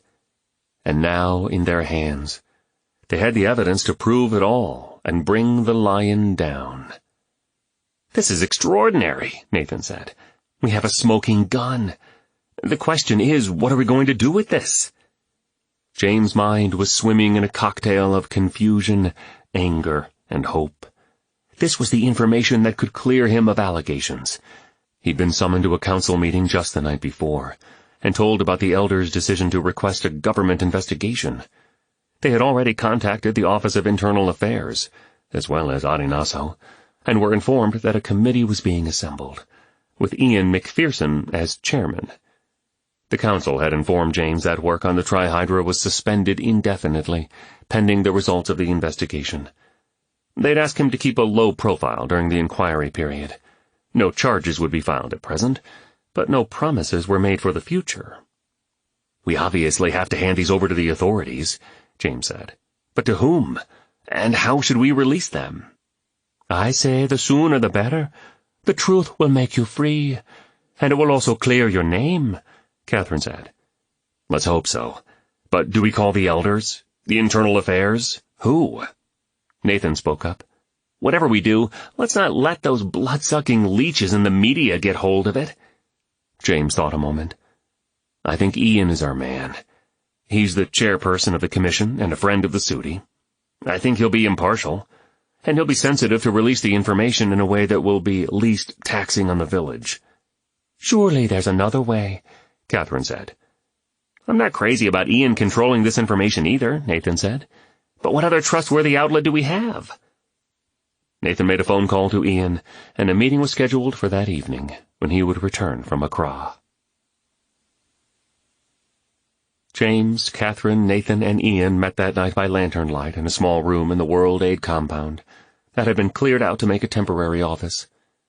Nathan had described to Ian the content of the texts and the grave allegations they posed. To James, Ian seemed distant and even more annoyingly portentous than usual. He spoke with a paranoid arrogance, in short, snappy phrases, sometimes responding in monosyllabic grunts. Catherine handed the 2 phones to him, and he read the texts. This is important information. I will see that it is investigated and the proper protocol is followed, Ian assured them, and stood to leave. As he neared the door, he turned back around, almost as an afterthought. Oh, and Nathan, you will be receiving an official letter from World Aid soon. You're being relieved of your services in the Kintampo region. There is a need just over the border, a hospital in Burkina Faso. The letter will explain the details. What are you talking about? I can't leave now. Why would the agency do a thing like that? Ian, I cannot leave the Suti. You know I'm needed here. I have history here. These people know me. And Burkina Faso? I don't even speak French. The letter will explain the details. Ian slipped out the door and closed it behind him. Nathan looked wide-eyed at James and Catherine. No one seemed to know what to say. James' heart skipped. How could this be? His mentor was killed just days before, and now his son was to be transferred away from him. The crisis had caused the rift between him and Nathan to begin to heal. A new trust was forming between them, and he was feeling closer than ever to his son. And World Aid could just transfer him on short notice with no apparent reason? This isn't possible. I will appeal this. Nathan was livid. I will not be removed from this valley. Ian has something to do with this. World Aid wouldn't do this unless he told them something, unless he lied to them. His outrage escalated, and he moved toward the door. James stood and grabbed him by the arm. Nathan, whoa, calm down, son. We will appeal. We will see this thing through. Don't do anything you'll be sorry for. Nathan jerked free and turned around, slamming down into a chair. The man is not right. His words. What does he mean, proper protocol? That term scares me. Ian has always been over the top when it comes to rules. It's like he has an obsession with protocol. Look, James countered. I'm uneasy too. In fact, there's nothing about this entire mess that doesn't make me uneasy. Still, I think giving this information to Ian was our best option. We'll just have to wait for... A pounding at the door cut his words off. The banging crescendoed into an incessant beating. Catherine hurried to the entrance and opened the door. A rugged man in his 30s stood there with an intense look on his face. He had a lanyard around his neck that indicated he was with the press. Miss O'Brien, I was told I could find you here. I came as quickly as I could. What is it? The reporter halted a moment, catching his breath. It's the boy, Edmund. They've taken him. And the smaller boy was with him. They took him, too. Kwame? James' blood pressure spiked. He wheeled around and ran his hand through his hair. What else could go wrong? Come in. Catherine made room for the reporter and brought him a bottle of water. My name's Harris. I'm a freelancer on assignment for the BBC. James gathered his emotions and turned toward the reporter. What do you know about the boys? I spoke with them this afternoon. They were at the riverbank fishing. The smaller one's sister was there. Aisha, Catherine said. That's her. He took a swig of water. So, I was doing a segment on how the flood had affected the orphans. Kwame and Aisha were delightful. Just the kind of stuff we were looking for. Edmund was quiet, standoffish, seemed to be looking around a lot. To the point, Mr. Harris? James was impatient. Yes, well, as I said, Edmund was looking around like he was expecting something. We wrapped it up, and they went on their way. Then, just a few minutes ago, I was with my cameraman out by the infirmary, just shutting things down for the night, when we noticed an SUV driving up near the orphanage tents. 2 men got out. They went right for the tent the boys were in. Must have been watching them for some time. The boys put up a struggle, especially Edmund, but the men forced them into the car and sped off. My man videotaped it all from a distance, but it was too dark to make anything out. Which direction did they go? James asked. North, through the gap? I'm sorry, that's all I know. Thank you so much for the information, Nathan said. Listen, if there's anything I can do to help those boys, anything, you let me know, right? Nathan stepped forward. I'd like to walk you out. Just a question I'd like to ask. The 2 men walked out, and Catherine looked at James. What do we do? I don't know, he said. But whatever it is, it needs to be done now. Outside, Nathan engaged the reporter. I believe there is a way you can help the boys. And you might just stumble into the biggest scoop of your lifetime, too. What do I need to do? Nathan pressed him. This cannot be reported to the media until we know the boys are safe. Can I count on you for this? Harris paused a moment and looked Nathan in the eyes. You have my word. Nathan recounted the entire day's events to the reporter. Edmund's defection from Jata's gang, Boateng's phone, the trail of texts, Ian's response. My guess is Jata had the boys kidnapped in order to cover his crime. He doesn't know that anyone else knows anything. Not yet, anyway. Harris, I need you to help me take the story to the military police. No one else can know right now, only them. I'll do it, but I have one request. I want to accompany the military police, along with my cameraman, to Jata's headquarters. Nathan mentally scanned the possibilities. Apart from the obvious danger to Harris and his videographer, he could think of no reason for them not to go. In fact, the media coverage might provide the evidence needed to clear his father. Okay, you've got a deal. But remember, you cannot release the story until I give you the go. I'll ride with you to speak with the military police. I'll be your credibility. We have to move now. We must get to Jata before anything happens to the boys. World Aid had ordered him out of the country. But he had business here first. The boys must be rescued, and Jata must be brought down.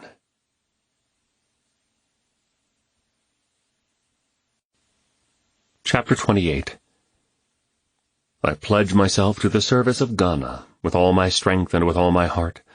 I promise to hold in high esteem our heritage, won for us through the blood and toil of our fathers. So help me God.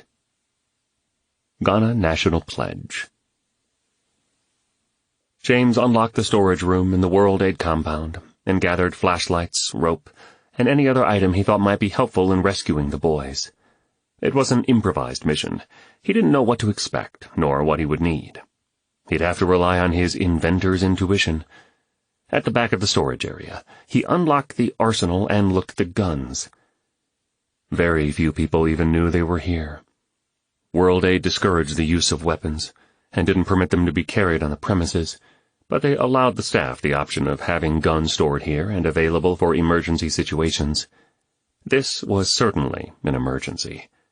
He stared at the gun rack. 6 gun holders, only 5 guns. Either there never were 6 guns in the rack, or someone had taken one already. James thought a moment, took a deep breath, and turned away. He wasn't planning on getting into a gunfight, but if he did, his protection would have to come from a higher source. He walked out of the compound toward the vehicle. Catherine met him and walked beside him, putting the pieces together. The men in the SUV must have been Jata's men. Boateng was probably told to leave the cell phone with the bike, so he wouldn't be able to call for help or warn anyone. And Jata's men intended to retrieve the phone from the backpack, but when it wasn't there, they suspected Edmund. So they waited for their chance to take him. But I don't understand. Why would they take Kwame too? Unless they suspected Edmund told him something. That's probably the reason. And the text message trails and... James stopped and looked up to the sky. Of course. What is it? James dropped his head back and closed his eyes in exasperation. Kwame was in the jeep with me when I had my final meeting with Jata. Jata's men must have told him about that. Kwame is not just a collateral hostage. He's in real trouble, too. James threw the gear into the jeep and looked squarely into Catherine's face. He was a different man than when he'd arrived in King Tampo nearly 2 years ago. He'd always been hard-working, with strong core values. But when he'd arrived, he was broken and unsure. Now he was broken in a different way. But he was solid. Catherine, I know you don't want to hear this, but I want you to stay here. There's not the first chance on God's green earth that I will not go with you, James Merritt, so don't even try. Catherine retorted in her Irish lilt, her words breathed out in one breath. James knew, if he knew anything at all about this woman, that it was useless to fight her on this point. All right, but I'm asking you, please, keep yourself out of danger. James paused. I can't bear the thought of losing you. All right. Now let's go get our boys. The two climbed into the jeep and started up the road. James' mind was abuzz as he made his way to the lion's den. He might not ever finish his dream project, but he was going to see to it that the boys were safe, and that Jata was brought down. Ian drove through the gap with a self-satisfied smirk. He held all of the existing evidence against Jatta in his briefcase. He had the most influential position on the government's investigative commission, and he had convinced World Aid to relocate Nathan to Burkina Faso. Now for the third step in his plan. Jatta had had this coming for years. The clan had always been the largest obstacle to World Aid's success in the region. Now to see years of work in the Tsanga Valley virtually destroyed overnight was insufferable. The lion had to be stopped, permanently. Ian had delivered enough aid to Kaleo people to see their plight and know their contempt for Jatta. The chief's fruit grew on a hollow tree, waiting to be blown over by a gust. Most of the tribe was severely neglected, while the resources from the plains were skimmed off and into the coffers of Jatta. The rumors of a coup were growing, and whoever swept him from power would be a hero. But there was no place for heroes in this story. Jatta must be dealt with, but the dealer must remain anonymous. Ian might do the work, but he could never get the credit. His only reward would be peace in the valley, and the assurance of the future of World Aid in the region. James tested scenario by scenario, playing over how they could make it into the compound. He knew the way, he knew the posts where the guards would be, and he knew that the level of security around Jatta would make it virtually impossible to penetrate the compound. He turned his thoughts into words. Once we get past the dam, the river is the obvious way to reach the compound, but we have no boat. James caught a smile sneaking onto Catherine's face. What? I just love to watch your mind work, that's all. Her smile broke out bright. Of all the things you do well, this is what you do best. You find the path forward. He still wasn't very good at receiving compliments, so he went on. There's the entry road to the compound. We could drive part way and then hike up the riverbank onto the property without being seen. Yes, all those are possibilities. But I think I have a simpler answer. What is it? Drive straight to the main entrance to the property, stop about 20 meters from the guard gate, and trust me. James peered from the corner of his eye in her direction. His first urge was to argue with her, but maybe he should flow with the plan. He drove to the entrance, and Catherine got out of the car. She walked straight up to the 3 armed men at the gate who stood upright and readied their rifles, but appeared not to know what to do with this woman who approached them so boldly. She began talking to the guards in a tribal dialect, and then switched to English, pointing toward the compound, trying to persuade them about something. The guards shifted nervously, looked at each other, and then began to talk to one another. She continued arguing with them, gesturing with her hands. Classic Catherine. One guard seemed to take up her argument and tried to convince the other 2. Catherine interjected a few more times, and then there were 2 guards trying to convince one. Finally, the one turned and threw down his weapon in disgust. As he walked past the car, cursing and shouting that he would have nothing to do with the decision, James saw the broad scar that ran down the length of his face. The man who had tried to intimidate him when he first stepped off the helicopter in Kintampo. One of the remaining guards opened the gate while the other made a call, frantically trying to convince someone on the other end of something. Catherine came back to the car, an air of victory in her stride. Well, that's done. When the man finishes making the call, let him get in the car, then drive on. What did you say? I simply informed them about Boateng, and the texts, and about Edmund and Kwame inside the compound. It's a house of cards. They're all scared as trapped animals. They suspected Jatta was behind the flood. They're through with him, and they don't want to go to jail. I offered to fight for their amnesty in exchange for their cooperation in rescuing the boys. The guard who made the call hung up the phone and climbed into the back of the jeep. James tried to stifle a smile when Catherine lifted a salute to the other guard as they drove through the gate toward the compound. Ian drove across the Plains Road, past one of the upstream dams to a World Aid supply base, situated on the west bank of the Volta. Jatta's compound was accessible from here by boat. He parked the car and pulled a lightweight craft into the water, started the engine, and set out north. Dim moonlight reflected off the gentle waves of the swollen river. Within 20 minutes he had reached the tree line on the north bank, which was the boundary for Jata's property. Ian killed the outboard motor, and the boat drifted quietly to shore.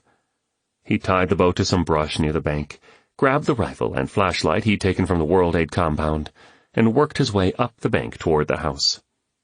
He knew the positioning of the guard posts on the property, since he'd visited the compound several times to meet with the chief. Silently, he snaked his way through the brush to the clearing within sight of the house. The area immediately surrounding the house was cleared of all trees and brush to allow unhindered surveillance.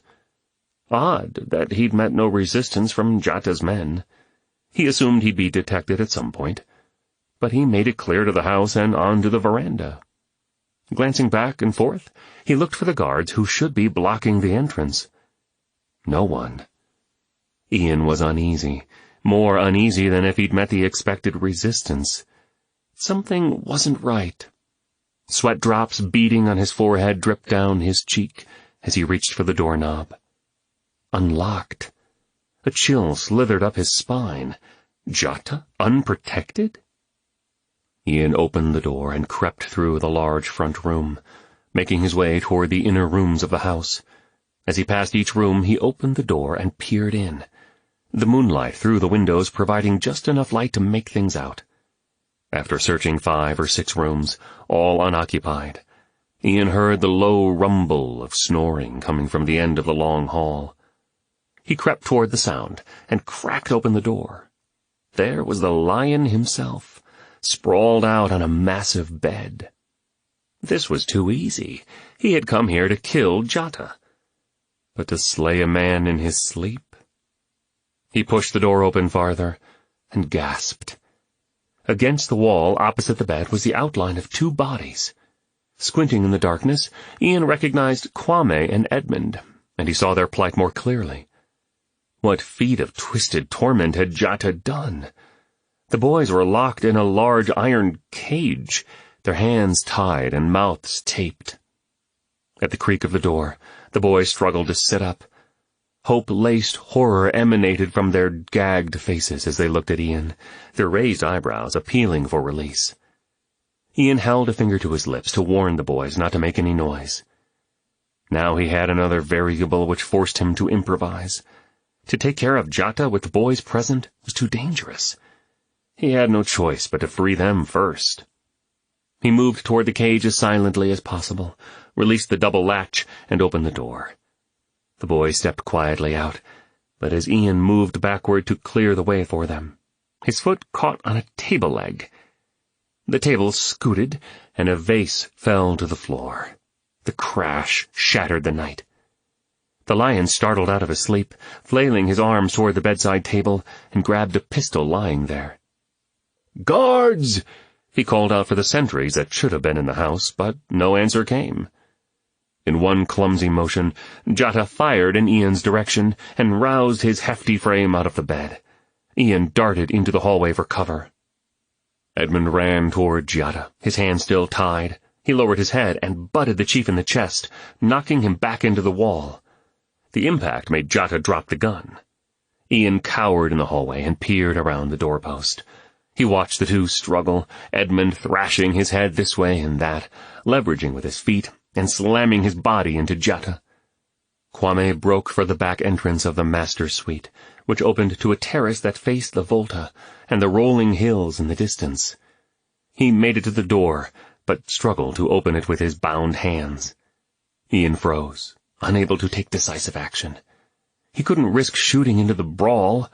He had to wait for his chance.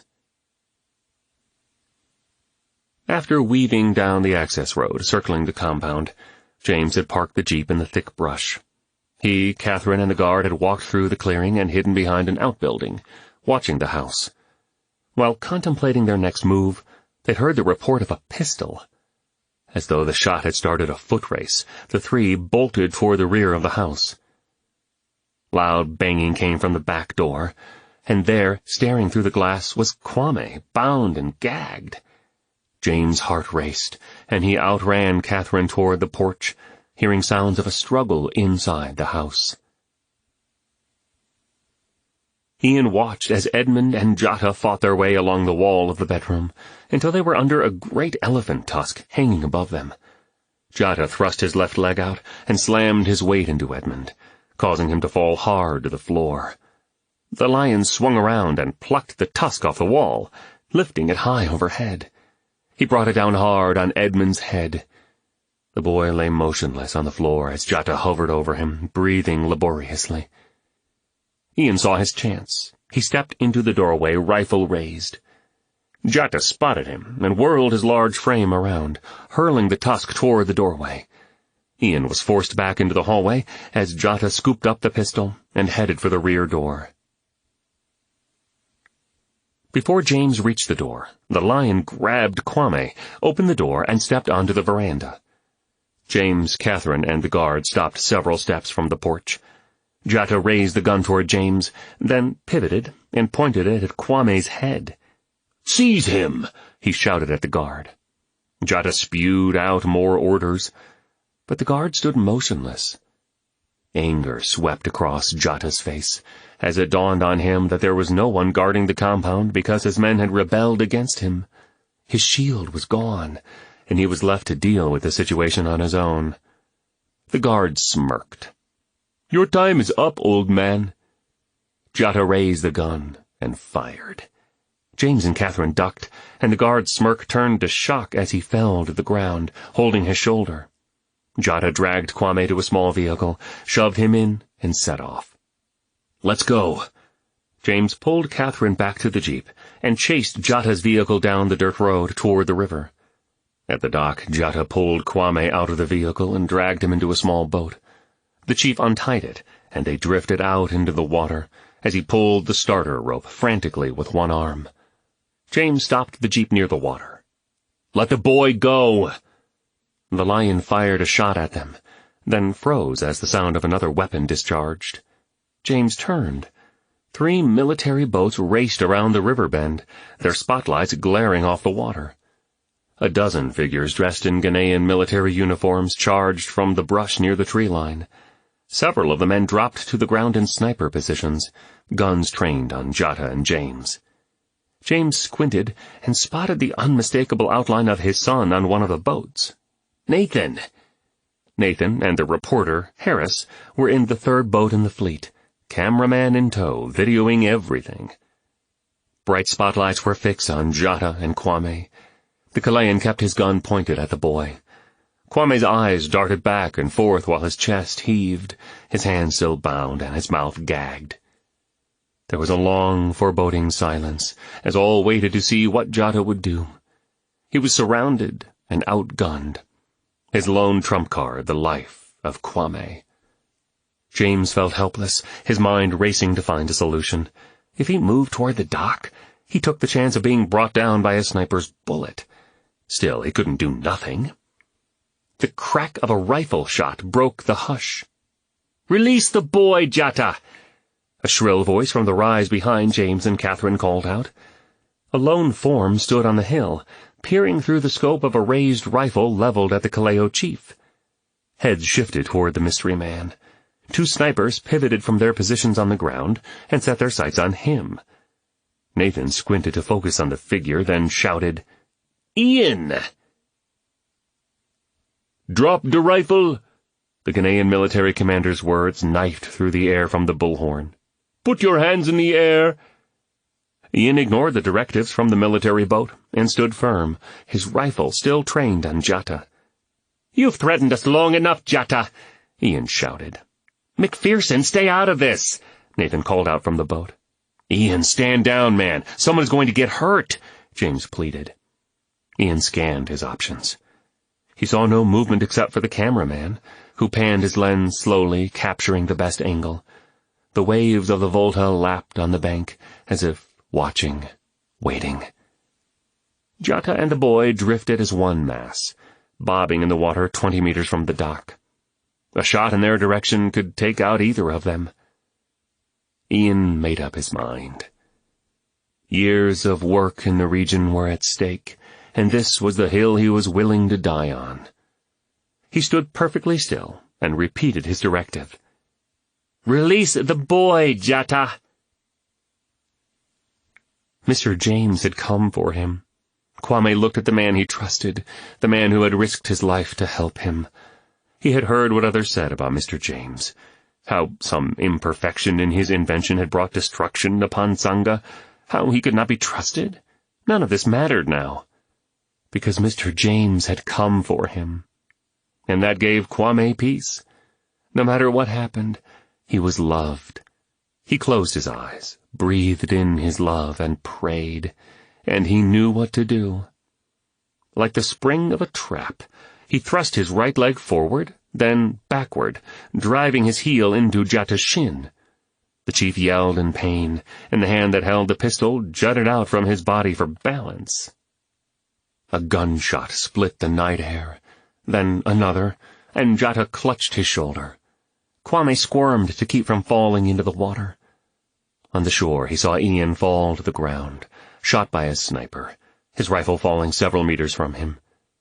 Jata jerked his head toward his wounded shoulder, but kept his grip on Kwame with his good arm. The two shifted around, struggling to keep their balance as the boat rocked. With a cry of anguish, the chief reeled around and fell backward into the water, pulling Kwame with him. Kwame, still bound and gagged, took in a deep breath as the dark water closed around him. "Kwame!" James burst out in a primal yell, running with all he had toward the riverbank. "Stand down! Hold your fire!" the Ghanaian commander shouted to his men. James dove off the dock. In seconds he surfaced and swam toward the spot where Kwame and Jata had fallen into the water, looking around for the boy. Great splashes of turbulence confused the situation as Jata flailed his arms. James saw no trace of Kwame on the surface, so he went underwater, swimming, groping, feeling for him. Interminable moments passed. Jata's thrashing slowed, and James intensified. He thrust around in all directions a few meters to the right, to the left, forward, back. Not there, not anywhere. How long could Kwame last? James surfaced again. He saw boats approaching, and heard deep gasps from Jata. He plunged under once more, this time feeling something in the black water. Kwame's arm. He looped his arm through the bound wrists of the boy, kicked with all his might, and pulled the two of them toward the air using his other arm. They broke the surface. James held Kwame close as he pulled the tape from his mouth. Kwame sucked in a huge gulp of air and breathed fast and heavy, kicking his feet, looking straight into the eyes of his rescuer. James needed to get him to dry land. As he turned in the direction of the bank, Jata's body surfaced directly in front of them, his grisly head bobbing, eyes and mouth wide open in terror. And just like that, the Volta swallowed up its enemy. James bore the boy to shore, and Catherine unbound his hands. James fell to his knees, slumped over on the bank, and caught his breath. The troops in the boat fished Jata's body out of the river, while the special forces on the bank rushed toward Ian. Ian was alive and conscious, but in shock and great pain, clutching his shoulder. Apparently, the sniper had fired to immobilize, not to kill. Ian stared blankly at James and Catherine, as the soldiers carried him past them toward one of the boats. The boat Nathan, Harris, and the cameraman were in made its way to shore. The video footage would likely be seen around the continent in a matter of hours. Nathan found Catherine and Kwame and hugged them, and finally came to James. James looked deeply into Nathan's eyes, then a long, firm embrace, released months of tension, and felt like home. James could see tears streaming from Catherine's eyes as she watched and tended to Kwame. James and Nathan walked over to Kwame, knelt down, one on each side, and hugged him. "I am so proud of you, Kwame," James said. The boy looked up. "I knew you would come." James drew the boy's head in close to his chest. "How could you stand there so brave, and then do what you did?" Kwame pressed his head into James. "I realized something in that boat. I realized I am loved. And because of that, I can do anything that needs to be done." He suddenly looked up at James. "And there in the boat, I remembered something Chief Okofu said to me. That day when the flood came, when he sheltered me and my sister from the collapsing building, in the rubble before he died, these were his last words to me." James tilted his head and looked at the boy. "Wotutu tata. It is a saying of our fathers," Kwame continued.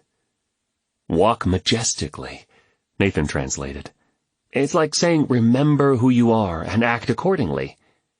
"Yes, walk majestically. That's what gave me the courage." James drew Kwame closer and held him.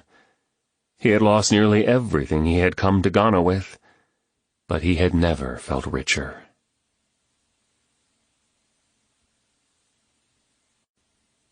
Chapter 29. That 50th year shall be a jubilee for you. Leviticus chapter 25, verse 11. "Good morning, Mercy," James said aloud. The early September sun was peeking through the window, streams of light dancing through his room.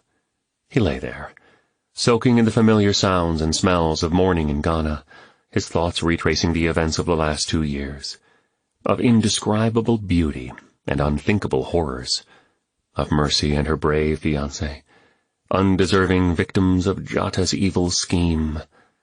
James felt a pang of sorrow. The first day he'd met Mercy, she had told him her name and quoted a passage from the biblical book of Lamentations.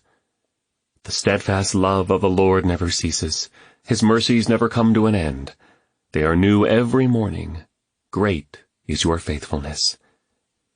He had resolved to continue to greet the Lord's mercy each morning, to remember his dear friend, and to set his mind right for the new day. As he read Holy Scripture, certain passages lodged in his mind and stayed with him. These words seemed to be a voice of direction, having a particular bearing on the season of life he was in. One such passage was the account of the year of Jubilee, first mentioned to him by Obaton himself. In the book of Leviticus, a Jubilee was commanded to occur every 50th year, in which slaves and prisoners would be freed, debts would be forgiven, and the mercies of God would be particularly manifest.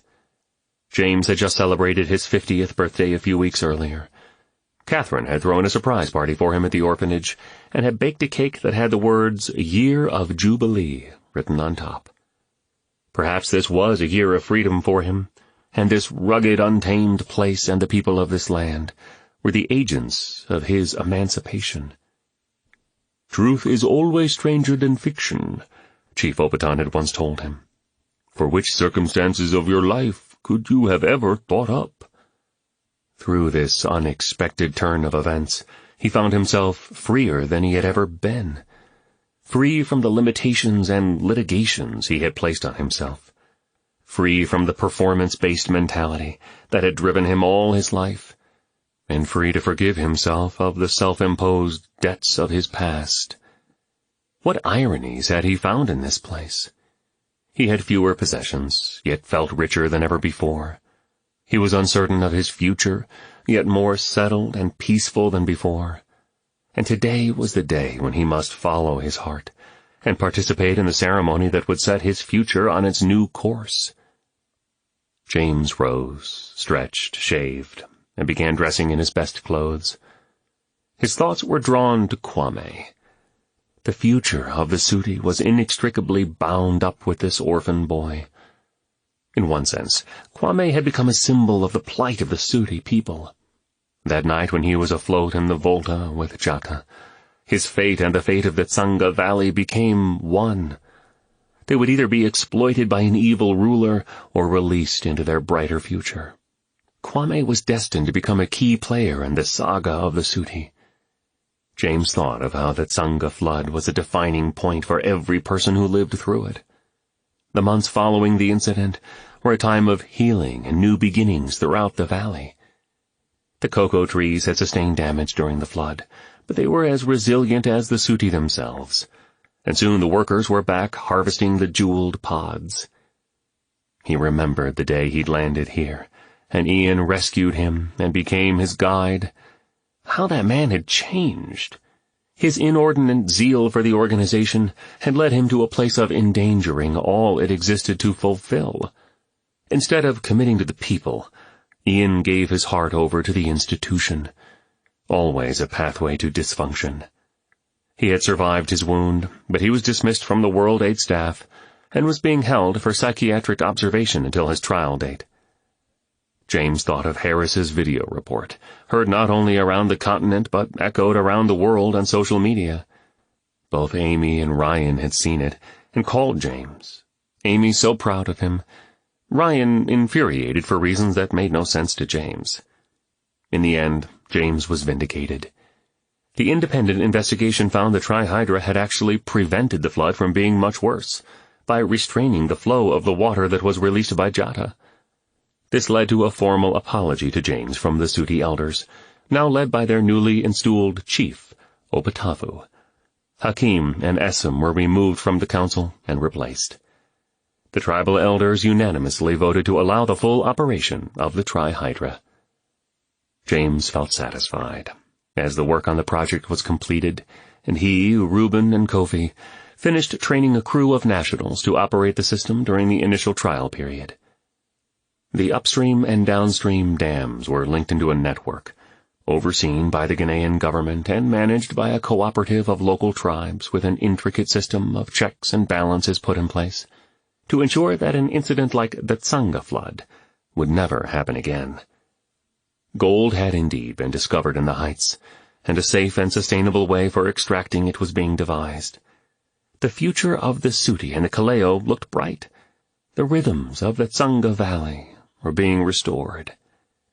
James was proud of his son. Nathan was given an official certificate of honor by World Aid and asked to assume the role of regional director over several African countries. He promptly turned down the position. "I have no desire to oversee an area as large as that. My heart is here among the Suti," he'd said. Nathan began working with the World Aid Training Center for Orphans, utilizing the money from the trust set up in his name by James. The work of the Watco included cooperation with agencies whose goal was to see the end of slavery on Lake Volta, and with reconciliation between the Suti and Kaleo tribes a very real possibility, Nathan could see that work expanding. Catherine had spearheaded this spirit of reconciliation between the tribes, and James marveled at the accomplishment of the woman he had come to love. The aftermath of the flood and the death of such a strong leader as Jata created a void among the Kaleo villages. "Nature abhors a vacuum," she'd said. "This is an opportunity for the forces of either good or evil to fill that void. We need to strike while the iron is hot." The orphans and women at risk in the Kaleo villages were in desperate need of help. As always, under corrupt leadership, the people in the margins paid the highest price. The need was great, and in Catherine's mind, the opportunity was great as well. She proposed a joint aid project, which would benefit both Kaleo and Suti orphans. "Nothing is quite as effective at reconciling prejudice as mutual suffering," she'd said. Those who had suffered together rose together under her efforts. She stood strong, as if she knew all along the direction to lead the valley. James had watched Catherine as she not only met the practical needs of the women and children, but began this process of brokering peace between the two tribes. And he knew, if she had her way, she would open new hearts to the message of reconciliation to God. Her method of mentoring her orphans and including them in the administration of the Hope House now provided her with a network of workers, spiritual sons and daughters, who could fan out and reproduce what she had done in Tsanga, in the surrounding villages. And her expanding work caught the eye of the government and other relief agencies. And this was what impressed James the most. Far from overwhelming a soul like Catherine's, this great need energized and brought out the best in her. "What will you do now? What is the way forward in all of this uncertainty?" she was asked by one of the reporters who swarmed the valley during the aftermath of the flood. "We will do what we always do. We will love our enemies and do good to those who despitefully use us." His love for this woman had grown. Their souls were being woven together. He lingered a few minutes over his coffee, then stood and walked to the computer and wrote these words in his journal. September 22nd. Anyone who lives by a river knows the tension. The river is ever present. It cannot be ignored, and it must be respected. The river hosts many forms of life, and those who coexist with it know the sense of serenity when it rolls and fear when it rages. They know that it is at once beauty and danger, form and function, constant and change. A river is always the same, yet never the same. It changes completely in its essence without notice. You can tame it somewhat, you can utilize it, but never can you control it fully. It flowed before our time, it will continue to flow after us. That must be respected. Its flow is as the flow of human maturity. No one meets the same man twice, and as Chief Obaton wisely said, no one steps in the same river twice. I have known few men I would call truly great, but the rock warrior was one of them. Always a man of vision, this once self-aggrandizing fighter, driven by tribal prejudice and intolerance, had an epiphany of peace, an experience with the Prince of Peace, and his vision had transformed along with his heart. Somewhere through the process, he had lost himself in the mass of his people, and there he found his true influence. His belief in change and progress, in a better life for his people and neighboring tribes, had led him to gamble everything on me and the Trihydra project. He had always been willing to die for his tribe, but when the hour came that called upon him to make that sacrifice, it didn't occur in any form he could have imagined in his earlier years. In the eyes of the people of the valley, he had been redeemed by a changed life, and even more so by a sacrificial death. In the aftermath of the tragedy, Okofu was universally mourned throughout the tribes of Brong-Ahafo and beyond. Ghanaian obituaries, not the tiny entries in the local paper like in the States, but large road signs with the picture of the deceased on them, honored the chief throughout surrounding villages. Now, beside the Volta, in the space separating the river and the main road, within the bounds of the village, land has been donated and a memorial garden constructed, along with a monument containing the names of the dead from the flood. A celebrated national artist was commissioned to erect a statue and plaque to commemorate Obaton Okofu, the gentle rock warrior. The majestic figure of the chief overlooks the monument to those lost in the flood, its back to the river and its face surveying the Tsanga Valley. Its towering frame, huge hands, and reflective eyes succeed, to some degree at least, in capturing the massive heart that once beat within the man. The plaque underneath the statue reads simply, "In honor of Obaton Okofu, rock warrior of the Tsanga Valley, who died protecting the people he loved." Of course, to Kwame this phrase will always be literal. Obaton died precisely to save this one he had loved, this one whom he saw as the bright future of the Suti. He was a father, not only to a people, but to one son in particular, Kwame Amakye, who he'd hoped would outgrow his own legacy and carry the Suti further than he had taken them. And now this twice-orphaned boy, who has experienced more tragedy in his short life than many people do in an entire lifetime, is alone again. James sipped the last of his coffee, rose from his computer, and inspected himself in the mirror. He was dressed immaculately. He had thought this through, and he was sure of his decision. Today he would start down a path from which he would never look back. He looked at his watch. The time had come to leave for the ceremony.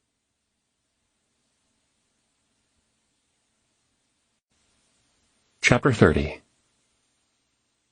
Love bears all things, believes all things, hopes all things, endures all things. Love never ends. 1 Corinthians chapter 13, verses 7 through 8. James saw her standing tall and elegant on the river bank, a slight breeze blowing her lace-trimmed dress, her red hair lifting lightly from her face. Catherine had worn her finest for this occasion, The sunlight sparkled and danced off the calm waters, as if the Volta were applauding in approval. A crowd had gathered on its banks and in the commons area that surrounded the monument to the flood victims. It seemed every soul in the village had turned out. Adinaso, the attorney, was here, as was Alan Redding, and, of course, the members of the tribal council and the Queen Mother. The children's choir from the orphanage sang, their voices echoing across the water and volleying back and forth from the surrounding ridges. The choir finished singing, and the Queen Mother stepped forward with Opatafu, the new Suti chief. He was dressed in his regalia, royal headdress and tribal cloth, and he sat down on the stool of authority where Obaton had once sat. His voice rang through the morning air, clear and deliberate. "Queen Mother, tribal elders, fellow Suti and guests, the life of a village is a road we all travel together. Together we experience times of great difficulty." He glanced toward the monument for a moment. "And together we celebrate times of joy. Today is a day of great joy. A village is made up of families, and our families are places where we know we belong. That is why occasions such as these are so important." James met Catherine's eyes, wondering what she was thinking. Opatafu continued. "Today we are gathered, much like our fathers and mothers before us gathered, to witness the adoption of a Suti son into a family."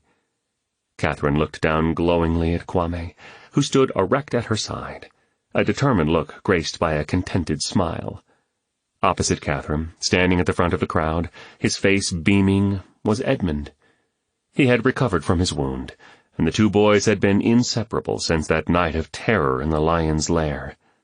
Each had, in his own way, been willing to lay down his life for the other.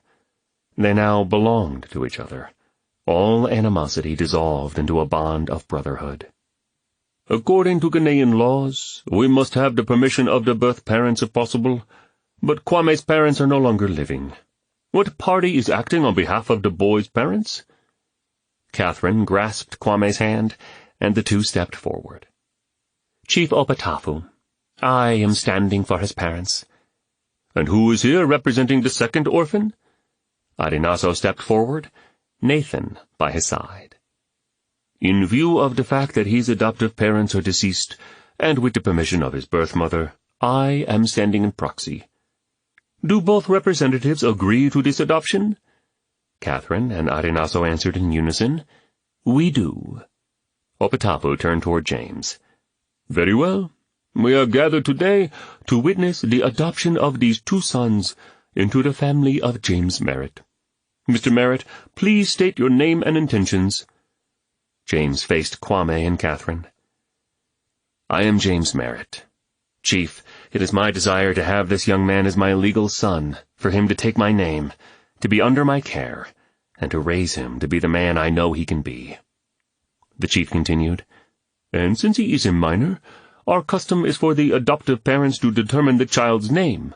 What is to be his name?" James smiled with pride as he looked into Kwame's eyes. "Suti brothers and sisters, you all know that he has honored the name given to him at birth. He has made it noble. His name will remain Kwame." He turned to face Nathan and Adinaso. "And it is my great desire to receive this man, whom I have come to respect deeply, and whom God has seen fit to give me a second chance to know and to love, and to acknowledge him as my dear son." The Suti chief said, "Will James Merritt, Nathan Holmes, and Kwame Amakye step forward, please?" The three converged before the chief. Each held out his right arm, and the chief braided a rope around the arms, binding the three together as one. "According to our tradition, we speak these words over these new sons." James had seen this take place several times during his 2 years with the Suti. This was Kapod Siemo, the word spoken by a village when it welcomes a newborn into the tribe. The crowd gathered, encircling the two men and the boy. The chief raised his voice. "Two sons have been presented. We have formed a circle around to view them. May they become wells full of water. May they be pleased always to dwell with us. May they have respect for the aged. May they do what is right and proper. May the family always be in a position to pay respect and regard to these children. And out of their earnings may the family have something to live upon. May these children be careful of their words and speech, and speak the truth. May they live long, and may others come and meet them. And all the gathered Suti with one voice said, May God pour his blessings upon us. May God pour his blessings upon us. May God pour his blessings upon us. The three men raised their arms in solidarity as a cheer went up throughout the village. James was overwhelmed. He drank in the feeling for a few moments and then beckoned to the crowd to come to silence again. There was something more he wanted to do before the ceremony was over. James was aware of two traditions that concerned a Ghanaian father in times like this. First, when a child was born, the father would send one of his cloths for the child to use as a pillow. This was crucial, because it was the first actual sign of recognition by the father that the child was his. James loosened the rope from the trio of arms and walked over to Atanaso, who handed him 2 covered baskets. He presented one to each of his new sons. Nathan was first to open his gift, a waterproof jacket with his new name, Nathan Merritt, embroidered on the front, and the World Aid logo on the back. Nathan smiled and gave James a hug. Now it was Kwame's turn. The boy opened his basket and peered in at the contents. His eyes widened, and his face lit up as he pulled out a brand-new Chicago Cubs jersey, large enough for him to grow into. He threw himself into James' embrace as the crowd laughed and applauded. It was also customary for the father to give a present to all who had assisted in the birth of the newborn. He pulled loose from Kwame, and the two of them walked hand in hand to a table near the monument. A large item covered with burlap had been the object of curiosity and speculation since the crowd gathered. With my deepest appreciation for the collective care of my son Kwame, I would like to present this gift to Catherine and the staff at Hope House Orphanage. With Kwame's help, James removed the cloth to reveal a beautiful sign made of rich mahogany wood, with elegant letters carved into it. Father of the fatherless and protector of widows is God in his holy habitation. Psalm 68, verse 5. Catherine, eyes wet and smiling ear to ear, said, "That will look marvelous in the foyer of the new orphanage." With that, the drums began a syncopated beat, and the children started to dance and sing one last song, this one a personal request of James. It was the song he'd heard that day at the Sunday service at the orphanage, the day that everything had changed for him. Their joyous voices rang across the waters. How great the Father's love for us, that we should be called the children of God. A month had passed since the adoption ceremony. The work on the Trihydra was finished, and goodbyes were said to Reuben, Kofi, and the other staff. They were ready to be off to another region of the world, where the geography was a potential fit for the Trihydra. The Volta project was working wonderfully, and the Ghanaian nationals had taken up the baton and were managing the systems well. Engineering magazines and websites around the world hailed the operation as a brilliant hope for poorer areas of the world. James' past and his future had converged here, in this wild and beautiful river basin. But in the end, his way of looking at time had been altered. He had spent so much time worrying about his future, where he would go, what he would do when he got there, how long he would stay, that he wasn't enjoying his present. The future had far too great a grip on him. Of course, he believed in an afterlife, and he believed in a new birth. How could he not, since he himself had experienced it? He was growing daily in this new relationship with his father. But in light of all that had happened on the Volta, in light of Obaton, and especially in light of his sons, the future, glorious as it surely would be, didn't seem to matter so much to him now. His connection to the past and the continuity of that past here in this valley, here in the present, those were what mattered most. The future would take care of itself.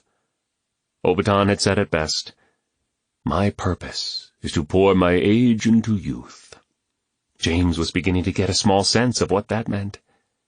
It was precisely this conclusion that caused him to make one of the most important decisions of his life.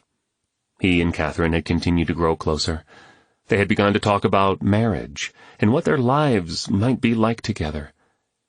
James was captivated by this woman, her strength and faith, her loyalty to God and the children. To James, she was stunningly beautiful, and the only woman he could imagine being bound to in the shadow of Lauren's memory. Catherine had told him of her feelings as well. She was swept away by the man who had emerged from the fiery furnace of Kintampo. James had sacrificed his dream and future for those he loved, the ones who needed protection from the jaws of the lion. "What woman would not give herself fully to a man like that?" she'd said. They had slowly come to a place of realizing they were meant to be together, that there was a plan, a glorious, larger than the two of them kind of plan, behind their providential meeting in the West African plains. They had begun to be excited about making their own plans for a Ghanaian wedding. But one truth held James captive. He had come to Ghana to help others. He found that those he had come to help were real people with real names and real lives. They were very much like him, and in the end, they had rescued him. They had shown him the power of relationships. They had helped him see that relationships were worth fighting for, even when circumstances were devastating. James' life, though steady now in his father's love, still held many uncertainties. But one thing was clear, crystal clear. If he had learned anything from his time in Tsanga, he had learned that a true father's love causes him to go after his sons. James had many responsibilities related to Ghana, providing and caring for Kwame, cultivating his new relationship with Nathan, and of course his relationship with Catherine. And although the consensus was that Aisha should stay closely connected with Catherine and the girls at Hope House, James had plans to adopt her as well when the time was right, and keep the siblings together. But the loudest voice he heard, speaking the words that haunted him over and over, was the voice of Kwame, reading from the 15th chapter of the Gospel of Luke. But while he was still a long way off, his father saw him and felt compassion, and ran and embraced him and kissed him. James knew what he must do. Love required action. He had gained 2 sons during his time in Tsanga, but now he must leave all that he loved here and go after Ryan. Nothing mattered more now. As his thoughts had become clearer toward his errant son, he'd realized he had been just as wrong as Ryan had been, only in a different way. He wasn't sure he could win him back, but he must try. He couldn't change his son's mind, but he could show him the love he felt toward him. He bought a one-way ticket to Lima, Peru. He planned to make a trek into the mountains and stay as long as it took to love his son back to him, if that were possible. He knew all too well what this decision would mean for him and Catherine. Although the conversation they had was heartbreaking, they both agreed it was the thing that must be done. Now the day of his departure had come, and James and his driver climbed into the Hummer that would take him away from Tsanga. They made a stop at the rebuilt Hope House property, where Catherine sat on the new stewing pew, waiting for him. As she rose to meet him, James could scarcely look her in the eyes. He pulled her to himself, kissed her deeply, and held her long, both of them sobbing. "I don't want to leave you. I've never felt so conflicted. I am so in love with you." Raw emotions emerged with the realization that both of them must, one more time, give up something dear to them for the sake of what they knew to be right. Catherine swiped her face across his shirt, drying her tears on his shoulder. Raising her face with a longing look, she said softly, perhaps more to herself than to him, "A follower of Jesus owns nothing and owes everything. We both have to surrender to what is right. But knowing it's right doesn't make it easy," James said. "It's part of love," Catherine whispered. "Sokoa ka'ema." James gave a puzzled look and shook his head slightly. "It's an African saying. Sometimes when foreigners have come here and made friends, they go back home and get busy, and the Ghanaian friends slip their minds. They fail to communicate and the relationship dies. So this saying is used when friends are parting. It means, when you go, remember me. James' face softened. Oh, my sweet one, how could I possibly forget? They lingered one more moment. Then Catherine pushed away, blinked, and sighed deeply, composing herself. Well now, let's not act like this is goodbye forever. I'll see you in the Lord's good time. And in his good time. I'll take you out for that latte, James chuckled. Catherine gave him a playful swat on the chest, and kissed him once more on the cheek, slipping a paper into his pocket. Goodbye, James. God be with you. And also with you, my love. James turned and walked toward the vehicle. He smiled as he saw Nathan and Kwame, who had come to see him off. Nathan stepped forward and embraced James. He had come to understand that it was his mother's choice to separate the two of them, against his father's wishes. Their relationship was mended, and though Nathan still considered himself an unbeliever, James had hope that he was at least open to the truths that had changed his own life completely. Thanks for everything, Dad. I'm really grateful to know you. Take care of yourself. James reveled in the words, and squeezed him tightly. You know, I was kind of curious the other day, and I did a web search. I found the meaning of the name Nathan. Yeah, Nathan said, as though he knew the answer well. Gift of God. Well, now, that's about the most fitting thing I've ever heard. James flashed a proud smile. James pulled away, turned, and reached down, and lifted Kwame up in his arms, hugging him to himself. He spun him around once and set him back down, stooping till he was face to face with the boy. He looked straight into his eyes. I am so proud of you, Kwame. Motu tutata. Walk majestically, my son. I'll be back for you. Motu tutata, Papa, Kwame said, his noble face shining brightly. James tore himself away and climbed back into the vehicle. As the driver drove off, James turned around to see Catherine waving until the Hummer snaked its way along the Volta and out of sight. There was one last stop James had to make. He asked the driver to take a detour up the hill to Chief Obatan's house. His remaining family had dwelt there since his death. Abena, the chief's granddaughter and sister to Boateng, along with her husband Odofo and their children, now kept the place up. After the flood, Odofo had renounced his ties with Jata and rejoined the family, a reconciliation that Obatan would have taken great consolation in, had he lived to see it. It had been Obatan's wish to be buried here, and in the aftermath of the flood, during the reconstruction of the village, his bones were exhumed from the mass grave and laid to rest here. James drank in the scene. It seemed to him the most peaceful place on earth, though the calmness was in no way a reflection of the tensions that had characterized the rock warrior's life. He paused long at the hill and surveyed the valley squeezing through the heights on either side.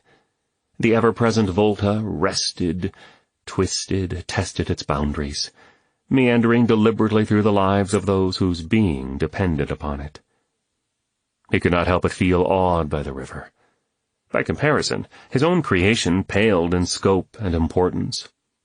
He scanned the tanks that held fresh drinking water for the people, the weaving network of irrigation ditches that ensured the crops would be intact for years to come, the electric lines that stretched back into the village, bringing a new era to his Suti family.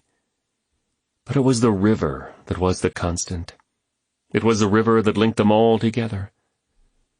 James lifted his eyes to the mountains that encompassed the village, encompassed his people, encompassed his sons and his beloved. The land whose bounty would enrich the Suti and Kaleo tribes for generations to come. The satisfaction of what the team had done here was mingled with the sorrow of leaving this place that seemed more like home to him than anywhere else on earth. He breathed in one more breath, imprinting the scent of Tsanga, of Ghana, of Africa into his soul. His eyes fell to the small, simple gravestone of his mentor, the only true father he had ever known on earth. A single tear squeezed from his eye and rolled down his cheek as he read the chief's name and the Ghanaian proverb that was etched into the stone. It was the most fitting honor that could have been inscribed upon this man's life. Obiton Okovu, Suti Chief. Little palm tree, stop crying. Your child is the tall palm tree.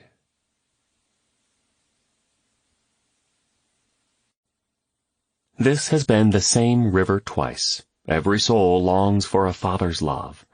Written by Mark Medley. Narrated by Adam Verner. Copyright 2020 by Mark Medley. Production copyright 2020 by Mark Medley.